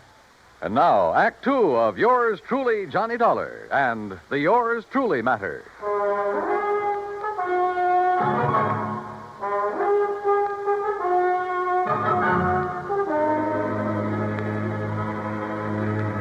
He'd overtaken Buster Favor and me on Highway 95 out in the middle of the Mojave Desert. At gunpoint, he'd made us drive my rented air-conditioned car up a rough, winding side road, miles and miles up into the mountains, and finally stopped. There, he'd ordered us out into the stifling desert heat. He'd taken our watches and money, and there, in spite of my warning, Buster had turned on him. Then, with a gun aimed at my back, he'd ordered me to walk away from the fallen man. Then he took off in our car. Buster! Hey, the dirty murdering... Just take it easy, Johnny. What? Buster, you're okay. Yeah, but I sure had myself worried there for a minute. Pretty lousy shot, wasn't it? Oh, brother, you were crazy to make a dive at him. Only legitimate way I could think of to get down on the ground. What are you talking about? You see these? I can't see a thing, but it sounds like a couple of stones. Yeah, real sharp ones, the kind that cut a tire to ribbons out here. It's chunks of lava. Oh, what? I shoved them under the right front wheel. Buster, those tires are probably self-sealing. Sure. So just to make certain, I went to work with this old knife of mine that he didn't seem to want. When he hits a few of those washouts we went over... Oh, good boy. But on that rough road and with power steering... Don't you worry. He'll have to stop and change a tire before he gets very far. Rubber sealant was already leaking out fast. Meantime, we better get on after him. Come on. Are you forgetting he still has that gun? Johnny, I'll show you tricks for getting a man in the desert at night that you never heard of. And don't forget, he'll be the one standing in the light from his car. If he's had to stop. He'll be stopped. If you stumble onto any rocks about the size of a baseball, pick them up. Oh? Yeah, maybe I'll show you why I ought to be pitching for the New York Yankees. And while I'm occupying him from one side in the darkness, why... Okay, Buster, let's go. Easy. This heat'll get you faster than you think. Then let's hope it gets him when he stops to change a tire. That's what I'm banking on. If he does. Don't you worry, Johnny. He will. Slowly, carefully, we trudged on down the side of the mountain, conserving our strength. I was glad that Buster knew the ways of the desert. A couple of times we left the winding trail to make shortcuts around big mounds and rocks, around old mine workings. And then we saw them. Car lights, Johnny. You see? Yeah, but they're moving down there, winding back and forth. He hasn't had to stop yet. No, I guess it... Hey, wait a minute. Those lights are coming up the trail. Yeah, why would he be coming back here? I don't know. Come on, toward that little hill on the side. When he comes around it, we'll let him have a handful of rocks through the windshield. Yeah, right. Pick up stones, anything you can get your hands on. Right. Hey, look, there's a good spot on that mound. Huh? He won't see us, but we'll see him when he pulls around it. We'll be practically on top of him. Here we are. Okay, good. And don't forget, our eyes are used to the darkness. His won't be. We'll just aim for his windshield, Johnny, with all we got. But don't forget, he still has that gun. Once we stop him, we'll have the advantage. With a cracked-up windshield, he won't be able to drive, and as long as it stays nice and dark... You listen. Yeah, I am listening. That's no Cadillac. That sure isn't. You think maybe he's nailed somebody else down on the highway and is bringing him up here? He hasn't had time to get halfway down there yet. Well, then who is? Buster, I'm going to jump down and hail him. But if it is him... I have to take that chance. Johnny, wait! That's easy. Hey, stop! Stop! Hey, you, stop, will you, please? Now, what the howling tarnation are you doing out here? What's the matter? You get lost or something? Hey, listen, mister. Did you pass a big sedan on the way up this road? Now, wait a minute, young fella. Just who are you? Hey, Mac McKinney. Huh? Who's that? That's Buster, can't you see? Buster Favor? That's right. Well, hey, you gone crazy or something? Wandering around out here this time of night? Look, never mind that. I asked you about a car. Did you pass him? Pass him? I helped him out. Just below that last hill. What do you mean? Well, he had a flat tire, so I helped him put on his spare. You what? City dude, having a lot of trouble with the heat, so I give him a hand. Oh, no. And he give me a 10-spot for my trouble. Doggone it, Mac. That guy stole our car and money from us and left us up on the mountain. No kidding. Who's kidding? Well, then maybe I done right at that. What do you mean? Yeah, I've been worrying about it ever since I left him down there. What are you talking about, Mac? Well, I got an instinct. Yeah? The same kind of instinct about everything that I got about finding Mac. a gold mine. Buster, don't you tell the government. but I have took over 40,000 worth of ore out of my mine up there since the turn of the year. Yeah, well, go on with whatever it is you were getting at. Yeah, come on. Yeah, well, instinct. Now, you take my gate down at the end of the road. Oh, man. That wasn't closed when you come up here, was it? No, come to think of it, I wondered about that. But now, Mac... Usually, when I go into Vegas, like tonight, I close it. But you know something? Tonight, I clean forgot. All right, Mac, get to the point, will you please? Well, the point being that I did lock up the gate when I come off the highway just now. Oh? And I clean forgot to tell that fella I locked it after I fixed his tire. Wait a minute, Mac, wait a minute. You mean he can't get back on the highway? He sure can't. And he can't break down that gate? Not without wrecking his car. All right, then. That's what I was worrying about on the way up the hill. All right, now listen. Should I go back on down and let him out or not? Will you listen, Mac, But please? then I remembered that bulge in his coat pocket, like a gun. It was a gun, all right. Yes, sir. And my instinct Mac, told please, me... I don't care what your Told instinct... me I'd better get back to the mine and telephone the county police on account of maybe he'd been prowling around Telephone. my mine. Look, Mac, you've got a phone at the mine? Son, I got everything up there. Electric... How far is it? On this road? Ooh, about 3 miles. All right, then listen. But Listen. walking across that ridge, ooh, not more than a half mile. Good. Can you make it on foot? I ain't been wandering around these hills the past 41 years for nothing. Then, brother, go to it. Huh? Buster and I'll take the Jeep. Well, now, You go up son. to the mine and call the police. Tell them to set up roadblocks, whatever they want to do. And stop a 1956 Chevy. It's gray and white, license CGJ158. You got that? Sure. CGJ158, a gray and white...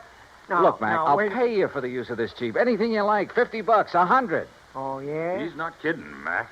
Huh? You sure? You know him, Buster? His word's as good as mine, better, and he's kind of a lawman. Oh, well...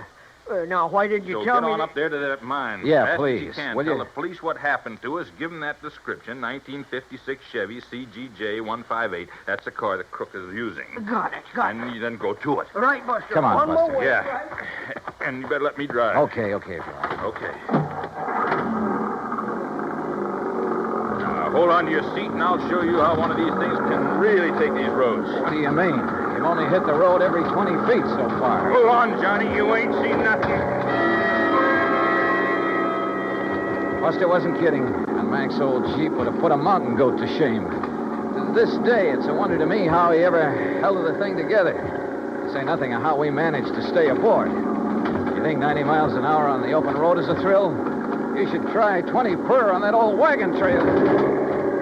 Hey, wait a minute. Wait, nothing. We got to catch up on that guy. No, what I mean is, how'd you ever know the make and license of his car? There wasn't enough light when he stopped us to see a thing. Why do you suppose I put the car into reverse when we started? Huh? Doing that turned on the backup lights. Backup light? Sure. Gave me a good look at his car in the rearview mirror. Johnny, you're all right. Oh! Hey, how much more of this is there? We ought to get to the gate any minute. The gate? Buster, we ought to be shot. What's the matter? Oh, Mac didn't give us the key to that gate. We'll be locked in as well as that bandit. Well, you don't think he's just going to be sitting there, do you? Oh, yeah, you're right. He'll have to go on to his own car on foot. Which gives us more time, Johnny, to take advantage. Now, look. No, you look. Huh?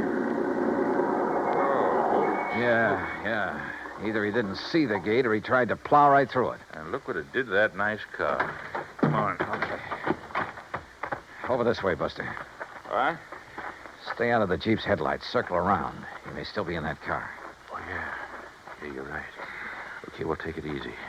And pick up a rock or two. I'm way ahead of you, brother. I don't see any sign of him. No.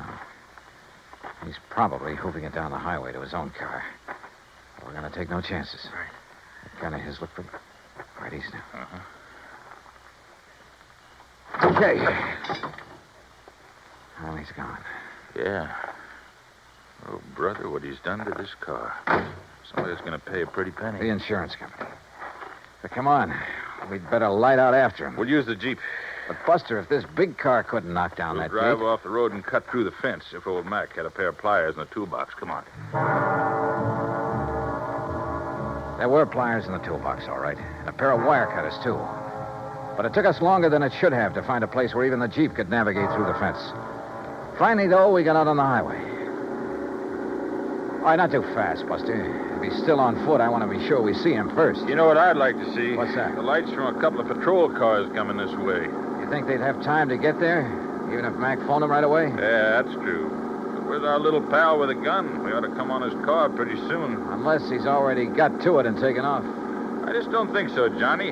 He'd try to move too fast in this heat, he'd collapse. Must be somewhere along this highway. Hide, maybe, under one of those storm bridges along there. No, I think he's too smart for that. With a racket like his, he has to keep moving. Maybe he's bummed a ride back to his car. Is on his merry way again. Well, we'll soon find out. The place he stopped is right ahead, on the curve behind that hill, just beyond that next bridge. All right, then take it easy, will you? Yeah. Maybe we ought to stop the other side of this bridge. Say, along about here. Buster, there was something underneath that bridge. Looked like a car. Your eyes are deceiving you now. Let's stop right here. Let's keep going. What? No, what? Just keep driving until you get to my car. Get it? Why don't you put that thing down? Listen, how did you get in the back of this Jeep? While you two bird brains are prowling around the cad there at the gate playing detective. Pretty smart, aren't you? That's right. Like I told you, that's how I keep alive. Which is more than I can say for you boys. What's that mean? Pull up. There's my car. Pull up right beside it. Now, look, mister. Don't argue with him, Buster. Okay, here's your car. All right, now. Give me those keys. Come on. Yeah, and kill your headlights. Kill them. Okay. Now, look. Things got balled up tonight. I got held up too long. Now, I heard you say something about getting word to the cops, so I got to get out of here. I got to get out of the state.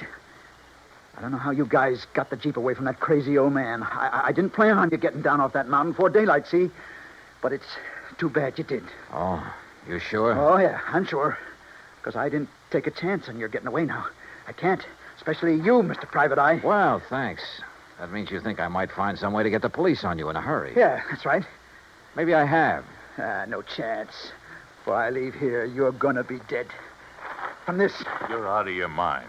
Yeah, Buster, I think he is. Oh, yeah? Oh, stop waving that gun. One shot, just one shot, and you'll be dead so fast. Oh, yeah, wise guy, how? You know, Buster, I was right. Huh? What, Johnny? There was a car parked under that bridge back there, a police car. You're crazy. Oh, yeah, Johnny, I see what you mean. What? What do you see? You don't think you're the only one who can hide in a back seat, do you? What are you talking about? Old Mac must have really got that phone call through in a hurry. What are you talking about? That officer there. Oh, that old bluff. The officer waiting there in the back seat of your You're car nuts. with his gun aimed straight at your head. Oh, yeah? Where? There! Oh,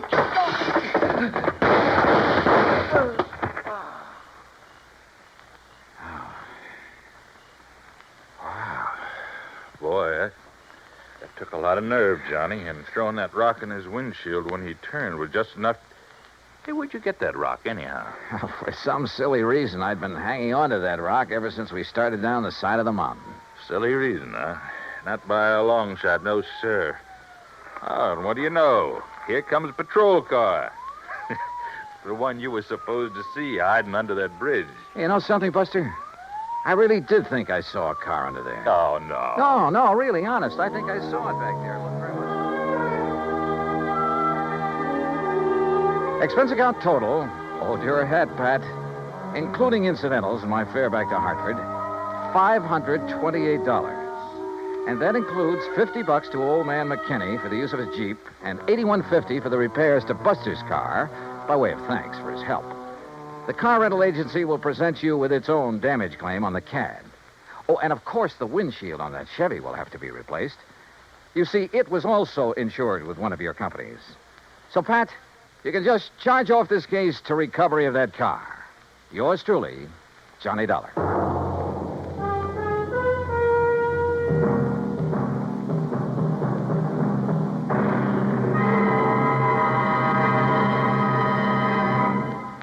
Now, here is our star to tell you about next week's story. Next week, a small round piece of metal, a coin.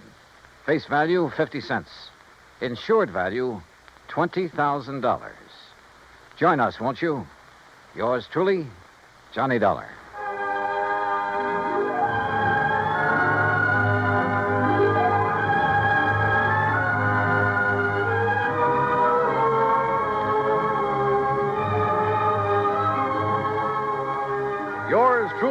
Johnny Dollar, starring Bob Bailey, originates in Hollywood.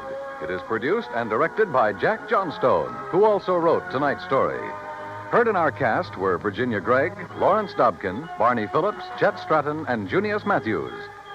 Be sure to join us next week, same time and station, for another exciting story of yours truly, Johnny Dollar. This is Dan Cubberly speaking.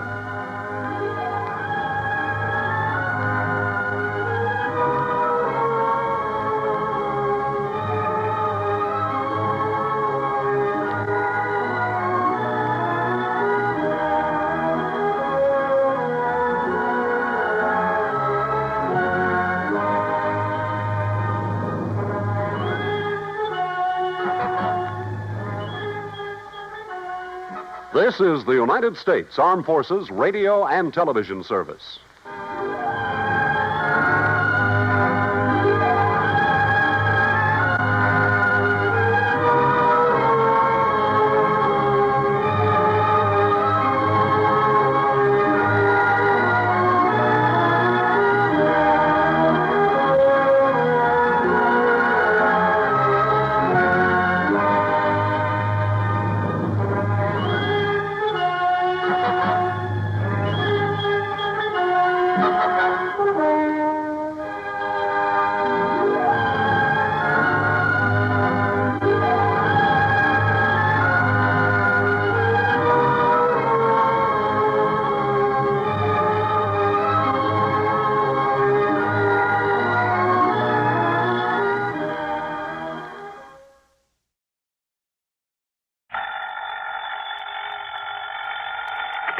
Johnny Dollar.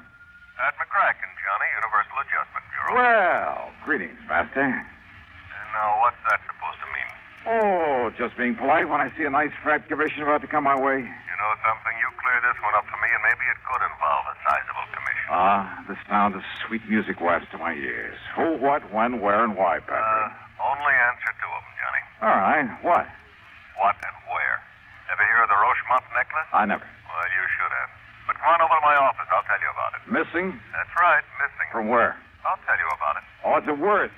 I mean, unless it's pretty valuable, What's there's the no difference? sense. Your commission may be a sizable one. How much, Pat? Come on over. How much? Well? Okay. The necklace is insured for exactly $321,000. What? That's right, $321,000. Okay, baby. I'm on my ever-loving way.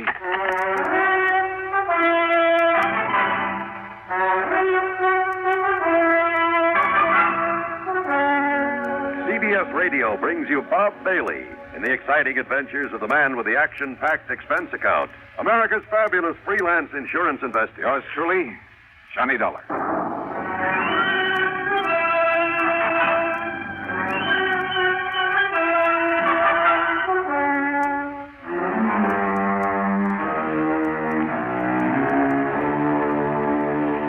Expense account submitted by Special Investigator Johnny Dollar to the Universal Adjustment Bureau, Home Office, Hartford, Connecticut. Following is an account of expenses incurred during my investigation of the super salesman matter.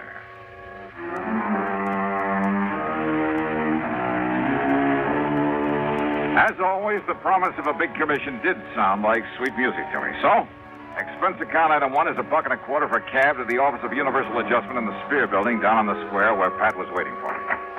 Oh, come in. Sit down and listen, Johnny. Sure, Pat. Right ahead. Well, the Rochemont necklace, part of some old crown jewels or something, came over from Paris a few years ago. The whole collection was worth a couple of $1 million. Now, various parts of it were sold to various people in various parts of the country, but the ruby and diamond necklace went to Mrs. Liza Rochemont. Now, she's a wealthy widow living out on the edge of town. Except when she was away in Florida, California, Europe, wherever, when she'd put it in a vault at the bank, she kept it in a wall safe at her home, a safe to which she alone has the combination, and nobody's ever broken into it. You're sure of that? I'm sure. There's an automatic device that would show it. Well, did she ever wear that priceless hunk of jewelry? Oh, quite often. Which is why she often had it cleaned and the stones checked in the settings. Go on. So, a couple of days ago, she handed it over to that jeweler in the new building just across the square there. You see the shop? Parker? Mm-hmm. Clayton Parker. Oh, Well, it seems to me she'd pick one of the big ones, one of the old-time firms, or send it down to New York to Tiffany's or Cartier or someone like that. After all, Well, the thing that's is... exactly what her insurance man, Tim Pringle, you know him, Surety Mutual? Oh, yeah, well, Tim told her this morning when he found out what's happened. What's happened? Clayton Parker called her up in the middle of the night and then barged in on her looking like he'd seen a ghost or two. He laid the necklace in her lap and promptly fainted away. Parker? Parker. And? And when he came to, with the help of a little brandy, he shakily told her that her necklace, instead of the genuine article worth over 300 G's, was paste, was a fake. You are kidding. No. She took it over to Wilson Brothers, her regular jewelers. They told her Parker was right, so she fainted. Well, now, look. Well, when she came to, she notified Tim Pringle. He notified me. I called you. That is, after I took time out for a little thinking about it. Yeah? A Universal Adjustment Bureau serves a lot of companies I know that. all over the country. I know. We get reports on every client company's problem. So? Well, something rang a bell. I went through the files. Johnny, this very same kind of thing happened back in 56 out in Chicago, down in Philadelphia, that was in 59. And in each case, the jeweler who discovered the switch answered the description of Mr. Clayton W. Parker. Has anybody been through Parker's shop? Well, now, Johnny, we've got a little problem there. Problem? Like what? Well, if Tim Pringle openly sicks the police or even a private investigator onto Parker. Yeah, I see what you mean. Now, if Tim were to pull a boo-boo, make a wrong charge against his own new client... So, what am I supposed to do? Bust into Parker's shop some dark night? Blow his safe, maybe? Well, Johnny, he does not have a burglar alarm in that little shop of his, nor on the safe inside. So what? And it is easily accessible from a dark alley out in the back. Oh, no. Wait a minute. Well? Are you asking me? Are you suggesting of course not, Johnny. I'm not asking a thing. What kind of a company do you think this is? Well, don't be ridiculous. However, if somebody were to find the genuine necklace in Parker's safe, someone that is unknown to us, What did you say your name is? I didn't. And yours? What's it to you? Okay.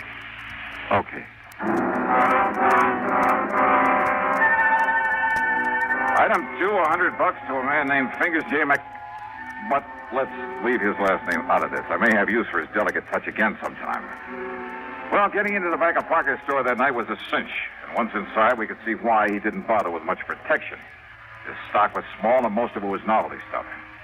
And he must have been a super salesman to get hold of Mrs. Rochemont's valuable necklace. If it was the real one that he took in for cleaning. While Fingers worked on the old-fashioned safe, I went over to the store with a fine-tooth comb, wearing gloves, of course. No sign of the necklace anywhere, including the safe. So I helped Fingers out of the back window we'd opened, sent him on his way, made a careful check to be sure the place looked the same as it had before, then proceeded to hoist myself out of the window. Now, let's see if I can get this closed again. Huh? No, now, wait a minute. Yeah. And this'll keep you here. Oh. Help! Please! Help!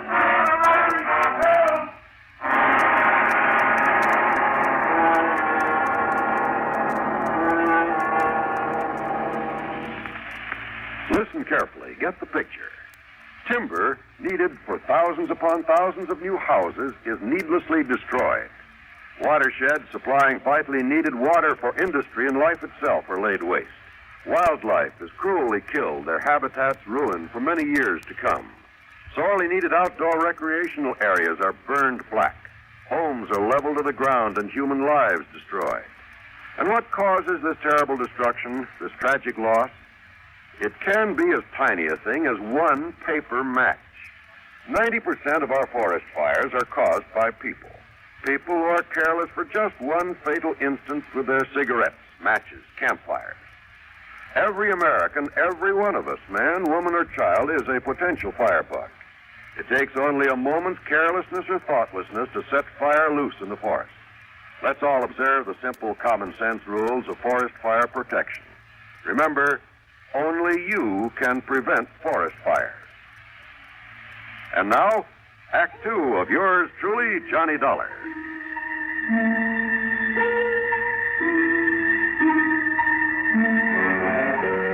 How I managed to get back up on my feet and out of that alley before the police arrived, I'm not quite sure. But I somehow did. I ran a couple of blocks through some other alleys, and then, playing drunk, which wasn't hard after that clout on the head, I grabbed a taxi. That's item 3, $1.50. I went back to my apartment, had a couple of stiff drinks, a couple of aspirins, and soaked my aching head with a wet towel. And after a good night's rest, I was all set to call Pat McCracken and tell him to go jump into the nearest lake. Until I remembered that officially he'd had nothing to do with all this. And then I did some thinking. If what Pat had told me was true, only 2 people could possibly have substituted a phony for the Rochemont necklace. The wealthy Mrs. Rochemont herself, of course. This new small-time jeweler, this Clayton Parker. But it wasn't in the store. Yeah. So maybe hidden around his home someplace. Well, I could try. In the meantime, hope he hadn't recognized me in that alley. No doubt he'd be in a shop this morning. And if he was married.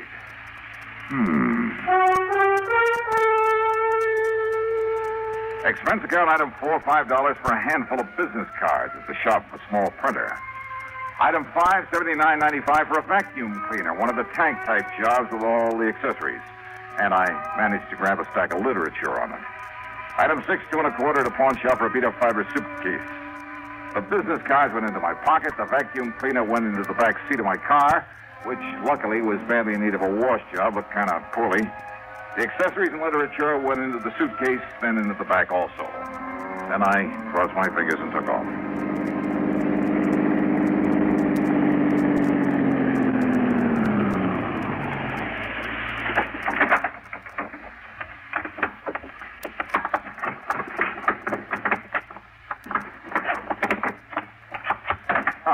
Here we are now.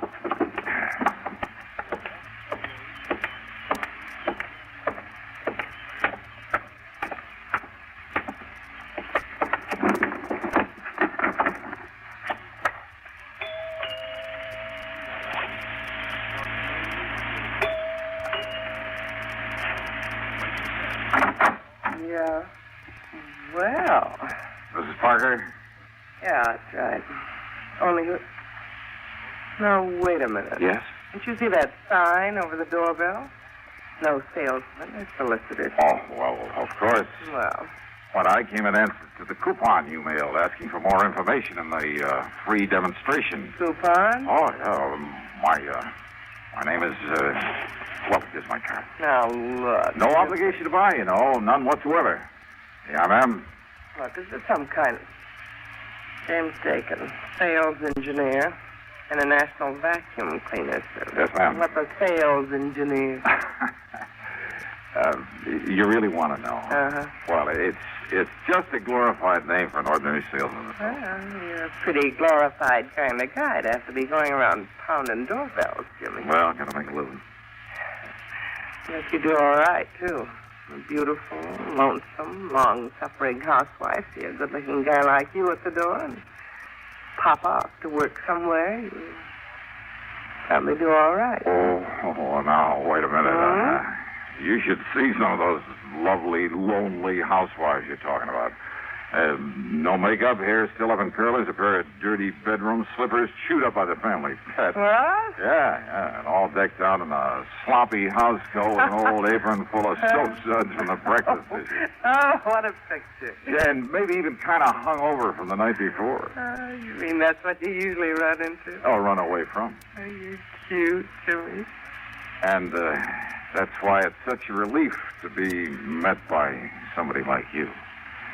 I mean, well, that is. Well? No, I'm sorry. I mean, I brought the cleaner around to give you the demonstration you asked for when you sent in the coupon. Are you kidding, Jimmy? I didn't send in any coupon. Oh, but you must have. Whoa, would you like me to go get my list out of the car? Oh, because if you hadn't sent in the coupon, and I wouldn't... hate to do you out of commission. And I sure don't need to buy another vacuum. I'm sorry. Good luck. But I wasn't going to sell you one. What? Oh, no. No. They're sold only in the stores. I simply get paid for the free home demonstration. Oh? So just let me come in and show you how it works, huh? Then you can fill out the card saying you have had a demonstration and... Listen, Mrs. Parker. Yes, my name's Gloria. Well, look, things have been kind of tough. And if I don't fill my quota this week, well, look, I'll do the whole house for you, and no obligation whatsoever. Well, Mrs. Parker? Oh, look, Jimmy, if my husband should ever know that he doesn't like people in here while he's out, but... Well... Oh, come on in. And after all, if you have to work so hard, maybe you could use a little drink. Come on. Just to make the demonstration. Sure. Come on in.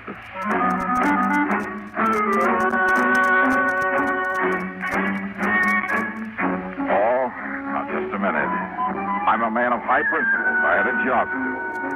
Which is to say that as soon as I got inside, I unpacked the equipment, hooked it up, and went to work vacuum cleaning the whole house. And I'll tell you this, I should have studied the directions a little more carefully before trying this crazy stunt, or maybe made a few practice swings through my own apartment. Now, modern appliances notwithstanding, I now have a great deal of sympathy for the American housewife. I mean, that living room was huge, and so was the dining room. But I didn't want to be obvious by heading into the study first. The study where her husband's desk would be, and where, if I were lucky, she wouldn't leave me alone for a second. Oh, come on, Jimmy. Isn't that enough? No, gotta finish the job. I promised I'd clean the whole place, and I'll do it. Why don't you just sit down, relax, and read a book or something? What about that little drink I promised you? We could have it right here in the den. Hey, look, I know. While you're out the bottle and some ice and soda. Yes, this will be fine. Suits me, too. See? We have the same taste. Yeah, well, while you're getting it, I'll finish up the study here, then we can sit down and relax a minute before I start. Relax, What? What did you say? Nothing. So I'll go get the drink. Yeah. Still keeping the vacuum cleaner going, I made a dive for the desk. Top drawer and two on the side had only the usual junk in them. But the third one down had a small lock on it. By stepping on the handle, I was able to spring it. And there inside, in a small black metal box. Yeah, the Rochemont necklace. And even my untrained eyes told me this was no fake. But I couldn't very well leave it there. And what if Gloria Parker knew about this? What if she suspected that my loud job was just an excuse? Phone right there on the desk nearly scared me of a year's room. It was the only phone. No, it quit in mid-ring. Yeah, she must have picked up an extension. And that gave me time to close the drawer again and finish up my cleaning job before she came back into the study. But when she did, instead of a couple of drinks in her hand, she carried one of those interesting little devices made out of blued steel. Okay, baby, that's enough. Huh? That's right. Now, why don't you just put up your hands over your head? That's right.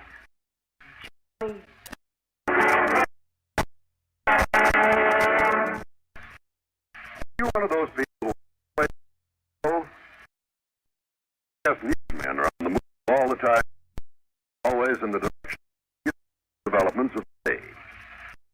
Schedule practical understanding of the value listeners put upon their services. They know you rely on them for accuracy at all times. And they have a first-hand appreciation of the importance of clarity and brevity as well. That all of these standards are kept in mind by our highly skilled, highly experienced men.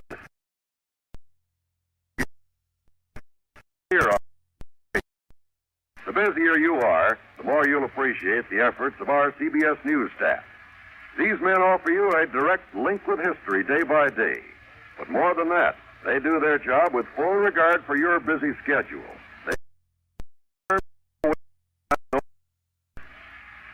accuracy, brevity, and clarity in news reports. For news at frequent intervals at the most time every day. Now, Act 3 of yours truly, Johnny Dollar, and the Super Salesman Matter.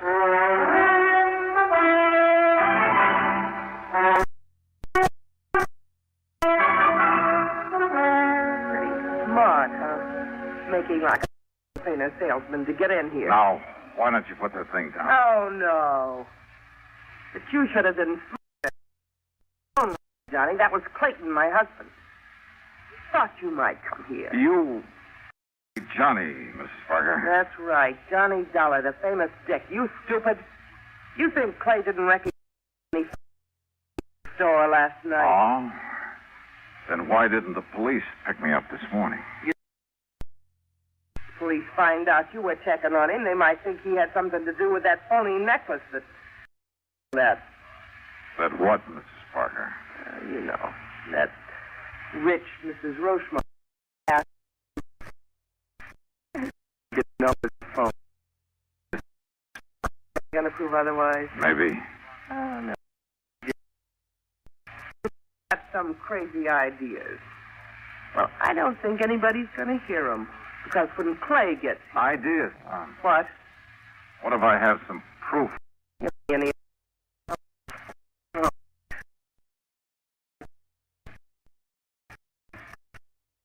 Oh, it's still a lot. You've got no proof of anything. All right, now listen. So, you got you my record. Gloria. Shut up!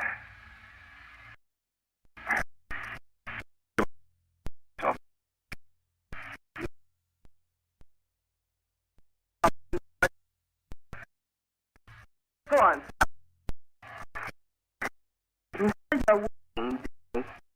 You better pray.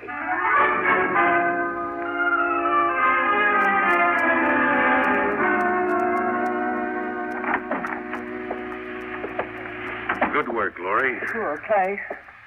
The cubs are leading in the sheep to the slaughter. But why'd you let him in here in the first place?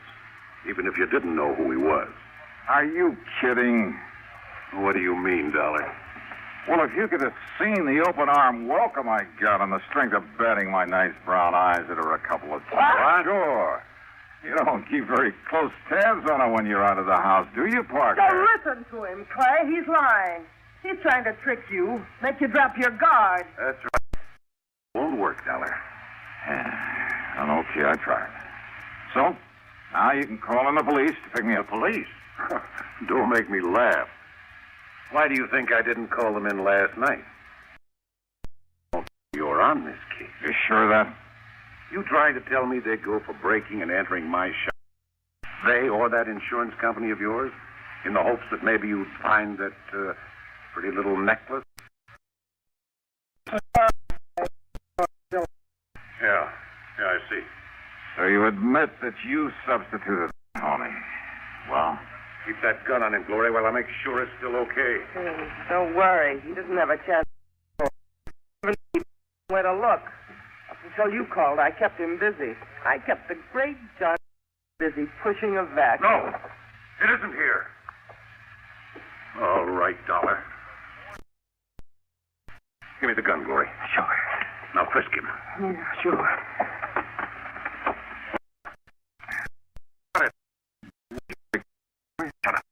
Perfectly willing. Shut up! Not on him. Is anybody else in this house? No, Clay. And I only left him alone in this room for... Here, then. And shoot him down if he makes one move. Worry. He turned the room upside down, looked in and around, even outside the windows. He made me strip to my shorts and went through every inch of my clothes.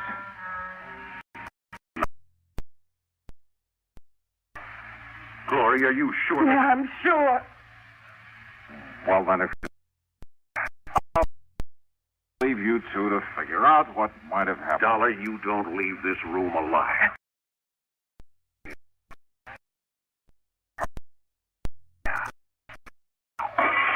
Police! Yeah, well, they don't get...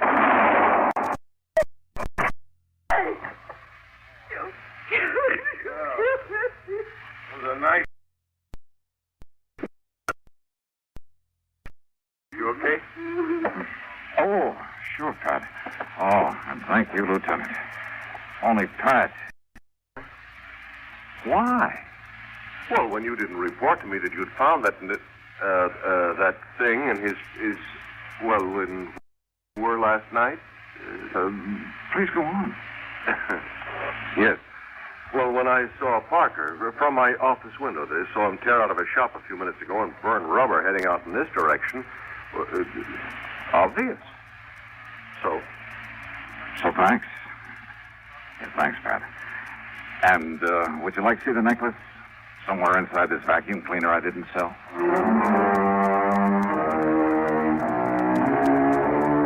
Parker is dead.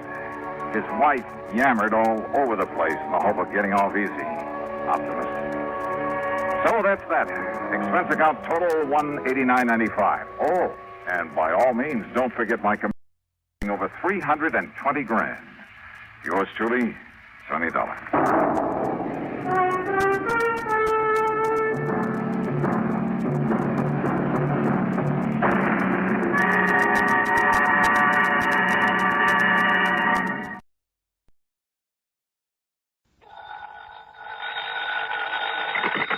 Johnny Dollar. George Reed here. Well, good for you, George.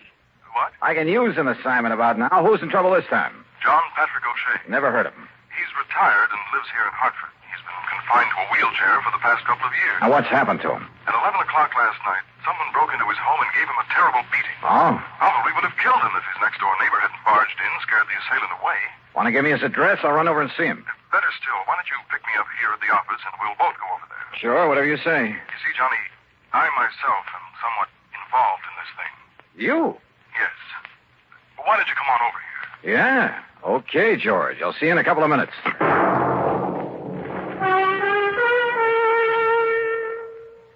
And now, Act One of yours truly, Johnny Dollar.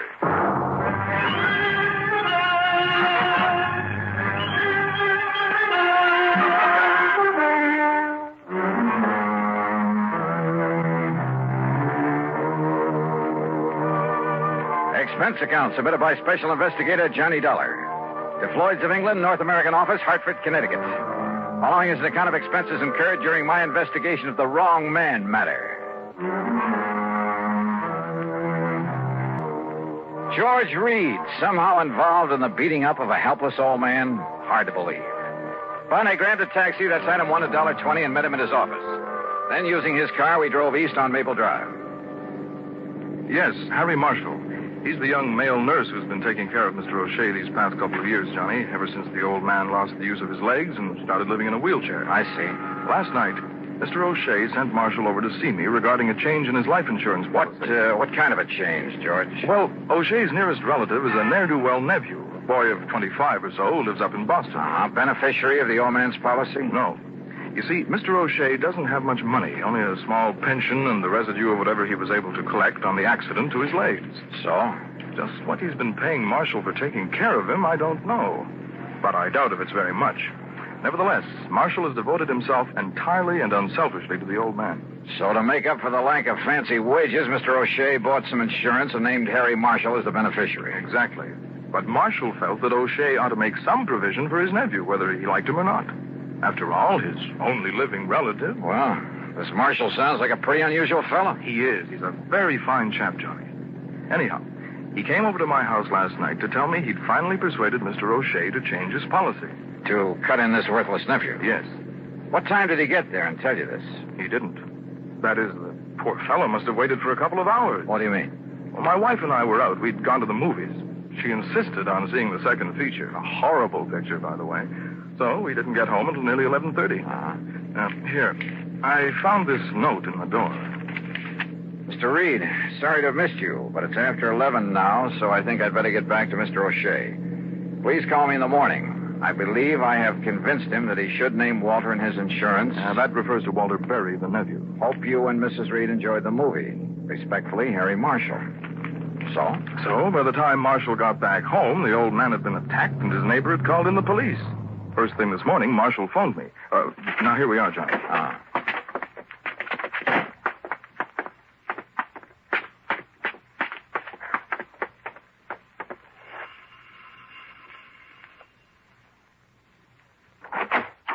Oh, Mr. Reed, I'm glad you were able to come.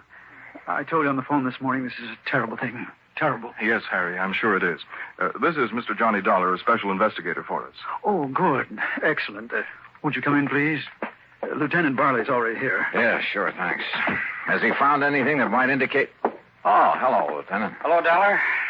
Here, take a look at this. Yeah? The attacker must have come and gone by way of the living room window. Apparently tore this off his coat or pants on his way out. Oh, Harris tweed. Yeah. Anything else? Not a thing. Where's Mr. O'Shea? Upstairs in bed. Doc says he's in pretty bad shape, but that he'll pull through. The doctor left a few minutes ago, Mr. Dollar. And O'Shea himself hasn't been able to give you anything, huh, Lieutenant? Nothing. Except that the man sneaked up on him from behind and slugged him. He didn't hear him, didn't see him. Oh, great.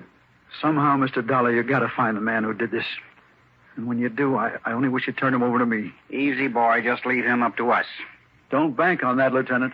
Now, I've got to go back to headquarters. Huh? What do you mean by that, Marshal? I simply mean that I could kill the man who did this. Don't try it. Find anything, Dollar, give me a call. Yeah, sure, Lieutenant. Oh, would you like to see Mr. O'Shea now? No, Marshal. There are a couple of other things I'd like to do first. Oh?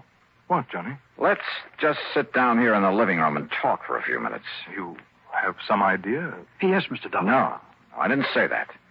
But come on. Let's sit down and talk.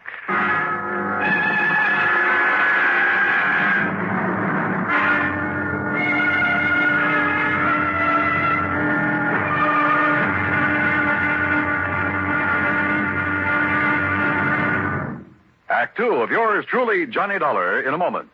In the history of America, the inventor has had a place of importance equal to that of statesmen and other national leaders. Indeed, our inventors, many of them mechanics, craftsmen, or even thoughtful tinkerers, have strongly influenced our destiny.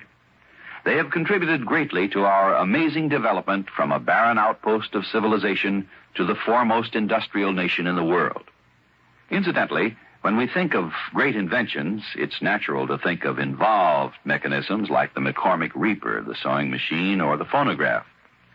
However, some inventions are so simple, one wonders why they weren't thought of centuries before. An invention in this category is, of all things, the universal, all-important safety pin. This was the invention of Walter Hunt, who lived in New York in the first century. Between 1832 and 1859, he created and patented more original and worthwhile inventions than any man in the country. A revolver, a repeating rifle, and a bullet with a metal cartridge containing its own explosive charge. But of all his simple inventions, the safety pin is the most useful. It was patented in 1849, and he gave the patent to a draftsman in discharge of a very small debt. Somehow there must be a way. And now, Act two of yours truly, Johnny Dollar, and the Wrong Man Matter.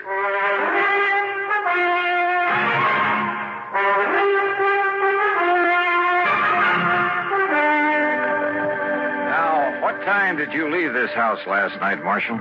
A few minutes of 10. I went over to see Mr. Reed here to tell him about a change that Mr. O'Shea had finally agreed to make in his insurance. It was something Mr. Reed and I had discussed before. Yes, but as I told you, Johnny, my wife and I were at the movies. Yeah, George. Had Mr. O'Shea gone to bed by then, Marshal? No, sir. He was sitting here in the living room, in his wheelchair, of course, watching television. He always stayed up late watching television. And, well, to be honest about it, he usually slept through most of it. That I can understand. So I quietly left and I went over to Mr. Reed's home. When I found they were out, well, when 11 o'clock came around and they still hadn't returned, I decided I'd better come back here. Go on. When I got here, I found the front door wide open. Inside were Mr. Wakely from next door and a couple of policemen. And there's poor old Mr. O'Shea. That neighbor, Mr. Wakely, did you say? That's right, Stuart M. Wakely. In other words, me. I didn't hear you ring, Mr. Wakely. Time like this, you expect me to be formal, young man? And who are you, sir? Another policeman? Plainclothesman? Mr. Dollar is an investigator for my insurance company, Mr. Wakely. I'm George Reed. Why didn't you send for me, Marshal? What was that? This man Dollar would probably want to know just what I found here last night while you were out gallivanting around someplace instead of being here where you should have been taking care of that old O'Shea. I beg your pardon. Well, weren't you? I hardly see it's any business of yours. But I just happened to have been out on an errand for Mr. O'Shea. Well, all right. Which reminds me, Mr. Reed, you will make the changes in the policy, won't you? Oh, well, of course. Well, all I got to say... Yeah, go ahead and say it, Mr. Wakely. ...is that if it wasn't for me coming over here the way I did, old man O'Shea'd be dead as a doornail right now. Not that I'd cared particular. Just how was it you happened to come over here last night, Mr. Wakely? Are you in the habit of dropping in here at all hours? On that old crackpot O'Shea? Well, I am not. Good heavens, no. It's the first time Mr. Wakely ever so much as entered this house. After all. Just what time did you get here, by the way? Well, not more than 2-3 minutes after 11 o'clock. You're sure of that? Well, of course I'm sure. I've been trying, you hear me? I've been trying to hear the 11 o'clock news on the radio. Trying. That's the reason I come. Marshal, that's the same time ready to leave George Reed's home and come back here. Yes. Like I started to say, the reason I come over here was to tell that crazy old man to turn down his television. What? Inconsiderate old fool. Night after night, that dang thing squawking away so loud you can hear it all over the block, driving me and everybody else out of their mind. Mr. O'Shea is slightly hard of hearing, Mr. Wakely. Slightly. Now, Mr. Didn't I Wakely. call you on the telephone, Marshal, almost every single night and beg you to turn that thing down and I'd come over and do something about it? Yes, you certainly did. But a lot of good it done me. So that's why I come over here last night, Mr. Dollar, to tell the old man and this smart young whippersnapper that if they didn't turn down that TV and leave us there some peace around here... Yes, I'm sure. Now, would But you when please... I got up on the porch, I heard the old coot hollering for help. Even over that squawk box, I could hear him. And I heard his wheelchair fall over, and him still yelling for help. So what did you do? So I banged on the door, and I finally busted it open. And, well, you know what I found in here. Just what did you find? Old man O'Shea, laying there on the floor, all carved, and that window back of him wide open. And you called the police? Yes, sir. And that's when Marshal, that should have been here taking care of him, that's when he come in. And, of course, I sent for the doctor. And, Marshal, you have no idea who might have done it. I wish to heaven I had. I'll tell you this, mister. Yes? Everybody living on the block, everybody in range of that noise machine would have been willing to murder him for it. Yes, sir. Even you, Mr. Wakely? Yes, sir. Yes, sir, I should. No, wait, I didn't mean that. You sure? Now, listen carefully. Motive? Opportunity? Let's give a little thought to that, huh?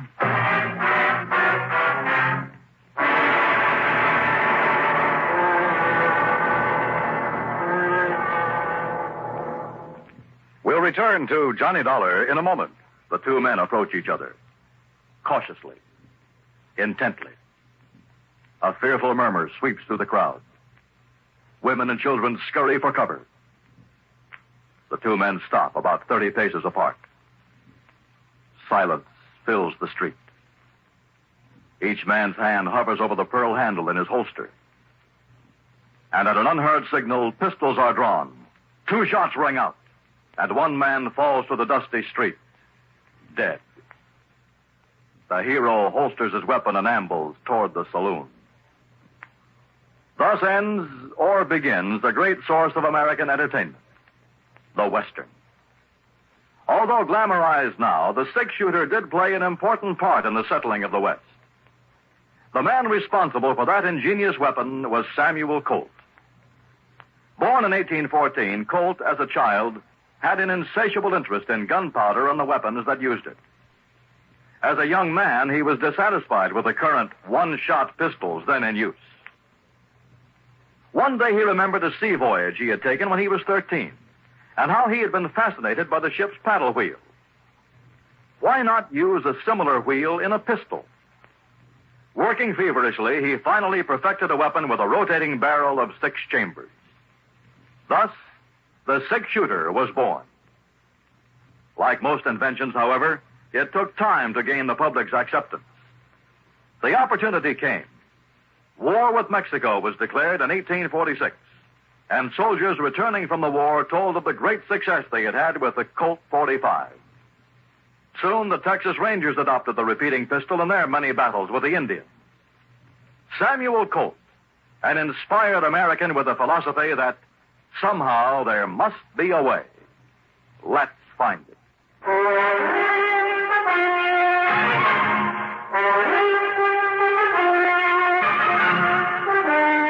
Now, listen, you.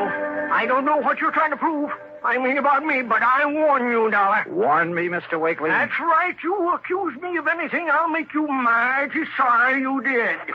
You see what I mean? Johnny. Good heavens. Oh, no, wait a minute. Have you got a license for that thing, Mr. Wakely? You bet I have, ever since I was a bank messenger. And if you think I wouldn't use it to protect myself... Or to quiet an old man who was disturbing you? Stop talking like that. But then when you realized you'd gone too far... Shut up! Okay. Just take it easy and let me have that. Sorry. Good Lord. Mr. Dollar. Mr. Dollar, if he is the one... All right, take it easy.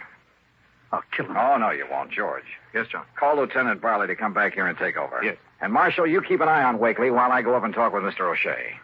Don't worry, Mr. Dollar. And that means don't lay a hand on him. Even after what he's done? That's right. But listen... We haven't proved anything But yet. good heavens, Look, man. I'm in charge here now, and you'll take orders from me, understand? Well? Yes, sir. All right. I started up the stairway, hoping Mr. O'Shea would be in condition to talk. But then, suddenly, something I'd overlooked from the very beginning. Hey, George, come here a minute, will you? Yes, Johnny. Come here. Hey, look, tell me one thing before you make that phone call. Yes? Just when did you and your wife decide to go to that movie last night? What? Well, come on. Well, it was after dinner. We had no other plans. We weren't expecting any... Now, what does that mean? Plenty, George. Plenty.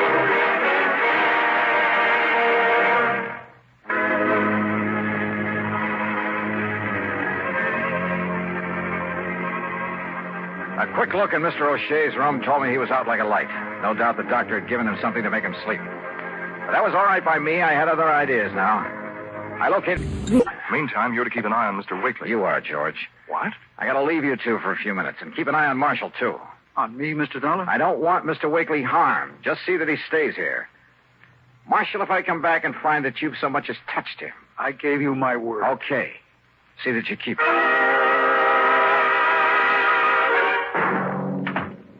Why, yes, Mr. Marshall keeps the room for himself right upstairs. Good. Then if you don't... Clean-cut young man, ain't he? Is he? Don't use the room very much, though. Yeah, well, if Just you'll... a place for him to relax and be alone by himself now and then. Yeah. No, after having to spend all the rest of his time nursing that old man he works for. Take me up to his room, please, will you?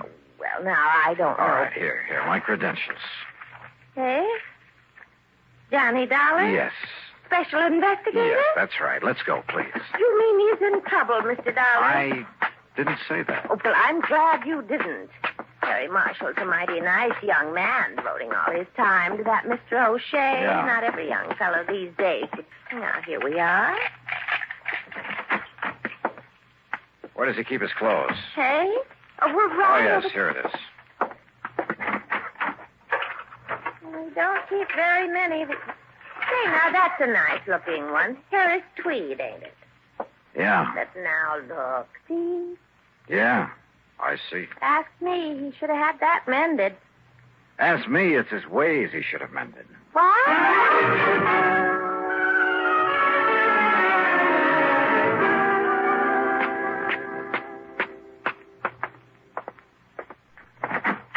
Dollar, where you been? On a little errand, Lieutenant. Just got back here myself. And I see you've nailed down the man we're after. I mean, nailed him down. Wakely's still out cold. Oh, I just started to tell the lieutenant what went on here, Mr. Dollar. I must say I wouldn't have suspected him. Well, I guess there's no question, is there, Mr. Yeah. Huh? Oh, I see you found the coat that was torn when he escaped out the window. Where'd you find it? In a little rooming house over on South Elm. I see. Well, I don't.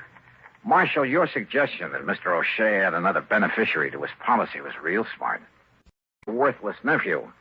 That way, even if your plan failed, not too much of the money would be diverted away from you. his plan, Johnny. But of course, if Mr. O'Shea were to die or be murdered before the change was made in the policy, why, nobody in the world would think to suspect you. You don't think young Marshall was in this, too? It was a one-man job, Lieutenant. Fortunately, it failed. Because of Mr. Wakely. Huh? Yeah, you better call a doctor, George. I'm afraid I must have hit Mr. Wakely pretty hard. Now, look here, Dollar. Tell me, Mr. Dollar. What, well, I guess the expression is tipped you off. Marshall? You must have been waiting for your opportunity very patiently, Marshal. You must have checked on George Reed very carefully to make sure he wouldn't be home when you called on him to establish your alibi. Will somebody please tell me? Now, look, Johnny, how is he to know that my wife and I were out to a movie last night? I didn't tell him where we'd been until he phoned this morning. But the note he left on your front door said... Pretty stupid of me, wasn't it? Yeah. Got a pair of handcuffs, Lieutenant? I sure have. They won't be necessary. Congratulations, Mr. Dollar.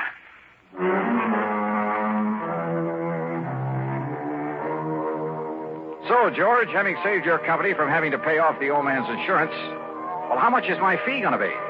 If it's big enough, of course, I'll forget all about the... Wait a minute. What expense account? A lousy buck for the trip over to your office this morning? Well, me. Yours truly, Johnny Dollar.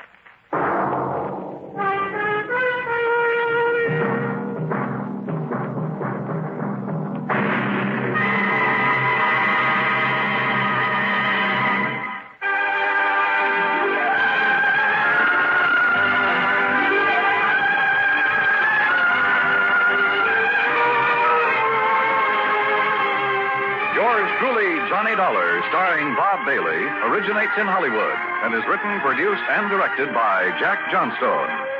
Heard in our cast were Virginia Gregg, G. Stanley Jones, Chet Stratton, Sam Edwards, and Junius Matthews. Be sure to join us next week, same time and station, for another exciting story of yours truly, Johnny Dollar.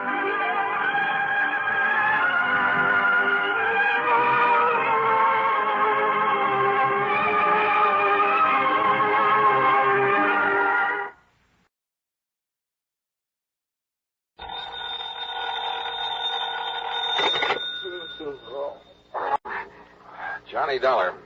This is Carol Carson, Mr. Dollar. Oh? You don't know me, and I'm sorry to be calling so late. What time is it, anyway? About 1 a.m. A friend of yours, Mr. Ralston, mentioned your name to me yesterday. What, Ralston? He said you were here in New York for the weekend and mentioned your hotel. Look, Miss Carson, is it? Yes, Carol Carson. Yeah, it's nice talking to you and all that, but it is rather late. When I realized what had happened a few moments ago, you were the first person I thought of. Maybe you can help me, Mr. Dollar. I need help badly. What's the trouble? I'm at the apartment of Everett Reed on East 67th. Could you come over? Any particular reason? Yes. I think I've just killed him, Mr. Dollar. I'll be right over.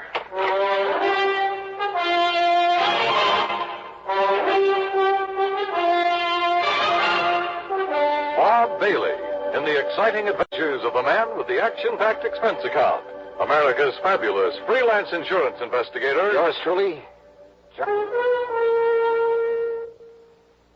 And now, Act One of yours truly, Johnny Dollar.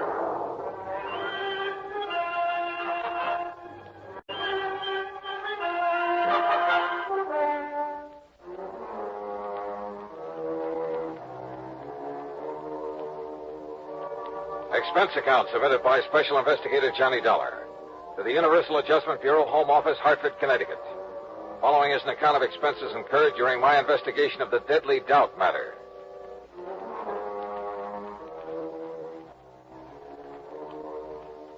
Expense account item 1, $1.80, cab from my hotel to the apartment of Everett Reed on East 67th. Carol Carson was waiting for me at the door. She looked sort of dazed as she pointed to a body on the floor. He's dead, Mr. Dollar. Everett Reed, let's see. Yes. This is his apartment. You said over the phone you thought you'd killed him. Well, he's dead, all right. That's not what I meant. I meant I thought I was the one who killed him. I'm not sure. Oh? I don't know. Doesn't seem to matter. He's dead. I guess that's all that matters. He's dead. Come on, now, get hold of yourself, Carol.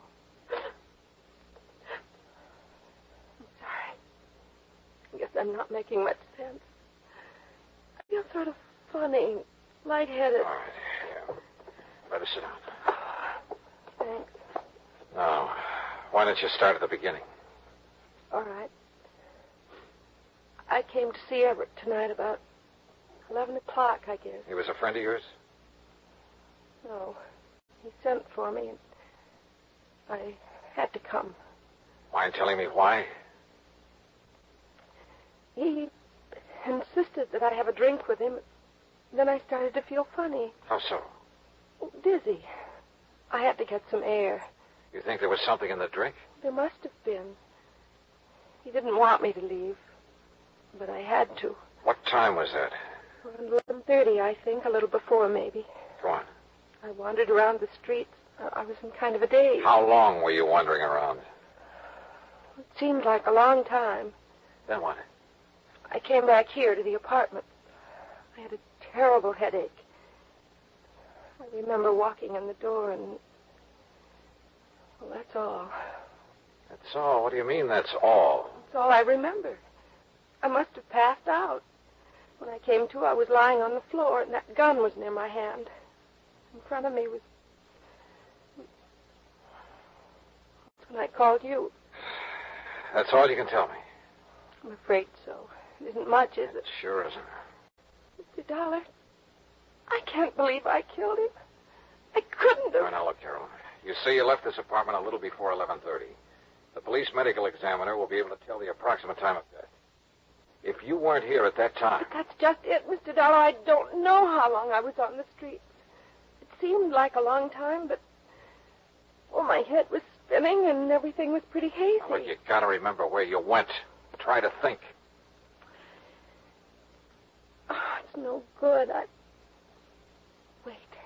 Coffee.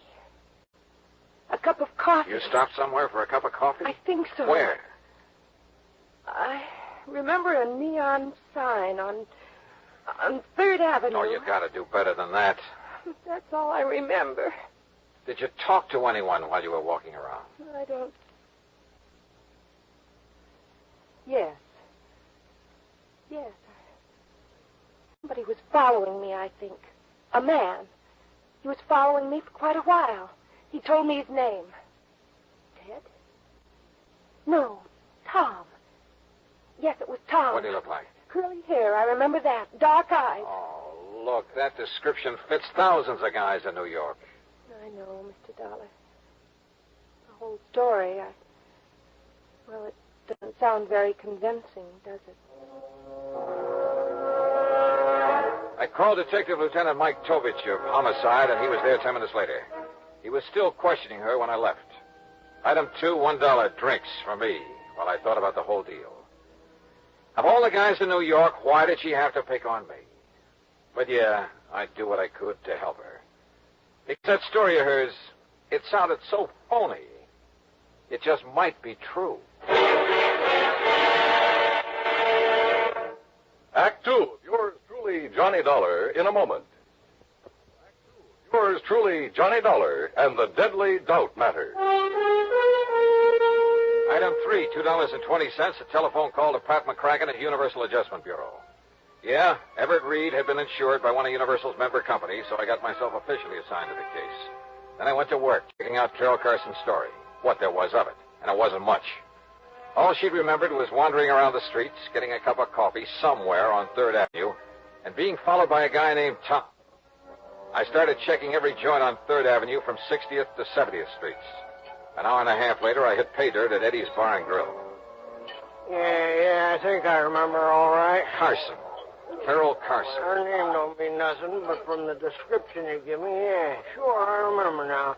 I remember thinking she looked kind of funny when she walked in, like she was in a daze or something. All right. Now, what time was it when she came in here? I don't know, 2 or 3 hours ago. That's not good enough. Was it 11? 11:30? Midnight? Well, what? Well, maybe around midnight, maybe. Was she home? Yeah. You sure about that?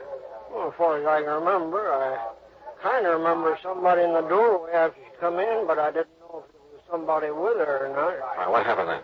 So she asked for a cup of coffee, so I poured it and set it down in front of her, so she left. She what? Yeah, got up and left. Still acting sort of funny. I see. How much of her time can you account for, then? Huh? I mean, how long was she here in your place? No more than about 1 minute, Mac. Oh, great. Item 4, $1.80, cab fare to police headquarters and Lieutenant Mike Tovich in homicide. Look, Johnny, you're not trying to tell me I should buy an alibi like Carol Carson's, are you? So it is pretty vague, Mike. Vague enough to be true. At least she was telling the truth about going into that joint on 3rd Avenue for a cup of coffee. So she's covered for 1 minute out of 2 hours. 2 hours? She said she went to Reed's apartment about 11 o'clock. Right. The medical examiner says time of Reed's death was between 11:30 and 12:30. She called you at 1 o'clock. But if she can prove she was out of that apartment for that hour... She's only proved she was out of it for a minute plus the time it took to get to 3rd Avenue and back. Say, 5 minutes each way. That'd still give her plenty of time to kill him. But if we could find this guy named Tom she says that was following her around, maybe he could prove she was out of the apartment during the time of the murder. Oh, sure. That was a real helpful description she gave us. Curly hair and dark eyes. Yeah. Look, Johnny, so you're taking a liking to her. That's too bad, but don't let it make a fool out of you. Mike, did Carol tell you why she went to Reed's apartment? No, she wouldn't talk about it. She also wouldn't explain a lump she has on the side of her head. Lump she? Yeah, we think she got it fighting with Reed. What do you know about him? Bad boy. A big gambler. And the way we heard, he'd been winning pretty big lately. Maybe somebody he won from couldn't pay off, except with a bullet. Yeah, maybe anything, Johnny. Prove it, and I'll listen. Who did Reed run around with, you know? Usual crowd, Johnny. Jack Vissel, that outfit. Vissel? Huh? Now, if Reed won a lot of money from him... Like I say, Johnny, anything you can prove. Yeah. Come in. Lieutenant Tovich? That's right. I'm Larry Bowman. I want to know what's going on with Carol Carson. Oh? What's it to you, Mr. Bowman? She's my fiancée, and you've got her locked up. That's right. Suspicion of murder. Oh, that's ridiculous. She didn't kill anybody, and you know it. Look, Mr. Bowman, if I knew it, she wouldn't be locked up, would she? Now, maybe you can tell us why she went to this Everett Reed's apartment last night. I don't know why she went, and I don't propose to ask her either. I trust the lieutenant. And if she went to see him, she had good reason. But Carol's not the kind who could kill anybody. You must have realized that just talking to her. The main thing that I realize is that my personal opinion is beside the point, Bowman. Look, the thing we need to know is if Carol was away from Reed's apartment for almost an hour and a half, like she seems to think she was, walking around the streets.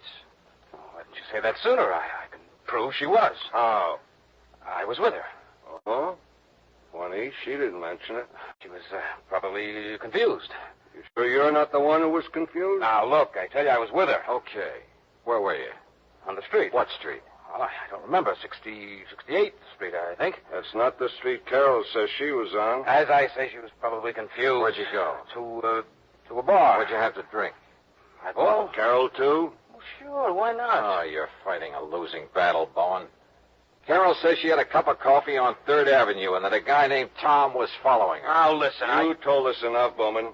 I can't blame you too much for trying, I guess, but it won't work. You weren't with Carol, and you know it. I know she didn't kill him. You mean you hope she didn't? When it comes to knowing, right now, every bit of evidence we got says she did. And we've got nothing that says she didn't.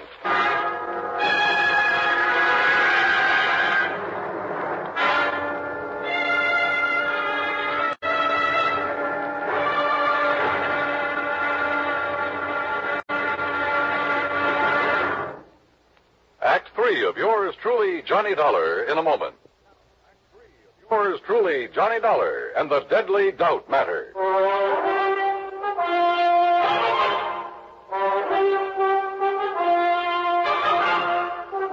Item 5, 30 cents, coffee for Larry Bowman and me at a little joint around the corner. Lieutenant Tovich can talk about evidence until he's blue in the face, Dollar. Carol's not a killer. You prove that, and Tobich will be the first to listen. But cooking up phony alibis for Carol's not going to help any. Okay, so it was a stupid thing to do. But I can't just stand by and do nothing. Don't you have any other leads you can follow up? One, maybe. Why, what is it? Reed was a gambler. Could be somebody was losing big to him. Well, Carol's my fiancée. I know she doesn't have that kind of money. Anyway, she doesn't gamble. I wasn't thinking about Carol. Who then? Jack Vissel, for instance. We found out Reed's been seen with Vissel several times lately. Well, you gonna question him about it? I may as well. After all, at this point, we got nothing to lose.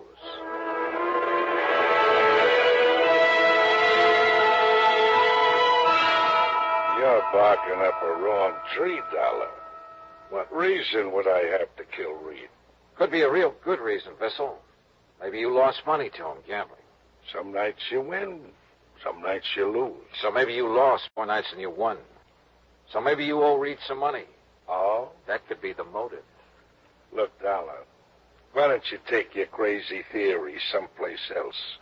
Yeah, I owed Reed money. I owed him all of 2 bits. Now, is that enough to bump him off?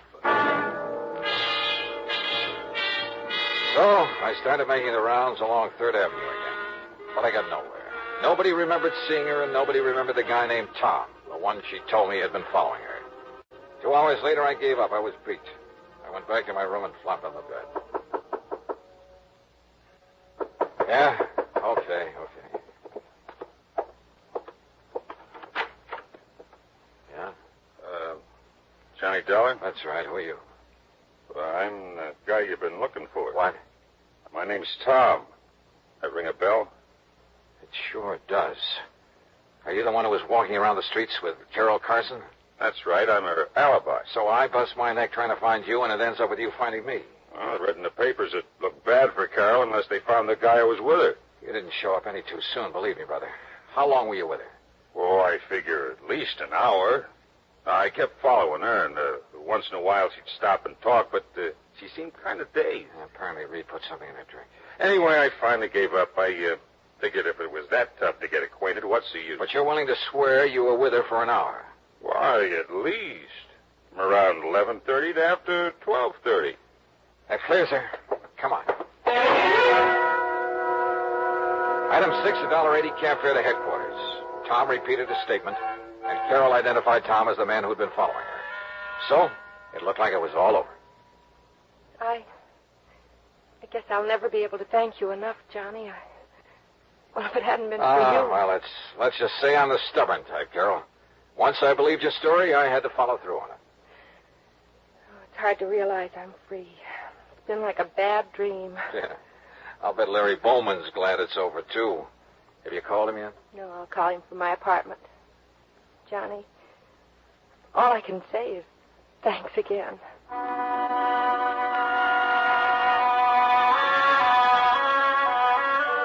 Carol took a cab to her apartment. I started back into the building, and then, out of the corner of my eye, I spotted another cab pulling away from the curb, following Carol's. In it was Tom. I figured I'd better join that procession. I tagged along to Carol's apartment. Inside, I could hear voices. The door was unlocked. Carol was in the process of handing over some money to Tom. Johnny! Yeah. Looks like I got here just in time to witness the payoff. So you bought yourself an alibi, Carol. No. Now, look, Dollar. You better stay out of it. Carol, I gotta hand it to you.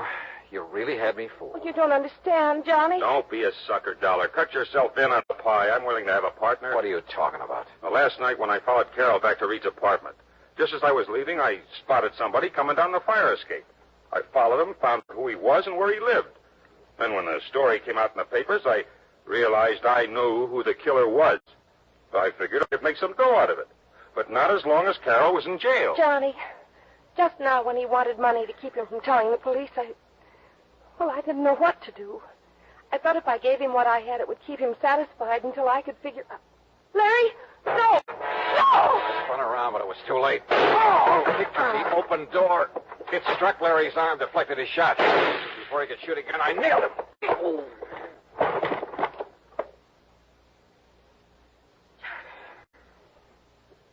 Johnny, are you all right? Yeah. Larry Bowman's the killer. I guess I was afraid of that right from the start. You see, Larry'd been gambling with Reed and losing to him. I tried to make him stop, but he wouldn't. Finally, he lost more than he could pay. So you went to Reed's apartment to try and square it, huh? Reed told me maybe something could be worked out. When he put something in my drink, I realized what he meant. That's why I got out. And Larry entered the apartment when you were away, killed Reed, slugged you when you came back, and planted the gun on you. I guess so. I wasn't sure until Tom told me he'd seen Larry climb down that fire escape. At first, I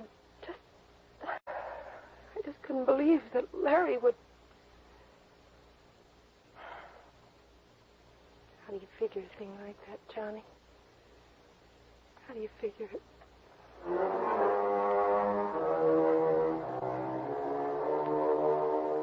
I didn't try to answer that one because I didn't have an answer.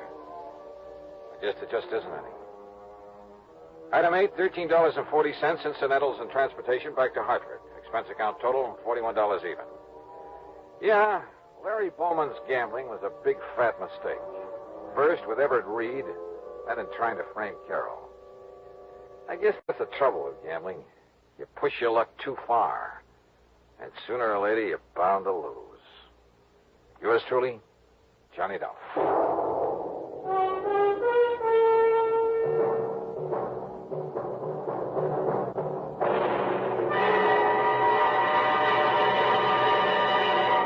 Our star will return in just a moment. Now, here is our star to tell you about next week's story. Next week, a doting dowager who sets me out on the wildest case I ever handled. Join us, won't you? Yours truly, Johnny Dollar.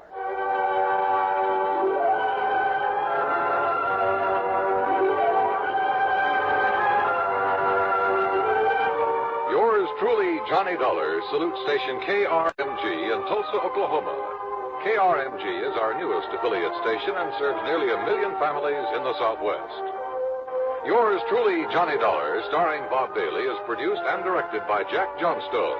Today's story was written by Robert Stanley.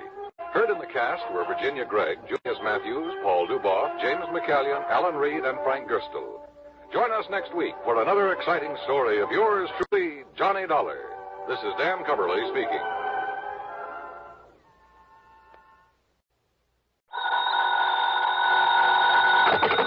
Johnny Dollar. Well, now that's nice. What can I do for you? I beg your pardon? Oh, it's quite all right, and it's granted. Granted. And now that's all you have to say. No, wait a minute. Who are you? Wait a minute. Well, what for? I'm busy.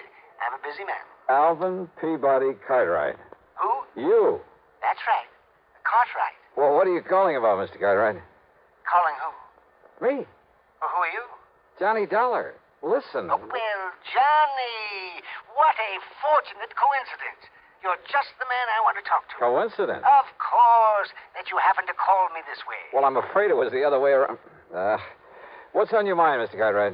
Johnny, I'm being threatened. Oops, again? Yes, sir. And since my life is insured by the Continental Insurance and Trust Company, well, that makes it an insurance matter. Yeah, well, now look. And I refuse to let anybody but you look into such matters. So, Johnny, I want you to come over here to Lakewood and see me right away. Yeah, well, Mr. Cartwright, you're sure this isn't just some... Yes? Well, you know, a couple of times in the past, that is, these emergency calls of yours. You think I'm joking? Well, I'm not. You failed to come here and protect me against this threat, and only two things can happen. First, I can be murdered. And? And second, I'll cancel all the rest of the insurance I have with that company. After you've been murdered. And so you get yourself on over here right away. Mr. Hello? Well, here we go again. And yet, I wonder.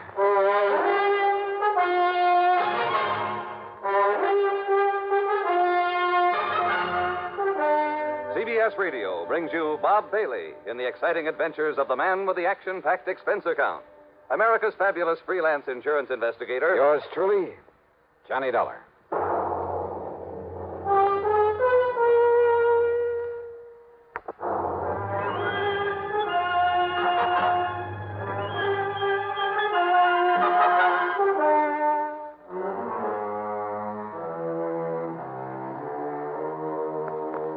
Expense account submitted by Special Investigator Johnny Dollar to the Continental Insurance and Trust Company, Home Office, Hartford, Connecticut. Following is an account of expenses incurred during my investigation of the deadly chain matter. Thanks to Alvin Peabody Cartwright, I've been involved now and then in some real wild cases, real crazy. On the other hand, he's an erratic old eccentric, but extremely wealthy. As a result, he's not only been the target of a lot of rackets, but has come very close to being murdered more than once. So, item 1 on the expense account, $1 for a taxi to the office of Bill Ferguson at Continental Insurance and Trusts. No, Johnny, he hasn't said a word to me. He tell you what kind of threat he's received? No, Bill. As usual, he told me nothing. Well, it doesn't matter, but with the millions worth of insurance we've written for Cartwright, and I mean millions, and to be sure we don't lose his account to some other company, well, we can afford to pamper him a bit, which is to say we can well afford to pay your expense account, even if all he wants to do is say hello to you. Okay, then, Bill. I'll run over to his home in Lakewood and see him. Of course, if he really is being threatened... Don't worry. I'll let you know about it.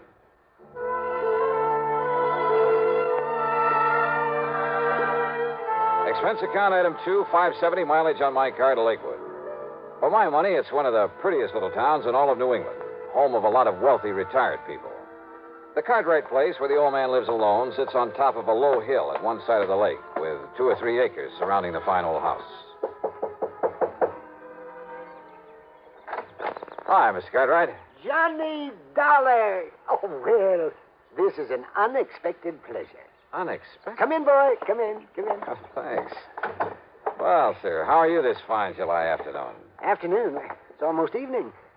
Can't you see that? Well, how are you anyway? Oh, I'm terrible, John. Oh, I'm just terrible. That rainy weather the past couple of days, I've hardly been able to talk. Well, there's been nothing wrong with today. A lot of nice warm sunshine. Today I've been feeling fine. Whatever made you think otherwise? Oh, and tell me, whatever brought you here to Lakewood? A phone call, Mr. Cartwright. Oh? Yeah, from you. You said you wanted to see me right away. I said I wanted to see... Oh, yeah. Oh, of course I did. And you know why? Why, sir? Because I refuse to do anything foolish, that's why. And yet if I don't, Johnny, I'll get myself killed.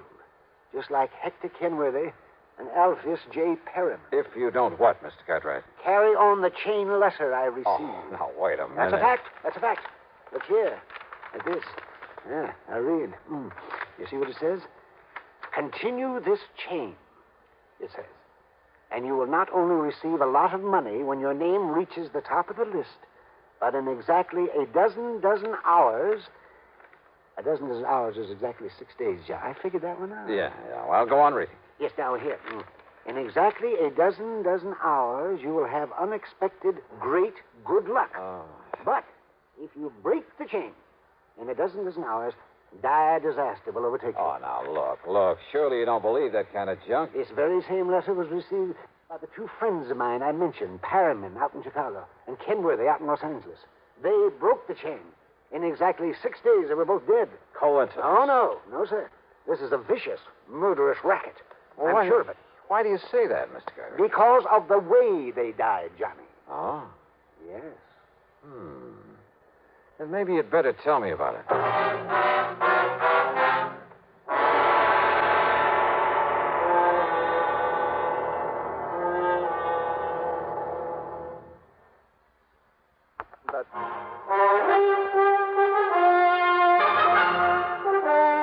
Johnny, my good friend Kenworthy, out in Los Angeles, died exactly 6 days after he broke the chain of these letters.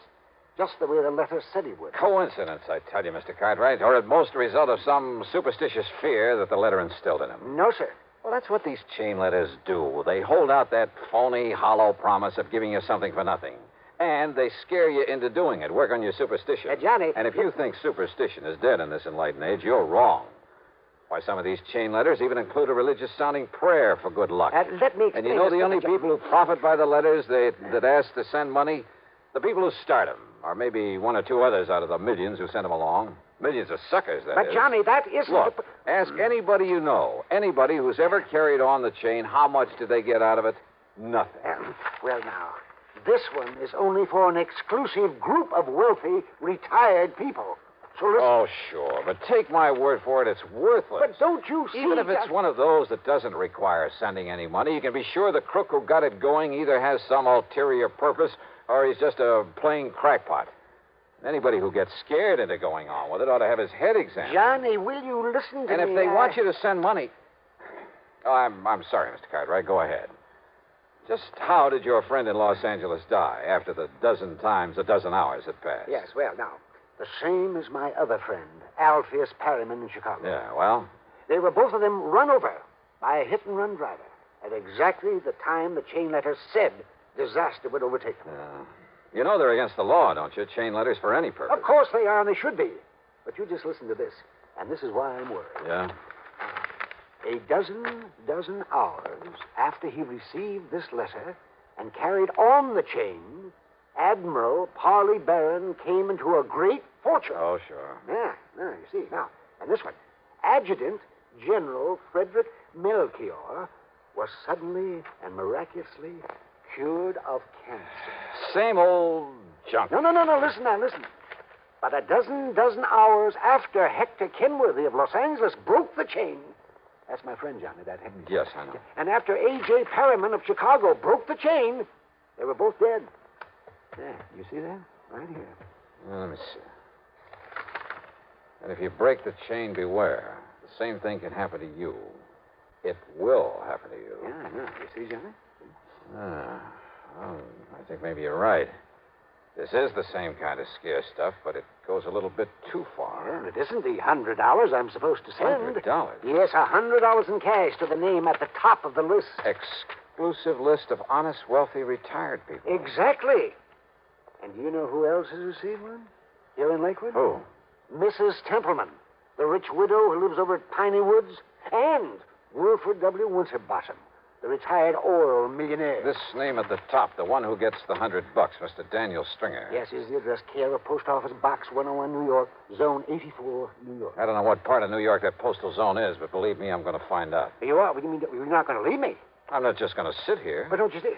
The dozen times a dozen hours are over for me.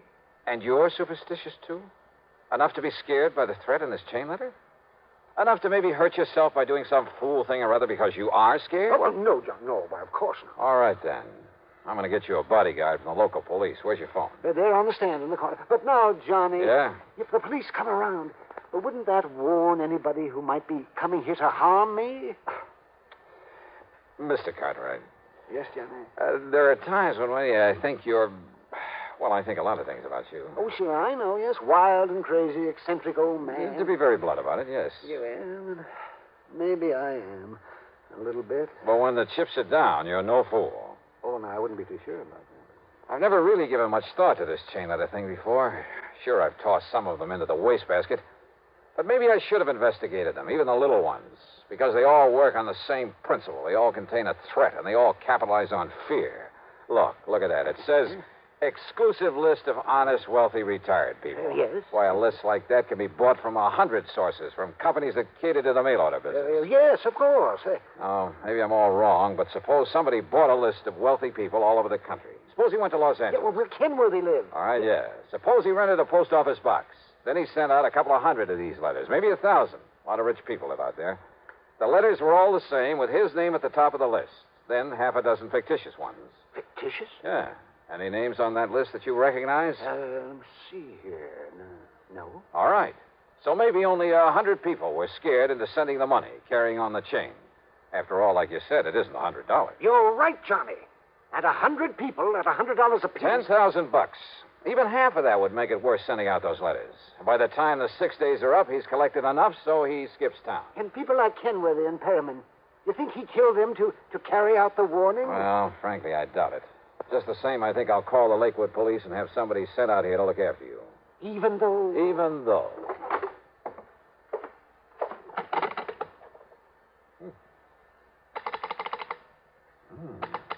What is it, Johnny? Maybe I was wrong, Mr. Cartwright. Your phone wire's been cut.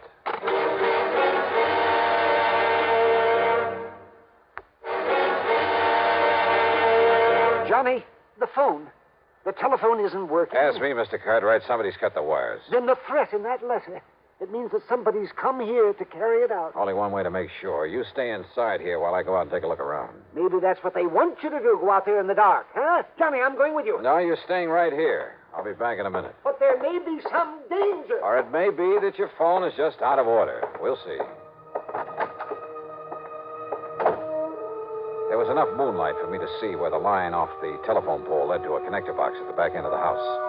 There wasn't enough light for me to notice a trailing vine as I edged my way along. So what happened? I tripped and fell flat on my face. Before I could get back up on my feet. So you come out to see what was wrong. Oh! You were Mr. Cartwright. For not reading your mail real good.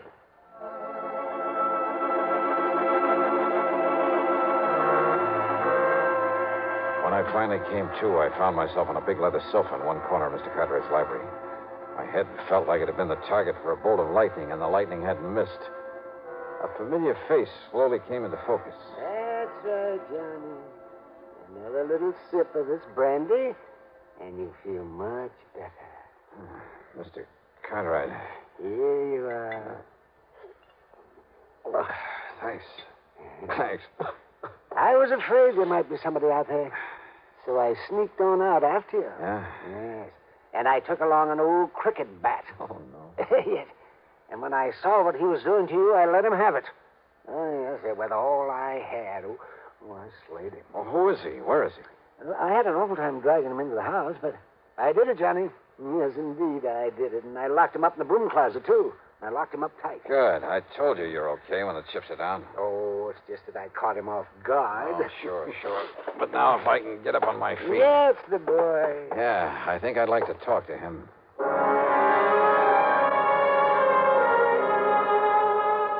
Our visitor turned out to be a pug-ugly gorilla, hardly the brains behind a chain-letter racket. Except for admitting he'd been hired by somebody in New York to come up here and give Mr. Cartwright a beating, then make it look like a burglary job, he refused to talk. So we locked him up again, and I laid my splitting head on a pillow for some much-needed rest. By the time I awoke in the morning, feeling somewhat better, Mr. Cartwright had fixed me a mess of bacon and eggs for breakfast. Sure, Johnny. I just walked down to the corner gas station and called the telephone company. And you know something? They came out here and had that line all connected up again in less than an hour. Good. Yes, just like that. So maybe I'll buy a couple thousand more shares of stock in the telephone company, huh? Just to show them how I appreciate it. Yeah. What about our little pal? I mean, the one who slugged me last night. You know, Sir Johnny, I decided that after the way he behaved last night, he doesn't deserve any breakfast. No, I mean, where is he? He's still locked up in the broom closet. Do you think I ought to call the police to come and get him? No, not yet. Maybe I can beat some information out of him if we need it. Well, of course we need it. Don't we? Now, let's wait and see. First, I'd like to make a phone call.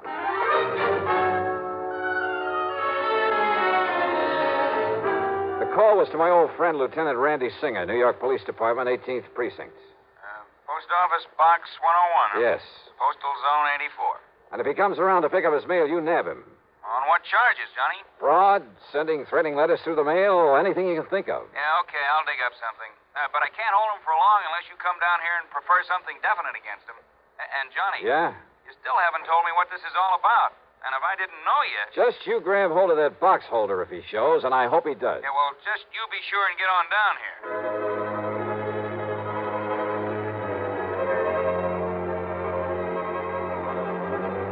Mr. Cartwright and I piled into my car. We drove over to call on first the wealthy widow Templeman, then the retired millionaire, Mr. Winterbottom. Why, yes, Mr. Dollar, I was just about to mail in the $100 to the name at the top of the list. Don't. Then later I'd mail out the other letters to some of my friends. Don't do it. But if I don't, something terrible might happen to me. The chain letter said so. If you do, it'll be a violation of federal law. What? That's right. And you could end up in prison for it. Prison? Well, Mrs. Templeman? Is Mr. Dollar? Yes, sir. Yes. Better do as he says, Mr. Winterbottom. But I didn't realize. I didn't know You do now, sir.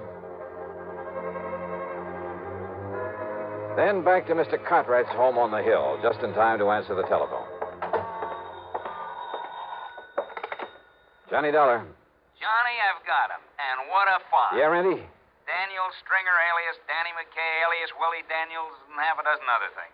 I watched him unload the post office box myself, Johnny. Then I tailed him to a cheap rooming house. Go on. When I nabbed him, he was opening, must have been 50, 60 letters he'd got. Chain letters. And, Johnny? Yeah? You know what he was taking out of them? I can guess, Randy. Thousands. Enough money to hold him on suspicion of almost anything. And, Johnny... Still here. He also had a bunch of new letters he'd written, all addressed to folks in a wealthy section down near Germantown, PA. Then hang on to him, Randy. I'll be down to make formal charges against him. Okay. maybe I'll pick up a chief inspector from the post office department to do it. Okay, Johnny.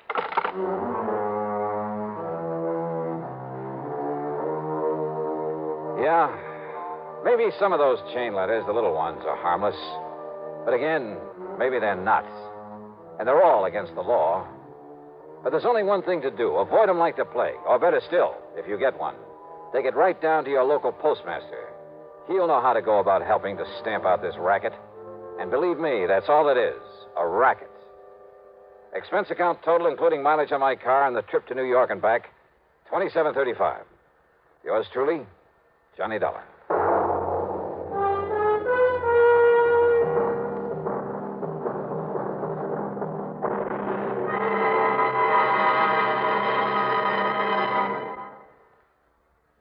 Now, here is our star to tell you about next week's story. Next week, mystery, suspense, and, murder. Take me to Columbus, Ohio. Join us, won't you? Yours truly, Johnny Dollar.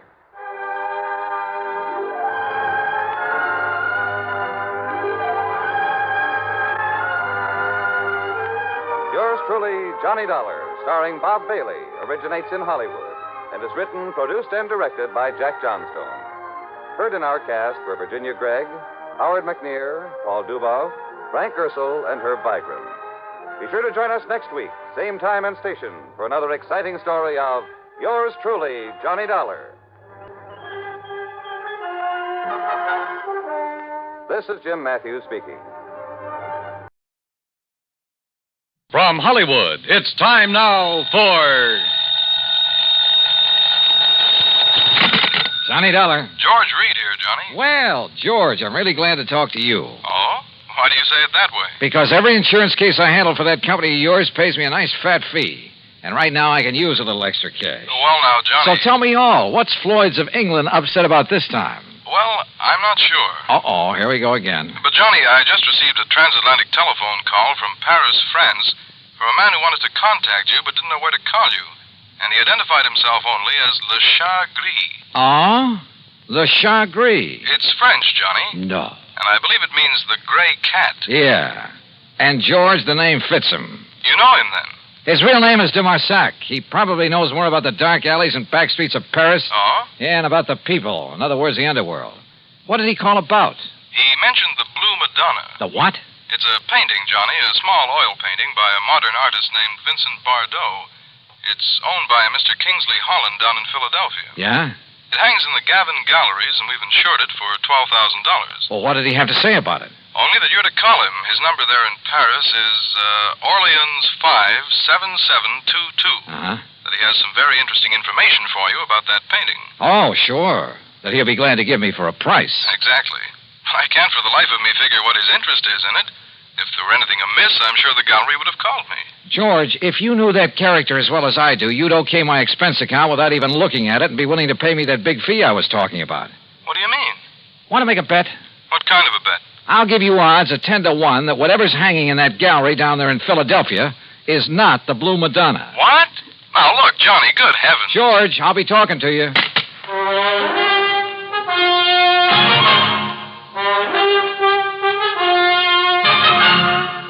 Bob Bailey in the exciting adventures of the man with the action-packed expense account.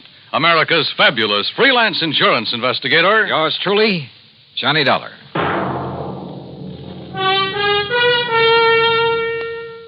And now, Act One of yours truly, Johnny Dollar.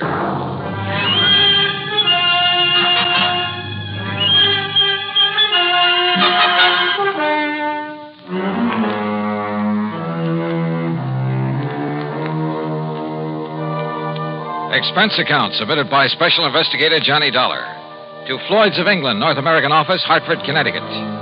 Following is an account of expenses incurred during my investigation of the Blue Madonna matter. Expense account item 1, $12 even for a phone call to my underworld contact in Paris, France, a man by the name of de Marsac, who calls himself the Gray Cat. Oh, oui, Monsieur Dollar. This is your very dear friend, Le Chat Gris? Very dear friend, huh? Now listen, you telephoned George Reed that you have some real hot information about a painting his company insured. Ah, oui, Le Madonna Bleu. What did you call the Blue Madonna? Okay. How much you want this time? Oh, monsieur, you touch me to the quick. While one might think that I slave and suffer and risk my life on your behalf only for money. How much, de Marsac? Say, $1,000. 1,000. Look, if your info's worth anything, I'll send you a check for $50. $50? No. 900? Okay, I'll make it 75. But, monsieur, 750? How about an even 100? 500. 2. 4? 3, that's final. Oh, please. 200? Okay, 200. Oui.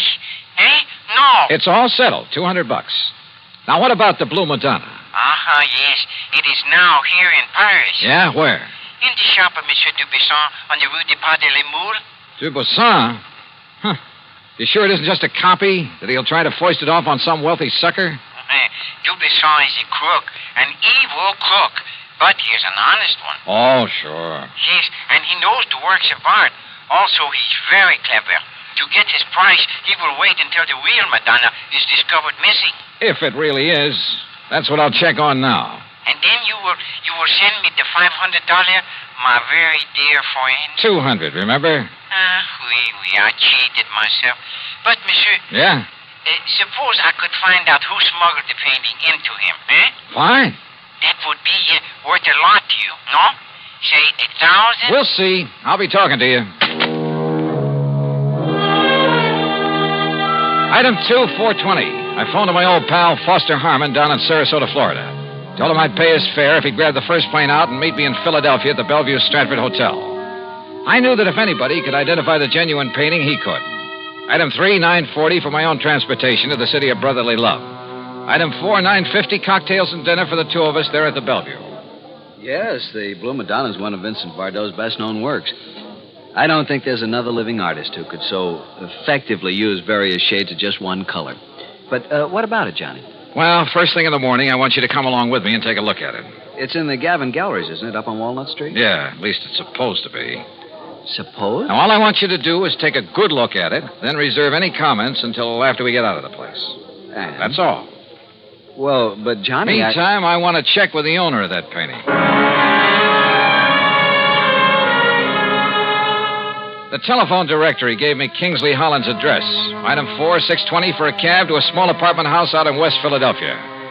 Holland turned out to be, well, I'd say he was about 30, short, lean, and nervous, with the surly expression of a man who feels the world hasn't done right by him. Yeah?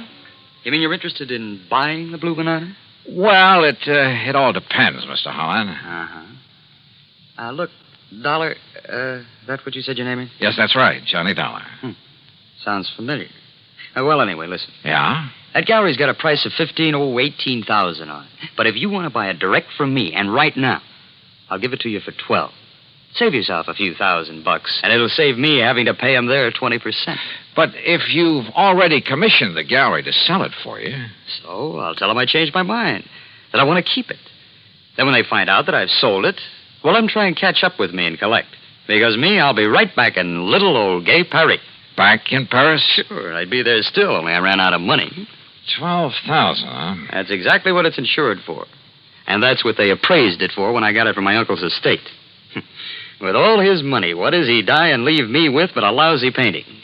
Well, do you want it? Let me think about it. I'm staying at the Bellevue Stratford. Sure. Just don't tell them at the Gavin Gallery about our little deal, huh? What those crooks don't know won't hurt them. Crooks? You think for a minute all that stuff they've got laying around the place is genuine? But the Blue Madonna is. You're sure? Huh? What do you mean by that? Just stick around, Mr. Holland. Any reason why I shouldn't? I don't know. Is there? Now, wait a minute, Dollar. I'll be in touch with you. Act 2 of yours truly, Johnny Dollar, in a moment. Now, Act 2 of yours truly, Johnny Dollar, and the Blue Madonna matter. Had Kingsley Holland, the owner of the painting, recognized my name? I thought so. And if a switch in that painting had been made and he knew about it, well, I'd do well to look out for him. Yeah, the more I thought about it, the more certain I became that whatever hung in the Gavin Galleries was not the Blue Madonna. Item 5, another $6 for a taxi back to my hotel. Item 6, $5.80, breakfast the next morning for Foster Harmon and myself. By 10 o'clock, we were at the Gavin Galleries, looking at a pretty modern, but I must say beautiful painting. It's amazing, Johnny, amazing. The most extraordinary. Well, I just can't believe it. Can't believe what, Foster? That it's the real thing or just a good copy? Oh, good morning, sir. That's just it. You see, I've helped these gentlemen. Johnny. Hold it, Foss. That painting, you know, is a genuine Bardot. Yeah? My name is Johnny Dollar. This is Mr. Foster Harmon. Gentlemen, I'm Arnold Gavin. You're interested in buying the Blue Madonna? If this is really it. Johnny, listen. Wait, Foster. What is the price of it, Mr. Gavin? 20,000. Mr. Dollar, did you say? Yeah, but, wow. Haven't you got a Bardot that's a bit cheaper? His Laconic Lagoon is priced at 10,000. Holy. Well, how about a copy of this? Bardot has never allowed his works to be copied. Johnny, listen. Yeah, Foster. It looks like this stuff is too rich for our blood. No. Come on, let's go back to the Bellevue Stratford. No, listen. Perhaps there's something else that might interest you. No, I'm afraid not, but thank you. That's quite all right. Now, look, suppose I come back later. Johnny, listen. Come on, will you? Yeah, I'll see you tomorrow, Mr. Gavin. Now, Johnny. Just take it easy. Well, Foss? It's a fraud, Johnny. It's a copy. I'm sure of it. Hey. Did you say that Blue Madonna's a copy, mister? Yes. Wait, Well, I thought you were looking at it kind of funny there in the gallery. Yes, sir. It's a fraud. Foster. You don't mind my asking, who are you? My name is Foster Harmon. Harmon? From the John Ringling Museum down in Florida? That's right. Well, then you ought to know. Now, just a minute, mister. Say, aren't you Johnny Dollar, the insurance investigator? So what? Who are you? Me? Well, I'm Rube Alloway of Transworld News Service. News service? Oh, fine. Yeah, I'll see you, boys, and thanks a lot. Well, Foss, it looks like you opened your mouth and stuck my foot in it. Well, I'm sorry, Johnny, but what I said is true. That Blue Madonna is an imitation, a phony. That much I already knew. At least I was pretty sure of it. But don't you see the amazing thing? Well, Johnny, that copy is so perfect, so exactly in the style of Vincent Bardot, even to little things, little idiosyncrasies that even the finest copyist couldn't match.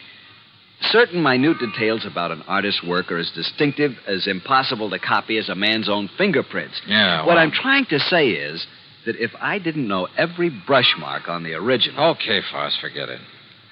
Forget it? Hey, listen. Kingsley Holland, the owner, and I wouldn't trust him for a minute.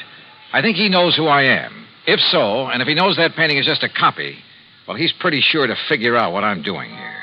Johnny, he must know it's a copy. If he gave it to the galleries to sell. Perhaps. Or maybe the switch was made after it was hung there. Then what you're saying is that either one of them could be responsible for the fraud. That's right. How well do you know the Gavin galleries? Well, they're not very big. You could see that for yourself. And, of course, they're rather new in the business. I think I'd better get a rundown on this Arnold Gavin while we're waiting at the hotel. Waiting? What for? Well, you plant a couple of seeds. You hope that one of them will sprout. I'm afraid I don't understand. Foss, I told both of them who I am in the hope they'd guess at why I'm here. I also gave them reason to suspect I think that Blue Madonna's a phony. Well, I'm afraid that I may have led Arnold Gavin to feel that way. Same thing. I also made it very plain to them that I'm staying at the Bellevue Stratford. In other words... Good heavens, Johnny, if you mean what I think you do. Yeah? Like what, Foss? You think that one of them, the crook, will come to the hotel and try... Well, don't you see, Johnny, knowing that you're on to him, he might try to kill you. Can you think of a better way to bring him out in the open? Johnny. Come on, let's get back to the hotel. And wait.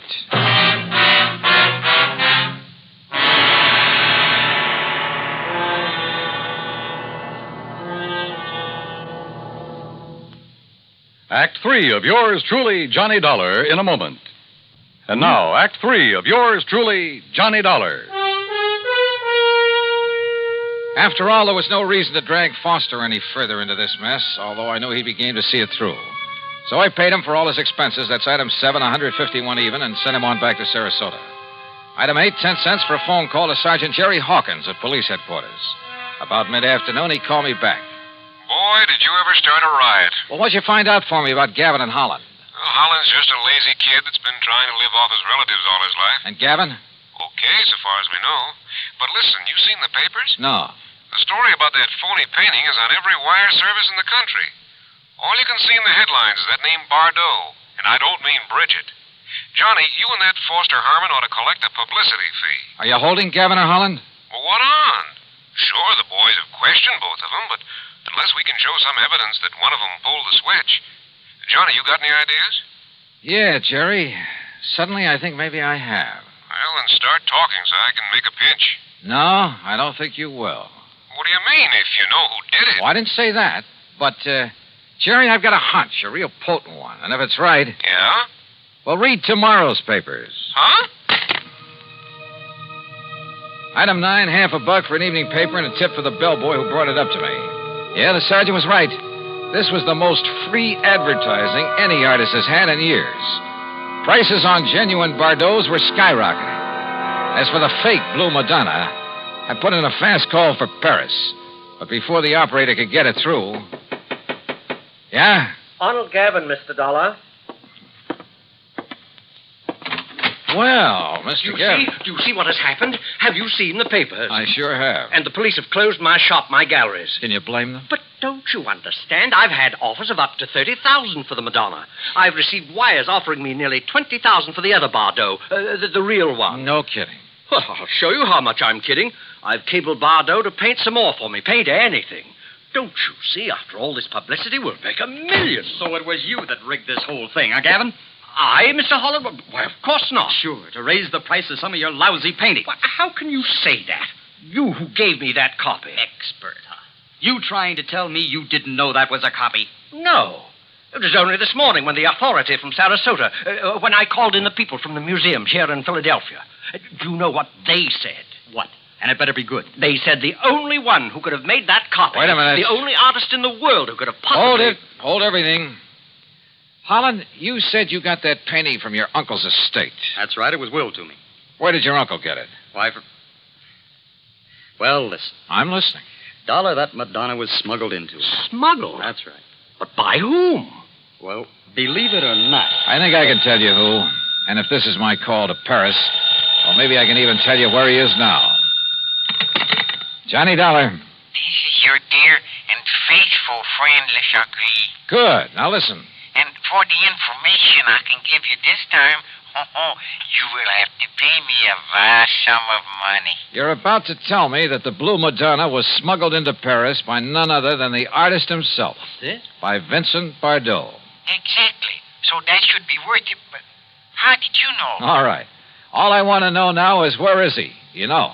He's not in Paris. Where is he? For $100? 150?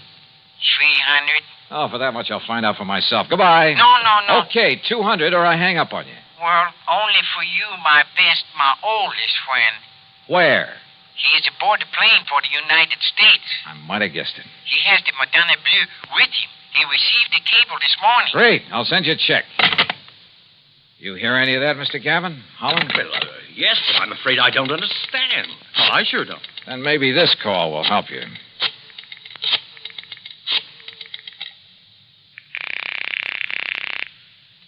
Headquarters? Sergeant Jerry Hawkins. Yes, sir? Sergeant Hawkins. You can have the boys in New York pick him up or wait for his plane to arrive here in Philadelphia. Johnny. If you're sure you really have any charges against him. What? Yeah, he's on his way in from Paris. The guy who painted the copy of the Blue Madonna. Or maybe this is really the original over here. Huh? Well, at any rate, he'll have the other copy with him. So do you want to tell the papers or shall I? Look, will you make sense? Oh, and his name is Bardot. Bardot? That's right, Vincent Bardot. Well? You mean that he painted two of them? Sure, with probably something like this in mind. But I can't And believe... look what it's done for him. Put him on the map. Anything he paints now will net him a fortune. And I don't think you'll suffer particularly either, Mr. Gavin. Well, no. As for you, Holland, well, you'll get a lot more than you thought for that painting of yours. Man, what a fast. Sure. But you know something? What, Mr. Dollar? I just wonder if Le Chagris was in on this thing with him from the beginning. Le Chagris? So help me, I wouldn't put it beyond him.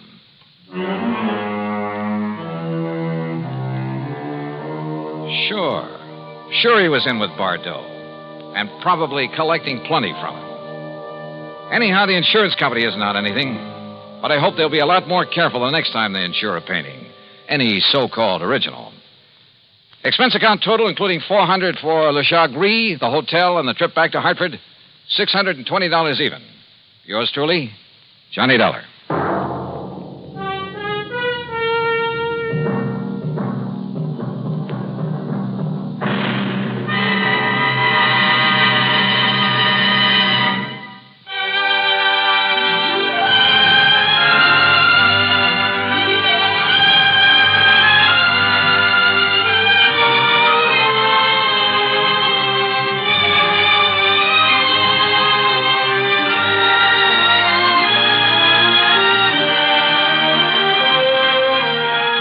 Yours truly, Johnny Dollar, starring Bob Bailey, originates in Hollywood and is written, produced, and directed by Jack Johnstone.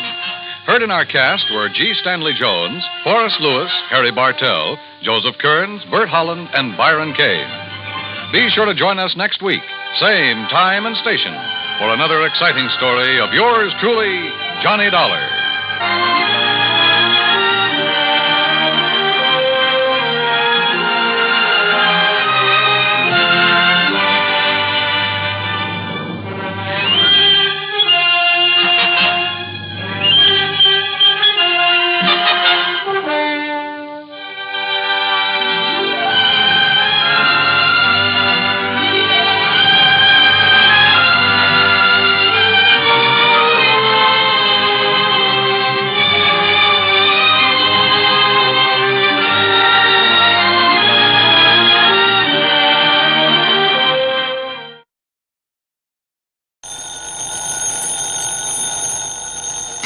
Johnny Dollar.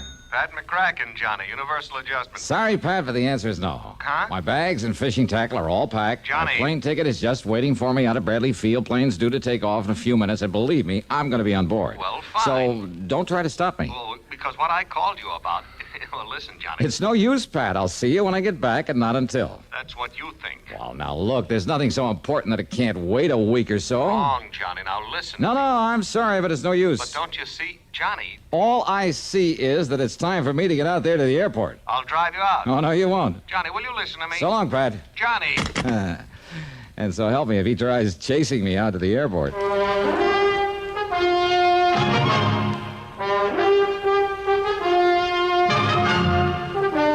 CBS Radio brings you Bob Bailey in the exciting adventures of the man with the action-packed expense account, America's fabulous freelance insurance investigator. Yours truly, Johnny Dollar. Now, Act One of yours truly, Johnny Dollar.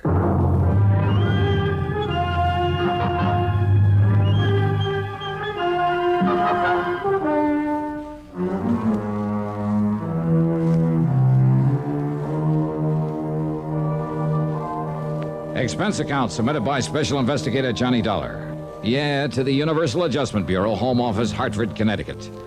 Following is an account of expenses incurred during my investigation of the wholly unexpected matter.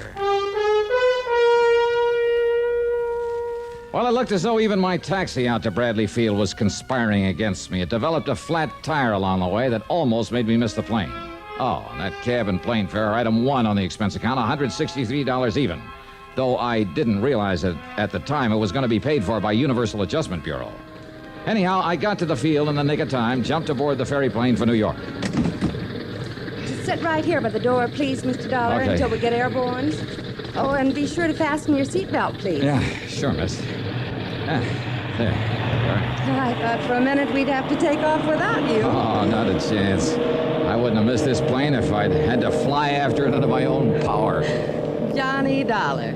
You're the famous private investigator, aren't you? Yeah, I'm an insurance investigator. Oh, I listen to every one of the exciting cases you handle every Sunday on CBS. Do you? Good. Only, believe me, they're not as exciting as they sound. I don't believe that. No, it's just like any other job of work. And as for that wild expense account of yours, thousands and thousands of dollars, That's a very touchy subject, Miss...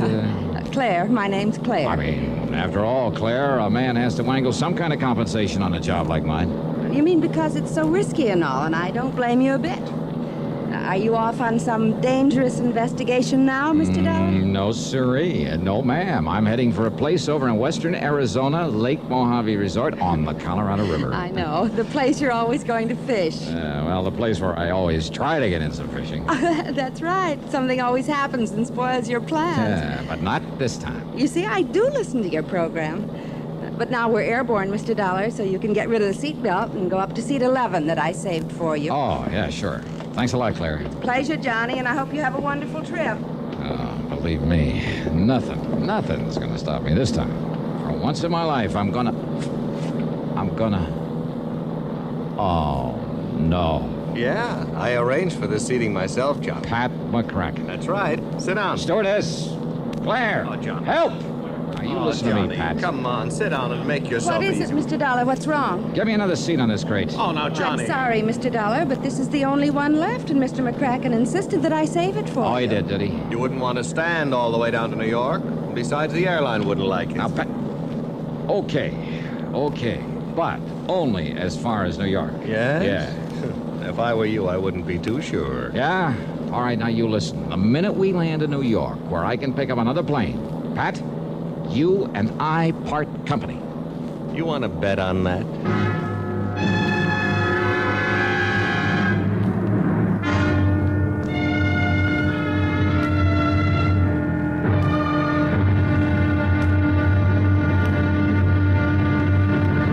It's an interesting fact that many of our greatest inventions and discoveries have been hit upon accidentally by doctors, engineers, or inspired tinkerers while working toward some other objective.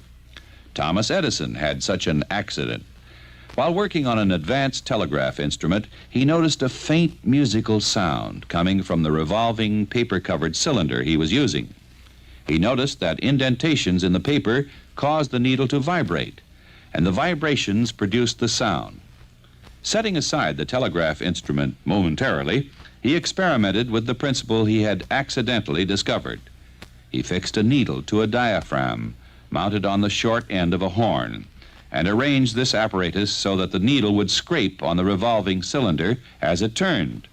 Instead of paper on the cylinder, he used a covering of tinfoil and then spoke through the horn as the cylinder turned, and the vibrations of his voice caused the needle to make indentations of varying depths in the tinfoil surface.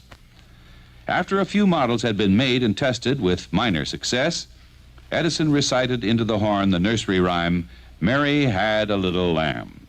Then it was played back, and for the first time in history, a machine spoke with a man's voice. Thus the phonograph was born, an invention that grew out of an ingenious inventor's attempt to produce something else. The phonograph and all its various advancements and refinements up to today's tape recording have brought endless pleasure to millions throughout the world. More importantly, they have been used for the advancement of science and culture to an incredible degree. This is just one of many cases in which the illustrious Thomas A. Edison succeeded in his efforts by following the American inventor's traditional philosophy, there must be a way. Let's find it. Now, Act Two of yours truly, Johnny Dollar, and the wholly unexpected matter.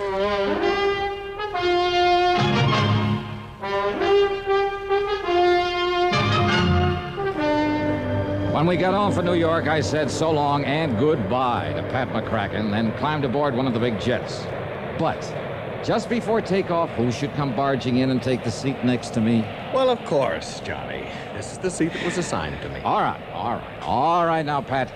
How did you know what flight I was taking out of Hartford, which one out of New York? Easy, Johnny, easy. I simply checked with the airline back there at Bradley Field. Ish.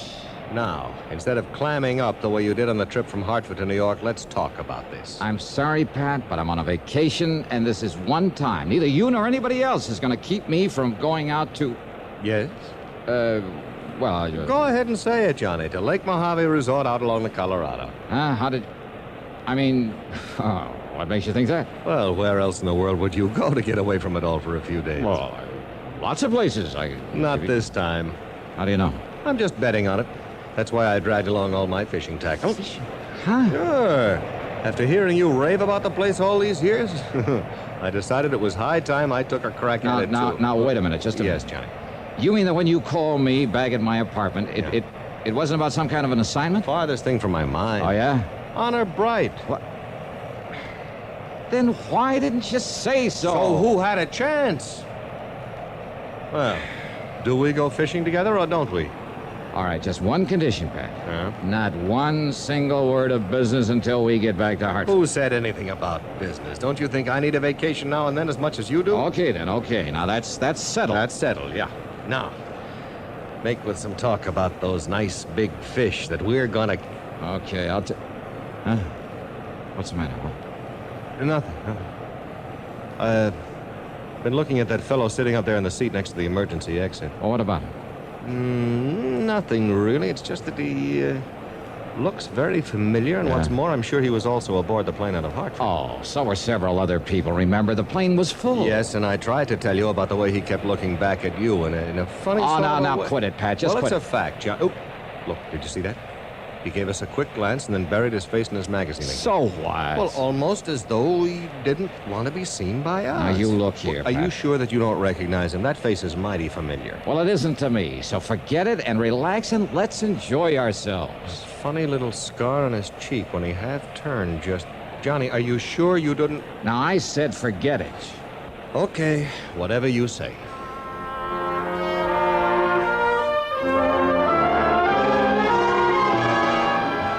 At Los Angeles, we grabbed another ferry plane, this one to Las Vegas, Nevada.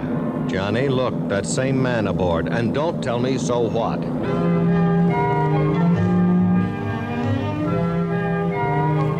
It was late when we arrived at the fabulous city of Chance out there in the middle of the Mojave Desert. So we grabbed a cab into the Hotel Sahara. That's item 2, $1.25. Item 3 is $16 for a suite of rooms. Item 4 is $12.20 for a couple of drinks and a good meal.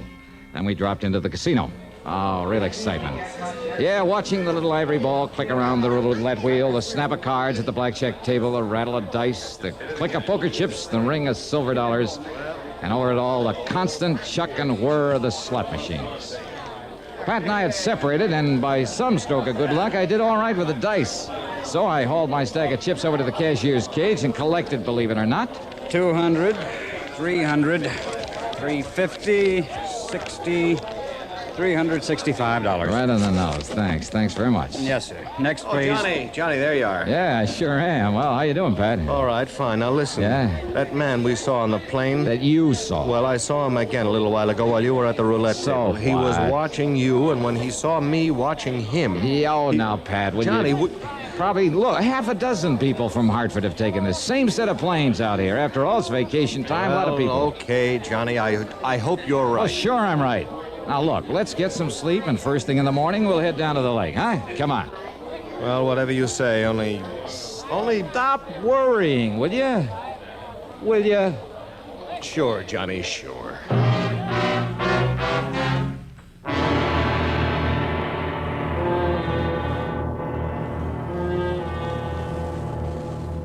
Any American accused of a serious crime has the right to a jury trial.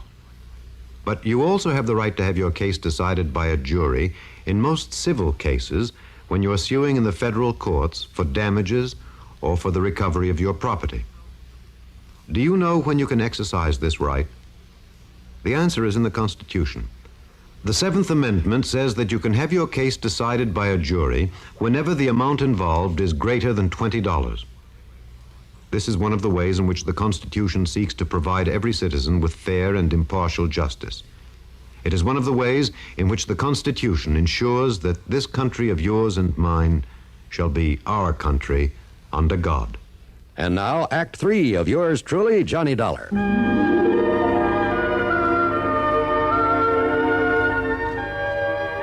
Well, it wasn't much after the crack of dawn that Pat McCracken and I rented a car. That's item 5 on the expense account, $50 deposit. And then we headed south. 5 miles short of Kingman, Arizona, we swung right on 68 down toward Davis Dam, down to Lake Mojave Resort. Once over the mountain pass, there were miles and miles of nothing but sun-baked rock and sand, of sagebrush and Joshua trees, of tumbleweed and cactus. And then, right in the middle of it, that clear blue water of Lake Mojave. The resort itself, with everything for water sports and, more important for me, for the fishermen. Buster Favors signed us in at the office, and then... Okay, you're number 8, Johnny.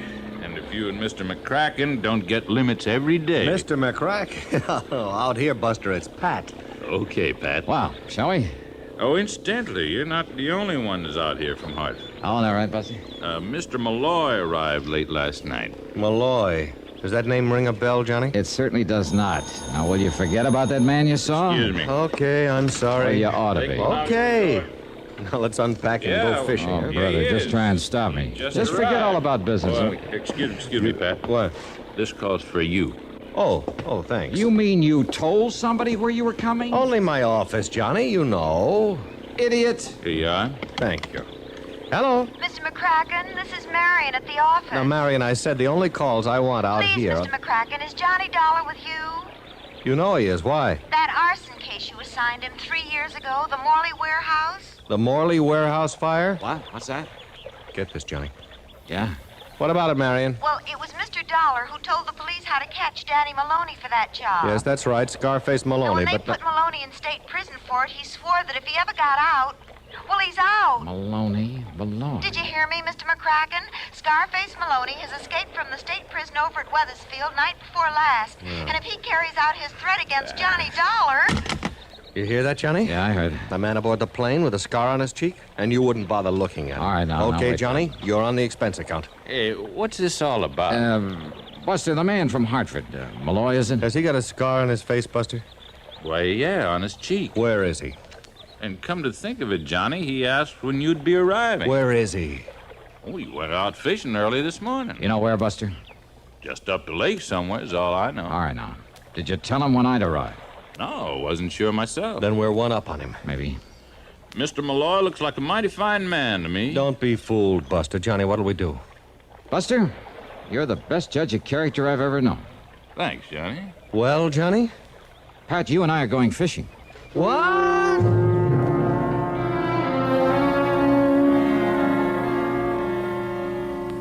I know Lake Mojave well. Scarface Maloney, he couldn't possibly know much about it. So Pat and I put on fishing clothes, took along our tackle, I took along a gun, and we headed up the lake in a fast outboard. We prowled into every wash and cove at the lower end of the lake, slowly and methodically. We saw lots of fishermen, but not the man we were looking for.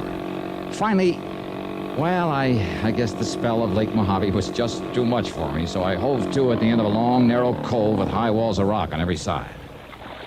Hey, why stop here, Johnny? Well, one cast cove, Pat. What? Oh, look, it's just too good to pass up. Now, you drop a plug there in the corner. Just one cast, and I guarantee you a bass. You think of fishing at a time like this? Oh, come on now. Just try it, Pat. Then we'll go back to the main body of the lake and we'll find the... Johnny, look. Huh? No, careful so he won't see you. Up on that rock that overhangs the end of the cove. Yeah, I see him. Hiding behind a boulder. Yeah. Look. I see it. At least the glint of the sun. Blued steel, Johnny. Yeah. I can't see what it is, but I don't need to, Johnny, because it's aimed this way. Of all the heavenly bodies, the moon has gained such importance that it's continually in today's news. Now, to land a rocket ship on the moon, you must know the moon's exact orbit and rate of speed around the Earth. For decades, scientists were sure they knew these facts, but one man felt they were wrong and proved it.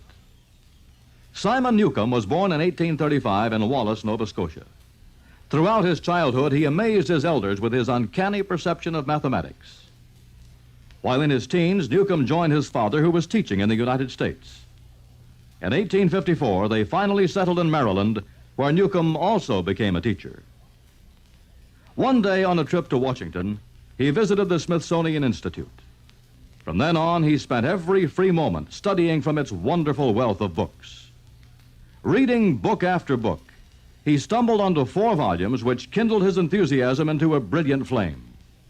The books told of the amazing world of astronomy. Early in his new career, he became especially interested in the moon. He studied it intensely. One evening, he noticed that it seemed to be lagging a little behind its predicted schedule of motion. Surrounding himself with tables and charts, he painstakingly pursued the possible error. After exhaustive effort, he found it. An error in computation had been made back in the year 1675. If Newcomb had not discovered this error, a flight to the moon might never have been possible. Simon Newcomb, another American scientist dedicated to the principle that somehow there must be a way. Let's find it. Now, here's Act 4 of yours truly, Johnny Dollar.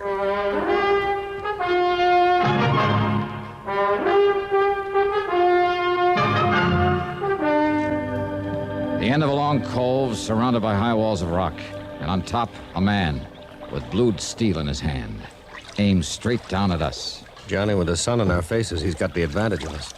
We're like sitting ducks down here. What do we do? Now listen, Pat. Yeah? I don't like it, but it's the only way. If I rock us forward a bit, like this, it'll put my end of the boat behind the ledge. Yeah? I'll tie up to it, out of his sight. You'll be the sitting duck. So what? It's you he's after. Well, you'll be in plain sight of him, so go ahead and fish. If you get something, and I'm sure you will, make like you're talking to me, like I'm still here, huh? And you? Through that crevice. Do you see it there? Yeah. Maybe, just maybe I can get around and up behind it. Oh, Johnny, that gun It's our only chance, Pat. Now, look, I can tie us up now, with only you inside of me. Okay, Johnny. All right, start fishing. And believe me, brother, good luck. Right. One cast cove, huh? Well, Johnny, we'll just see about that. Right there in the corner, huh? You mean like this? Carefully, Holy smoke, slowly, you were right. He's a lot I of edged my way up the long crevice in the rocks toward the man who'd been spying on us from above. I was afraid that every step would loosen a slide of rocks and warn him. But all of his attention was on the boat in the cove below where Pat, bless his heart, was dragging out his fight with the fish. The man's back was to me, and then... Oh, wait a minute. Blued steel? Sure it was. Yeah. An old pair of binoculars. Then I slipped on a small rock. Oh, why, Mr. Dollar. Yeah, that's right. Who are you? Malloy's the name, Mr. Dollar. Franklin J. Why, that gun. That's right. Why, good heavens, I didn't realize you were this jealous of your fishing secrets. Now, what's that supposed to mean? Malloy, Maloney, whatever your name is? Please put it down, sir. Brother, you start talking. Well, you see, it's just that I've heard so much about your fishing over here over the years. Oh, yeah? And when my lady friend who works for the airline back there in Hartford... Your lady friend... what? Well, when she told me you were coming out here again, I thought maybe if I kind of spied on you, well, maybe I could learn to catch some of the nice big fish out here the way you do. Now, Mr. Malloy... I didn't think you'd go so far as to use a gun to protect... Johnny! Yeah, I'm here, Buster. Oh, yeah. Well, I just thought you and Pat here ought to know about another phone call just came in. Yeah? Those Hartford police of yours must be pretty good. What's that mean? They picked up that Scarface Maloney about an hour ago, and he's back in the pen. Johnny! Oh, and I see you found Mr. Malloy. Buster, please, Mr. Dollar. I'll get to you in a minute.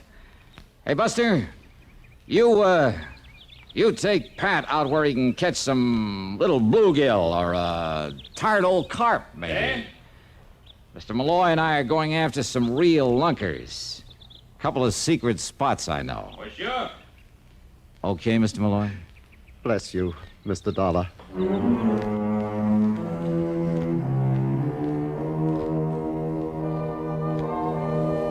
Well, you sure can't win them all, especially when there isn't anything to win. And at long last, I got in a full week of fishing at Lake Mojave. Expense account total? Well, Pat, you add it up. After all, you're paying for it. Yours truly, Johnny Dollar.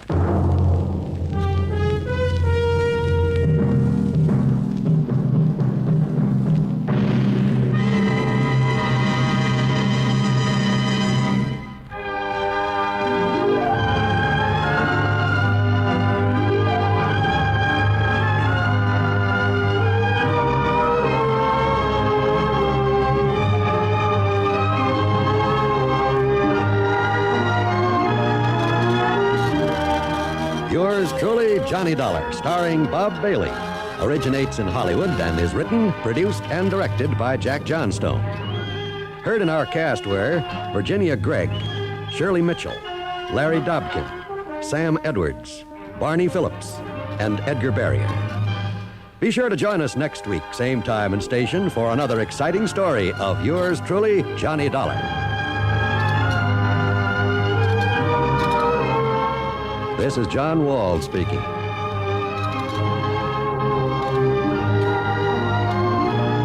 Johnny Dollar has come to you through the worldwide facilities of the United States Armed Forces Radio and Television Service.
Johnny Dollar. George Reed, Johnny, at Floyd's of England. Well, hiya, George. What can I do for you? Well, Johnny, I'm afraid I've got myself into a rather embarrassing situation. Yeah, what have you done this time? One of the company's most important clients is a man named Orson Ogilvy Terwilliger, retired. He's a collector.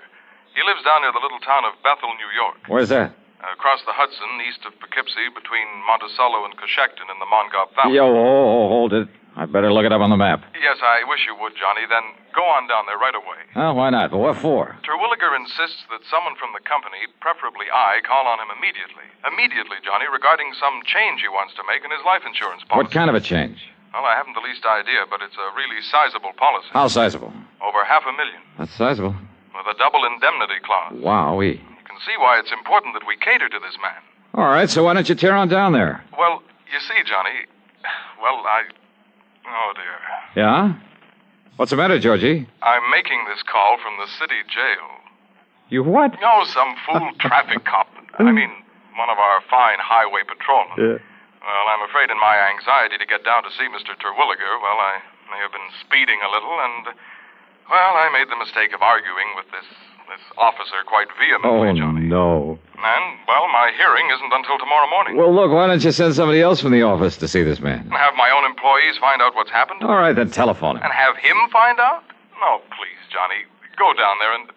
Listen, I'll double whatever your expenses are and give you $100 besides. Oh? But now, is that really all there is for me to do? Just find out from him what change he wants in his policy? Yes. But why do you ask that way?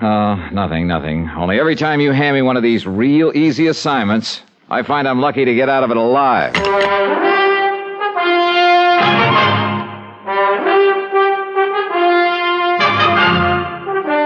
CBS Radio brings you Bob Bailey in the exciting adventures of the man with the action-packed expense account, America's fabulous freelance insurance investigator. Yours truly, Johnny Dollar.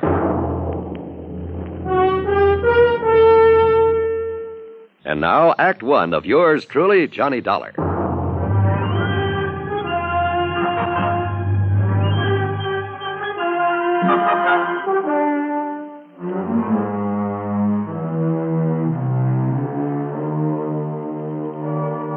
Expense account submitted by Special Investigator Johnny Dollar to Floyd's of England, North American Office, Hartford, Connecticut.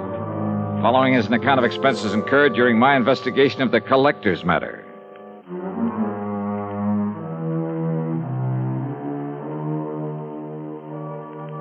Expense account item 1, $9.85 for a cab to Bradley Field and a plane to New York.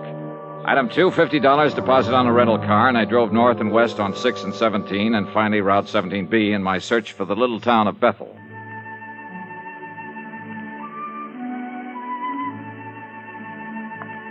The foot of the Catskills country is mighty beautiful this time of year. No wonder it's a famous vacation spot for thousands who spend most of their lives in the noise and dirt of the big cities. Lots of mountains, trees, fresh air, and flowers. The so-called town of Bethel was little more than a crossroads with a couple of general stores and gas stations and Emma's Hotel. At Emma's, I asked directions to the Terwilliger place. Oh, you mean the big place over the lake? Well, I don't know, is it? Yeah, it's a beautiful place.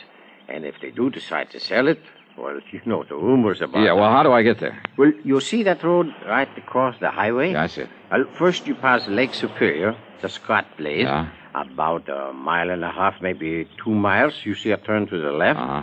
It takes you up the side of the little mountain to the big house. Okay, thanks. Such a narrow, twisting road, though, so be careful when you drive. Oh, sure, and I'm but not sure... such a beautiful view it gives of Mr. Terwilliger's private lake. Oh, that's fine. I'll give it a good look. And maybe he'll show you his wonderful collection of guns and weapons that he has. Yeah, beautiful guns. Yes, I'll ask him about them, and thanks again. And when you come back, if you feel like a nice cool beer on this hot weather... Yes, I'll stop by again. Thanks.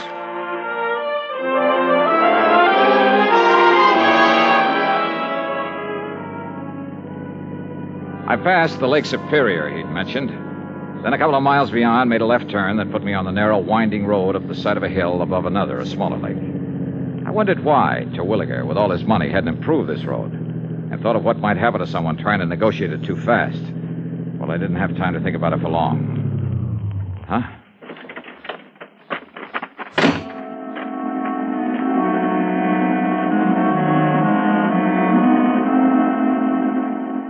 The other car must have been coming down the hill, but apparently had taken the narrow little turn much too quickly, then skidded and rolled over to land against a huge boulder that stuck out on the side of the hill just below the road.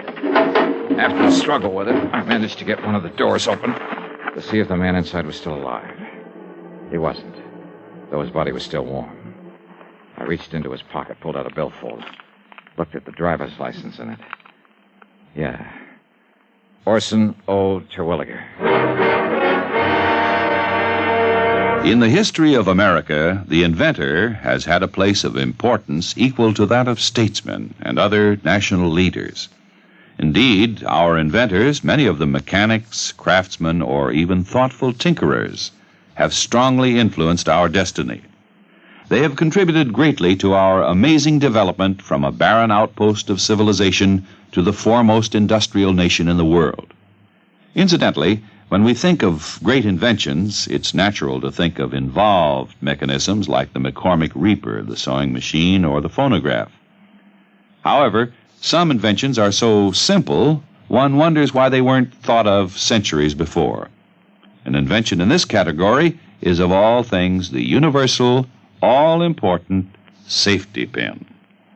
This was the invention of Walter Hunt, who lived in New York in the first half of the past century. Between 1832 and 1859, he created and patented more original and worthwhile inventions than any man in the country. A revolver, a repeating rifle, and a bullet with a metal cartridge containing its own explosive charge. But of all his simple inventions, the safety pin is the most useful. It was patented in 1849, and he gave the patent to a draftsman in discharge of a very small debt. Perhaps it is safe to say that Walter Hunt's little invention has been known and used from infancy to old age by more people than any other mechanical contrivance in the world. In recognizing the need for a safety pin, Walter Hunt had the viewpoint of so many American inventors. Somehow there must be a way. Let's find it. Now, Act Two of yours truly, Johnny Dollar, and the Collector's Matter.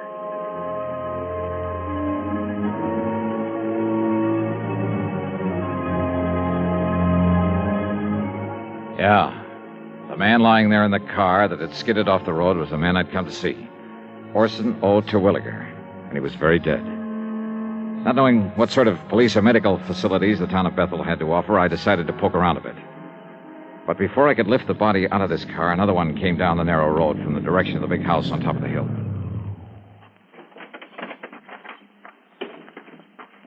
Well, stranger, did you have some trouble with your...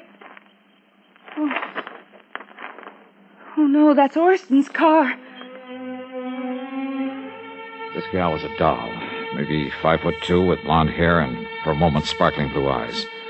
And a figure inside her tight blue capris and yellow silk shirt that would have made any man turn his head. She stood there a moment, staring at the body, a look of utter disbelief on her lovely face. Then I caught her as she started to slump to the ground, hands covering her face, her whole body shuddering with her sobs.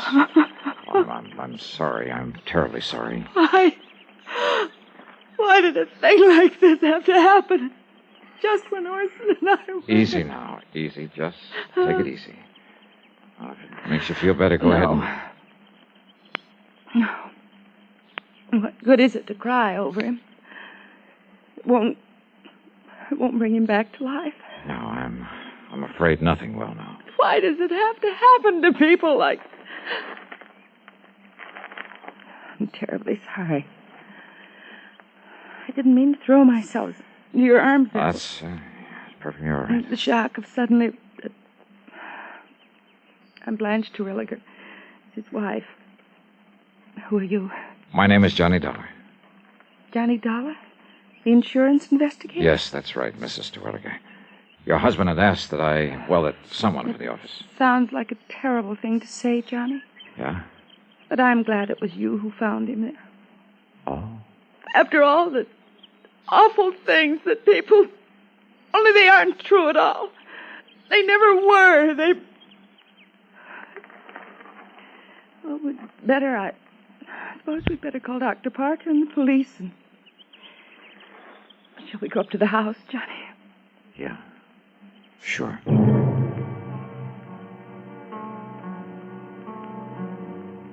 At the house, I made the call to Dr. Parker. In a matter of minutes, he and another man, a Mr. Harry Allen, arrived, and together we went back and inspected the scene of the accident. No question to me. No question at all. Ah, yes, Mr. Dollar, I'm the whole police force here in Bethel. Somebody's got to do it. I see, Mr. Allen. Chief. Don't you agree, Doctor? Plain as day, isn't it? Yeah, Chief. Mr. Dollar, it's just an unfortunate accident.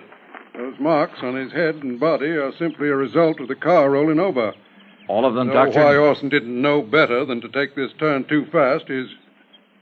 what did you say, Mr. Dollar?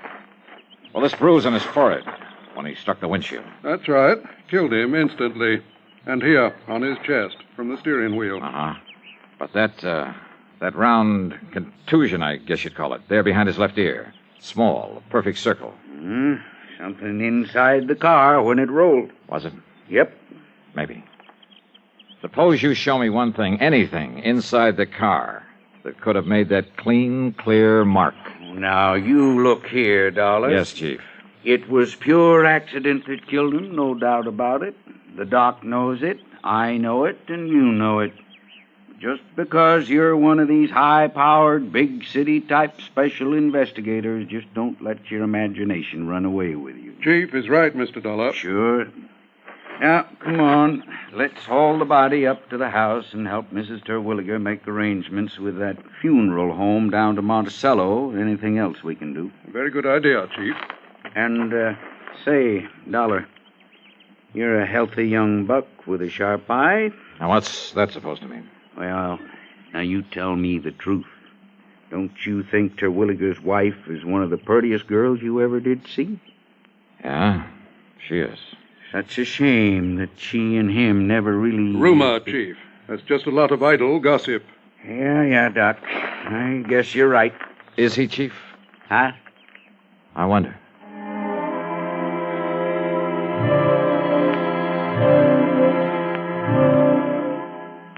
Up at the big home on the hill, Mrs. Terwilliger, only I called her Blanche now, at her insistence, she called to make arrangements for her husband's funeral. Considering her obvious shock over the whole affair, she was doing very well.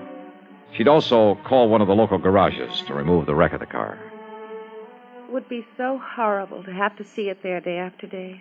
That car, the thing that killed him. Yes, I know what you mean. You're very understanding, Johnny, and I like you for it. Yeah, well, Yeah, I guess there's nothing further that we can do now. I've made out the death certificate and, Blanche, my dear, Yes, Doctor. you sure you wouldn't like to come down the hill, stay with Mrs. Parker and me until this is all over? Oh, no, Doctor, but thank you very much. You've all been wonderful to me, and I appreciate it. That means you too, Chief Allen. Oh, now, it's a real pleasure, Miss Blanche. Well... Yeah, I suppose we... Oh, but Johnny, Yes? would you stay and help me make out the insurance? Oh, it sounds terrible to talk about it at a time like this. Yeah, but all those things have to be done, my dear. So, Mr. Dollar, if you'd like to stay here... No, I'd better on down to Emmer's Hotel and arrange for a place to stay overnight. A hotel when we have this nice big house with plenty of... I'm sorry. I forgot that I'm alone now. You really shouldn't be, my dear. Johnny, maybe you'd come back to tell me what I must do about the insurance. And maybe have dinner with me? Well, that would be a good idea. Yeah, maybe it is.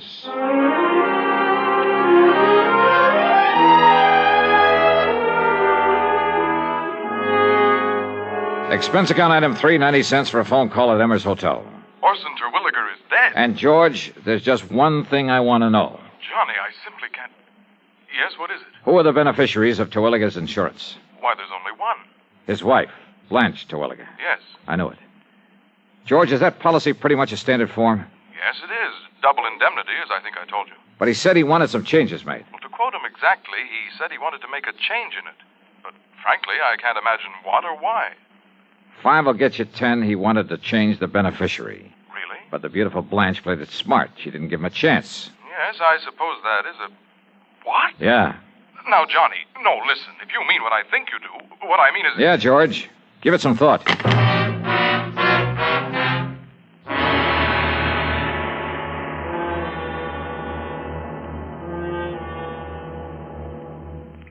Who administers the oath of office to the President of the United States?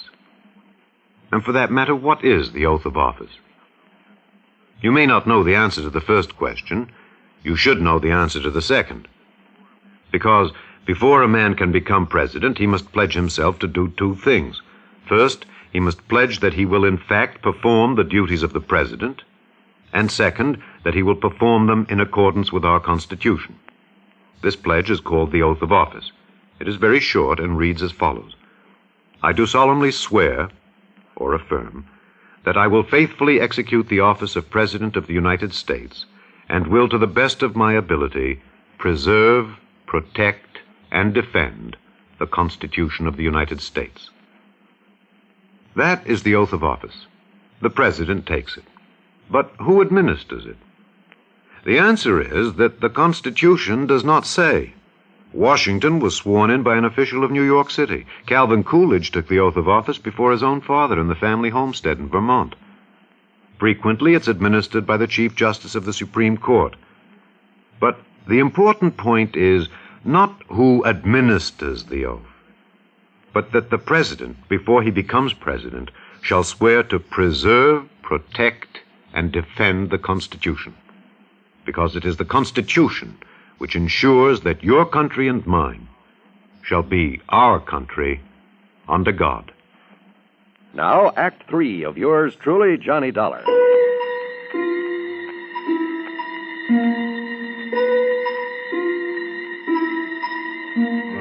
Dr. Parker and Chief Allen were convinced that Terwilliger's death was accidental. Well, I wasn't. Yet, all I had to go on, some talk the Terwilliger place might be put up for sale, meant nothing in itself unless I could find out why.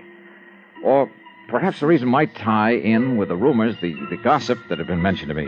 Rumors of what? That Blanche and her husband weren't getting along? As for actual evidence that he was murdered, all I had to go on was that funny little mark behind his ear. I borrowed a flashlight there at the hotel and drove back to the scene of the so-called accident. I went over the ground with a fine-tooth comb. Nothing. Then I went up to the place where the car must have started its skid. I searched the bushes all around, and then... Wait a minute. What under the sun is... And more important, where did it come from? It's much longer than an ordinary. As for the fletching... Yeah, this thing's been used all right, and recently. And instead of a point, it has the heavy, round stone head. Who is it? Speak up or I'll shoot. Oh, that's a nice way to welcome a dinner guest. Johnny. Johnny, you had me frightened. Oh, well, I'm sorry, Blanche. I saw your flashlight down here and couldn't imagine who it was. And since you hadn't come up to dinner as you promised. Oh, I was on my way. I hope I'm not too late. Hey, do you always wander around carrying a gun? Oh, I'm sorry. Here, you'd better take it. Yeah. I'm not used to these things, though heaven knows I've seen enough of them. Your husband's gun collection. But why'd you stop here, Johnny? What were you doing, and what in the world's that? Oh, just a... Well, there must have been some Indians around here at one time or another. Oh, yes, I understand this was great Indian country. But now, Johnny, Yeah? my invitation to dinner still stands. Great. I'm starving.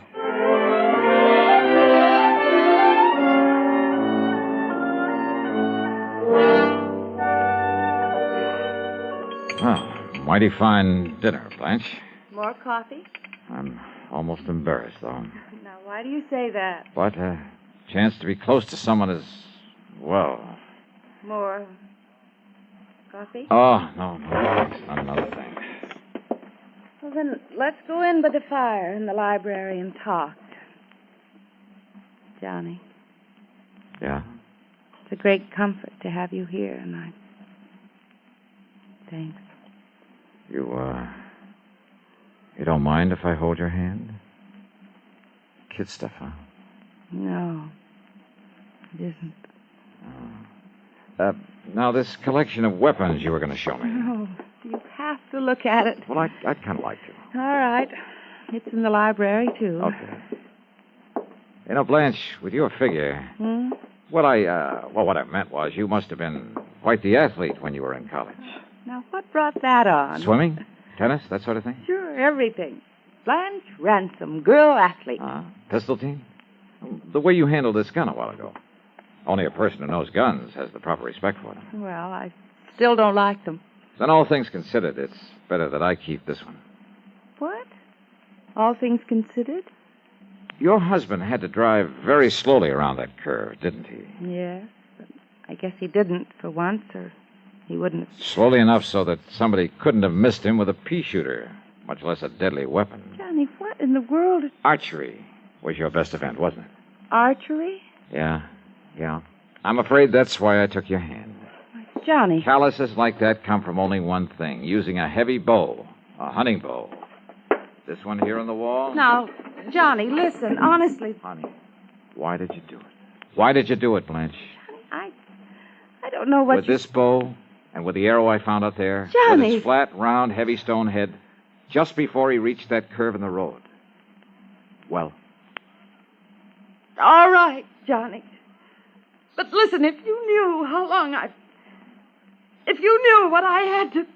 Listen, please. murder for a chance on a lousy $1,000,000. I guess I lost, didn't I? Oh, yeah. You lost.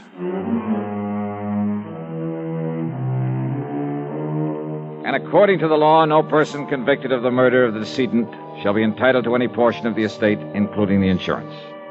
But just don't forget my commission on that amount. Expense account total, including room and board at Emmer's and the trip back to Hartford, $185.60. Doubled.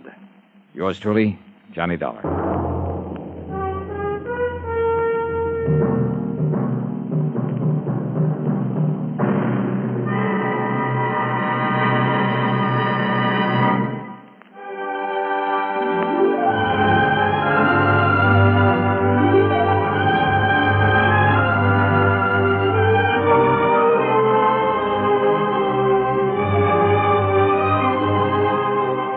Yours truly, Johnny Dollar, starring Bob Bailey, originates in Hollywood and is written, produced, and directed by Jack Johnstone.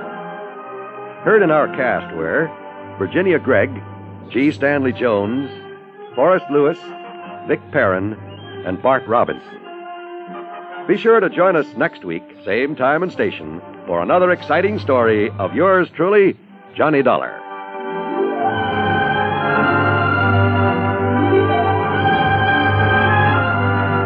This is John Wall speaking.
Johnny Dollar has come to you through the worldwide facilities of the United States Armed Forces Radio and Television Service.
Johnny Dollar.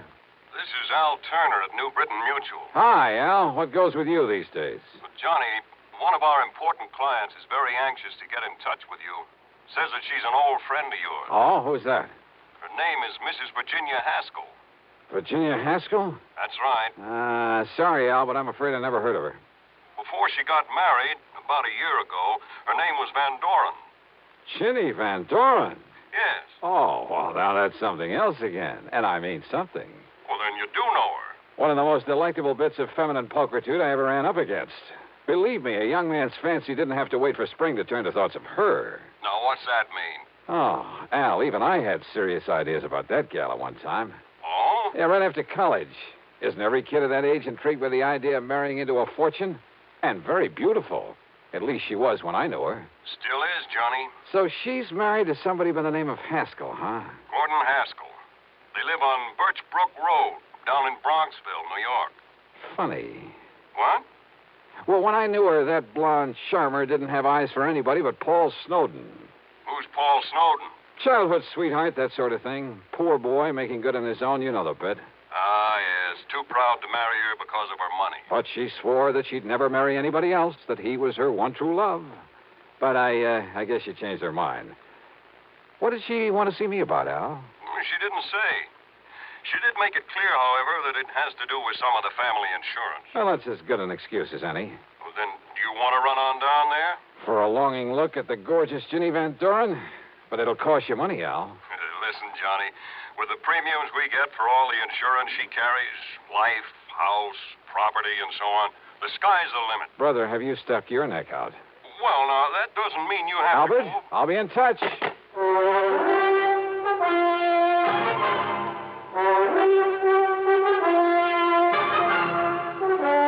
Bob Bailey in the intriguing adventures of the man with the action-packed expense account. America's fabulous freelance insurance investigator. Yours truly, Johnny Dollar.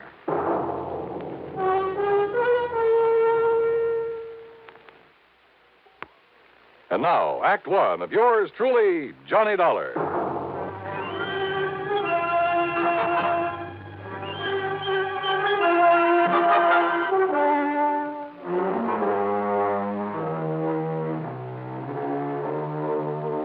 Expense account submitted by Special Investigator Johnny Dollar to the New Britain Mutual Insurance Company, Home Office, Hartford, Connecticut.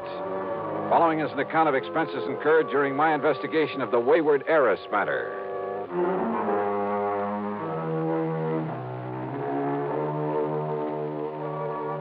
I decided it might be handy to have my own car along for this one, so expense account item 1, $4.25 for a tank full of gas. I picked up the freeway and headed south and west to fashionable Westchester County, New York. To me, Bronxville has always been one of New York's most charming suburbs. Only about 20 miles north of the big city, it's full of beautiful homes with lots of trees and expensive landscape properties. There's a lot of wealth in Bronxville. The Haskell home on Birchbrook Road was a huge English-type affair, built of stone and stucco, the kind of place that'll last 100 years. 18 or 20 rooms, I'd guess, and surrounded by well-kept lawns and flower gardens, oak and sycamore trees and neatly trimmed hedges. Yep, a big hunk of the Van Doren oil money must have gone into it, unless young Haskell was mighty rich.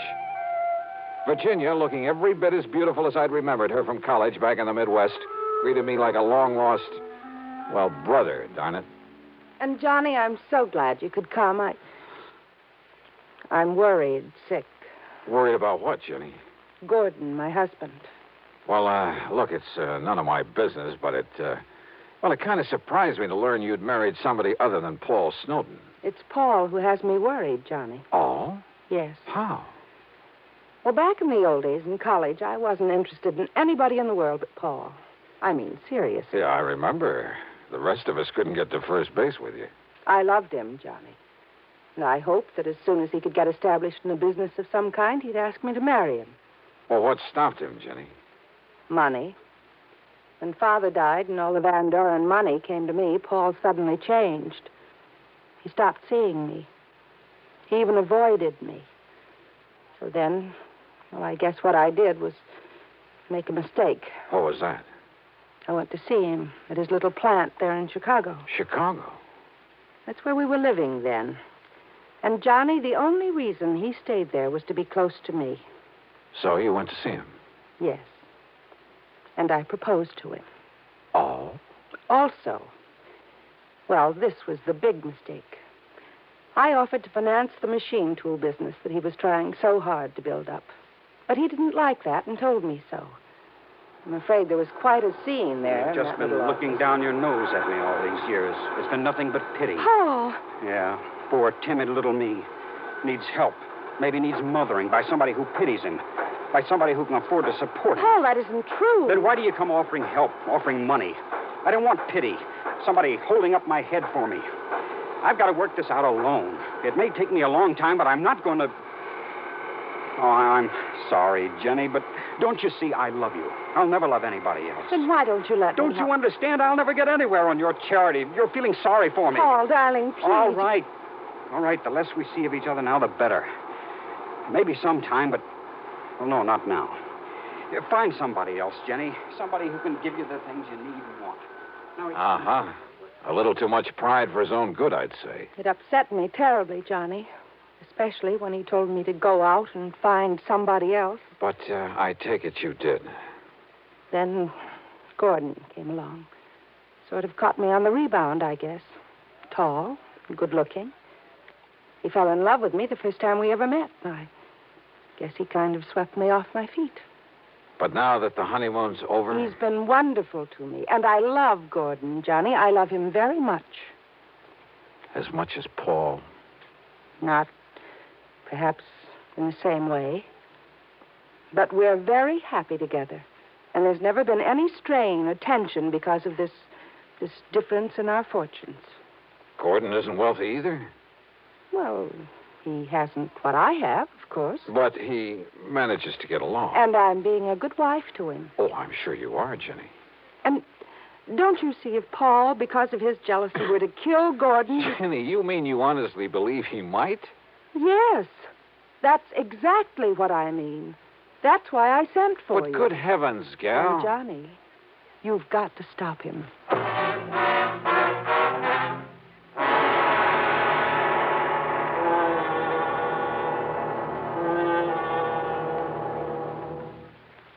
And now, Act Two of yours truly, Johnny Dollar and the Wayward Heiress Matter.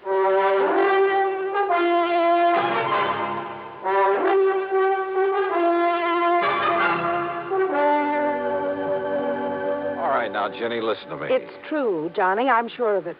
Paul Snowden has come here to kill my husband.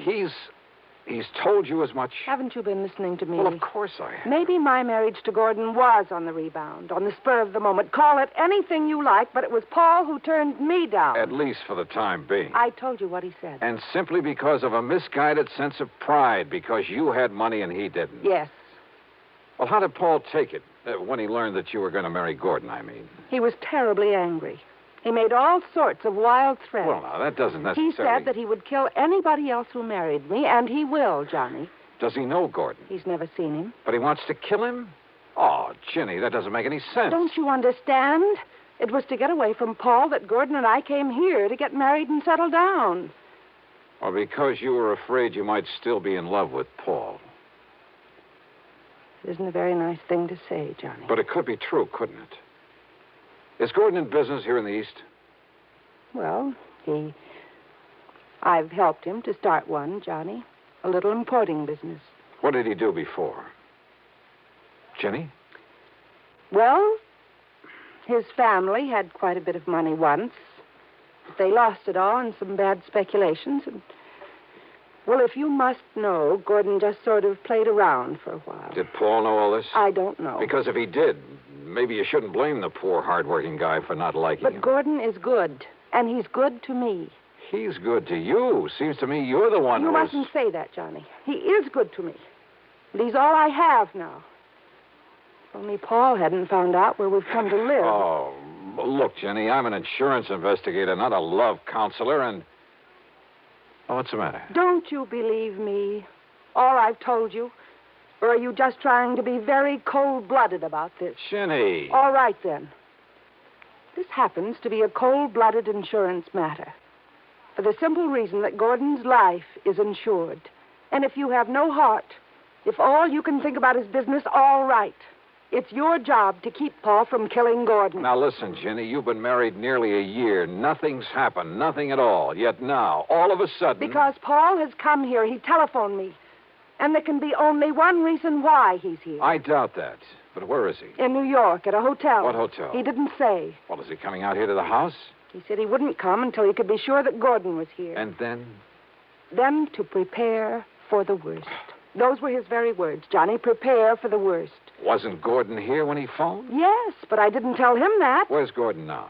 Over in Larchmont at the Beverly Arms. In hiding, in other words. I want him to stay there until something can be done about Paul, that's all.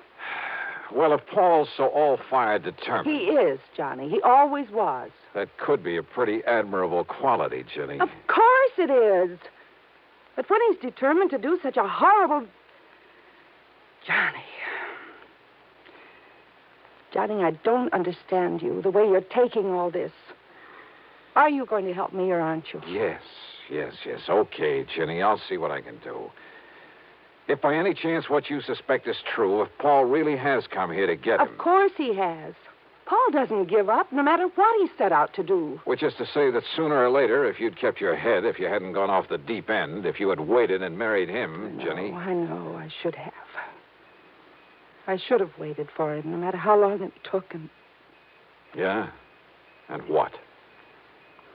No, Johnny, I didn't mean that.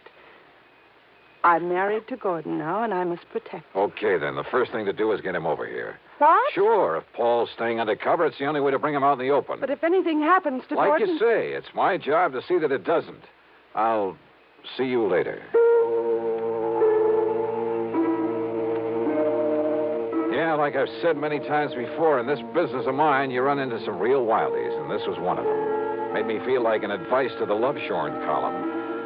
And it was pretty obvious that Ginny was still in love with Paul, that she was sorry she had married and was supporting this Gordon Haskell, who, incidentally, must have been a smart cookie to have caught her on the rebound, latched onto her and her fortune. But she'd made her bed, and by golly, out of nothing but stubborn pride, she was going to lie in it. It was well after dark by the time I left her, and as I walked out to my car, I decided that what I'd better do first was to locate Paul Snowden somewhere in some hotel in New York City. Find out what this whole crazy affair was really all about. But then as I reached for the door handle on my car... Just a minute. Huh? Yeah? I've been waiting for you. Oh? Who are you? As if I couldn't guess. Mister, I found out all about you. Why you came here. Me? Oh, well, now, if just you a don't minute. believe me, take a look at these photostats from the police files in half a dozen western states. Well, now, just take it easy. Let me put on the dash light so I can take a look at them. You'll have plenty of time to look at them when I'm through with you. Well, just a Mister, minute. I ought to kill you.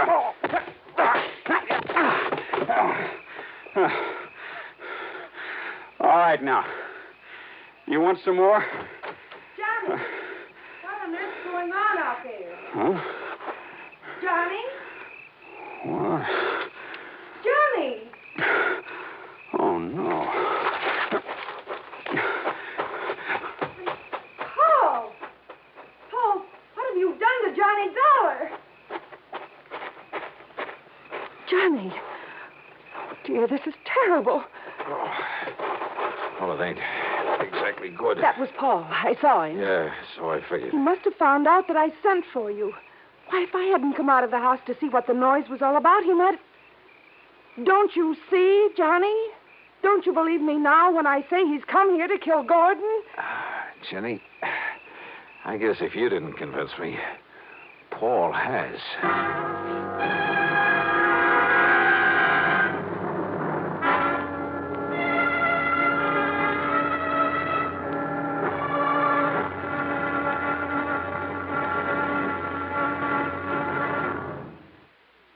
Now, Act 3 of yours truly, Johnny Dollar.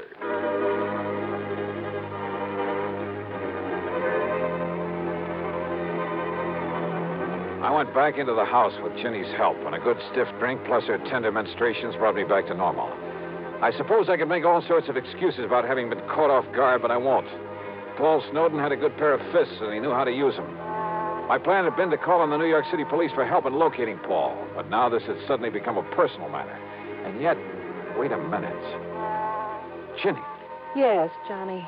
Are you feeling Listen, didn't you tell me that Paul and your husband Gordon didn't know each other, had never met? Yes. What about those papers, the photostats? Papers? And we've been thinking that Paul jumped me because he'd found out you'd called me in to protect Gordon. Of course. Well, it just happens we were wrong. Johnny, I don't understand. Listen, I'll be right back. But, Johnny, he may still be out there somewhere. I wouldn't be at all surprised. Well, but, Johnny, don't you... I found no sign of Paul or the papers he'd shoved at me. But I was certain that he was still in the neighborhood, waiting. But not for me. I jumped into my car, drove away, then circled around the block, parked, and sneaked into the house the back way. Johnny! I thought it was Gordon coming in this back door. I phoned him that Paul had been here. Yeah? What'd he say? Only that until Paul is taken care of, he'd better get out of town. But, Johnny, that's such a... Oh, great. And yet, if he plans on being away for any length of time... Excuse me a minute. Yeah, there was a chance, a bare chance, that this whole thing could come to a head very quickly, with a bit of luck. I opened the front door, then called out into the darkness beyond the porch. Paul? Paul Snowden. This is Johnny Dollar. If you're out there, stick around. Now, listen. I'm leaving this front door unlocked, so use your own judgment. I went back into the library. Standing there with Ginny was a man, a few years older, slightly gray around the temples. He had a worried, furtive look about his eyes.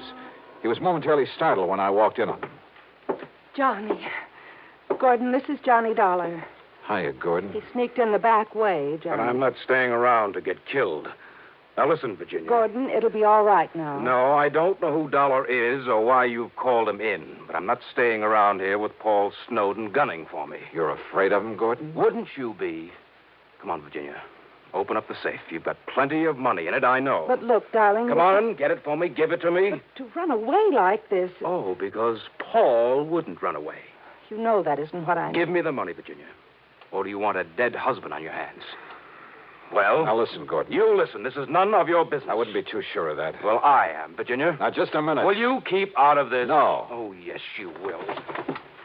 You see what I mean? Gordon, that gun, you... Give me that money so I can save my life. Put that thing down, Gordon. Stand back, Dollar. I'll pull this trigger. Brother, that's what you think. Yes? Oh, I'll kill you.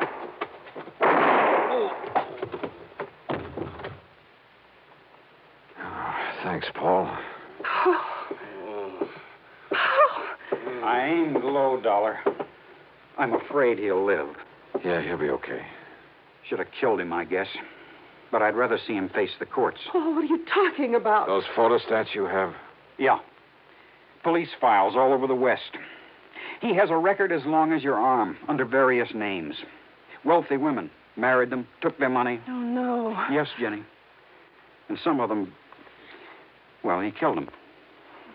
Paul, I didn't know. I didn't know. I'm sorry, Dollar, about what happened outside earlier, but in the darkness, I thought you were Gordon. It's, okay, Paul. You've, more than made up for it.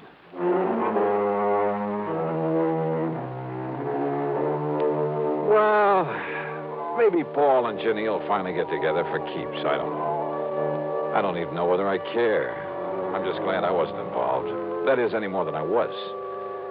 Expense account total, including mileage of my car back to Hartford, a lousy $10. Yours truly, Johnny Dollar.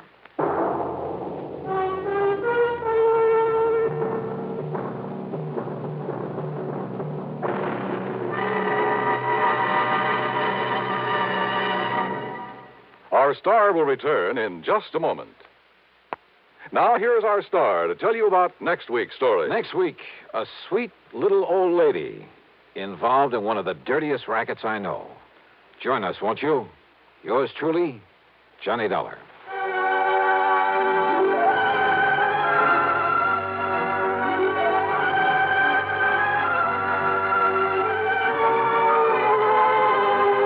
Yours truly, Johnny Dollar, starring Bob Bailey, originates in Hollywood and is written, produced, and directed by Jack Johnstone. Heard in our cast were Virginia Gregg, Les Tremaine, Sam Edwards, and James McCallion. Be sure to join us next week, same time and station, for another exciting story of yours truly, Johnny Dollar. This is Dan Cubberly speaking. Johnny Dollar. Johnny, this is Don Boomhauer down here in Sarasota, Florida. Don, how are you? Oh, great. Yeah? Now, what's the matter? Well, the last time I called you, I mentioned that pal of yours, Earl Foreman. Yeah? Told you he was out in California and that he'd left me holding down the local office of Tri-State Life and Casualty for him. Oh, yeah. So what's he gone and done? Moved on out there to sunny, smoggy Southern California, bag and back. Yeah, I heard from him a few Which is to say, I'm still running the Tri-State office here in Sarasota. That's bad? Be fine if it didn't take so much of my time away from my real estate business. But what I called you about, Johnny... Yeah, trouble, Don? Yes, well, no, not exactly. Well, which is it? I mean, not exactly the kind you might expect. Looks like one of our clients, an old man by the name of William Trasker, is dying. Old Bill Trasker, the fishing guy? That's the one. Yeah. Earl and I went fishing with him several times out in the Gulf. Oh, so that's how he knows about you. Well, what's he dying of, Don? I can't imagine anybody having it in for old Bill and trying to knock him off. No, it's some rare type of kidney ailment, the doctor says. Oh. Nothing suspicious about it, nothing whatsoever. Oh, well, then The amount of insurance he carries is so small as to be almost negligible. How much, Don? $2,500. Huh? I know, Johnny. It would hardly seem to justify the cost of your coming down. And if there's nothing suspicious about the circumstances... Nothing at all. It'll be death from natural causes. Well, Don, I'm afraid I don't see any During reason... his periods of consciousness, he's in a coma most of the time, he keeps asking for you. Oh? What? Well, I don't know. Not for sure, that is. But what he keeps saying, or trying to say, and it's hard to understand him, well, Johnny, it sounds like he's trying to give us the clue to a murder. Murder? That's right. Don, I'm on my way.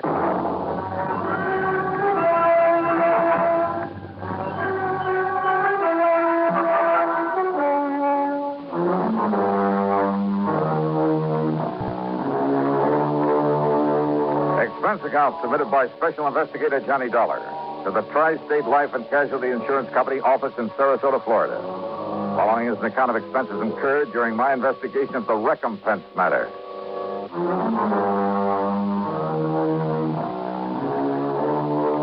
Expense account item 1, $79.70, taxi and a plane from Hartford to New York, then another one to Florida. At the International Airport in Tampa, Don Boomhauer was waiting for me.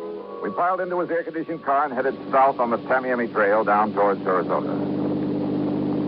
That's right, Johnny. Old Bill Trasker. Dying of some kidney disease, huh? And according to Dr. Crutcher, nothing short of a miracle would save him. Yes, too bad. He seemed like a mighty nice old man, a real gentleman. Well-educated, well-spoken.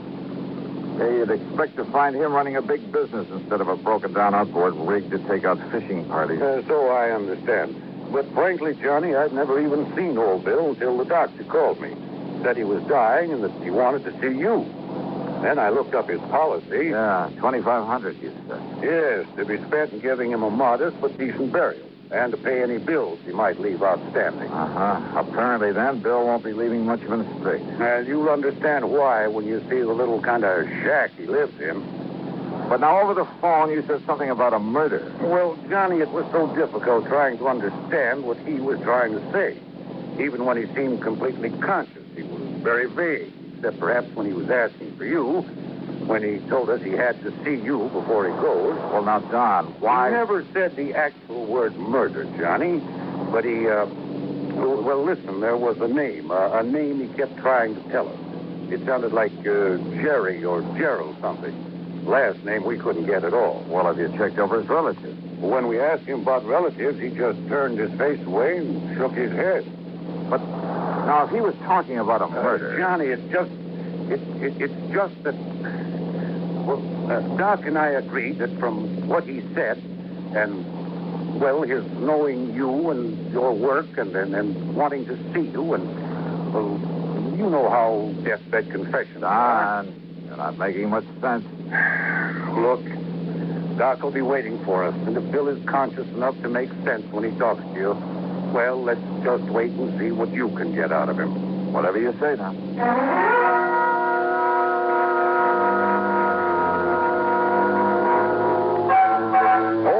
Home was a shack, all right, on a small, scrubby piece of land near the end of one of the bayous leading out from Sarasota Bay.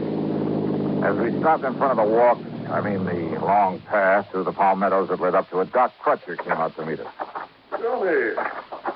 Johnny, I'm glad to see you. Yeah, how are you, Doc? Don? I just given him a final injection in a course of 7 that... Well, come on in. He's failing, Doc? As a last resort, I've used a new, very radical sort of treatment. One of the so-called but not fully tried miracle drugs. And? I'm just afraid he came to me too late. But, Doc, there is a chance. Oh, there's always a chance, Johnny. But in this case, a very slim one. Doctor... Here we are, Bill. You just relax. See, Johnny Dollar? Yeah. Well, here I am, Bill. See? Right here in the flesh. Johnny? That's right. Hey, look, if you expect to take me out fishing, you've got to get well, old man. No. Oh, Johnny, it's too late now. Oh, come on now. That's no way to talk, old-timer. I'm gonna die now. Yeah? Who said so? Would you must tell him? Tell who, Bill? Tell police. Tell what to the police? No. What? No. Murder. There was a murder? Or you mean there was no murder? No, tell police that I did. I did it. Easy, old man. Gerald. Gerald? Yes, I'm Gerald. Gerald who, Bill? Gerald. Yeah. Thornley. Gerald Thornley. Yes. He was murdered? Carol. Yeah. So, please. I did it. I did it, Johnny. You tell her. Doctor. Yes. Yes, I'll see if he's...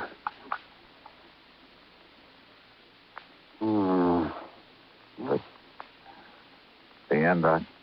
Well, no. No. As a matter of fact, his heartbeat is... Well, it's stronger. What? Much stronger. Doc, listen. Yes, Doc? Get to a phone and get an ambulance while I make him ready. You mean that maybe you can pull him through after all? Yeah. Now, come on, Johnny. Give me a hand with him. Sure, Doc. Save him, huh? Yes, of course. Yeah, so that we can investigate this confession of his. Huh? Sure, and then see that he's executed for murder. Oh, darn for the law, Lamar. Yes, call that ambulance.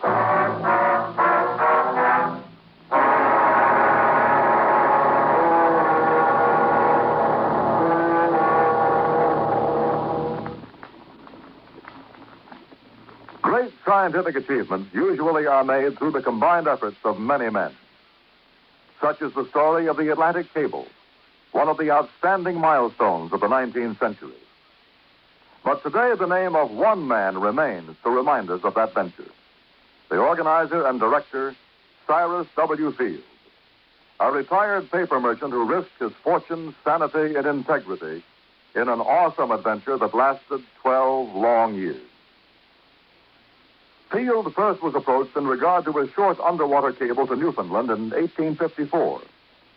After a huge investment of both money and energy, the cable was completed the following summer. Field then went to England to tackle the much larger problem of laying the Atlantic cable. Many futile attempts were made. Cable was broken. Splices were made. Cable was lost. Tempers flew, and ship captains resigned in disgust. Still, Field wouldn't give up. Finally, on August 8, 1858, it appeared that the project had been successfully completed. Cyrus Field went ashore and walked 15 miles to the nearest telegraph station. There he wired his wife, the Associated Press, and President Buchanan. He informed the president that Queen Victoria would telegraph her congratulations over the new cable. But before the Queen's message was completed, the line went dead. The much-hailed project was again a failure. Faulty insulation was blamed. In 1865, the largest steamboat afloat, the Great Eastern, made another attempt. Just 660 miles from Newfoundland, the cable parted. Inadequate hoisting tackle prevented its recovery. Field broke down and wept like a child. And yet, the very next year, he sailed with the Great Eastern for one more try. This time, every failure had been studied, every provision made. On July 27, 1866, Cyrus Field landed at Heart's Content. After personally cabling the unbelievable news, he immediately boarded the Great Eastern, retrieved the broken cable of the year before, spliced it, and laid the second Atlantic cable. Cyrus W. Field, another American whose driving energy insisted that somehow there must be a way. Let's find it. And now, Act Two of yours truly, Johnny Dollar.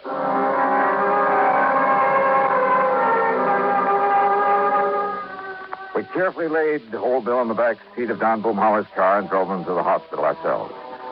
And then we could only wait to see if the drug that Dr. Crutcher had given him would really do its work. And yet, if it did, if by some modern miracle the old man should recover. Well, Don had said it there at the shack, and he said it again that evening as we sat in the comfortable den of his home, trying to console ourselves with a couple of scotch and sodas. No, it's wrong, Johnny. There's something very wrong about it. I mean, pulling him away from death's door only so that he can be electrocuted for that murder he confessed to. But did he really, Don? What else could he have meant? So you've got to investigate, Johnny. Even Doc Crutcher has to report that confession to the police. Maybe. And so do I. We've no way out of it. None of us. Earl Thornton. Yes, the name of his victim, the man he murdered. Did he? Is that what he tried to tell us? Well, what else could he have possibly meant? And don't forget, he thinks that he's dying. Oh, I know. A deathbed confession, Johnny. Happens all the time. Oh, but look, is he the kind of man who could have killed somebody? He certainly didn't strike me that way. But how do you know? It may have happened years ago. And it may never have happened at all. And I hope that somehow you're right. But can you prove it? Well, Johnny?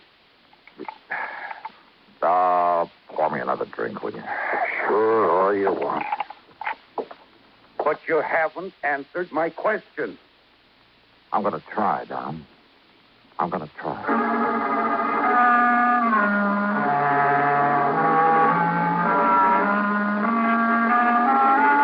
At about midnight, Doc Crutcher phoned to say that we should keep our fingers crossed and maybe pray a bit. As it now looks as though Bill Trasker might have a 50-50 chance to live. Then, unexpectedly, a call from Lieutenant Barney Phillips of the police department. Yes, Mr. Dollar. Doc Crutcher told me all about it. And will appreciate any help you may want to give us on this. Well, do you know anything about this Bill Thornley? No, sir. Never heard of him. But we'll find out who he was. Don't you worry about that. Lieutenant, how well do you know old Bill? Well, that's the thing that puzzled me, Dollar. Old Bill is one of the nicest, one of the most kindliest old men I've ever known. Oh? Ever since he came here to Sarasota, that's about 7 years ago, seems he just went out of his way all the time trying to be nice and helpful to folks. Didn't have much to give to anybody, money I mean, but whatever he had or he could do for somebody, he never would hesitate a minute. I see. But that doesn't keep us from having to do our duty, get the goods on him, see that justice is done. The law's the law, and it's our duty to uphold it. Old Bill came here 7 years ago? That's right. From where? Well, now, if we knew that, we'd know where to look for information on this man Thornley that he killed. Yes, he did. What's that? I'll talk to you later, Lieutenant. Oh, fine, Mr. Dolan. If you have any connections anywhere that can help us find out who Gerald Thornley was and why old Bill killed him. Or if I can find out that he didn't kill any such man or anybody else. Now, Mr. Dolan. I'll be in touch. Why are you so sure he didn't murder someone, Johnny? Did I say that, Don? You didn't need to. Don, I want no part of this thing. Donnie, I know this is no ordinary sort of investigation, but as a company, we have to go through with it. Why?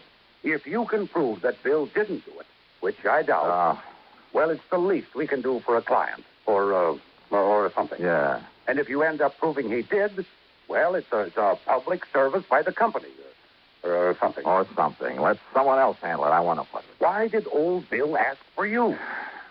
Well? Oh, well, I think it's because of... Well, in spite of what he said, in spite of what it sounded like... Hey, let me use your car, will you? At this time of night? Oh, well, here. Here are the keys. All right, good.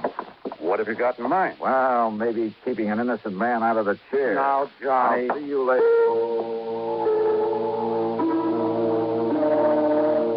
Obviously, the key to this whole matter lay in finding out about Bill's supposed victim, Gerald Thornley. Who he was, where he was, or where he had been. And then if Bill had ever been there. So I drove over to the shack again and went through Bill's clothes, hoping that some of them might be old enough to show where he'd been before he moved to Sarasota. Every one of them bore a New York label. Item 2, $5.20 for a tank full of gas. Item 3, after I reached the airport in Tampa, $4.60 for a long telegram to Ripley Keener, a pal of mine on the New York side. Item 4, $71.70, and shortly after dawn, I was in New York. Rip was waiting for me at the airport. You could have saved yourself the time and money and phoned me, Johnny. Now, just what do you mean by that, Rip? Well, I could have told you all there is to tell about Gerald P. Thornley in one sentence. I handled the story on him for the paper myself. Well, what about it? He ain't. He what? 7 years ago, that crooked promoter disappeared. Promoter? And when the police finally caught up with when and where and how he disappeared, it left them with only one possible conclusion. Thornley was murdered. Nevertheless... No, Johnny. Stop trying to act like a Pollyanna and get on back to Sarasota and nail that old guy for murder.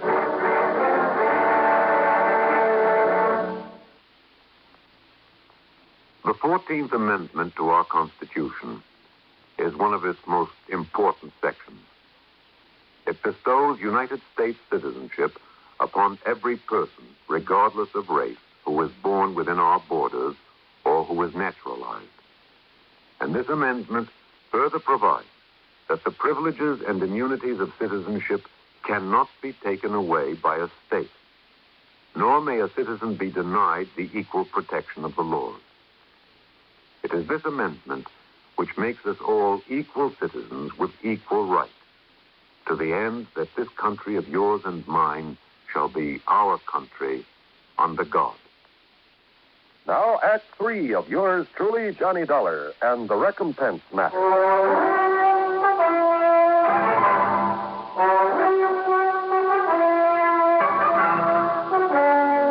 Over breakfast there at Idlewild Airport, Rip Keener told me more about Gerald P. Thornley.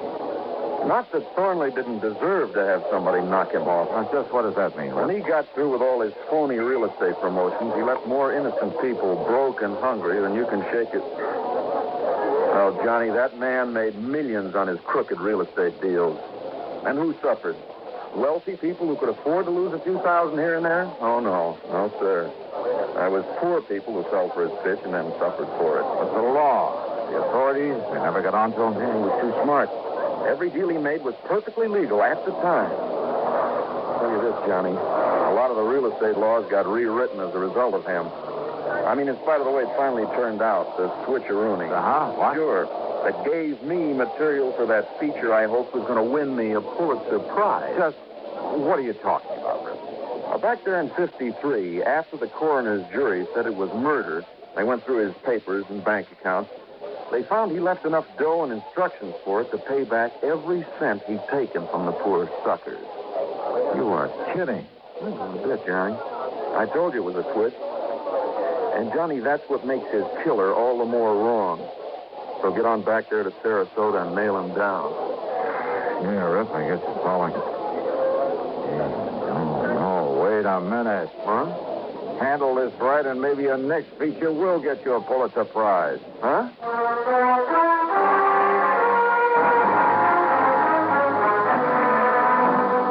Poor people who've been taken by Thornley. Well, old Bill Trasker had never been in that category, in spite of his menial job these last 7 years as a fishing guide. Item 5, 10 cents for a call to Lieutenant Randy Singer, 18th Precinct. Then I had Rip Keener drive me in to see him. There you are, Johnny. A complete set of fingerprints on the late Mr. Gerald P. Thornley. Good. So why I should break my neck getting them in such a hurry Yeah, for all you. right. Thanks a lot, If Randy. you put that so-called mind of yours to work finding out who murdered him 7.5 years ago, why... Yeah, well, that coroner's jury could have been all wet, you know. Huh? Why don't you keep Rip here entertained until I can phone him a feature story from down in Sarasota? Johnny. If, that is. Yeah?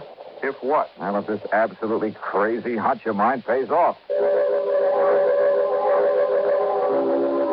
Item 6, another 7170 for a plane back to Florida. From the airport in Tampa, I drove on down to Sarasota, straight to the hospital. It is a miracle, Johnny. If old Bill continues to improve the way he has in these last 12 hours, he'll live until they put him in the chair, much as I hate to say that.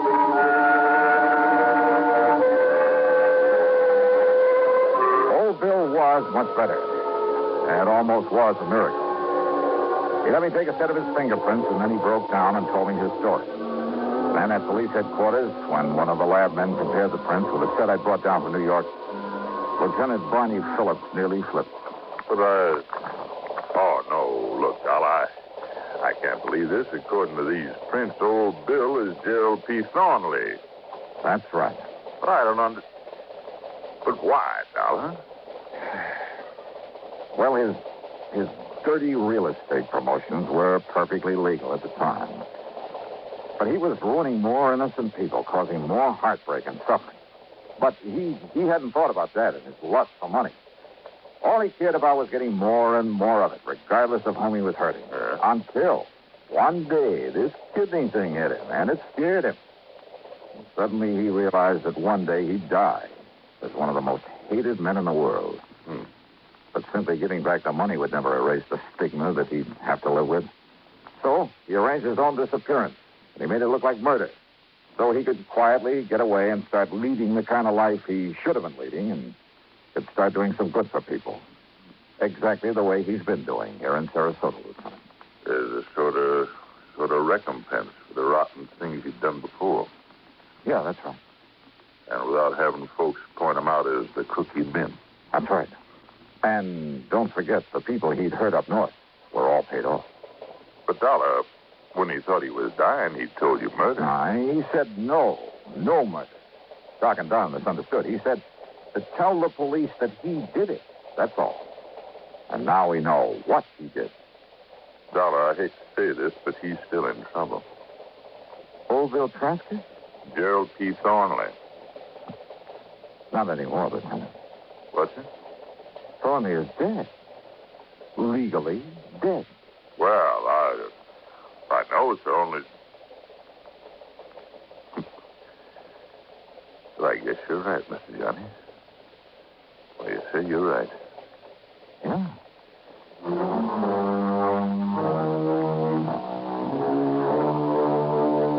After sticking around a few days to make sure that old Bill's recovery would be complete, well, I changed my mind about giving Rip Keener material for a feature.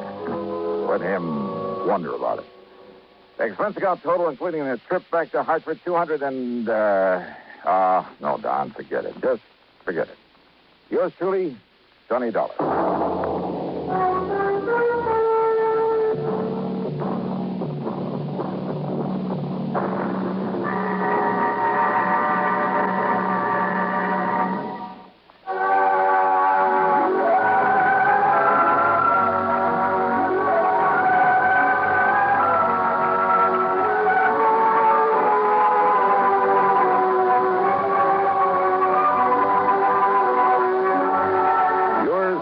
Johnny Dollar, starring Bob Bailey, originates in Hollywood and is written, produced, and directed by Jack Johnstone.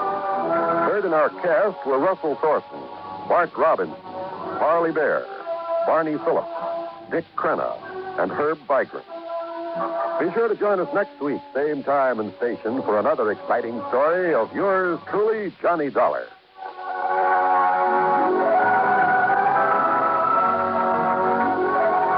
John Wall speaking. Johnny Dollar has come to you through the worldwide facilities of the United States Armed Forces Radio and Television Service.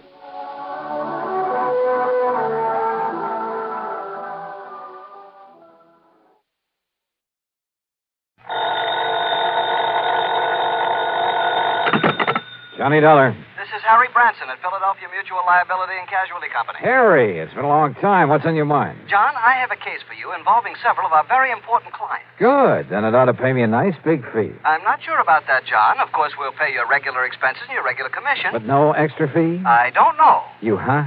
That is to say, it all depends on what you're able to, shall we say, unearth. Something or someone, Harry. What? You said unearth, didn't you? What facts you're able to ascertain is what I meant. Oh. So what about these very important clients of yours? John, they have disappeared. Oh, well, then maybe unearth is the proper term. What? What have the police got to say about them? You did call in the police, didn't you? Oh, yes, but they gave up years ago. At least years in the case... ago? That's right. At least in the case... Now, wait a minute, Harry. You say they disappeared years ago. Well, some of them... But now, all of a sudden, you expect me to be able to... What did you say the extra fee will be on this case? I told you it all depends. Exactly. Yeah, on whether I'm able to literally dig them up for you. You know where they're buried? John, this morbid so-called sense of humor, of course. Okay, Harry, okay. I'll be down to see you. And you might have a good, strong shovel ready and waiting for me. John!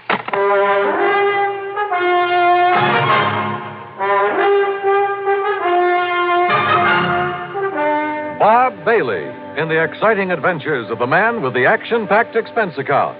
America's fabulous freelance insurance investigator. Yours truly, Johnny Dollar.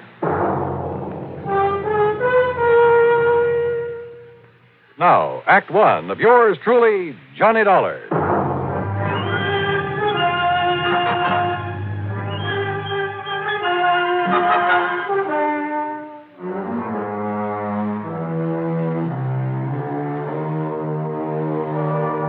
Expense account submitted by Special Investigator Johnny Dollar to the Philadelphia Mutual Liability and Casualty Company.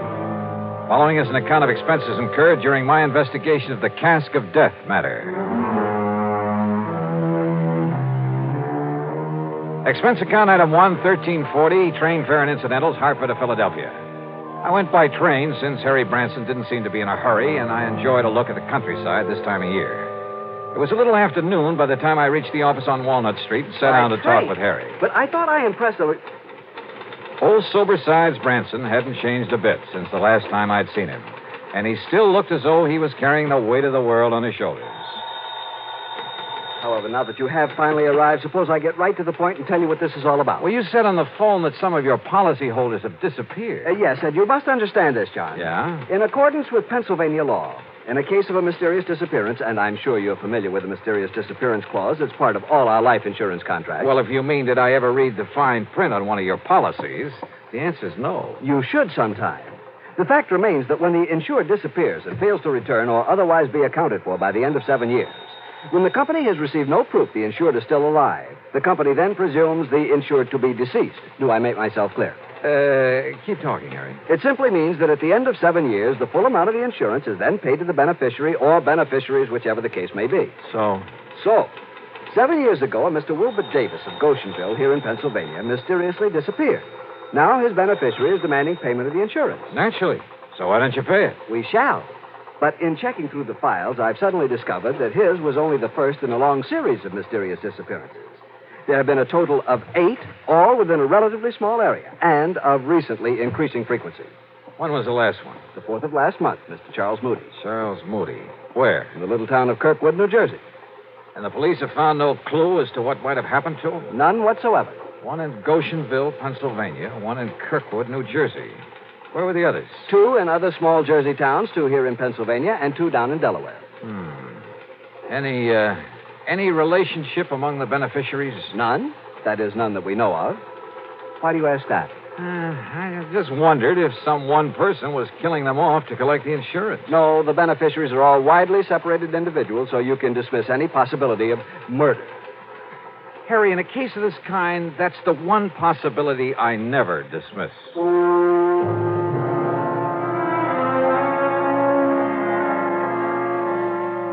Harry's secretary put together a comprehensive list of the people we were concerned with. Their names, addresses, beneficiaries, and so on. In my room at the Bellevue Stratford that evening, I went over it carefully. All of these people had disappeared from their homes in small communities. All of them had been in their 60s, had been widowers or bachelors. As for the beneficiaries, they were scattered about all over the country. Early the next morning, I paid my hotel bill. That's item 2, $18 even for the room and a couple of meals. Then spent item 3, $50 deposit on a rental car. I drove first to the little town of Kirkwood, New Jersey, from which a Mr. Charles Moody had disappeared just about a month ago. I stopped to make inquiries at the general store. Thank you, Miss Peterson. I'll see you next week again. Now, as you were saying, Mr. Hurley? Yes, Mr. Dollar, I certainly hope Mr. Moody shows up again. You're a fine man. Fine man. Used to come down here at the store for a quiet game of checkers now and then. And the police have no idea where he might have gone or why? Yeah, well, I guess I'm about the only police we have here in Kirkwood. Oh? Of course, I notified the state police, and I presume they're still looking for him. Just, what happened, Mr. Hurley? Just took the bus into Philadelphia one day, and, well, that's the last we heard of him. Do you know anything about the beneficiary of his insurance? Let's see. According to my list... It's a nephew, Mr. Dollar. Yeah, Charles Moody. Lives out in California. Yeah, Mr. Moody always felt that he was the most deserving of his relatives. Left him everything, huh? Well, the insurance and his money, yes. Well, I know because, well, I'm the only lawyer here in Kirkwood, and I made out a will for him. You say just the money to his nephew? Except for his wine cellar, all his property will go to the town. Wine cellar? Yes. If Mr. Moody doesn't come back, or if he's proved to be dead, the wine cellar will go over to a man over in Philadelphia. Had themselves a sort of a gourmet club, I guess you'd call it. I see. But now tell me... You know, I kind of wish he'd have willed me that wine cellar. You should see the collection he has there from all over the world. Yes. German wines and French and Italian. Yes, I'm sure. Swiss, but, Hungarian, now, Mr. Hurley, champagne. Is there anything else you can tell me that might help me to find him? How about his friends? Everybody was Mr. Moody's friend, Mr. Dollar. But as I started to say about those wines he had... So I checked out all of Mr. Moody's friends there in Kirkwood and ended up with no more information than I got from the storekeeper. But you know something? If I had had sense enough to realize it, I'd have gotten plenty from him. He had given me a real key to the disappearance, not only of Mr. Moody, but of the 7 other people on the list. And what a key. Yeah. To what turned out to be one of the weirdest cases I ever handled. Now, Act Two of yours truly, Johnny Dollar and the Cask of Death matter. Item 5, 4270, traveling expenses, food and lodging for the next 2 days. I drove my rental car to Pittsgrove and Malaga, New Jersey. Armstrong and Mount Pleasant down in Delaware. Then Hickoryville, Pennsylvania, Goshenville, and the nearby town of Milne. I contacted not only the local police, such as they were, but dug up the lawyers who'd written wills for the missing men. And by doing so, I learned a strange, intriguing fact. You see, my last contact was there in the village of Milne with the one lawyer in town. Yes, Mr. Dollar. If my client, Mr. Frederick Burton, fails to return by the end of 7 years, your company will have to pay the insurance. As for the rest of his estate... Including a wine cellar? Yes, a very excellent one. Its contents will go to a friend of his who lives in Philadelphia. Mr. Edward Alden Poley.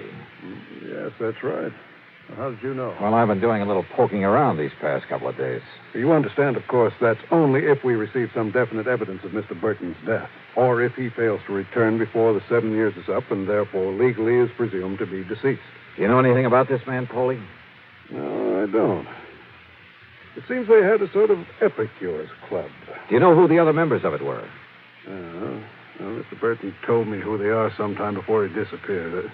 If you'll just give me a moment, perhaps I can recall their names. You want to check them against this list of mine? Yeah, if you like. All right, let's see. Mr. Frederick Burton, that's your client. Yes? John L. Wakeman over in Hickoryville. Mm-hmm. Wilbur Davis in Goshenville. That's correct. Carmen Phillips and Ralph Hunter from down in Delaware. That's right. And finally, Charles Moody, Nathan Norwood, and William Harnell over in Jersey. Your list is quite correct, Mr. Dollar, except for one omission. There was another? Mr. Bradford W. Turner. Do you know where he lives? Yes, in the little town of Alloway here in Pennsylvania. That is, if he hasn't disappeared. Yes, I've... Good heavens. Do you mean to say that all the others... Well, I know, of course, that Mr. Burton did, but do you mean to say that all the others on that list have disappeared, too? Yes, sir.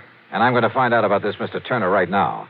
In the town of Alloway, did you say? Well, yes, it's about 18 miles north of here. Okay, sir. And I'm very much obliged to you. Mr. Dollar. Yeah?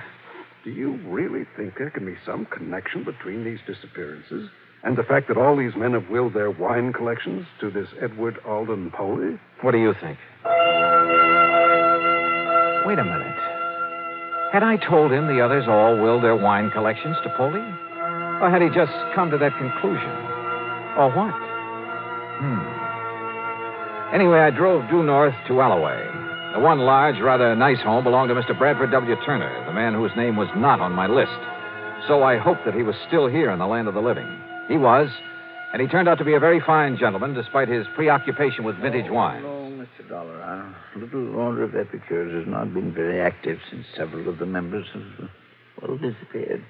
But not you or Mr. E.A. Poley. I was just preparing to make the trip over to Philadelphia to pay a visit to Mr. Poley. Oh? Mind telling me why, Mr. Turner? Not at all, sir. Not at all. I happen to have an excellent wine cellar. Yes, I rather guessed that. Oh, but it's nothing compared to that, Mr. Poley's.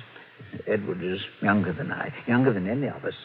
But his vast, labyrinthine cellar is a veritable treasure house of rare and priceless vintage. I see. Now... Even I haven't seen the full extent of it, but...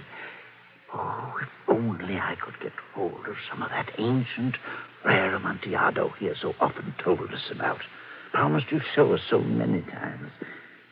Up until now, I've not had anything worthy to offer him in exchange.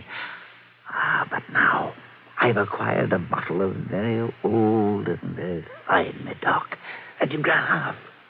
So I shall take it to him in the hope... You know, you talk as though this wine collecting were the most important thing in your life. Oh, it is, sir. And with Poley, it's an almost overpowering passion. It is his life. The kind of man who'd kill his own mother for a bottle of wine, huh? That's not the jest you may think it is, Mr. Dollar. Which is why I wonder if this bottle of fine Medoc will be enough. Mr. Turner, you're not taking it over to him. I beg your pardon. I am. Now, look here, Mr. Dollar. I've been awaiting this opportunity for years. Yeah, and you'd probably give just about anything. You're right, sir. I would. Your life?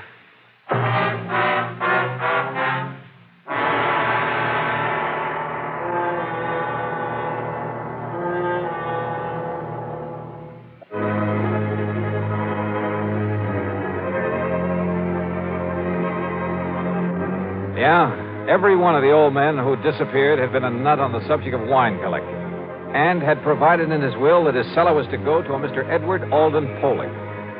You know something?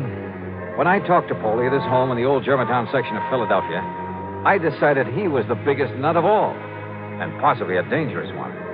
It was an old house and a big one. It must have been one of the original Philadelphia mansions. As for Poley himself, well, I'd say he was a man of about 50. He was short and heavy-set, and his face reminded me of a bird of prey. Very thin, with a long, aquiline nose. His eyes were far apart and almost beady. In spite of his shortness, he seemed to almost hover over things, including me.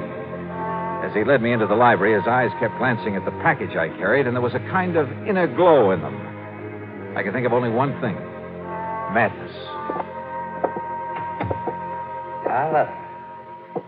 Dollar, did you say? That's right. Johnny Dollar. I see. Oh? I mean, it's a very unusual name. I, can't help but admire this library, Mr. Foley. Only the best. I must have only the best, Mr. Dollar. Yes, it looks so. Nothing, no one must stand in the way of my having the rarest, the finest of everything. Sometimes it takes years, Mr. Dollar, but sooner or later I get what I want. I notice you have a lot of the works of Edgar Allan Poe. The greatest writer who ever lived. I am fortunate to bear the same initials. What? Oh, yeah. Look there. First copies of his works. And look there. The manuscript of one of them. Well, it has to do with a certain wine. Yeah, I see. Which brings us to what you have there. Well, it's a famous old Medoc, Mr. Poley, a de Gras. Its age, the vintage. Let me see. What? Well, sure. Yes. Look at it. Well, I only brought it here for your opinion. Huh? Oh, but I must have this. I must have... I'm afraid that's impossible. Oh? We shall see. Perhaps we'll make an exchange. I have in my vaults an old, a rare, a priceless Amontillado. Come, Mr. Dollar. A cask of Amontillado, huh? What was that? Nothing, sir. Lead the way. He did. Yeah, he sure did. Through a hidden door behind a panel in the wall. Instead of using a flashlight, he took along a sort of torch, a flambeau, I think you call it, that gave off an evil, oily smell that stained the passageway with smoke. He led me down a long, winding staircase between the walls. Then finally we came to the vast wine vaults deep underground. This was really something out of Edgar Allan Poe. It was cool and damp with great drops of water slipping down the old stone walls. On one of them was a motto. Nemo me impune lacessit. I'm afraid my Latin is a little rusty. No one dare seek to best me with impunity. Yeah. But now the Amontillado... A little further. Are you a mason? A mason? A little joke, Mr. Dollar. You see, I am. He pulled a small trowel out of the inner pocket of his coat, then laughed strangely. Sure. The cask of Amontillado, just like in the story by Edgar Allan Poe. The dark, damp wine vaults, that motto on the wall, the trowel. And this madman was living the part. No wonder his friends had disappeared, because each of them had had some priceless wine that he wouldn't part with. That is, until... The next vault, Mr. Dollar. A large crypt with niches in the walls, some of them blocked in, others empty, waiting. There I'll introduce you to my friends who are gathered there. Your friends? Of the Order of Epicures. They, too, have brought me wines for my collection. Davis, Norwood, Harnell, Hunter, Phillips, Wakeman, Frederick Burton. Those names. Even my old friend Charles Moody. You killed them, didn't you? Killed them? You brought them down here. Let me see the bottle of de Gras. You promised to show them the cask of Amontillado. Yes. Then buried them here in one of these crypts. Yes. But, Mr. Dollar, you must not keep our friends waiting. Yeah. There's the mortar and the bricks. And the Amontillado? In the niche behind you. The mortar box. A hole for mixing in that shovel. Yes, the shovel.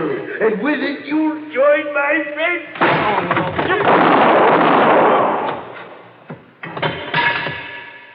But this isn't the way the story.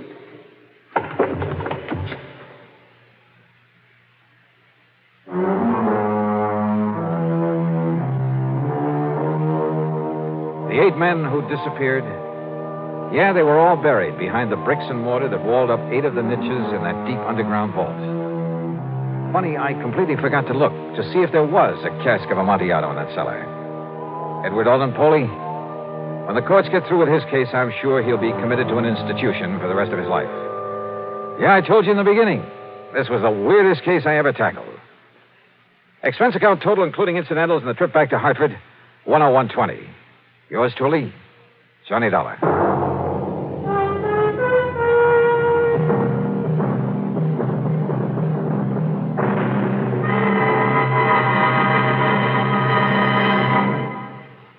Now, here's our star to tell you about next week's story. Next week, I run into a girl who is fabulously rich, and because of it, fabulously poor.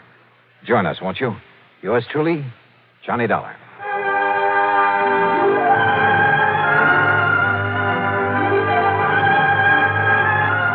Yours truly, Johnny Dollar, starring Bob Bailey, originates in Hollywood and is written, produced, and directed by Jack Johnstone. Heard in our cast were Harry Bartell, Forrest Lewis, Bartlett Robinson, Farley Bear, and Marvin Miller. Be sure to join us next week, same time and station, for another exciting story of yours truly, Johnny Dollar.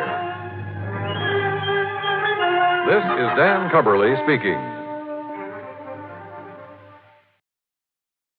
From Hollywood, it's time now for Johnny Dollar. Pat McCracken, Johnny, Universal Adjustment. Oh, hi, Pat. What's on your mind? The sleek, lovely, beautiful Ellen Deere. On the strength of that description, I'll take her. And she's loaded. $325,000 worth of jewelry. Hey, that girl needs a bodyguard. Sleep. Yeah, Johnny, needs a guard of some kind, only she isn't a girl. She's a boat. I've just lost my enthusiasm.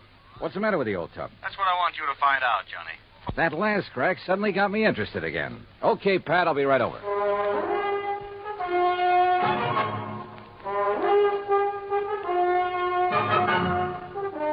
Bob Bailey in the exciting adventures of the man with the action-packed expense account. America's fabulous freelance insurance investigator. Yours truly, Johnny Dollar.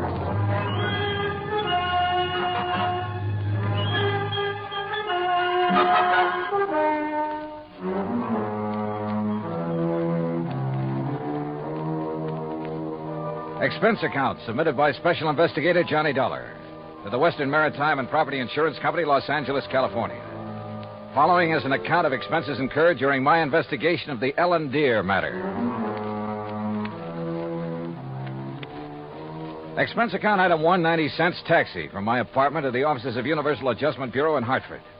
Pat McCracken's usual smile was noticeably missing when I walked in on him. Come in, Johnny, and sit down. Thanks. Oh, and you're to bill Western Maritime and Property on this one instead of us. Okay, but how are you involved? We handle all their claims that are of any size. Story. You ever hear of Randolph Berman? I know of a jeweler down in New York. That's the one. And if you know him, Johnny, you've been putting too much gravy in your expense account. I said no of him. Didn't he bring in the Star of Cape Town and the Kamandu Emerald? That's right. Everybody seems to think he's a crook, and yet somehow he manages to handle some of the finest jewels in the world. How could an honest man afford it? This time it's the Bettenhouse collection. It's out of Hungary. Oh, yeah, I read about that. Only I thought somebody down in Mexico owned it. Yeah, a fellow named Rigo Mariani down in Guadalajara. He's the one who sold it to Randolph Berman. Okay, now. Is this Ellen Deere you mentioned Berman's wife? No. Former wife. He's on about his 5th. All beautiful, dumb dolls. But more important, it's the name of his 72-foot motor cruiser. And the Bermans have been traveling around in it, down the coast, through the canal, along the coast of Central America, and so on. Anyhow, when he got word that the Bettenhouse collection could be had, he wasted no time in getting to Guadalajara. And that's where Western Maritime and Property comes in. Right. They had already written a policy on the boat for $52,000. Their main office in Los Angeles was close at hand, so he had them write the policy on the jewels. Is that where Berman is now, in Los Angeles? Oh, no. He's still in Mexico. Didn't want to move with those priceless rocks until he was certain of the insurance. And before Western would write it, of course, they wanted the collection appraised. Naturally. But who in Mexico? Jacques Jean-Pierre, the famous gemologist, was right there in Guadalajara, to look over the collection himself. So he made the appraisal. The policy has been issued. $325,000. I still don't see anything wrong with the whole deal, Pat. There isn't anything wrong with it yet. But in spite of Berman's standing in the profession, his reputation, it isn't everything it might be. Yeah, come to think of it, wasn't there a killing or two involved in this acquisition of the Star of Cape Town? There have been several things like that. He's been involved in attempts to smuggle in some valuable pieces. He always managed somehow to come out smelling like a rose. Legally, perfectly clean, you understand? But you still don't trust him? Oh, no. And with his planning to carry that load of stuff around in his yacht. Yeah, I see what you mean. If anything happened to those rocks or the boat, over $300,000 right out the window. Exactly. Now, belatedly, Western is worried about it. And they'll pay good money to have you assuage their worries. You have a Mexican tourist card? Sure, from my last fishing trip down there. And I think you better go down and guard that collection until Berman gets it safely up into the States. He's considered quite the host. He'll probably be perfectly willing to have you aboard. Now, this is the kind of assignment I like. Yachting in the Blue Pacific. But surely he hasn't got his boat parked in Guadalajara. That's over 100 miles inland. No, it's at Mazatlan. And from what I've been able to learn, it's surrounded by armed guards day and night while he has some engine work done. But as soon as that's finished, he'll head north to the States. So he says. Got a branch office in Los Angeles. He'll probably deliver the collection there. I just want to be sure he gets there, Johnny. Okay, Pat. You can wire the boys at Weston that I'm on my way. Item 2, 191.40, plane fare and incidentals, Hartford to Mazatlan via Los Angeles. The first leg of the flight to L.A. was uneventful. Except for a good-looking young blonde from Santa Barbara, whom I promised to look up as soon as this case is... Well, that's not for the expense account. When we arrived at the Los Angeles International Airport, I learned that I'd have a three-quarter-hour wait for my plane to Mazatlan. So I grabbed a magazine, that's item 3, 35 cents, when I heard my name being called on the PA system. Johnny, $1. Report to Pan American Airways desk. With a thought in mind that perhaps my little friend from the plane might have decided to stay over in L.A. Her name was Rita, by the way. I lost no time in getting over to the Pan Am desk. Mr. Dollar? Yeah? Johnny Dollar? That's right. I'm Arthur, Western Maritime and Property Insurance Company. Oh, yeah. How do, Mr. Arthur? Planning to go on down to Mazatlan with me? No. But meet Monsieur Jacques Jean-Pierre. Monsieur Dollar, I am honored. How are you, Mr. Jean-Pierre? This is the gentleman who appraised the Bettenhouse collection for us. Oh, yes. I am an they could expert. issue the policy on it to Mr. Berman. Oh, yes. Yes, he's done this sort of thing for us many times. Oh, I do not now, have I'm any... afraid that he's brought us rather bad news. Something's already happened to the collection? Well, not exactly. Not for the whole collection. No, not the whole... Please. That is, I'm not quite sure. What I mean is... Yeah, just what do you mean, Mr. Arthur? Perhaps I should explain to Monsieur Dollar, eh? Well, I think somebody better. Yes, you go ahead, John. Yeah, very well. And while you're doing it, I'll cancel the rest of Mr. Dollar's reservation to Mazatlan. Yes, I'll do that. Oh, clerk... Oh, no, wait a minute. First, let me find out what this is all about. Oui. Oh, very well. Jacques here was in Guadalajara when the Bettenhouse collection became available for purchase. Yes, Monsieur Dollar. I had gone there in the hope that some of the pieces might be purchased separately. So? Alas, such was not the case. The Mariani firm decided to dispose of the collection only as a whole. I see. Well, what's this bad news you have? I am getting to that. Yes, you see, it's this way. Please. Well, then go ahead, John. Thank you. Monsieur Dollar, interested as I was, I looked over the collection very carefully, each individual piece. And you must believe me, to an expert like myself, every facet of every gem has a character all its own. A precious stone is like a face to me, always to be remembered. Yeah.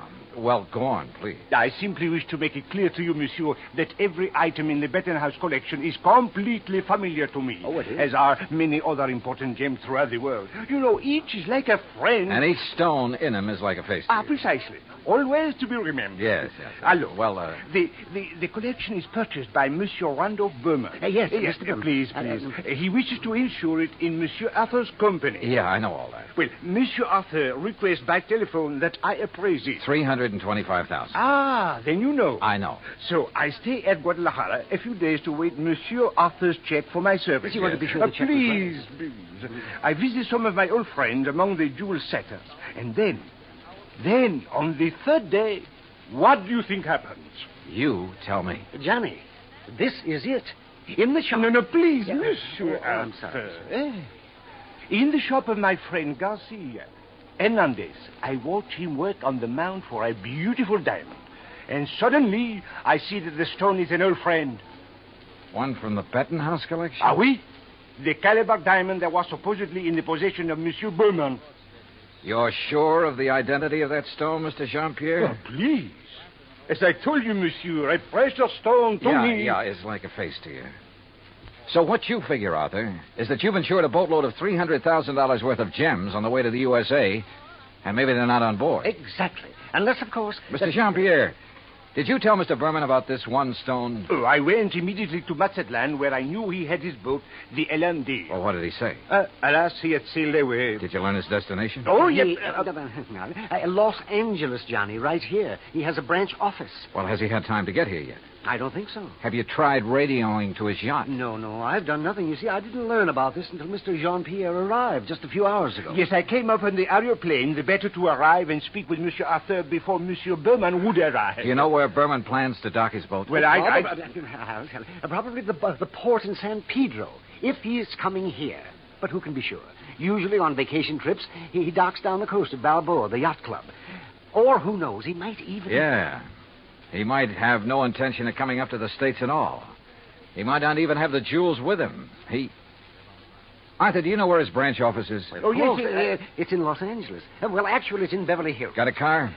Yeah. Then let's go. Though he couldn't quite put his finger on it, Arthur was convinced that Randolph Berman was up to something and that his insurance company was going to have to take the rap. On the way into Berman's Beverly Hills office, we dropped Jean-Pierre at the Beverly Hilton and told him to sit tight in case we needed him again.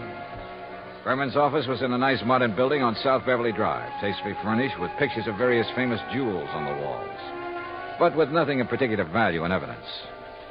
However, I did notice that one wall held a built-in vault big enough for a reasonably sized bank. We were approached by a hand-rubbing, obsequious little character dressed in striped pants and cutaway coat and wearing thick glasses. Good morning, gentlemen. Is there any way I may be of service to you? Yeah, I think there is. Are you the... Mr. Arthur, forgive me. I didn't recognize you for a moment. Mr. Corello, this is Mr. Johnny Dollar. Hi. How do you do? Is there something I may show you, Mr. Dollar? Some little bauble, perhaps, for a charming lady? Well, not at the moment, Mr. Corello. Oh, Mr. Arthur, there's no reason to mail this to you. Let me see now. Oh, yes, here it is. Here is a request for slight revision of the policy on the Bettenhouse collection. Oh? What's this? Well, the wire was sent by Mr. Berman just before he embarked for Mazatlan. I was going to put it into letter form to be more proper. What's it say? But well, now here I'll read this. Please request Arthur revise Bettenhouse policy. Exclude Calabar diamond, value $4,000, which I have sold private party in Guadalajara. Oh well, we kind of guessed wrong, didn't we, Johnny? Mr. Corello. Yes. Has Mr. Berman wired you whether he's coming here? Oh, of course he is, with that collection. When? When is he going to arrive? Well, his lovely yacht, the L&D, should reach San Pedro Harbor late tonight. But that's what he wired me, and I intend to meet him there. Then I'm sure you won't mind if I go with you. Oh? Mr. Dollar is a special investigator. Investigator? Well, actually, I'm here just to help Mr. Berman protect that collection. Oh, excellent. Then you can arrange for the police escort. Yes, and alert the harbor police to guard the L&D, as Mr. Berman requested. Did he request that? Oh, indeed. But apparently he hasn't been worried about anything happening to the collection while he's at sea. At sea? Oh, surely you don't mean pirates or anything like that in this modern day and age. You know something? At this point, I'm not quite sure what I mean, or even why I'm here. Well, of course... Well, of course what, Arthur? Oh, excuse me while I answer that. Well, I mean... Berman Jewels. That is... What? Well, at least I'll feel better when the stuff is here in the vault. Wait a minute. Oh, no. Corello at the phone paled visibly, then gasped and clutched the back of a chair for support as he listened on the phone. His jaw dropped, his eyes widened, and he shook his head once or twice in horrified disbelief. Finally, slowly, he hung up and came unsteadily toward us. Mr. Carrillo. Yeah, what is it, Mr. Carrillo? The Coast Guard. Yes? They said the Ytjd, the yacht. Yes? Sunk. What? In 600 feet of water. In the outer channel.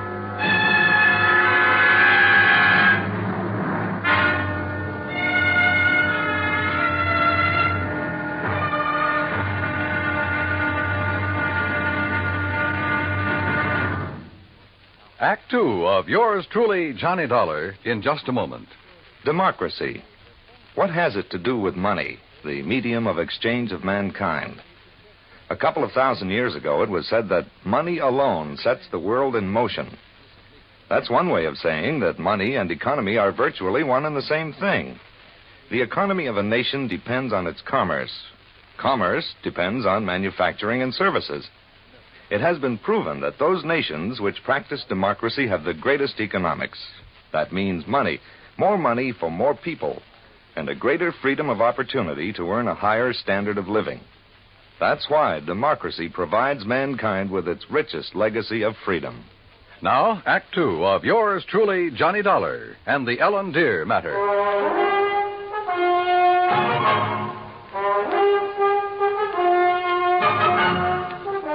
Expense account item 4, $7 even for a fast taxi ride to Coast Guard headquarters in San Pedro, which is really the port of Los Angeles.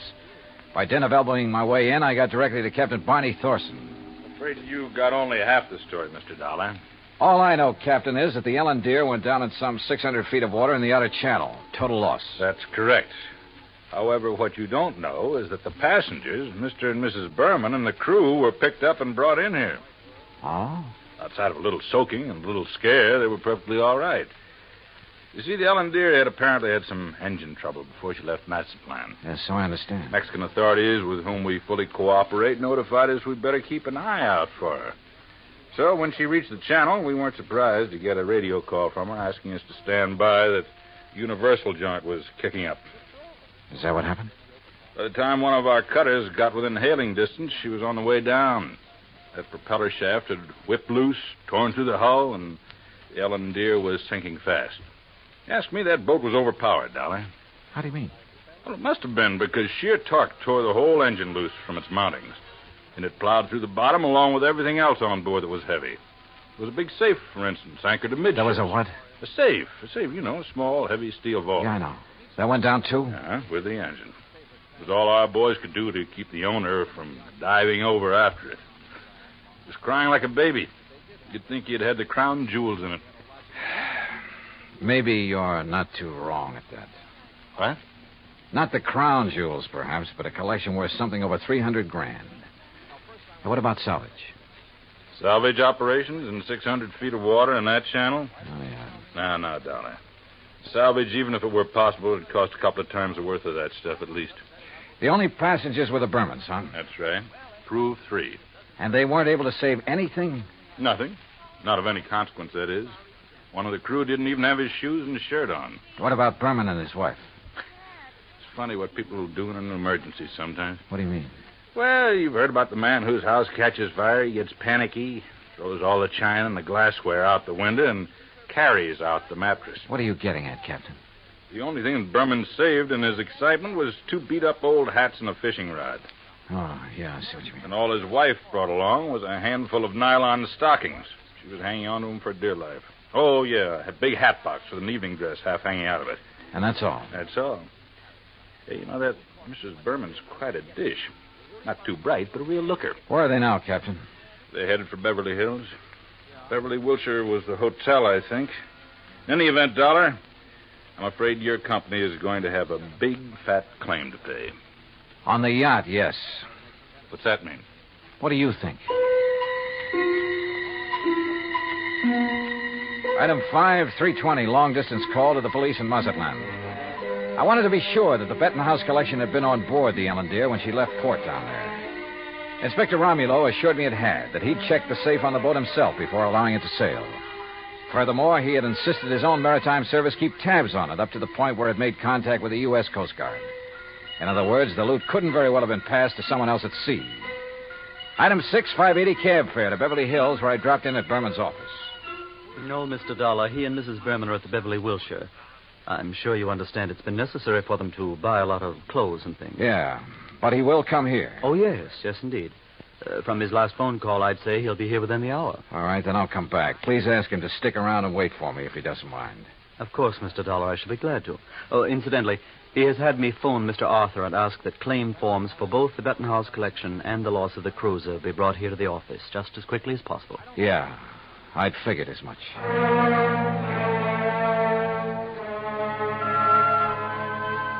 Berman wasn't wasting any time.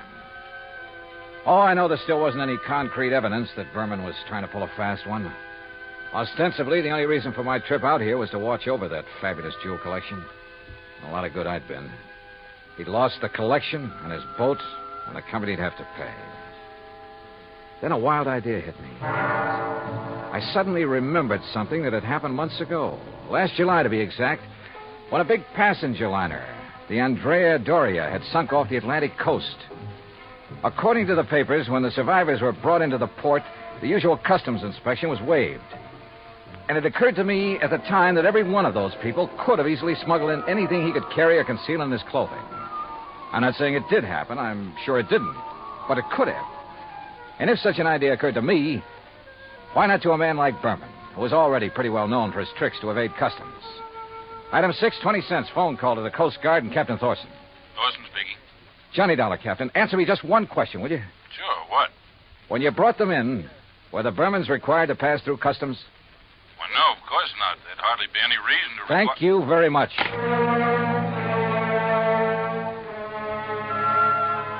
Item 7, 10 cents, another call. This time to Arthur at Western Maritime and Property Insurance. You caught me in the nick of time, Johnny. I was just walking out the door. On your way to Berman's office? Why, yes. With a handful of claims forms? Yes. Now listen, get there as fast as you can. Get there ahead of him.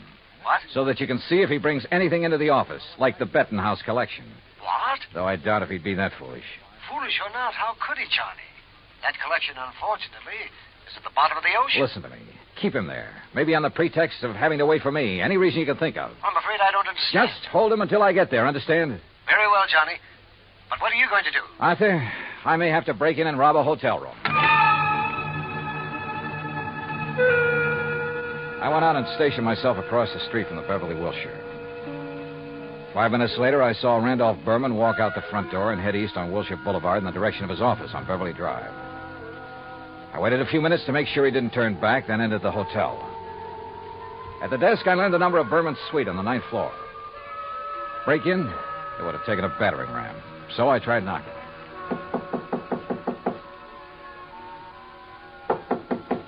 All right. You don't have to bust down the door. What's the matter? You forget your key and... No. Get out of here, buddy. Randy said not to let anybody in. He's out buying us clothes. Oh, he'd tell you to let me in, baby. Hey, who are you? Hernandez sent me up here from Guadalajara. Oh, well, then come in. Oh, you are in? Yeah. Well, have a drink then. No, thanks. A girl's entitled to a couple of drinks after that dousing in the ocean, and you might as well... What about Hernandez? Your husband sold him the wrong stone from that collection. Sold? Oh, he gave it to him. Oh, then you know about it. Well, sure. So he could make a legit-looking change in the insurance and convince everybody he was on the up and... You sure you're from Hernandez? You kidding? How else would I know about the whole deal? I don't know. Hey, Randy said not to let anybody in here or he'd kill me. Dumb blonde, he called me. You? A smart, beautiful girl like you? Oh, hey, you're okay. My name's Vi. Come on, let's have a drink. No, thanks. Listen, Vi. I've got to get the right stone from that collection, the caliber diamond. Then I'll leave this one I've got in my pocket here. Which one you got? Let me see it. Oh, no, only Mr. Berman. And only when he gives me the caliber. Well, which one you got there, huh? Well, never mind. I'll show it to Mr. Berman. I just want to see it. Not until I get the caliber from the collection. So, if he isn't here, if he's taken it to the office, I'll just... You think he's crazy? Let everybody know he... Let me see the one you have, huh? Look, I just told you. Anyway, how do I know I can trust you? I didn't even see you in Guadalajara. Oh, now you sound like Randy. Dumb blonde, he says. Keep the door locked. But I let the bellboy in with the drinks, and I let you in, didn't I? Well, let me see the one you got.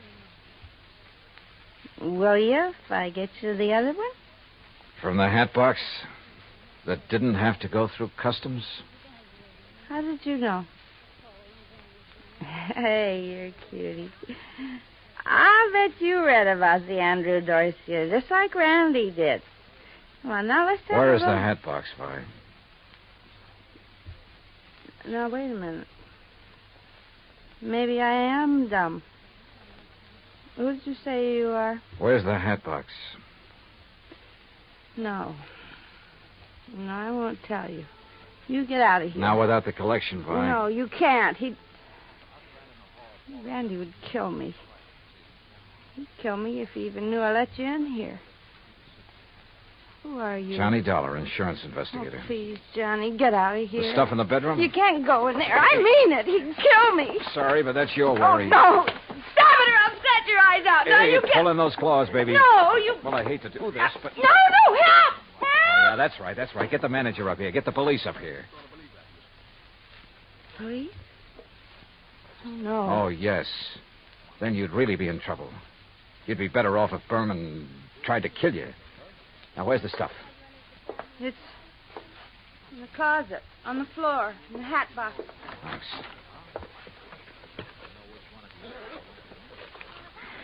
Well. Just a handful, but worth a fortune. Well. Oh, now, wait a minute, girl. Put down that bottle. I gotta stop you.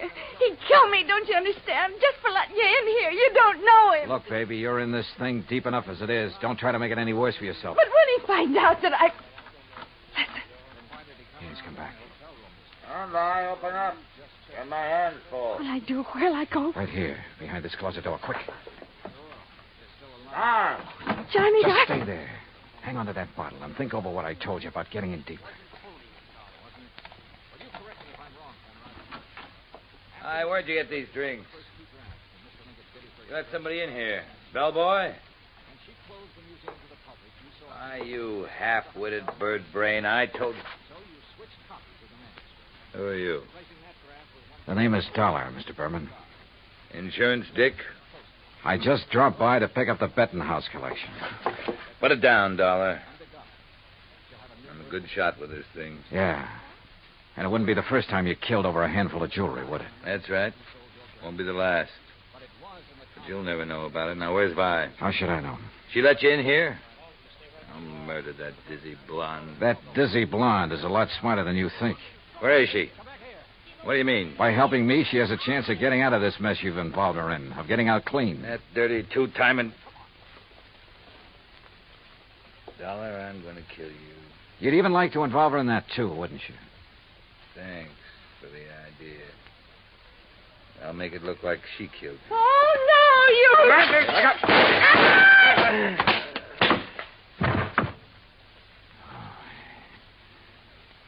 Nice work with that bottle, Vi. Thought he missed you. Please, you won't let him... No, don't worry, baby. He won't bother anybody. Not for a long, long time. Item 8, $245 even. Incidentals during a couple of days of relaxation under the California sun and transportation back to Hartford. Expense account total, $453.95. Remarks? By way of getting off as easily as possible, Vi sang like a canary, and incidentally cleared up a couple of other of his shady deals. Result? By the time his prison term runs out, he'll be too long dead to collect the insurance on his yacht. End of remarks, end of report. Yours truly, Johnny Dollar.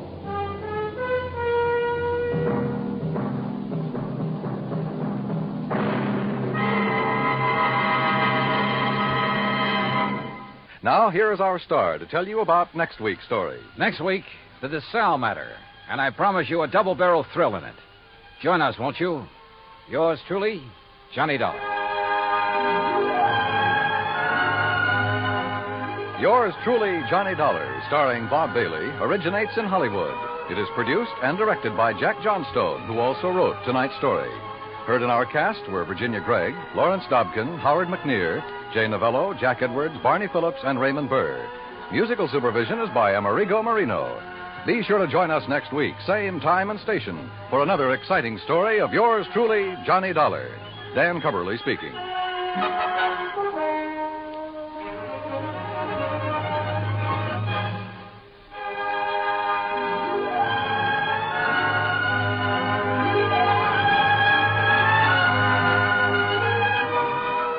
Johnny Dollar has come to you through the worldwide facilities of the United States Armed Forces Radio and Television Service.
Johnny Dollar. George Reed here. Well, George, how's Floyd's of London? And how are you holding up in this hot weather? Johnny, all I can say is I wish I could make a trip to France at somebody else's expense. Now, what's that supposed to mean? I just received a transatlantic telephone call, collect, by the way, from that underworld friend of yours in Paris. De Marsac. Louis de Marsac. Yes. Calls himself Le Chagris. That's right, the gray cat. Well, why he ever chose to call himself that, Because at night all cats are gray. So he's hard to see in the dark. Well, free enough yourself. Paris after dark. De Marsac knows more about the dark alleys and sewers and back streets. But what did he call you about, George? He wants to talk to you about the Olney diamond. The what? $750,000 worth of diamonds, a necklace that was stolen from the Earl of Olney during a recent visit to the United States. Le Chagris has a lead on him? He wouldn't say, but if he has, you can get them back. Well, believe me, we shan't quibble over your expense account. Including whatever may be necessary to grease the palm of de Marsac? His information usually comes pretty high, you know. I understand that. And a bit of an allowance, shall we say, for my own entertainment while I'm there? Well, now, don't go overboard, Johnny. George, I'll be in touch.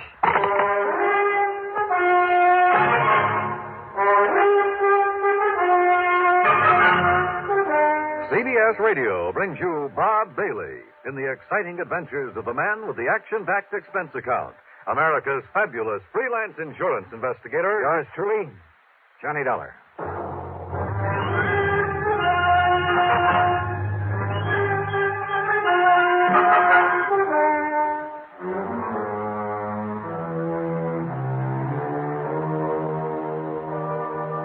Expense account submitted by Special Investigator Johnny Dollar. The Floyds of London, North American office, Hartford, Connecticut. Following is an account of expenses incurred during my investigation of the night in Paris matter.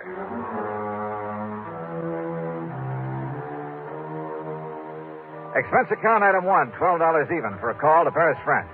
To a man I wouldn't trust any further than you could throw the Louis de Marsac. Oui, Monsieur Dollar. This is your oldest, your dearest friend, the Chagris. Oldest and dearest friend, huh? But of course. One of the crookedest, chiselingest connivers I ever met. Oh, but no. George Reed says you have some information about the Olney diamond, which means you've got your hand out, as usual. Oh, believe me, mon ami. I only told him that I wished to speak to you about something. You didn't hint around about those diamonds? Well, perhaps I did make some very slight reference about them. Yeah. When he objected to my phoning him what you call collect. You know where those diamonds are, de Marsac? Well? Okay, how much do you want this time? Monsieur, you are speaking of money? What else? Mon ami, you hurt me. You touched me to the quick. Oh, sure. How much? Well, One might think that I slave and suffer and risk my life on your behalf only for money. How much, Damasak? Say, $10,000 American. Yeah, well, it was nice to talk to you. See you around sometime. No. Wait. The only diamonds are worth millions. Millions of francs, not dollars. But if I could tell you where you may find them? In that case, I might be willing to part with, say, 1,000, maybe 1,500. 5,000.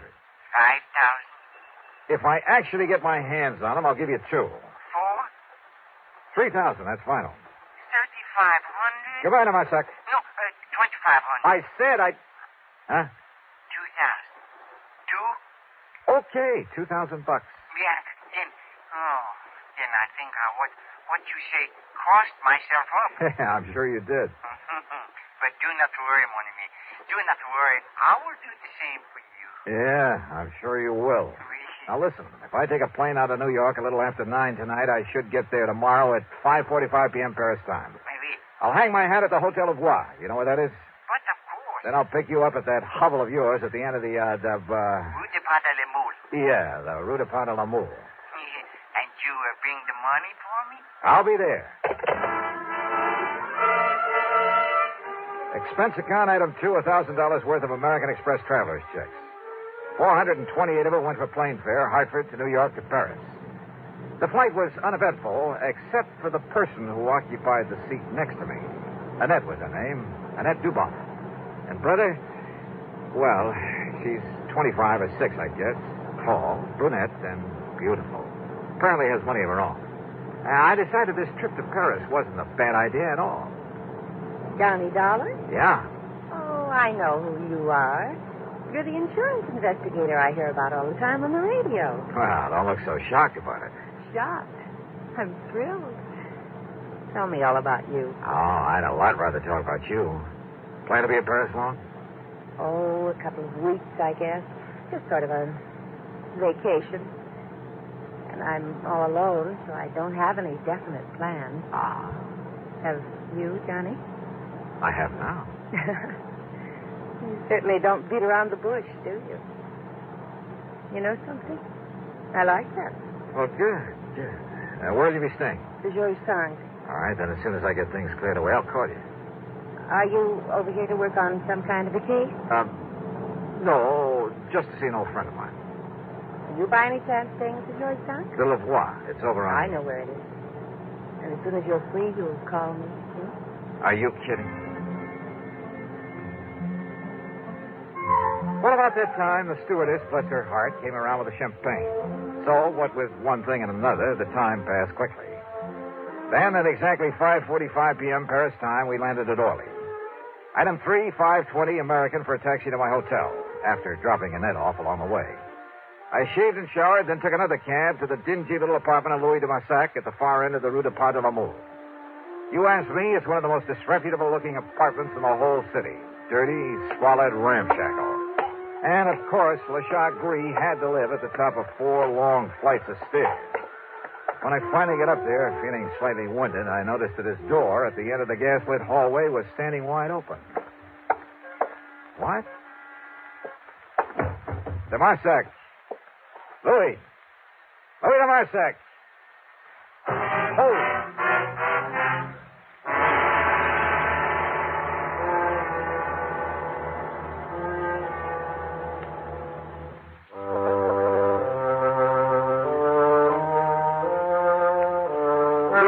The dingy, dark apartment of Louis de Massac looked like a tornado had struck it.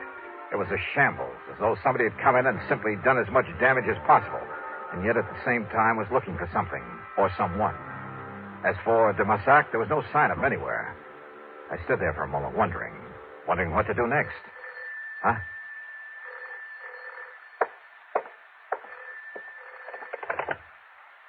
Hello. Yeah? Monsieur Dollar? Who are you? Your faithful friend, Le Gris. Now listen. Oh, do you mind telling me what under the sun happened to this joint of yours? Listen, please. You have turned on the lights? No, but there's enough light coming up from the street. Yeah.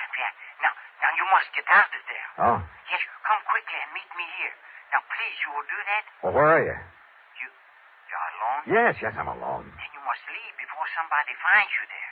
Like who? There is no time to talk, mon ami. Come, please, and meet me here. But where? I'm at the cafe chez Carr. Chez Carr. Yes, it's in Saint-Germain-des-Prés. What you call beatnik. Okay, I'll find it. Do not delay now. You may be in danger. Yeah, sure. I'll grab a taxi. Huh? Who are you? Au revoir, cochon. Oh, no, you don't. Monsieur. No. Hello. C'est bien, pig.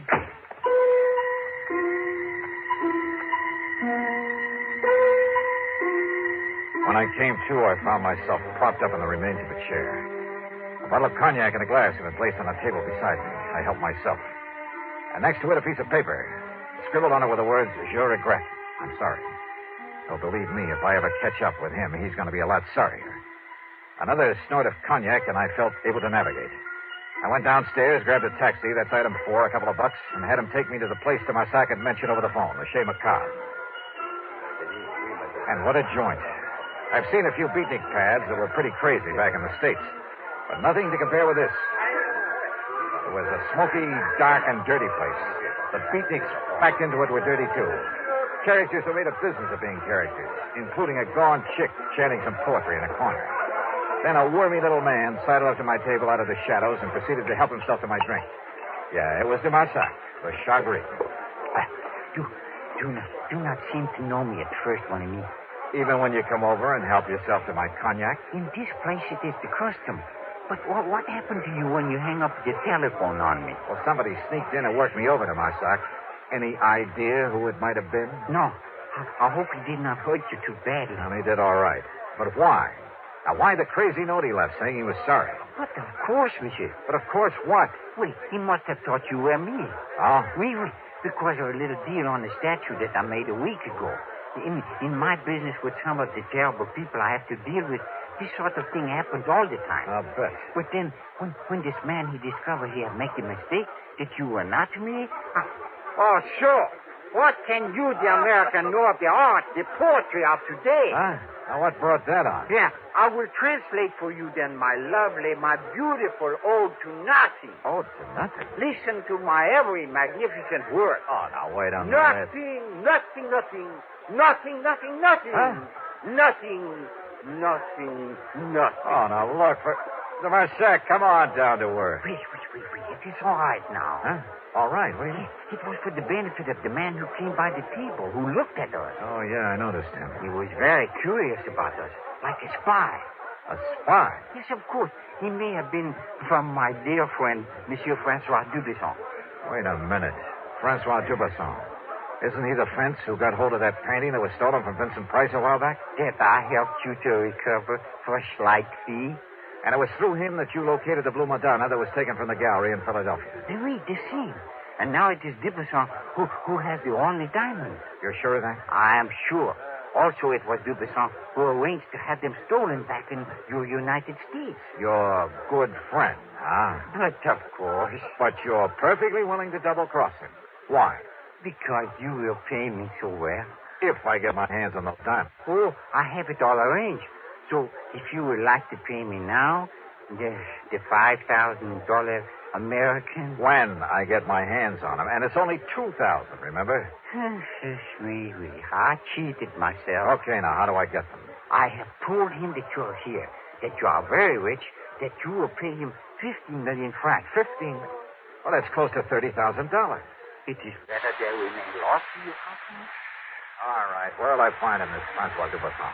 He will come to you. With the diamond? Yes, at your hotel. Tonight at midnight. He knows my name? Well, I've told him that you are Mr. Robert Matthews from Texas. Hey, yeah, good. Then I'll have to take another room under that name. But of course. And you're sure he doesn't know who I really am? My business? No, because only I could tell him that. All right, now look, Marsac. If you have any idea of double-crossing me... You? Oh, my oldest, my dearest. And yet, if you were to find out about 3,000... Wait. Okay, Marsac. If it all goes off without a hitch. But if it doesn't... Oh, have no fear, mon ami.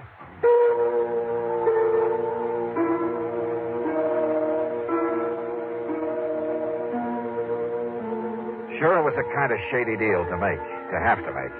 But under the circumstances, what else? And people simply don't realize how most of the crimes in this world are solved. Not by Sherlock Holmes type of detective work, not by the kind of stuff you read in the mystery magazines, but through informants. And one way or another, they all have to be paid off. Otherwise, well, look at this case. If Dubuisson were to know who I really am, I'd stand a chance of not only losing the case, but my life as well. On the way back to my hotel, I began to wonder again about the man who'd attacked me there at de Massac's apartment, who'd apparently been there before, looking for someone, or for me. Did he really think I was de Massac? Or was it all just a warning to leave this case alone? There was only one way to find out.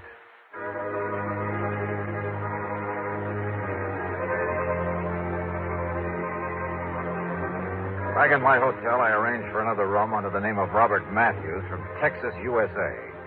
It was a room adjoining my own with a connecting door. In it, using my best Texas drawl, I'd meet Francois Dubuisson when he came at midnight with the Olney diamonds. 15 million francs, de Massac had told him. Little enough for a necklace worth $750,000. But I've never yet paid a thief for the return of stolen goods, and I had no intention of doing so this time. I settled down to wait for midnight. And then I suddenly realized why I'd felt only half-dressed ever since I was attacked over in de Massac's apartment. Sure, my gun was missing. Without it, and if Dubuisson was wise to me, was the phone in the other room, the one where I'd act out the part of the rich Texan, if there was any point in it.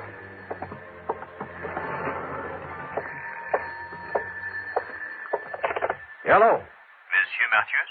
Yep. My name is Dubuisson. Francois Dubuisson. Say, I've been waiting to hear from you. You are alone, monsieur. Don't think I'd let anybody else in on our little deal, do you? I hope not. I can be there in 5 minutes. Yeah, anytime you say. I'm just laying here in bed reading to myself. You have the necessary money with you, in cash. Just finished taking it out of the hotel safe. Monsieur Matthews, if we are able to make what you call a deal... Sure we can, man. Oui, but I must inform you I will come to your room prepared for any, shall we say, exigency. Huh? Now, what's that? The gun I carry, it has a silencer. 5 minutes. I'll be here. I suddenly had an idea that might possibly work. Out of a small rug, a pair of shoes, and a couple of other things, I fashioned a dummy, laid it carefully in the bed in the other room, after making sure the head of that bed was toward the door. I piled up a couple of pillows so that even if there really been someone in it, only the outline under the covers would be visible. I left a cigarette burning in an ashtray, propped up a magazine. From the doorway, then, it looked like someone lying there, reading and smoking. I hoped. I unscrewed a light bulb, then stood behind the slightly open adjoining door. Come in, man, come in. You were very foolish, Monsieur Dollar, to say you obtained the money from the hotel safe. The night clerk has informed me otherwise. Also, he confessed it was you who took both of these rooms. Well, have you anything to say? I told you Dollar was here because of the jewels, Francois. Annette. Oui, ma chérie. So, Annette, you may dispose of him once and for all. Close the door. No. Look, there's a dummy in that bed. Oui, you're right. But Dollar has no gun now. And if he's here, Francois... Take care, ma chérie. Don't worry. First, we try that other room. I nudged open the adjoining door, and with everything I had, I pitched the light bulb across the room at the far wall. No, he's in here. Then I dove in low at the first of them I could reach. Annette! Annette! A bad mistake, Johnny. Because I have the gun. Yeah. I suppose I should have known, Annette. Your last mistake. Because with this silencer, nobody will ever know. Oh, I'm sorry, Mademoiselle. Oh, dear. Oh, thanks, de Marsac. Like the U.S. Marines. But such a pity, monsieur. Huh? That I should stoop so low as to strike a beautiful woman. Of course, the fact that it saved my life. 5,000. Sure. 5,000.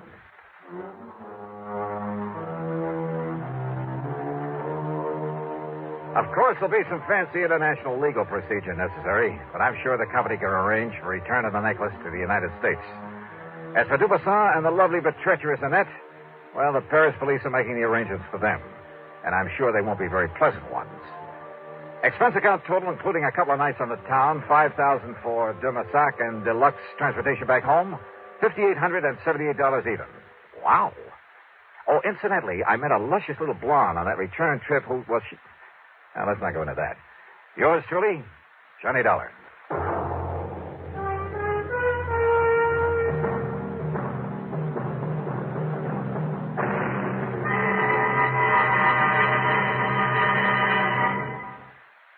Here's our star to tell you about next week's story. Next week, a foggy night on the Embarcadero in San Francisco. In the shadows, a killer. Join us, won't you? Yours truly, Johnny Dollar.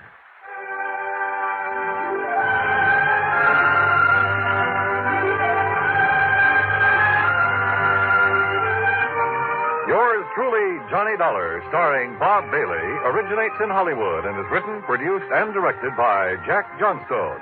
Heard in our cast were Virginia Gregg, Forrest Lewis, G. Stanley Jones, Tony Barrett, Bill James, and Gus Bays.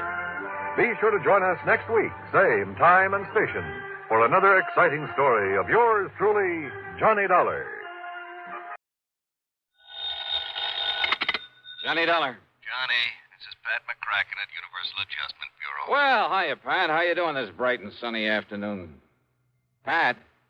Alvin Peabody Cartwright. Oh, no. Oh, yes. He's called you. Yeah, he called He has a problem. Well, hasn't he always? Big emergency. That's right. Which means that you have a problem. Oh, no. We haven't, Johnny. You have. Oh, well, now, Pat, let's talk about this, huh? Why, oh, why does the company pass all his frantic, fantastic problems on to us? So that you can pass them on to me? Yeah? Sure, so that I can collect all those fancy fees and commissions. Have an excuse to pad out the little old expense account. No, Johnny. After all, when you're serving a client as important as he is, why, hang the expense. Oh, then you finally admit it. Huh? It's only because of the dough you collect that you put up with that wild, wacky old coot. No, wait, that isn't true. Oh, it isn't, huh? Well, I freely admit I've made a lot of money handling his problems over the years, a real sackful. Yeah? But more important, I've grown to like Alvin P., and I feel kind of sorry for him and all the messes he gets himself into. Uh-huh. So, if he's having trouble again, if I can give him a hand... The heck with the expense account. Right. Good. That'll save the company a lot of money. No, wait a minute. I didn't mean that. Oh, well, I wish you did. Cartwright's cost us plenty. More than any other client of any other company we act for. Would you rather he took his insurance somewhere else? Right. Maybe I can arrange it. No. Wait a minute. I didn't mean that. Now, listen, Johnny. Okay, I'm listening. Drive on up to Lakewood and see him, will you? Right away? He particularly asked for me? You know he did. He always does. So will you do it? Yeah, sure, Pat. Only what's his problem this time? Johnny, I don't know. Huh? But you said he called you. That's right. And he didn't tell you? Sure he did. Well? Well, he told me one thing, told the insurance company something else. Heaven only knows what he'll tell you.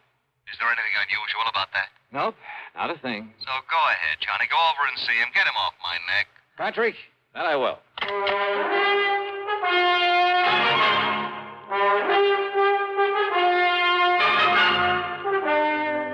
CBS Radio brings you Bob Bailey in the intriguing adventures of the man with the action-packed expense account, America's fabulous freelance insurance investigator. Yours truly, Johnny Dollar.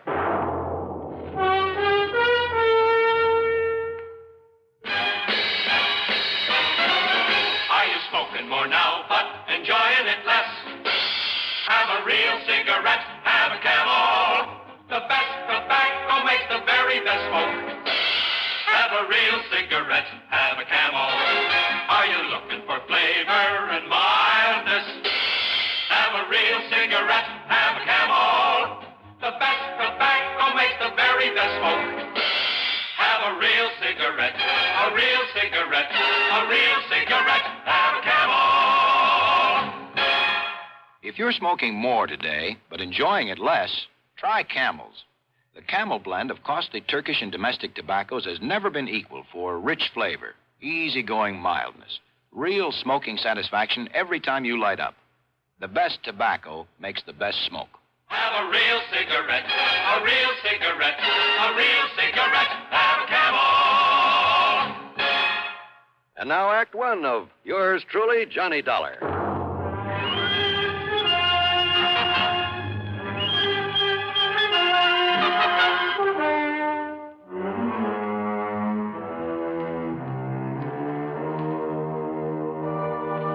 Expense account submitted by Special Investigator Johnny Dollar to the Universal Adjustment Bureau, Home Office, Hartford, Connecticut. The following is an account of expenses incurred during my investigation of the merry-go-round matter. Doing a job for Alvin Peabody Cartwright was like riding a merry-go-round, a shoot-the-chutes, a roller coaster, and a razzle-dazzle all in one. Anyhow, expense account item 1, $4 for a tank full of gas, and hoping the snowplows had cleared off the highway, I headed north to Lakewood.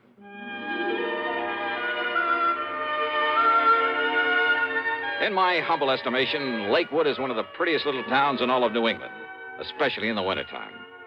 The Cartwright place where the old man lives by himself is on top of a low hill beside the lake. 3 or 4 acres, I'd say, with plenty of elms and towering oak trees guarding the sprawling old mansion. And now, at dusk, with a soft blanket of snow on everything, a group of skaters gliding gracefully over the frozen lake, and a horse-drawn sleigh loaded with happy kids circling around the edge of the lake. Well, it was mighty nice. Peaceful, too. Yeah, it was good being out here in the country again, breathing deep of the crisp, cold air. I felt real good. And I hoped the problem at hand would be no more serious than most of those that were handed to me by Mr. Cartwright. Hiya. Well, don't just stand there letting in the cold.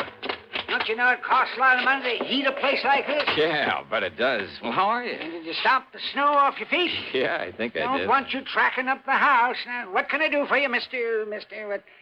What? Huh? Why, it's Johnny Dollar.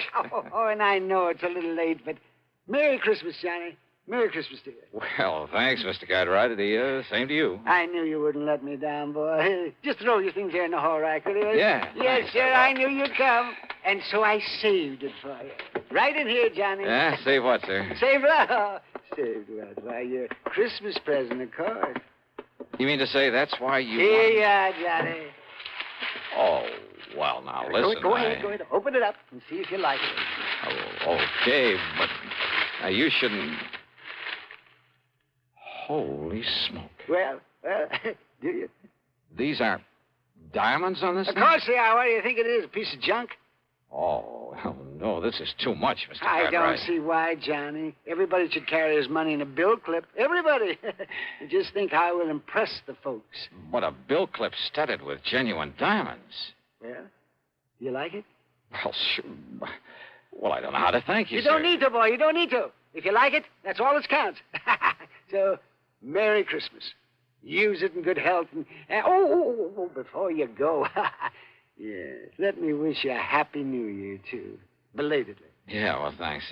You mean this is the only reason you call me up here? Of course not, Johnny. Can't you see I'm in trouble? Terrible problem. Terrible. Better tell me all about it, then. Come, Johnny, and I'll show you. And I hope to heaven you can help me with this.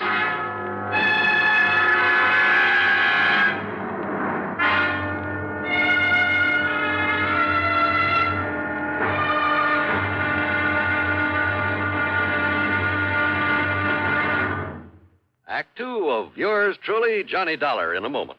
Welcome, recording star Mel Torme. It's terrible trying to sing with a bad cold. So I always take 4-way cold tablets to relieve cold miseries fast. Good idea. Tests of all the leading cold tablets proved 4-way fastest acting. 4-way starts in minutes to relieve muscular pains, headache, reduce fever, calm upset stomach, also overcomes irregularity. When you catch cold, try my way. Take 4-way cold tablets. A fast way to relieve cold distress and feel better quickly. 4-way, only 29 cents. Now, here's a word about another fine product of Grove Laboratories. Had dandruff for years? Now get rid of it in 3 minutes with Fitch Dandruff Remover Shampoo. 3 minutes with Fitch regularly is guaranteed to keep unsightly dandruff away forever. Apply Fitch before wetting hair. Rub in 1 minute. Add water, lather 1 minute. Then rinse 1 minute. Every trace of dandruff goes down the drain. 3 minutes with Fitch. Embarrassing dandruff's gone. Fitch can also leave hair up to 35% brighter. Get Fitch Dandruff Remover Shampoo today. And now, Act 2 of yours truly, Johnny Dollar, and the merry-go-round matter.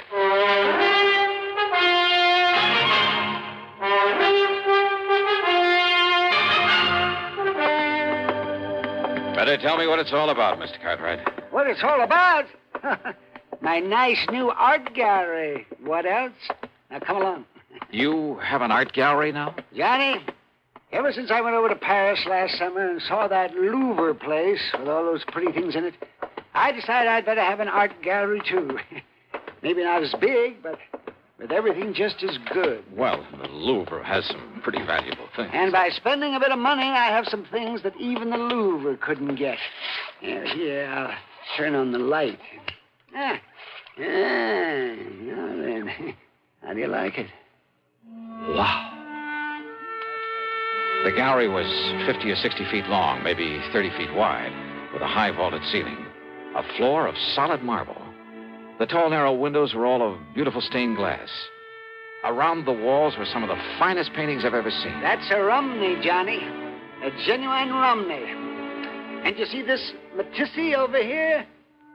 And how about this Van Gogh? There were statues and various other sculptures, beautiful tapestries, valuable urns and vases, rare pieces of jewelry, and, well, just about everything you could think of. Cartwright must have poured millions into this place, and all within the space of only a few months. Isn't it nice, Johnny? Unbelievable. And when I get tired of it, it's showing it off to people. Then I'll give all these pretty things to that big museum over in Hartford. I think they'll like them, too. Don't you? Oh, sure. But I can see your problem, all right. Problem? What problem? The reason you asked for me to come here. Well, of course I did. Because of the possibility of theft. Theft? It was robbery. And, Johnny, you've got to solve it for me. You mean it's already happened? Of course it has. Why do you think I sent for you? What's been taken? One of the most valuable things in my whole collection. A sacred painting, a holy picture. Only it was more than just a picture. It was an icon, Johnny. It was encrusted with emeralds and rubies. How big was it, Mr. Cartwright? It was 9 inches high and about 4 inches wide. Very heavy. It was hanging on the wall under that light, right there. Johnny, it was worth over $90,000. A thing as valuable as that hanging right out in the open? So that people could see it? Yeah, and small enough to be hidden away under an overcoat. Well, yes, that's why...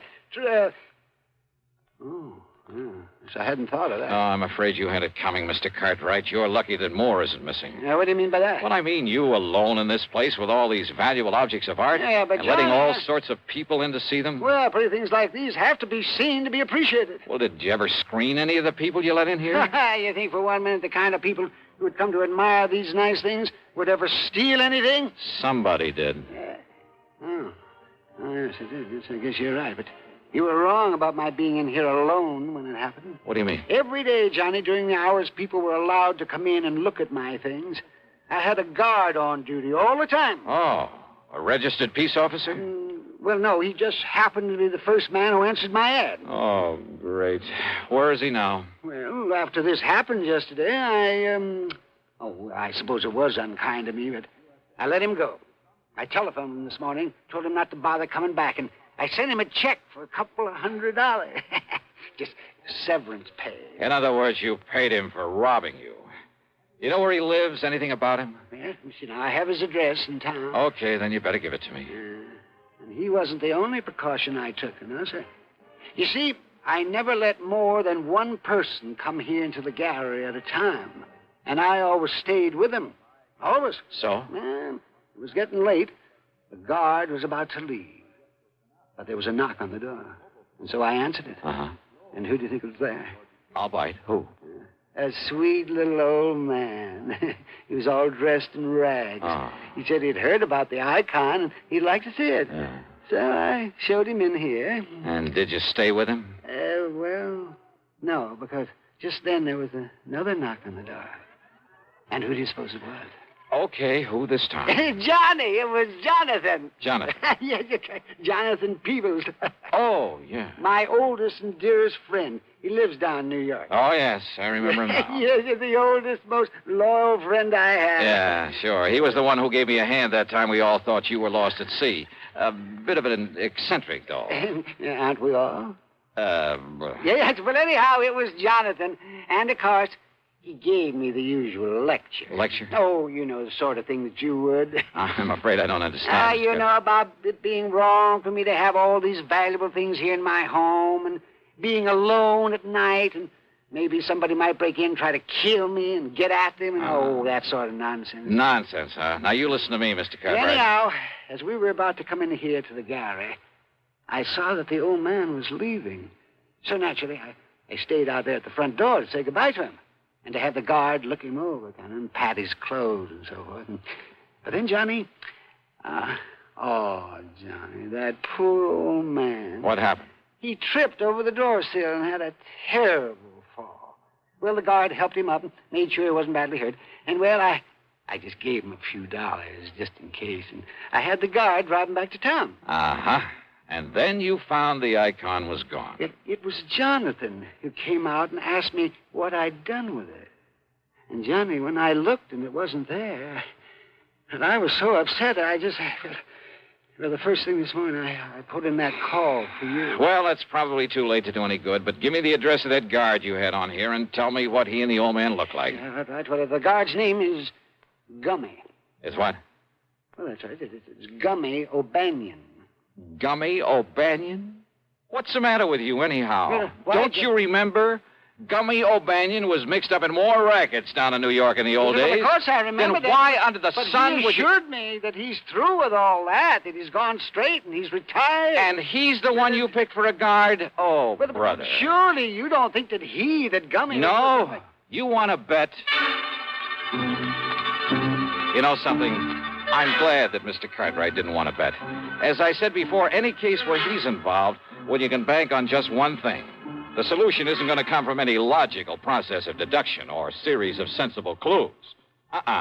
It's going to come from way out in left field. And believe me, that's exactly what happened on this one.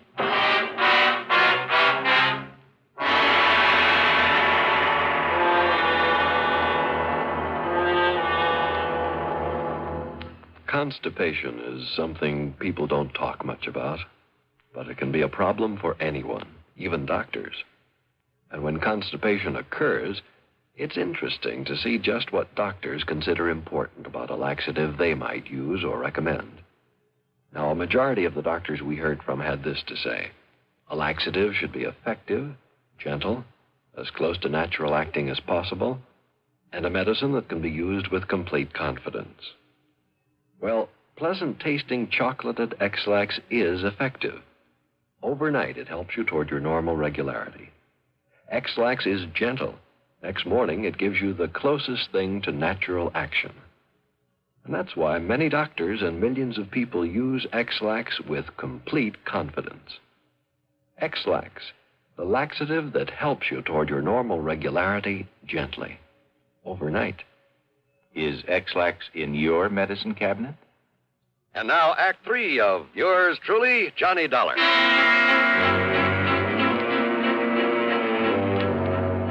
The address of Gummy O'Banion turned out to be little more than a shack at the south end of town. But there was a light inside, so I parked well on down the street, then pulled a peeping Tom act at the window the light was coming from. The window was slightly ajar.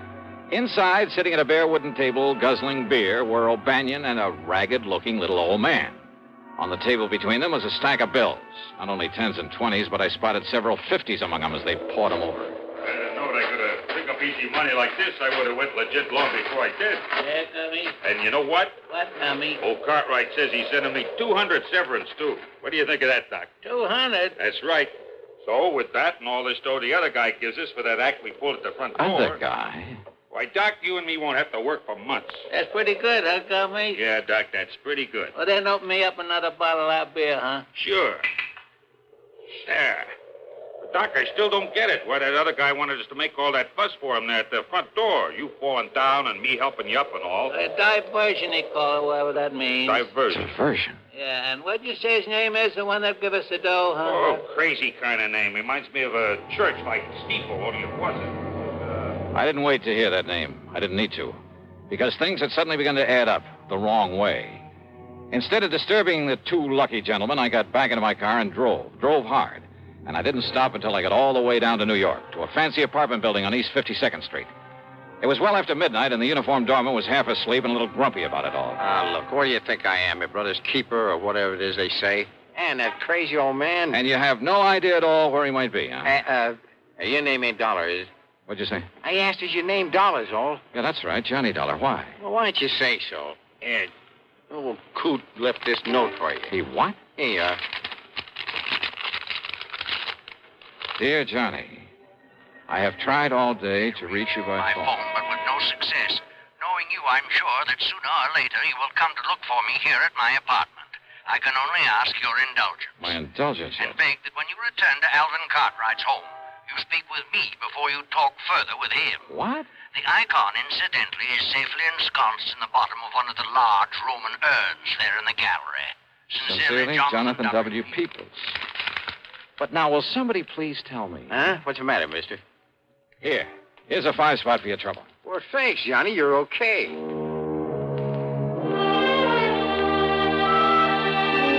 So I drove on back to Lakewood, to Cartwright's home, after a quick stop for some breakfast along the way.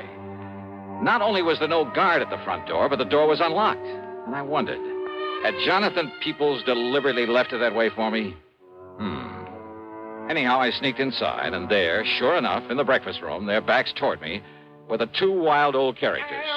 Or maybe just one such, and his really good friend. You listen to me. Oh, fool, huh? That's right, I'm convinced of it. Oh, you are. Unless you'll solemnly promise me two things. Promise? Promise? Oh, what are you talking about? That you'll immediately, mind you, that you'll turn this whole collection over to a museum, the way you plan to do sooner or later anyway. But, Jonathan, I haven't got tired of it yet. No? Well, by the time you do, somebody will come here and bash in that silly head of yours, or at least come here and steal some of those things. Oh, with me around there? I'd just like to see anybody try to...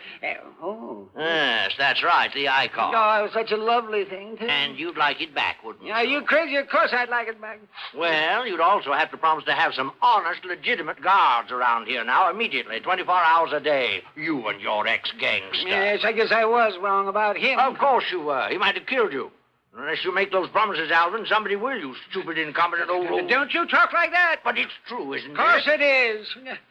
Oh, dear, of course it is. This whole thing was silly right from the beginning, and losing that beautiful icon, it just... Would you, like it back? Yeah, I'd do anything to have it back. Anything? Yes, anything. You can hear, can't you? I can give it to you, Alvin. No, I don't care what you can do. All I care about is that... You? That's right. I have it. I'll be glad to give it to you. Jonathan If you keep your word. You're a crook. That's what you are. I am not a crook. But if you have the icon, it's because you stole it. I did not. You're a thief. That's what you are, a thief. I am not. There's only one way you could have gotten it. No. By stealing. No, you silly old fool. Don't you see? Don't I see what? All I did was to hide it away from you in the hopes of knocking some sense into that thick skull of yours. Well, has it? Has it made you realize that you have no business keeping a valuable thing like that around here? All right, Jonathan. I'll admit you did the right thing. You brought me to my senses. But now give it to me. Oh, come on, give it to me. Only on condition you make those promises to me. Didn't I say I would? Then do so. I do. Cross your heart? Yes, I cross my heart and I hope to die. So there, now. Now, give me back the icon. Well, I said I would, didn't I? Well, then do so. Well, I will. Well, now. All right. And if you think for a minute that was the end of it, you're wrong. Those two wild old men sat there for the better part of an hour, squabbling, shaking their fists at each other, and a half dozen times they almost came to blows. But finally they ran out of breath, put their arms around each other, shed some tears of repentance, and then, as they've done so many times before, quietly, solemnly swore undying friendship for each other. What a pair. The expense account? Why bother? After all, by now, Alvin Peabody Cartwright has probably forgotten he even sent for me. So, yours truly, Johnny Dollar.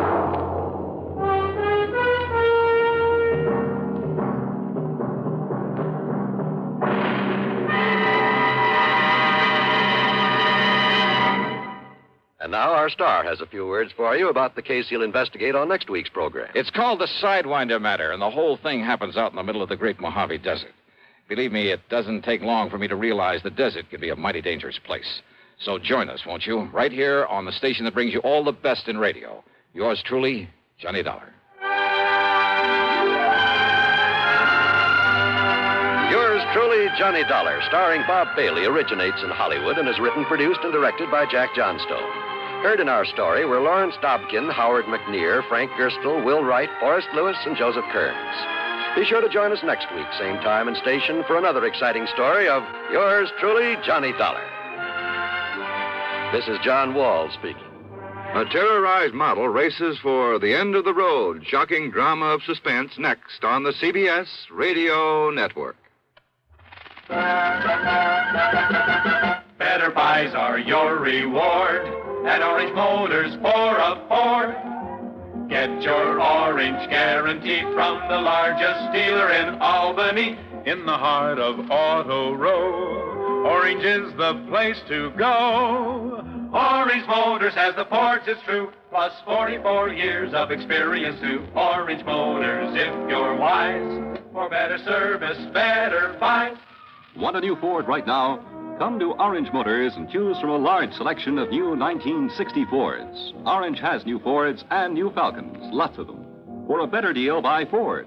Buy at Orange Motors, 799 Central Avenue, Albany. Want a new Ford right now? Go to Orange Motors right now. Better Ford buys, used or new, at 799 Central Avenue. Orange Motors, if you're wise, for better service, better buys. Radio 59, WROW, first on the dial, serving Albany, Troy, and Schenectady.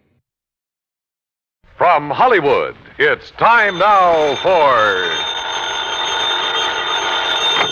Johnny Dollar. This is Jim Paris at Worldwide Mutual. Don't tell me, Jim. Let me guess. Huh?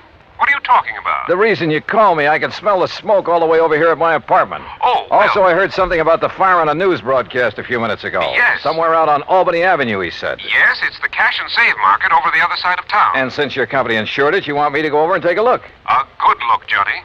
You thinking of possible arson? I am. Okay, why? That store is just one of a chain. Hartford, Boston, Providence, Springfield, Lowell. Yeah, I see. But how does that make it arson? This is the fourth one to go up in as many weeks. Oh. The outfit that owns them having financial troubles? The outfit that owns them is one man. Oh. John Wakefield Carson. Then I repeat my question. Johnny, if he is burning up his own markets, if you can prove it, you can save our company a lot of money. That might cost you a lot of money, Jim. What do you mean? Wait till you see my expense account.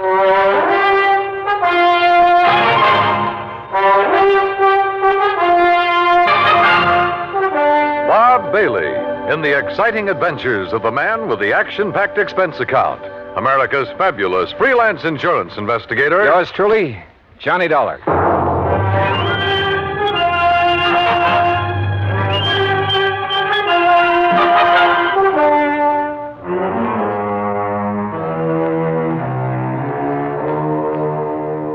Expense account submitted by Special Investigator Johnny Dollar to the Worldwide Mutual Insurance Company, Home Office, Hartford, Connecticut.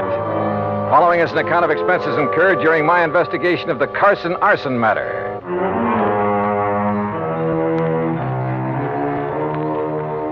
Expense account item 1, $1.25 for a taxi from my apartment to the offices of Worldwide, where I hoped Jim Paris could give me a little more to go on. He did. Very little. First loss 4.5 weeks ago was the market up in Thompsonville. How much? Loss in Thompsonville, $41,204. That was the smallest one in the chain. Uh-huh. The following week, the one over in Fall River burned to the ground. And the claim on that? Some $58,000 odd. Nothing odd about that much dough. And the loss in Lowell was a bit over $64,000. How much the claim will be on this one here in Hartford remains to be seen. How much coverage does he have on it? Around $100,000, I believe. Yes, $106,000. Well, then that's probably what he's going to claim. Look, you can still see the smoke out there. Yes, and the telephone report I just got says it looks like a total loss. Will you go over and take a look at it? John Wakefield Carson. That's right. His office is up in Boston. That's where his newest, biggest market is. Oh, how much insurance on that one? Nearly $500,000. It's one of the largest, most modern supermarkets. Then I'd better get over and see him in a hurry. Hmm?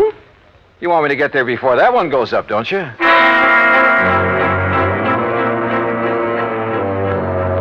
Expense account item 2, $450 for a cab to the scene of the fire way out on Albany Road. 3 or 4 fire companies were hard at it. But it was easy to see there wasn't a chance of saving much.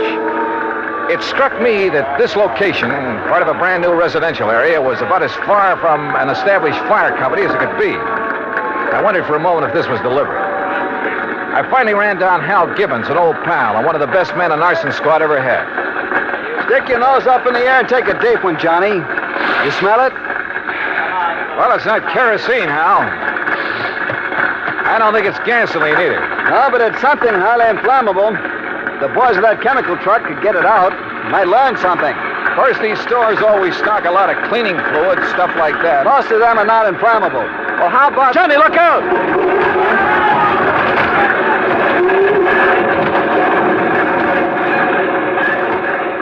Golly. Hey, maybe we better move back a ways. Yeah. Must have got a pretty big start on the fireman, Hal. Sure, because it's so far out. It's like the markets in Thompsonville and Fall River. And Lowell, too. Oh? Kind of makes you wonder, doesn't it? At this point, I'm more than just wondering, Johnny. Have you come up with anything? Those other towns are out of my bailiwick, but I know all the boys in the departments. Have they come up with anything? No. And that's why I feel I've got to get the first lead, if there is one, right here. Has old man Carson showed up?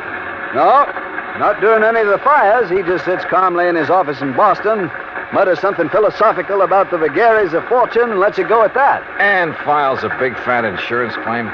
I think I want to see that guy, Carson. I don't think it'll do you any good, but go to it. Know anything about his financial situation? He's loaded. Multimillionaire. And boy, what a queer one. What's that mean? A regular nut. Always quoting Shakespeare, the Bible, poetry, but a good businessman. You sure he hasn't got some big investments, something like that went bad on him recently? I'm sure. There has to be some reason. Get back, I tell you. You gotta stay back of the line. You want to keep your job? You tell your chief I'm here, and I want to know why this fire got out of hand. Well, who's that? Now, look, miss, I got orders. Don't choke on them. It's all right, Jerry. I'll take care of her. Whatever you say, Mr. Gibbons, but I got orders. Okay. Well, Miss Carson, it looks like you're losing another market. This is the fourth one. The fourth one and a little over a...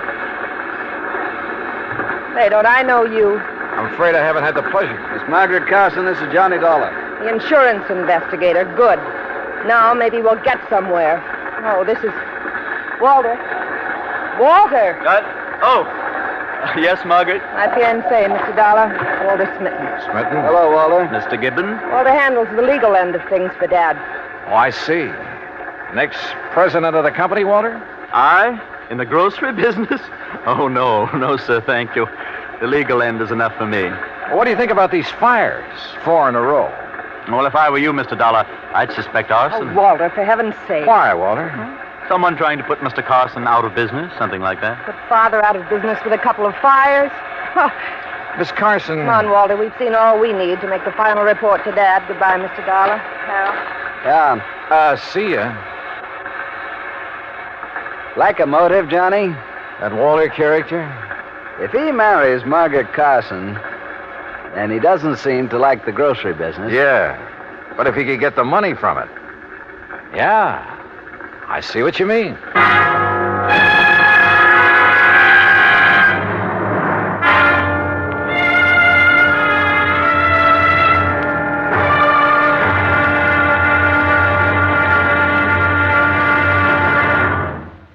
Act 2 of yours truly, Johnny Dollar, in a moment. Our flag now numbers 50 stars, and behind each star there stands yet another flag representing one of the 50 states.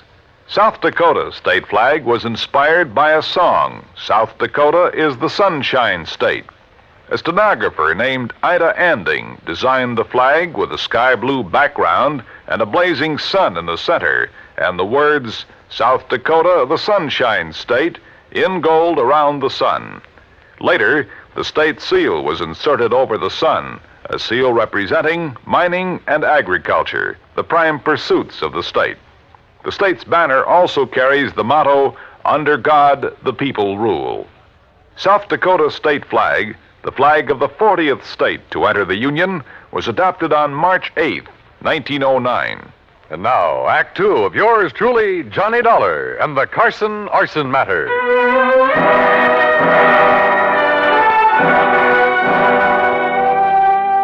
Expense account item 3, 20 cents, phone call from a booth near the scene of the fire. I wanted more information from Jim Paris at Worldwide Mutual. Information about the policies covering the 13 cash and save markets, 4 of which had recently gone up in flames. I waited in the phone booth until Jim called me back. Johnny Dollar. Jim here. Oh, good. All right, here's the list of markets, Johnny, in the order of insurance coverage, starting with the smallest amount. Go ahead. Thompsonville, Fall River, Lowell, Hartford. That's the same order in which they burned. Exactly. Okay. Which remaining store has the next biggest coverage? Salem. Okay, I'll start with Salem. What are you thinking of, Johnny? It's just a hunch, Jim, but... Well, I'll call you later.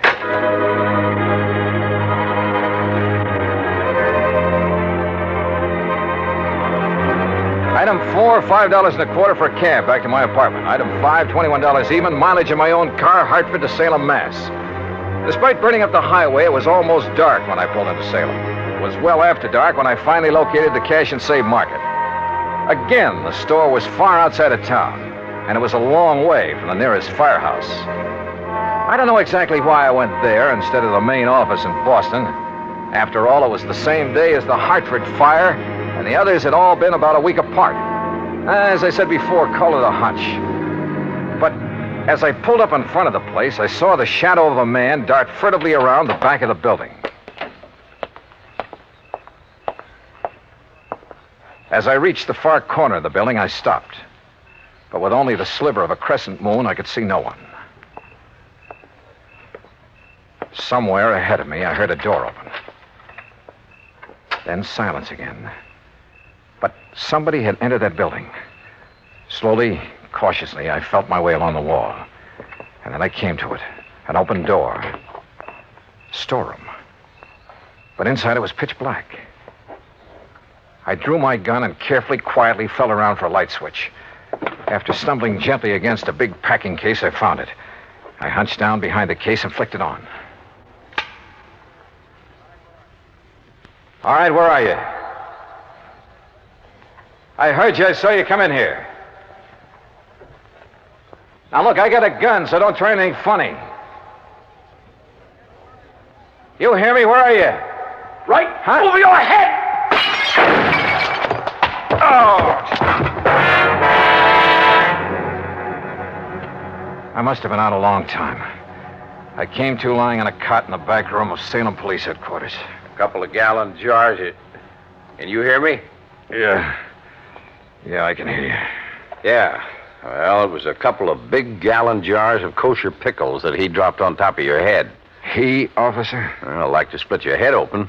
So he brought you in here to headquarters and had the doc look you over. Up. Easy now. Oh, yes, sir. Doc says no permanent harm done. He gave you a shot to make you sleep and rest. Now, how about this cup of hot coffee? Yeah, sure. And about a dozen aspirins. My head feels like... Here you are. Thanks. But you said he. Well, according to him, you left yourself wide open when you sneaked in there after him. And then to turn on the lights. Son, you've got a lot to learn. Okay, so I pulled a boo-boo. But do you know who it was that slugged me? Of course, son. He brought you here. Who? Owner of the market. What? Mr. John Wakefield Carson. Item 6, $2 more mileage on my car. This time down to Boston and the main office of Cash and Save Markets. To the private office of John Wakefield Carson. Please be calm of mind, all passion spent, Mr. Dollar. What? That's from Milton. Please sit down. Now look, Mr. Carson, about last night. Vadok plays tricks upon us all. It did so in bringing us together last night. How did you know I was going to investigate that market of yours up in Salem? Well, I didn't know. But look, you young man. Yeah? The fires which destroyed those 4 markets did so in order their value to me. So I found out. Well, possibly then the next to go would be the store in Salem. For that indeed is next in order of value. It figures. Or perhaps 'twas mere coincidence those accidents occurred in that order. Accidents? Remember, coincidence breeds further coincidence. That's a quotation from Brascoff. Now listen to me, Mr. Carson. For that reason, I decided to inspect the Salem store myself. Inspect it, huh? To make sure there'd be no possibility of spontaneous combustion there. Let's get one thing straight right now, Mr. Carson. Yes? I think those fires were set. And if you'll come down to earth... Possible, I suppose. It was Shakespeare who said, fire answers fire. Through their paly flames, each sees the other's umbered face. Listen to me, will you? Of course. I think you set those fires, or had them set. By Mr. I think you were going to burn down the store in Salem until I came along. Oh, when I saw you there, I thought that was your intent. Oh, sure. All right, tell me this.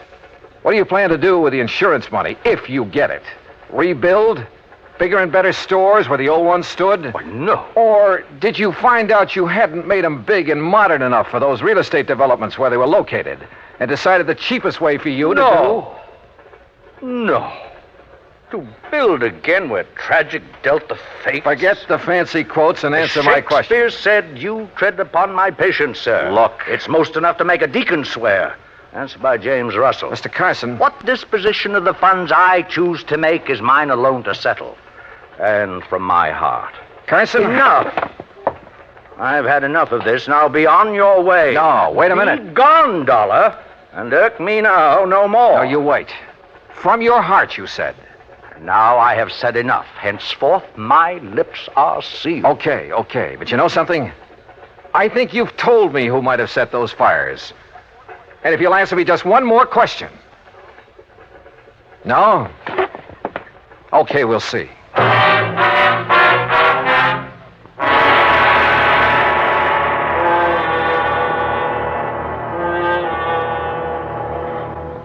Act 3 of yours truly, Johnny Dollar, in a moment. Sometimes we may wonder why a football team doesn't quit playing and walk off the field when it finds itself 50 points behind with only a few minutes of play to go. What is that indomitable spirit that fills men with hope and keeps them going in spite of terrific odds? Keeps them going just to play the game according to the rules, just to get the job done as well as they know how. This kind of spirit pervaded the feelings of heavy bomber crews of the 9th Air Force on that day of glory, August 1st, 1943, the day of one of the most secretly planned surprise bombing missions of World War II, the day of the low-level attack on the Romanian oil refineries at Ploiești. More than 170 B-24 heavily loaded bombers took off in a swirl of red dust from Benghazi, Libya, to bomb a highly defended priority target. The element of surprise in the low-level attack was to be one of their greatest weapons. But things went wrong from the start. 3 planes exploded during takeoff operations. 11 more aborted due to engine trouble. Of those that reached the target area, less than 1/3 returned to home base. The leaders of the mission encountered navigation difficulties and difficulty in identifying the specific targets. And due to the loss of that elemental hope, surprise, they also encountered devastating enemy firepower from flak and fighters. The mission was partially successful, but a horrifying experience. 5 medals of honor were awarded to the heroes of the Ploiești raid for valorous action above and beyond the call of duty. At any time, the men would have been justified in turning back. But they had a code of conduct that made them want to see the unequal game through to the end. It was a job that had to be done. A charge of the Light Brigade in the air as they flew down the Valley of Death to glory. And now, Act 3 of yours truly, Johnny Dollar, and the Carson Arson Matter.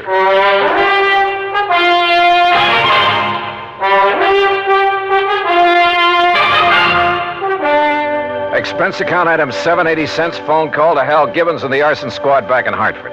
Yeah, Johnny, I finally found plenty in the remains of that fire. Then it was arson. By some rank amateur. That's why it was hard to spot. What do you mean? When a pro sets a blaze, we know what to look for. I see. And what about the other 3 fires? I called the boys in those cities immediately. Heard back from them this morning. Same story. All right. Have you checked on Walter, what's his name, the fiancé of Carson's daughter? You mean stepdaughter? Stepdaughter? I have, and that's what stops me. Alibis, huh? Perfect. Walter Smitten couldn't possibly have started those fires. I didn't think so. Huh? Now, that boy may call himself a lawyer, Hal, but he just hasn't the nerve, the gumption. But who else? He stands to benefit if he marries Margaret Carson. And surely you don't think Carson himself... Johnny? Call the Boston police, will you? Have them meet me at Carson's office. What for? Maybe to make an arrest. Do that for me, will you?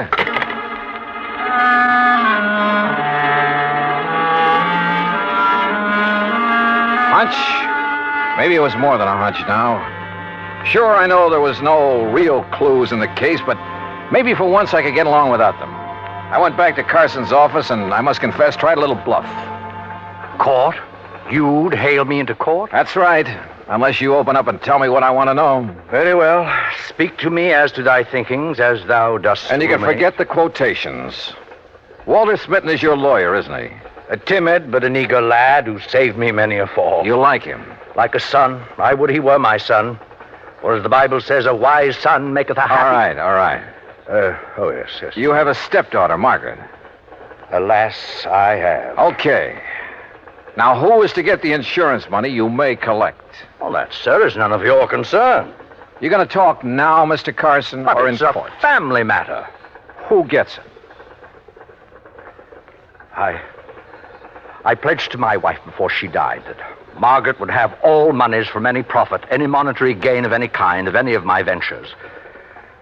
That would include the insurance money. I see. That, Mr. Dollar, was my pledge, and oh, how I have rued it. Why do you say that?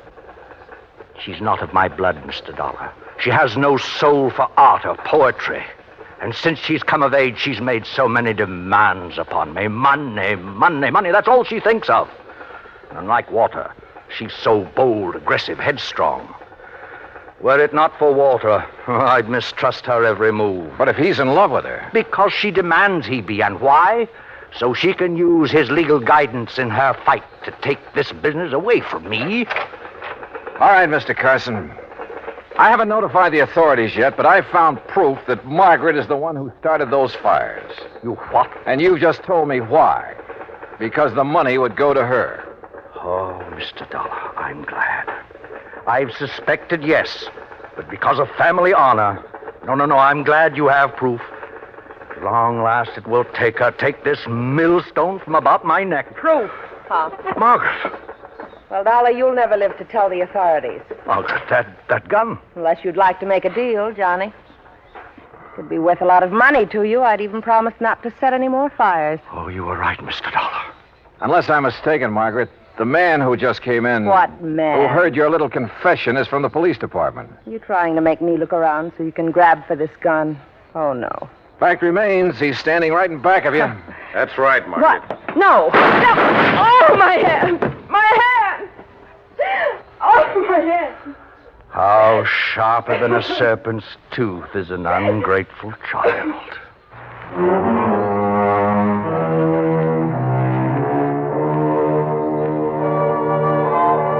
Yeah, the company will have to pay on those 4 markets. And the courts will have to take care of Margaret. I'm sure they will. And next time, well, give me something clean to work on, will you? I hate this kind of stuff. Expense account total, including the trip home, $56.90. Yours truly, Johnny Dollar.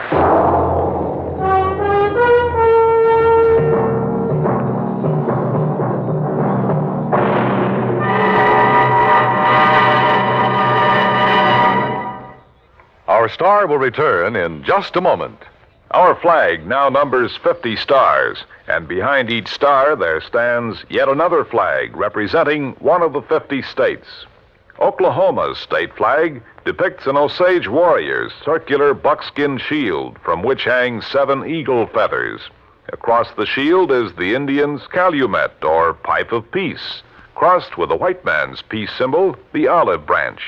On the shield are small crosses, the Indian's graphic sign for stars, indicating lofty ideals or a purpose for high endeavor. The background of the flag is a field of blue, the blue of the Oklahoma sky, signifying loyalty and devotion. The important symbols, however, are the calumet and the olive branch. These override the shield, the symbol of war, and bespeak a predominant love of peace by a united people. Oklahoma's state flag, the flag of the 46th state to enter the Union, was adopted on April 2nd, 1925. Now, here's our star to tell you about next week's story. Next week, the Rolling Stone matter. Remember that old saying about a rolling stone? Well, it applies here, with a vengeance. Join us, won't you? Yours truly, Johnny Dollar.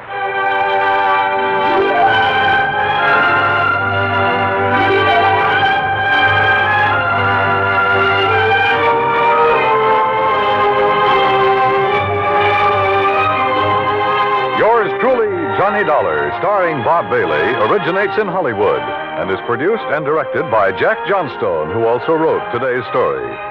Heard in our cast were Virginia Gregg, Byron Kane, Harry Bartell, Jack Edwards, Joe Kearns, and Forrest Lewis.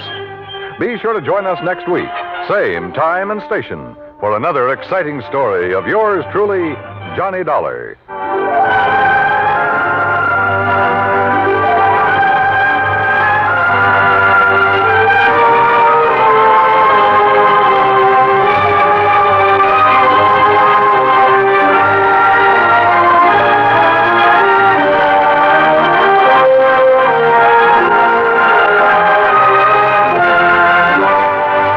This is the United States Armed Forces Radio and Television Service.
From Hollywood, it's time now for... Johnny Dollar. George Reed speaking. Oh, good morning, George. Is it? Well, sure. The birds are singing, the bees are buzzing. And there are whales in the Gulf of Mexico. So there are. What? You know anything about whales, Johnny? Can't say that I do. Well, neither do I. Neither does our agent down in Gulfport, Mississippi. Can you go down there? Well, yeah, sure, but what's this all about? I told you. A whale. Oh, come on. You people didn't insure it. Now, George. Oh, Johnny, of course we didn't. But we did write a floater policy covering 80 pounds of ambergris. Amber who? Gris comes from a whale. Very valuable, used in the making of perfume. Oh, yeah. We issued the policy a week ago. Yesterday, the stuff disappeared. How much did you cover it for? $20,000. And our agent down there is W.C. Owen. Got it? Owen, huh? Yes. You really shouldn't have any trouble locating the stuff. No? Why not? Because, and I quote Mr. Owen, ambergris smells worse than a hound dog which has caught a skunk.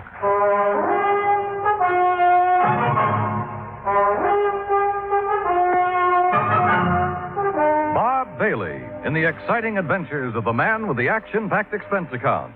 America's fabulous freelance insurance investigator. Yours truly, Johnny Dollar. And now, Act One of yours truly, Johnny Dollar.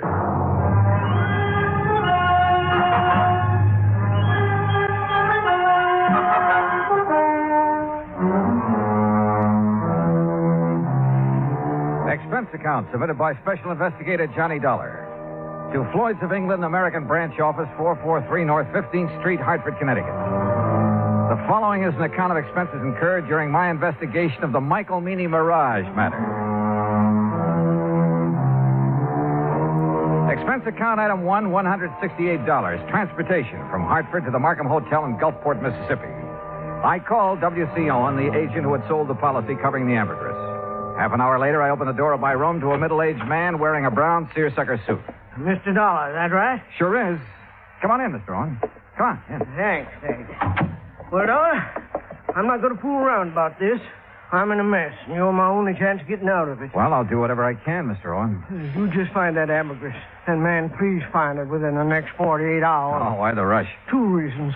When the ambergris was stolen off the freight platform at the train depot day before yesterday, it was packed for shipping.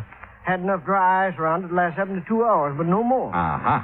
Now, what's the second reason? That Mike Meany. Who's he? Owner of the ambergris and a real good client of mine. I promised him you'd locate the stuff for sure. Well, I appreciate your confidence, Mr. Owen. Name's W.C. Mr. around here sounds too highfalutin for an insurance salesman. Okay, W.C. But what's this fellow Meany so worried about? The ambergris is covered for $20,000. He told me he'd learned it was worth a lot more than that since the floater was issued. Something up near $60,000. Pretty rare stuff. Which is. Matter of fact, this is the first time I've ever heard of anybody finding ambergris in the Gulf. Who fished it out of the water? Meany? No, a young fellow worked for him named Billy Fisher. Did Meany buy it from Fisher? Didn't have to. Belonged to Mr. Meany right off. Oh, why's that? Well, because Fisher works for him. Mr. Meany lets out his fishing boats to fellas which ain't got no boat of their own, or even a chance of getting one. He rents them out, you mean? No, he don't rent them. He lets them out on share. Mr. Meany puts up the boat, gas, nets, everything. And whoever runs the boat, well, whatever he catches, he belongs to Mr. Meany. Oh, and because Fisher happened to be in Meany's boat when he found the ambergris, it automatically became Meany's property, huh? Now you got it, boy. Uh-huh. Did Fisher know what it was? Or the value of it when he turned it over to Meany? Well, you have to ask him about that. Yeah, I plan to. But first, I'd like to have a talk with this Mike Meany. I'm way ahead of you, Dollar. I called Meany right after you called me. He's waiting for us. How far does he live from here? Oh, about 3 or 4 miles down the beach road toward Biloxi. Place called Mississippi City. Mississippi City? Uh-huh. But don't let the name fool you. Ain't nothing there except a couple of stores, fishing boat landing, and the train depot. Sounds like a real quiet place. It is. It's also where this whole thing started and where I hope it finishes. And the sooner, the better. A few minutes later, we were driving east along the coast. Ahead of us, we could see Mississippi City's one and only landmark, a long wooden pier extending far out into the Gulf. Anchored near the end of it were several small fishing boats. We passed the Meany General Store and the Meany Fish Market, then turned into a narrow driveway. I'm not sure what kind of a house I'd expected Mike Meany to live in, but this certainly wasn't it. It was too small and it needed a coat of paint. We got out and Owen led the way to the side porch.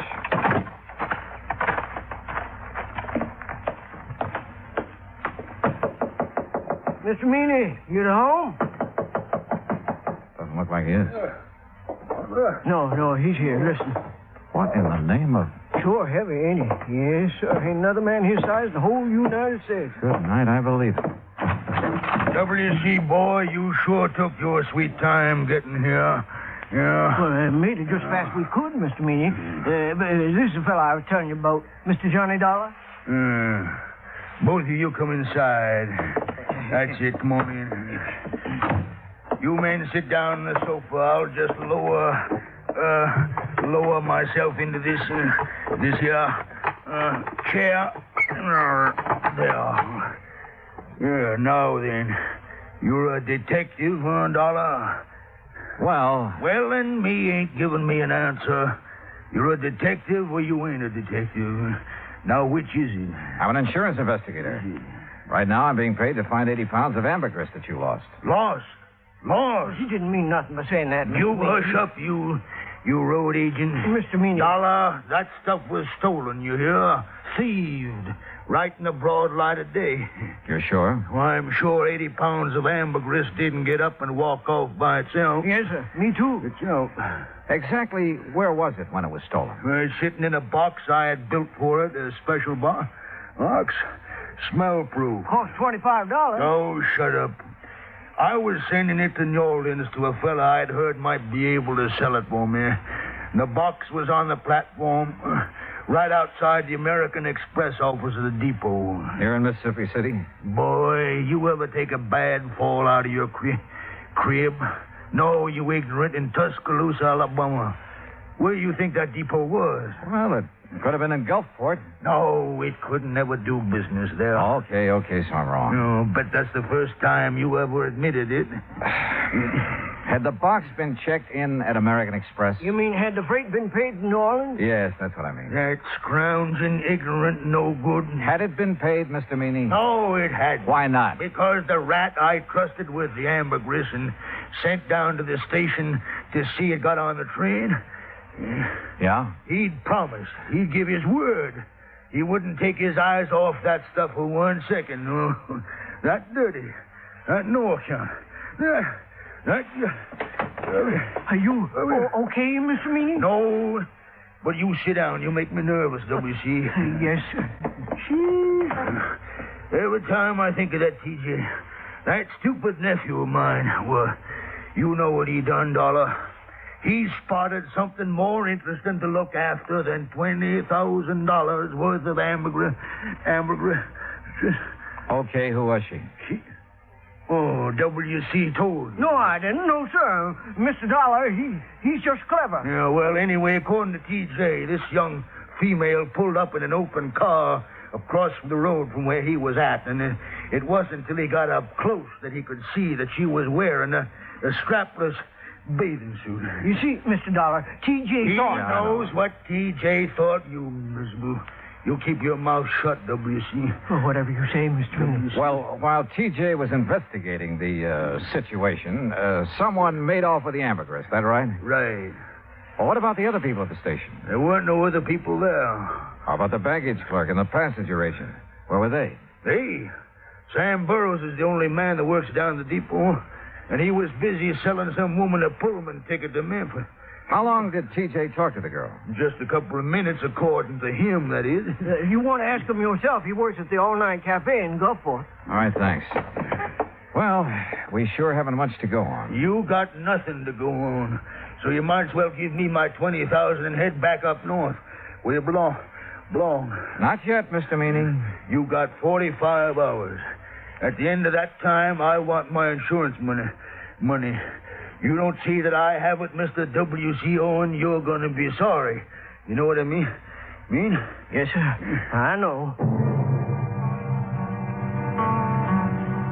Owen didn't say another word until we pulled out of Fat Mike Meany's driveway and had turned left going on down the beach toward Biloxi. I suppose you think I should have stood up to him a little more, huh? No, I figured you had your reasons for not wanting to get into an argument with him.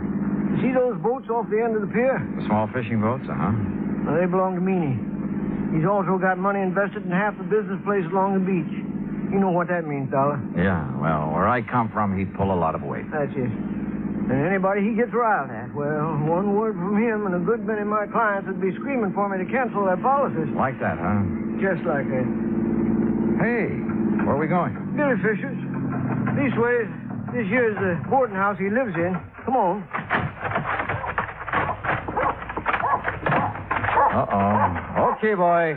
Okay. Easy now, easy. That's it. Good boy, good boy. Did you know the dog is back in this house? Well, afternoon, Miss Harvey. Oh, well, my goodness, Miss Owen, this is an unexpected pleasure for sure. Why, thank you, ma'am.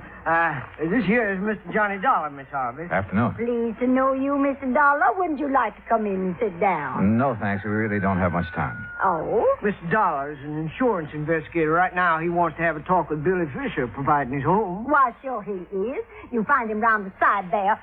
Oh, but... Yes, sir? Well, he's with Jane Higgins, Miss Owen. Jane Higgins? Oh, you know her pa rented that old Miller place again. Girl that got Billy into that trouble. Oh, yes. What kind of trouble, Mrs. Harvey? Well, it happened when the Higginses were down here 2 years ago. Billy and Jane have always been sweet on each other. But being as Billy is Billy and doesn't have a thing of his own, not even a job, except fishing one of Mr. Meany's boats. Well, Jane's pa just put his foot down. But didn't mean a thing to Billy. No, sir. At least not until old man Higgins got a sheriff after him. That still didn't stop Jane. And finally, the Higginses just packed up. They didn't come back until just 3 weeks ago Saturday. How old is the Higgins girl now? Oh, 18, 19. And she hasn't changed one bit in those 2 years. No, sir. She's just over here all the time. She'll be some fur fly when her paw finds out. There they are now. Billy? Jane! Hi. Come over here a minute, Billy. Someone wants to see you. Sure. Billy? Now, this here's Mr. Dollar. Hi. Howdy. Miss Higgins, Mr. Dollar, and Mr. Owen. Hello, Miss Higgins. Billy, I wonder if I could speak to you alone for a moment, huh? Yes, sir. What do you want to talk to me about? Mr. Meany and the ambergris you found. Oh, that. Where did you find it, Billy? Out near Cat Island, floating in the East Channel. Uh-huh. Did you know what it was as soon as you saw it? No, sir, not exactly, but I read a story once about a fellow that found some ambergris, and he sure made a lot of money off it. So you weren't going to take any chances, and you hauled it aboard, is that right? Yes, sir. Something like that. Billy, you realized that anything you caught or salvaged with that boat belonging to Mr. Meany, it wasn't yours. You realized that, didn't you? Well, not right then, I didn't know, sir. He gave me some kind of a contract to sign when I started working for him, but I never read it. Well, what happened when you put in at the pier that night? Oh, that Cliff Stillinger, Mr. Meany's checker. He spied the ambergris right off, and he made me turn it over to him. Was that the last time you saw it? Yes, sir. Yes, sir, that was it. Okay, Billy. That's all I had on my mind. Well, that's all? I mean, no questions about whether I swiped it from the train station or not? Would you tell me if you had? You crazy or something? Heck no.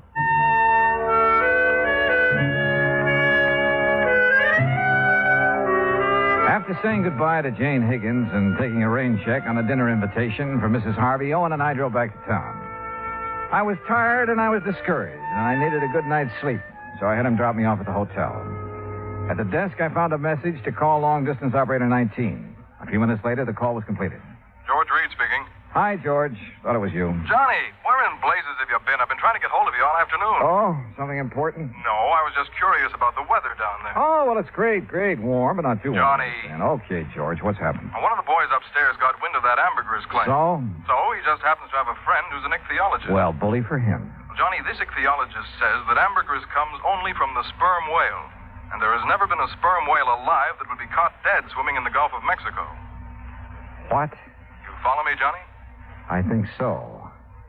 If there's never been a sperm whale in the Gulf, then that stuff you people insured couldn't have been... But, George, if it wasn't ambergris, what was it? I don't know. But unless you find it, we're stuck for $20,000. Holy smokes.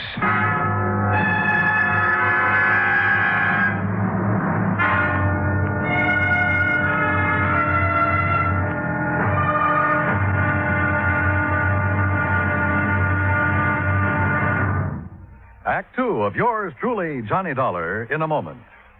Our flag now numbers 50 stars, and behind each star there stands yet another flag for each of the 50 states. New Mexico's flag is an ancient Zia sun symbol, a red circle on a field of yellow, radiating from 4 points, which we might indicate as north, east, south, and west, are 4 parallel lines. 4 was a sacred number of Zia, the number most often used by the giver of all good gifts. The earth had 4 main directions, each with its own gifts.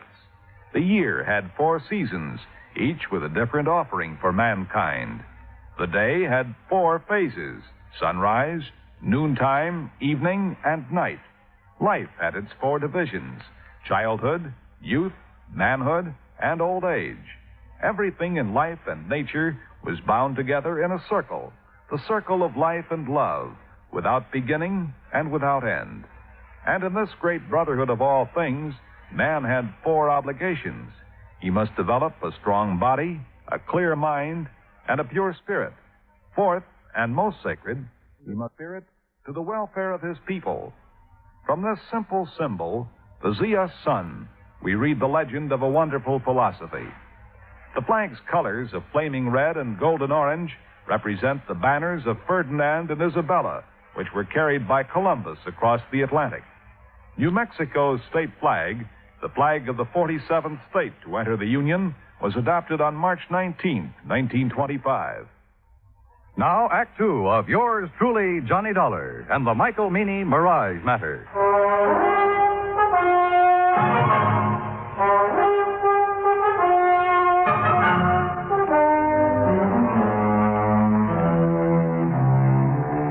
After talking to George Reed and learning that there was considerable doubt in his mind concerning the origin of the ambergris Mike Meany had insured with Reed's company, I called WCO and the agent who had issued the policy to come down to the hotel. He was as shocked and surprised as I'd been. Johnny, I just can't believe it. Yeah, well, it's true. At least according to a man who studied the habits of sperm whales for years. Oh, and those kind of whales never come into the Gulf? No, not according to him. What if ambergris isn't ambergris? What is it? WC, your guess is as good as mine. But whatever it isn't worth $20,000. No, guess not. Johnny? Yeah? You don't think Mr. Meany's trying to pull a fast one, do you? Trying to defraud the company? Yeah. Oh, no, I doubt it. He has all the money he'll need for a while. Yeah, that's for sure. Tell me, WC, did Meany have the ambergris analyzed before he asked you to insure it? Matter of fact, he did. Even showed me a letter which said that the stuff was ambergris. You remember who made the analysis for him? A chemist over in Biloxi. Don't recall his name offhand, but he signed that letter he gave Mr. Meany. Okay. First thing in the morning, we'll take another trip out to Meany's place. Good. In the meantime, don't mention any of this to anyone, will you? No, I won't. Johnny? Yeah? I should have checked on that chemist, shouldn't I? And I shouldn't have been so anxious to take Mr. Meany's word. Well, we all make mistakes. Not big ones. Not big ones like this. Johnny, we just got to find that stuff. Because if we don't, we'll never know if it was ambergris or not, will we? No, WC, we won't. I felt sorry for Owen. I knew as well as he did that the company might recall his franchise unless we could prove it was ambergris that had been insured. And at the moment, I was quite sure we couldn't do that. The next morning, the coffee shop was crowded, so I started up toward the center of town, looking for another place to have breakfast. I was about 4 or 5 blocks from the hotel when I heard someone calling me. Mr. Dollar. Johnny. Oh, yeah. Good morning, Jane. Morning yourself. Well, what are you doing in town so bright and early? I'm going on a shopping spree. Oh? A girl can't get married and just any old thing, you know. I guess she can't. Well, who's the lucky guy? Well, who do you think? Billy Fisher? I certainly wouldn't marry anyone else. Well, Jane, it's none of my business, but I heard. You heard that my father is dead set against Billy, didn't you? Yeah, something like that. Well, he is. But there isn't much he can do about it. I'm over 18. Besides, he's going to change his mind about Billy. I hope so. He's going to be real sorry he ever treats Billy the way he has. Jane, look, I haven't had breakfast yet. How about joining me for a cup of coffee? Oh, I'd love to. Where'll we go? Oh, how about over there, the all-night cafe? All right. Oh, no, do you know what time it is, Mr. Dollar? Just 10 after 9. Why? Well, I just remembered something important. I'll see you later here. Funny. Or is it? I crossed the street and entered the all-night cafe. Behind the counter, wearing a white T-shirt, apron, and a Valentino-type hairdo, was a man about 23 years old. Morning. What'll it be? Ham and eggs and coffee. I want them eggs. Over easy, okay? It's okay with me. I ain't eating them. 2 half-mice with pigs. You want your coffee now? Yeah, please. Do you happen to know a man named Mike Meany? I should. He's my uncle. Oh, well, then you must be T.J. That's right. How come you know me? I was talking to your uncle yesterday. My name's Dollar. Oh, yeah. Yeah, he told me if you come round, I should tell you anything you want to know. Well, what happened at the depot that afternoon, T.J.? Didn't he already tell you that? Well, I'd like to hear your side of it. Well, ain't much to tell. I was sitting there waiting to put that box in the 303, and this here gal drove up. What happened then? Man, she gave me just about the biggest come-on I ever did get. So you left the freight platform and crossed the road to talk to her? Well, shoot, Mr. Dollar. I didn't see nothing wrong in doing that. There wasn't nobody around. Oh, there must have been. Yeah, I reckon so, but I sure didn't see it. T.J., did that girl tell you her name? Yeah. What is it? Betty Lou Miller? Betty Lou Miller. Yeah. Now, look, mister, I'm busy. No, wait. Have you seen her since then? Well, sure. When was that? Well, just now, out in the street. She's the gal you was talking to. I finished my ham and eggs and walked back to the hotel. Owen was waiting for me, but before we drove to Mike Meany's house, we made a stop at the railroad depot. The agent remembered everything that had happened that afternoon, the ambergris had been stolen, including the name of the woman who had purchased the Pullman ticket to Memphis at the time of the theft. After thanking Sam for his help, we went on to the Meany place. Come on in. Sit yourselves down. Hey, thank you, Mr. Meany. Dollar, you find my ambergris here? No, sir. But I think I know who has it. What do you mean? You mean you know who stole it from the depot? I think so, Mr. Meany. I'm not sure. Well, boy, you just let me have their name. Yes, sir, I'll get the sheriff out here and see their foot under the jail. Now, you come on. Tell me, who did it? No, sir, I'm sorry. I'll tell you when I'm sure and not before. What? Well, when's that going to be? Depends. Depends on what? Whether you'll help me or not. Why, you ignorant, stupid Yankee. You know good and well, boy, I'll help you. Yes, sir. Now, what? What do you want me to do? Give Owen here the letter you received from the chemist that analyzed the ambergris. Is that all? That's all for now. But, boy, you Dollar, where do you think you're going? To see a lady, Mr. Meany. Owen, I'll call you as soon as I'm sure. Right. Good luck, Johnny.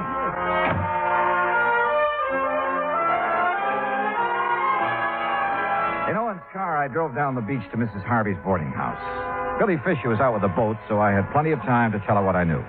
It's all my fault, Mr. Dollar. I planned the whole thing and put Billy up to it. And bought the Pullman ticket? Yes, I still have it. Been meaning to turn it in for the money, but just haven't had a chance to get down to the depot. Tell me, Mrs. Harvey, How did you know that T.J. would leave the ambergris when he did? Oh, everybody around here knows TJ's weakness for girls. Wonder to me he hasn't been locked up long ago. Yeah. Well, it was a beautiful job. You timed it just like a professional. I thank you for the compliment. Where was Billy? In the woods on the other side of the railroad track. He waited till Jane got TJ all mixed up, then he scooted across, got the ambergris, and ran back into the tree. And Jane picked him up after leaving the depot? Yes, sir. You care for a cup of coffee, Mr. Dollar? No, thanks, Mrs. Harvey. You look so downhearted. Well, I guess that's part of my job, too. What did Billy do with the ambergris? I sent it on to Atlanta. A man there's going to sell it for him. Oh, I see. My, you sure look like you lost your best friend. Yeah, well, I ran into Jane this morning. She was going shopping for her trousseau. Yes, I know. Mrs. Harvey, if it turns out that isn't ambergris... Oh, they'll still get married no matter what, Mr. Dollar. If not now, then someday. Dollar! You Yankee schemer! What? Where you at? What on earth? Miss Harvey! Well, that sounds like Mr. Owen. And my friend, Mr. Meany. Dollar! Just what you trying to pull? I tried to keep him from coming over here, Mr. Dollar, but I just couldn't handle him at all. All right, W. It's a long way from being all right. Just what do you want here, Mr. Fat Mike Meany? What do I want? Why, woman, I want to arrest you and that dirty, backbiting Billy Fisher and his girl was stealing my ambergris. That's what I want. Hush. I want to see you in jail. Jail, don't be ridiculous. Ridiculous? Why, woman... That's what I said. Now, if you don't get off my property... Yeah, but you, woman, you stole it. How do you know I stole anything? I know because this here worm of an insurance agent wouldn't have a customer left on the beach unless he told me. Well, he told you wrong. Billy took that ambergris. No. But it belonged to him all the time. Well, woman, that's a lie. But Ain't that right, Mr. Dollar? Yeah, it sure is. At least it is if it was ambergris. It's ambergris right enough. On? Well, I called that chemist, but he quit his job a couple of days ago. Couldn't find no record he made of it. Don't need no record. It's ambergris, and it's mine. It's Billy's. Mine. You think it's yours, you're seeing a mirage. Tell him, Mr. Dollar. Dollar, if this is some kind of a low-down yank, he trick. It's no trick, Mr. Meany. Mrs. Harvey showed me the contract you have with Billy. Well, what's that got to do with him stealing the ambergris? Just this. Yes. The contract states that all fish and fish products and byproducts caught or seined while using your boat belong to you. That's right. Exactly right, so? So, the ambergris doesn't. What? No, sir. Ambergris comes from a whale. And the whale is not a fish. It's a mammal. But Dollar, now, Dollar, you boy, no, wait a minute, Dollar. Well, doggone. They say that young love can work miracles, and I guess it must be true, because later that day, a huge sperm whale was sighted about 3 miles offshore near the Cat Island Channel. Proving, as I've always said, you can't figure whales any more than you can people. Expense account total, including hotel bill and transportation back to Hartford, $420.10. Yours truly, Johnny Dollar.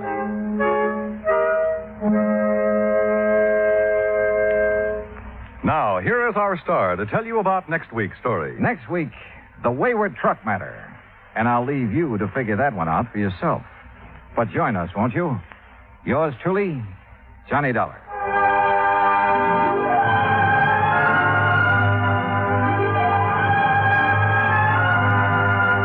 Yours truly, Johnny Dollar, starring Bob Bailey, originates in Hollywood. Written by Charles B. Smith and is produced and directed by Jack Johnstone. Heard in our cast were Virginia Gregg, Jeanette Nolan, G. Stanley Jones, Junius Matthews, Gil Stratton, Dick Crenna, and John Daner. Musical supervision is by Amerigo Marino. Be sure to join us next week, same time and station, for another exciting story of yours truly, Johnny Dollar. This is Dan Cubberly speaking.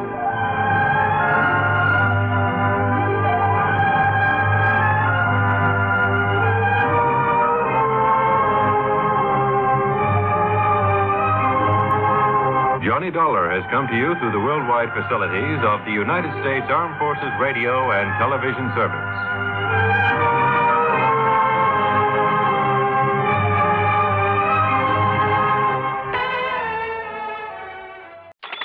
Johnny Dollar. Well, here I am. I'm home. Huh? Who, I said I'm home from my vacation. Wow, great. Good for you. So, when are you going to come over and ask me to marry you? Oh, it's you. Who else? Well, I don't know. How about if I pop the question right now? Well, go ahead. Will you marry me, Paula? You bet your life. What, Paula? Who else? Why, you two-timing. This is Betty Lewis. Yeah, I know. Come clean with me, Johnny. Who's Paula? Oh, now, does it make any difference? Paula who, Johnny? Johnny? Oh, Smith, Jones, Brown, you pick one. You rascal, I could... You were kidding me, weren't you? Weren't you kidding me? Oh, yeah, sure, I guess so. Oh, sure, honey. With this crazy business of mine getting slugged and shot at all the time, well, you know as well as I do it wouldn't be conducive to a happy married life. Not for either of us. Yes, I know, honey, but someday... Yeah, someday. Anyhow, I'm home again for my extended vacation, so... So, how about dinner and a show and a big night all around? I'd love it. Say 7 o'clock? Make it 6:30 and I'll have cocktails ready and waiting right here at 11325. Eddie, my love, it's a deal. Good. I'll see you in exactly 7 hours and 31 minutes. On the nose. Bye, honey. Yeah. Well, let's see now. Yeah, honey. Huh? Don't give me that honey stuff. This is Randy Singer. Randy, how's the old New York Police Department these days? Johnny, I gotta see you. Okay, I'll run on down there first thing in the morning. No, I mean now, right now. Oh, well, now, look, Randy, I got a date tonight, important one. And I gotta go out of town with the chief on a murder case, leaving in a couple of hours. Maybe gone a week, maybe longer, so grab a train, will you? Well, if I can be sure of getting back here by early this evening. Back there in Hartford is where you should be, as quickly as possible. Huh? After I've talked to you. So if this timetable I have means anything, you can grab a train in about 20 minutes. Well, now listen, Randy, I'll have the boys in the prowl car pick you up at Grand Central Station. Listen, will you? Grab your hat and come on. See you, Johnny. Randy!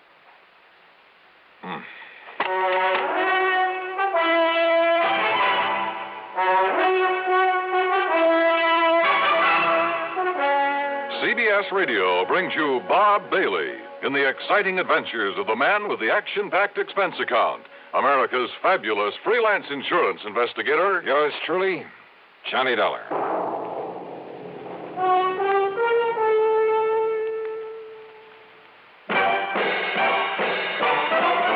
Are you smoking more now, but enjoying it less? Have a real cigarette, have a Camel. Are you missing the smoke the nation likes best? Have a real cigarette, have a Camel. Are you looking for flavor and mildness? Have a real cigarette, have a Camel. The best tobacco makes the very best smoke. Have a real cigarette. A real cigarette. A real cigarette, have a Camel. If you're smoking more today, but enjoying it less, try Camels. More people smoke Camels than any other cigarette. Any filter, any king, any regular. The Camel blend of caustic tobaccos has never been equal for rich flavor and easygoing mildness. The best tobacco makes the best smoke. Have a real cigarette. A real cigarette. A real cigarette, have a Camel. And now, Act One of yours truly, Johnny Dollar.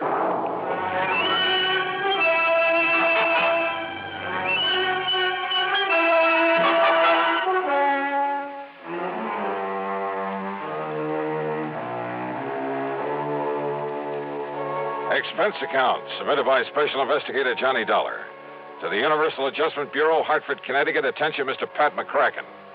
Following is an account of expenses incurred during my investigation of the double identity matter.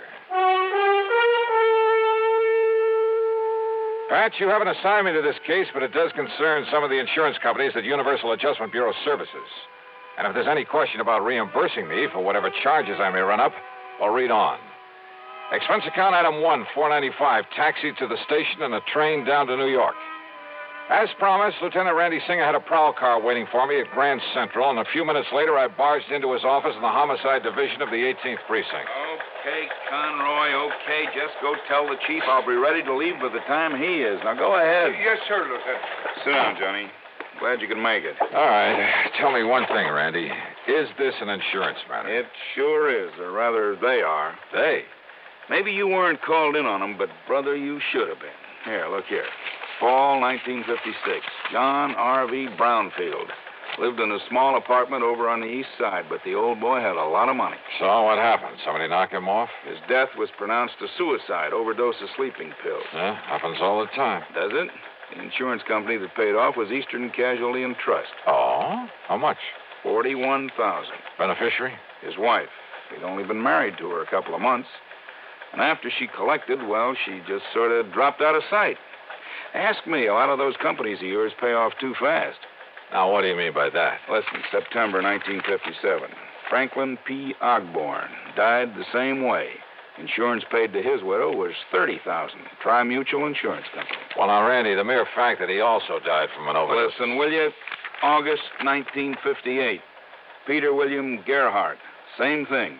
His widow collected $50,000. Are you trying to say you don't think they were suicides, Randy? I'd bet my bottom dollar on it. Why?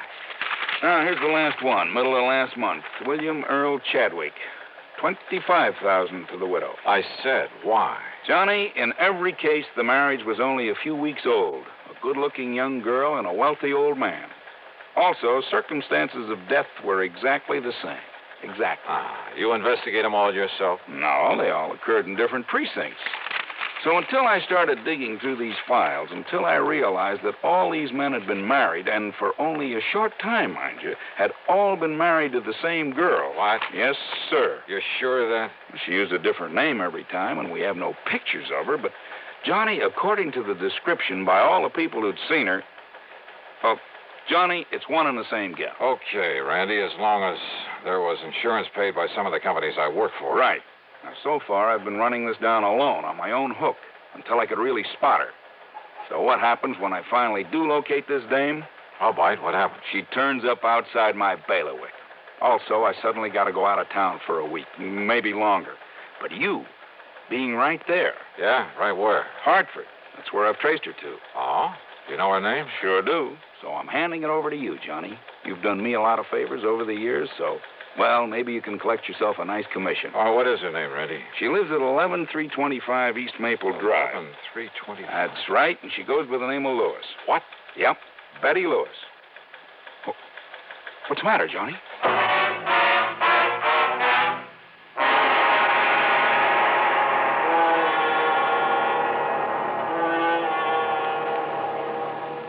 Act two of yours truly, Johnny Dollar, in a moment. Are you looking for a career with a lot of bright job opportunities and a chance to be someone? Then by all means, look into professional nursing. Young women between 18 and 35 who are high school graduates in good physical condition can qualify for nurses training. There are many fascinating outlets for nurses' talents. They can work in hospitals, private homes, doctors' offices, in research, industry, or the armed forces. There's a great need for women to teach nursing, too. Women under 50 are also needed as practical nurses. Practical nurses require less training than professional nurses. They assist in hospitals and perform countless valuable services in private practice. This message is also addressed to men because there's an increasing number of men going into both professional and practical nursing. So, find out if you can qualify for a nurse's career. Inquire at your nearest hospital or inquire at your nearest school of nursing. And now, Act Two of yours truly, Johnny Dollar and the Double Identity Matter.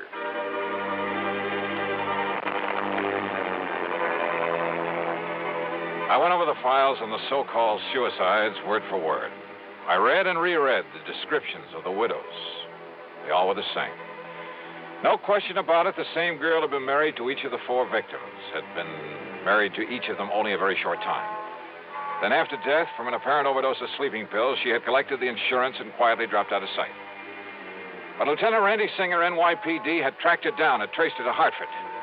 And according to him, according to the description, she was Betty Lewis of 11325 East Maple Drive. Betty Lewis, the girl I knew and palled around with. The girl I had a date with that very night. The one girl in the world I almost took seriously. What is it, Johnny? You know her? You know this girl? Yeah. That is, I think I've seen her there in Hartford, Randy. Good. Then go back there. Get next to her, Johnny. Trip her up. Make her spill the beans about these murders. Murders? Well, don't you agree she must have fed those old codgers all those sleeping pills just to collect their insurance? Kind of looks that way, doesn't it? What's the matter with you, Johnny? It's as plain as the nose on your face. And boy, how those descriptions of her all tie together.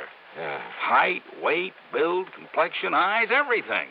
Of course, she dyed her hair differently a couple of times. Blonde. When she married her last victim, she was a redhead. What'd you say? She's a blonde? She's a blonde now? Randy. Yeah? How'd you get onto her? It's a long story, Johnny, but somewhere along the line, I got suspicious about those sleeping pills. They were all the same, a special prescription. Are you listening to me, Johnny? Yeah, I'm listening. Well, then I found out that not one of those old men had been given a prescription for them. So to make a long story short, I finally ran down a kid working in a drugstore who'd been getting him to her. I see. But instead of nabbing him, that would have spread the alarm, you see. Johnny, I got real lucky. In the trash barrel where the kid lives, I found some letters for her, all written within the last month, telling him to start making some more of the stuff for her. In other words, Johnny, as soon as she can trick some other guy into wedding bells, somebody up there in Hartford, but if you can grab her first, pin those 4 murders on her, huh? Hey, Lieutenant. Yeah, Conroy, what do you want? That newspaper reporter that was here to see you. Huh? What newspaper reporter? I told him you was tied up with Johnny Dollar on that suicide run. You what? Well, I seen them files there on your desk. Conroy, you dope, when the chief and I get back from this trip, That's another thing, Lieutenant. Huh? The chief said if you don't want to start pounding a beat again, well, you see, he's been waiting out front for you for about 5 minutes. Conroy, you crazy? Why did you say so? Tell him I'm coming. I'm coming right away. Yes, sir. I'll tell you. Johnny, will you take it from here? Down. Sure, Randy. Attaboy. It's truly Johnny Dollar in a moment. Meet star Stuart Irwin. Nothing's worse for an actor than a nasty cold. To feel better quickly, I take wonderful 4-way cold tablets, a fast way to relieve cold distress. Right. Tests of all the leading cold tablets proved 4-way fastest acting. 4-way starts in minutes to relieve muscular pains, headache, reduce fever, calm upset stomach, also overcomes irregularity. Take my advice. For your next cold, take 4-way cold tablets, the fast way to relieve those cold miseries. 4-way, only 29 cents. And now here's a word about another fine product of Grove Laboratories. To get rid of embarrassing dandruff in 3 minutes, change to Fitch Dandruff Remover Shampoo. 3 minutes with Fitch regularly is guaranteed to keep unsightly dandruff away forever. Apply Fitch before wetting hair, rub in 1 minute. Add water, lather 1 minute. Then rinse 1 minute. Every trace of dandruff goes down the drain. 3 minutes with Fitch and embarrassing dandruff's gone. At the same time, Fitch can brighten hair up to 35%. Get Fitch Dandruff Remover Shampoo today. And now, Act 3 of yours truly, Johnny Dollar. Hi, Johnny. Betty, what are you... what are you doing here? Hey, don't I even get a kiss after being away for a solid month? Betty, tell me. And don't you think I'm the one who's entitled to ask the questions? After all, honey, you stood me up. Or did you completely forget about our date for this evening? Listen, will you? Much as I hate to admit it, I guess maybe you were right, darling. Yeah? About what? No decent kind of a married life, that sort of thing. You wore out on some case, I suppose. Yeah. But you know something? I'm just not going to give up on you, Johnny Dollar. One of these days... Yeah, Betty. Now, listen. Well, what is it, Johnny? What's the matter? How did you get in here, Betty? Well, when you didn't come for me as you promised, and when you didn't answer the telephone, well, I was afraid something terrible might have happened to you, so I drove on over here to see you. The door was wide open, so I just came on in. I started looking around for you in the den and the bedroom, and then... Well, that's when you came in. Betty, your vacation. Well, it's about time you asked me about that. I missed you while I was away, honey. A whole long month. I mean, where did you go? You didn't get all those pretty postcards I sent you? From the Poconos and Atlantic City and New York? New York. How long in New York? Oh, a couple of days going and a couple of days coming back. That's all? Of course it is. Johnny, whatever's the matter with you? Your hair, Betty. What? What? color was it before? Well, I like that. What color? Tell me. You mean to say you think I'd dye or bleach it or something? You know very well that I... Johnny, what's come over you? My desk there. Well, yes, I wondered about that, darling. I hope you're not always that sloppy, leaving things scattered around that way. All right, Betty, listen. And do you always leave that window to the fire escape open when you go out? That window? To say nothing of leaving the front door open, too. Hey, Betty, look. Look, it's been jimmied open. See the marks here. Well? Yeah, see, look. Here, where it was pried open. See there. Well, it's just like my mailbox. Sure. You seem almost happy about it. Well, maybe I am. Or did you think maybe I had... Oh, only you know darn well I can't even use a can opener properly. Well, now, listen, Johnny, will you please tell me what this is all about? Why are you acting so strangely? Betty Lewis. Listen, darling, has all this big mystery anything to do with that newspaper headline I saw? Some kind of a suicide case? You don't know anything about that. So that's why you were so late. And Johnny, does it have anything to do with your window being forced open, your desk being rifled this way? Yeah, I think so. And maybe you're coming here. Maybe you scared away whoever it was. Wait a minute. What? Wait a minute. Did you say that your mailbox out at your little house, did you say that thing had been forced open, too? While I was away. I don't know whether anything was taken because I don't usually get much mail, but the tiny lock on it was broken. You came back yesterday. Late last night. And then today, well, you see, the mail's always delivered during the day while I'm at the office. What time, Betty? Oh, I don't know, 10, 11 o'clock in the morning, I think. So what happened today? Well, you know that rain, that drizzle we had this morning? Yeah, go on. Well, I got back from the office and went out to see if there was any mail. Now, you love mysteries, Johnny, so maybe you can solve this. Go on, Betty, go on. All right. Well, there in the mud around the mailbox were the marks from those big clodhoppers the mailman always wears. Well? And right on top of them were some other footprints. High heels, Johnny. Of course. The shoes must have been almost exactly the same size as mine. So, do you suppose maybe somebody else, some woman, has been using my mailbox and my address while I was away? You bet I do. Betty Lewis. What? 10 or 11 o'clock, you said. Oh, you mean the mailman? That's exactly what I mean. Now, listen. I want a key to your house. Oh. Will you marry me? I'm serious, Betty, and tomorrow morning you go to the office as usual. Don't you mean if I feel up to it after we finish celebrating my homecoming tonight? That party's going to be tomorrow night. Tomorrow? Because I have a sneaking suspicion that by then we're going to have something to really celebrate. Oh, like what, dear? The solution of 4 murders. Oh, Johnny. Shortly after Betty left for the office the next morning, I established myself in a little house on East Maple Drive. I parked myself behind the filmy curtains at one of the front windows. Then I waited. At 10:31, the mailman walked up. In addition to a couple of letters, he left a small package in the mailbox. It didn't take much to guess what was in it. I waited some more. An hour and a half. Did whoever that package was intended for, and I was sure it wasn't Betty, did they know the mailbox was being watched? After all, they knew from the newspapers that I was on the case. But unless they appeared to collect this package, I had no case. Then it suddenly occurred to me, the important thing was to be sure of having that package myself as evidence. So after making sure the street was clear both ways, I slipped out the front door, walked casually out to the mailbox.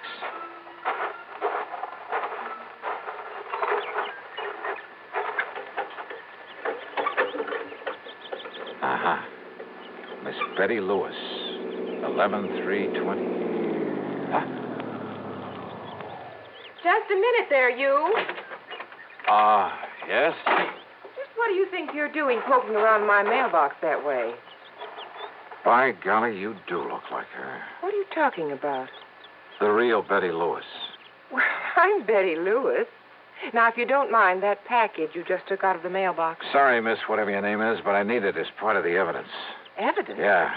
That'll pin the murders of 4 husbands on you. Johnny Duff. That's right. All right. Give me that package. Oh, put that thing down, I'll lady. pull the trigger, Johnny, if you don't give me that package. Give it to me. Okay. Whatever you say. You dirty... Maybe you're a lousy shot. No, you're hurting me. Oh. Okay, now back in your car. Now, listen. Johnny, listen. Get in. Listen, Johnny, I'll make a deal with you. And you're driving, lady. Right straight to police headquarters.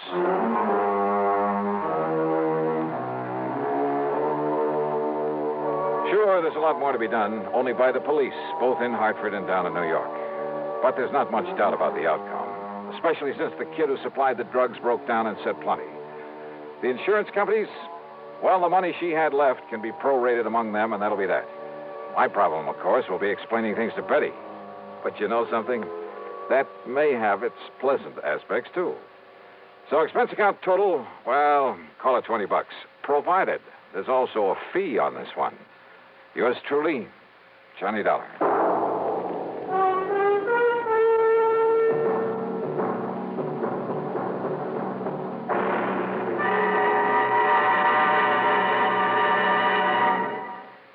Our star will return in just a moment.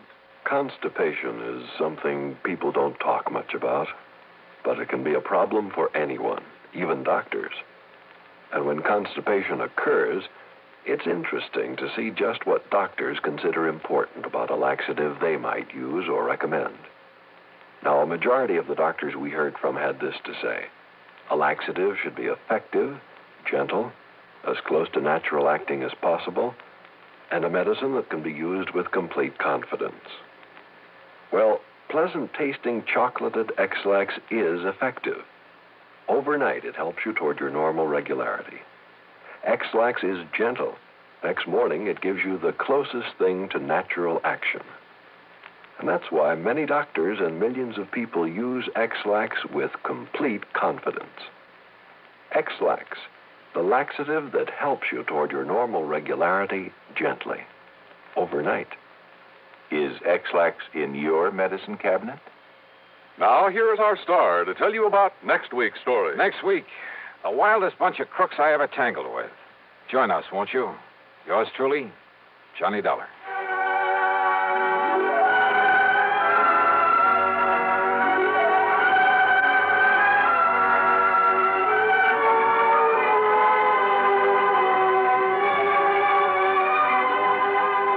Yours truly, Johnny Dollar, starring Bob Bailey, originates in Hollywood and is written, produced, and directed by Jack Johnstone. Heard in our cast were Joan Banks, Lillian Baeff, Herb Vigran, and G. Stanley Jones. Be sure to join us next week, same time and station, for another exciting story of yours truly, Johnny Dollar. This is Dan Cubberly speaking.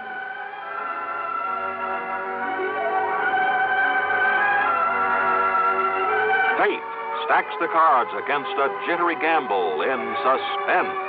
Next from the CBS Radio Network.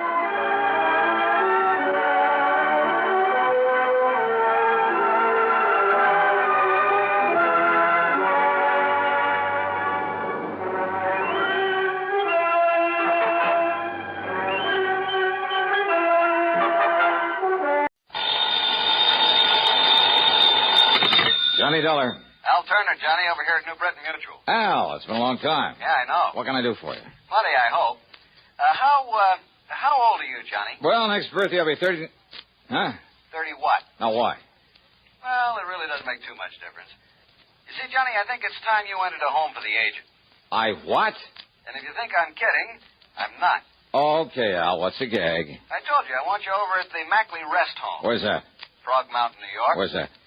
Down along the Hudson River above Poughkeepsie near Kingston. But, just to pay him a little visit, not to stay. That's right. What goes down there? Sudden death, Johnny. Deaths. Oh? 4 of them in a row, 3 of them insured by us. Well, after all, if they're old folks... That's the beneficiary of all that insurance. Yeah? The sole beneficiary of all the insurance on them just happens to be the Mackley Rest Home. Oh. Yeah. Okay, Al, I'll, kind of drop in on him.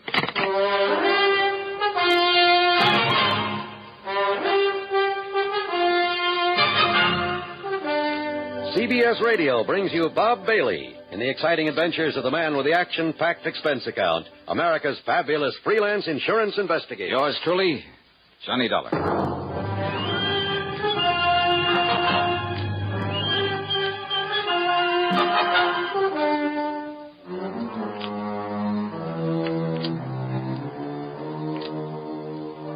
Expense account submitted by Special Investigator Johnny Dollar to the New Britain Mutual Insurance Company, Home Office, Hartford, Connecticut. Following is an account of expenses incurred during my investigation of the Paradise Lost matter.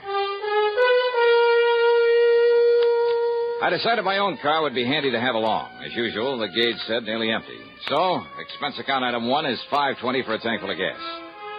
I drove west on 44, then cut across to Rhinebeck, then Rhine Cliff, where I took the ferry over the Hudson to the town of Kingston, New York.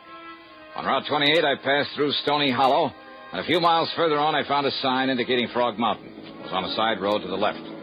At one side of it overlooked the famous Ashokan Reservoir, and some pretty big fish have come out of that water. Thinking about it, I almost drove on past what was obviously a rest home for the agent, in among the trees. There was a large, very old frame house set on the side of the mountain, and sitting about on the front lawn, reading, chatting, playing cards, or just enjoying the afternoon sun were the happy-looking customers.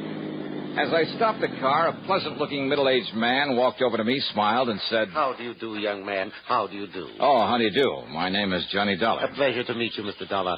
I'm Justin Perry? You have some elderly relative, perhaps, very dear to you, for whom you'd like to provide a quiet, comfortable retirement home? Well, no. Oh. Justin Perry. I'm the owner of Paradise. Paradise? A really appropriate name for our lovely place, don't you agree? Well, Just yeah. look at the happy faces of our guests, and you can... But then you say you don't wish to send someone to us. Well, now, wait. This isn't the Mackley Rest Home? Oh, no, Mr. Dollar. This is Paradise. The Mackley place is further up the road. Oh, I see. Well, thanks very much. Dollar, did you say? Yes, that's right. Edward! Yes, Dad? Would you like to show Mr. Dollar the way to the Mackley place? Sure, Dad. Anything you say. Then go ahead. Well, if it's just up the road. About a mile or so. Oh, then I'm sure I'll be able to find it all right. Whatever you say, Mr. Dollar. Sure. Thanks a lot.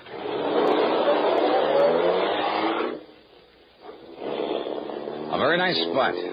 And some of the folks on the lawn waved cheerily as I drove on back up the road toward the mountain. I wondered if the Mackley place would be the same. It wasn't. At least, it was brand new, a modern ranch type of thing, built on a single level.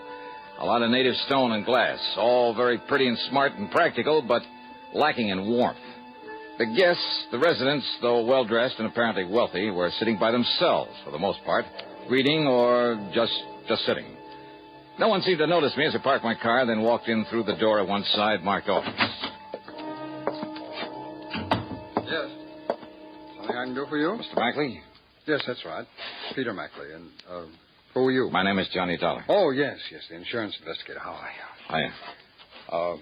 Al Turner at the insurance company said you'd be coming along. Won't you sit down? Oh, he did? Yes. Just to be honest about it, I don't see why, though. You don't, huh? Well, now, what do you mean by that, Mr. Dollar? Well, it's quite a layout you have here, Mr. Mackley. Must have set you back a lot of money. Well, that's no secret. But I suppose it's all bought and paid for. Oh, far from it, Mr. Dollar. It'll be some years before we get our heads above water. Even with the help of 2 or 3 nice, fat insurance legacies? Now, look here, Dollar. Well? If you're referring to the fact that some people happen to die and just happen to leave some insurance to us... Just happen to, huh? Now, what's that mean? Just exactly what you think it does, Mackley. Are you trying to imply that I or anybody else... If the shoe fits where it... Now, if you're saying that you suspect we might have murdered those old Did people... I say that? Well, that's what you meant, isn't it? You've no right coming here accusing me of something like that. Now, look, you... And what's more, you're not the police, and you have no authority around here. So just go on, get out of here. Sorry, but I'm not leaving this place until I find out something more about how those people died. Dollar, you're going to be sorry for this. Is that a threat? You take it any way you like. Well, it may sound a bit corny, Mackley. Now, just get out of here. Just remember that anything you say now might be used against you. Why, you arrogant soul. And now, Act 2 of yours truly, Johnny Dollar, and the Paradise Lost matter.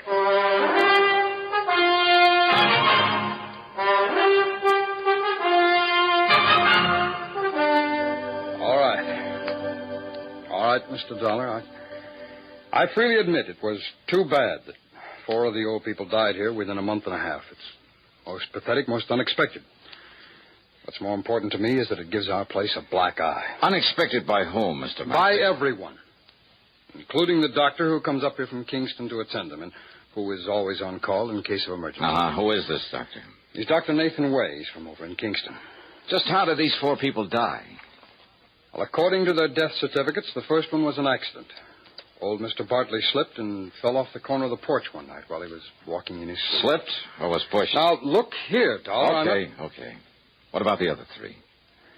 They were natural causes. That is, their hearts gave out. According to the death certificates. That's right. Well, what really happened? Poison, perhaps? Something like that? Dollar, you don't know what you're talking about. We'll see, Mr. McLean.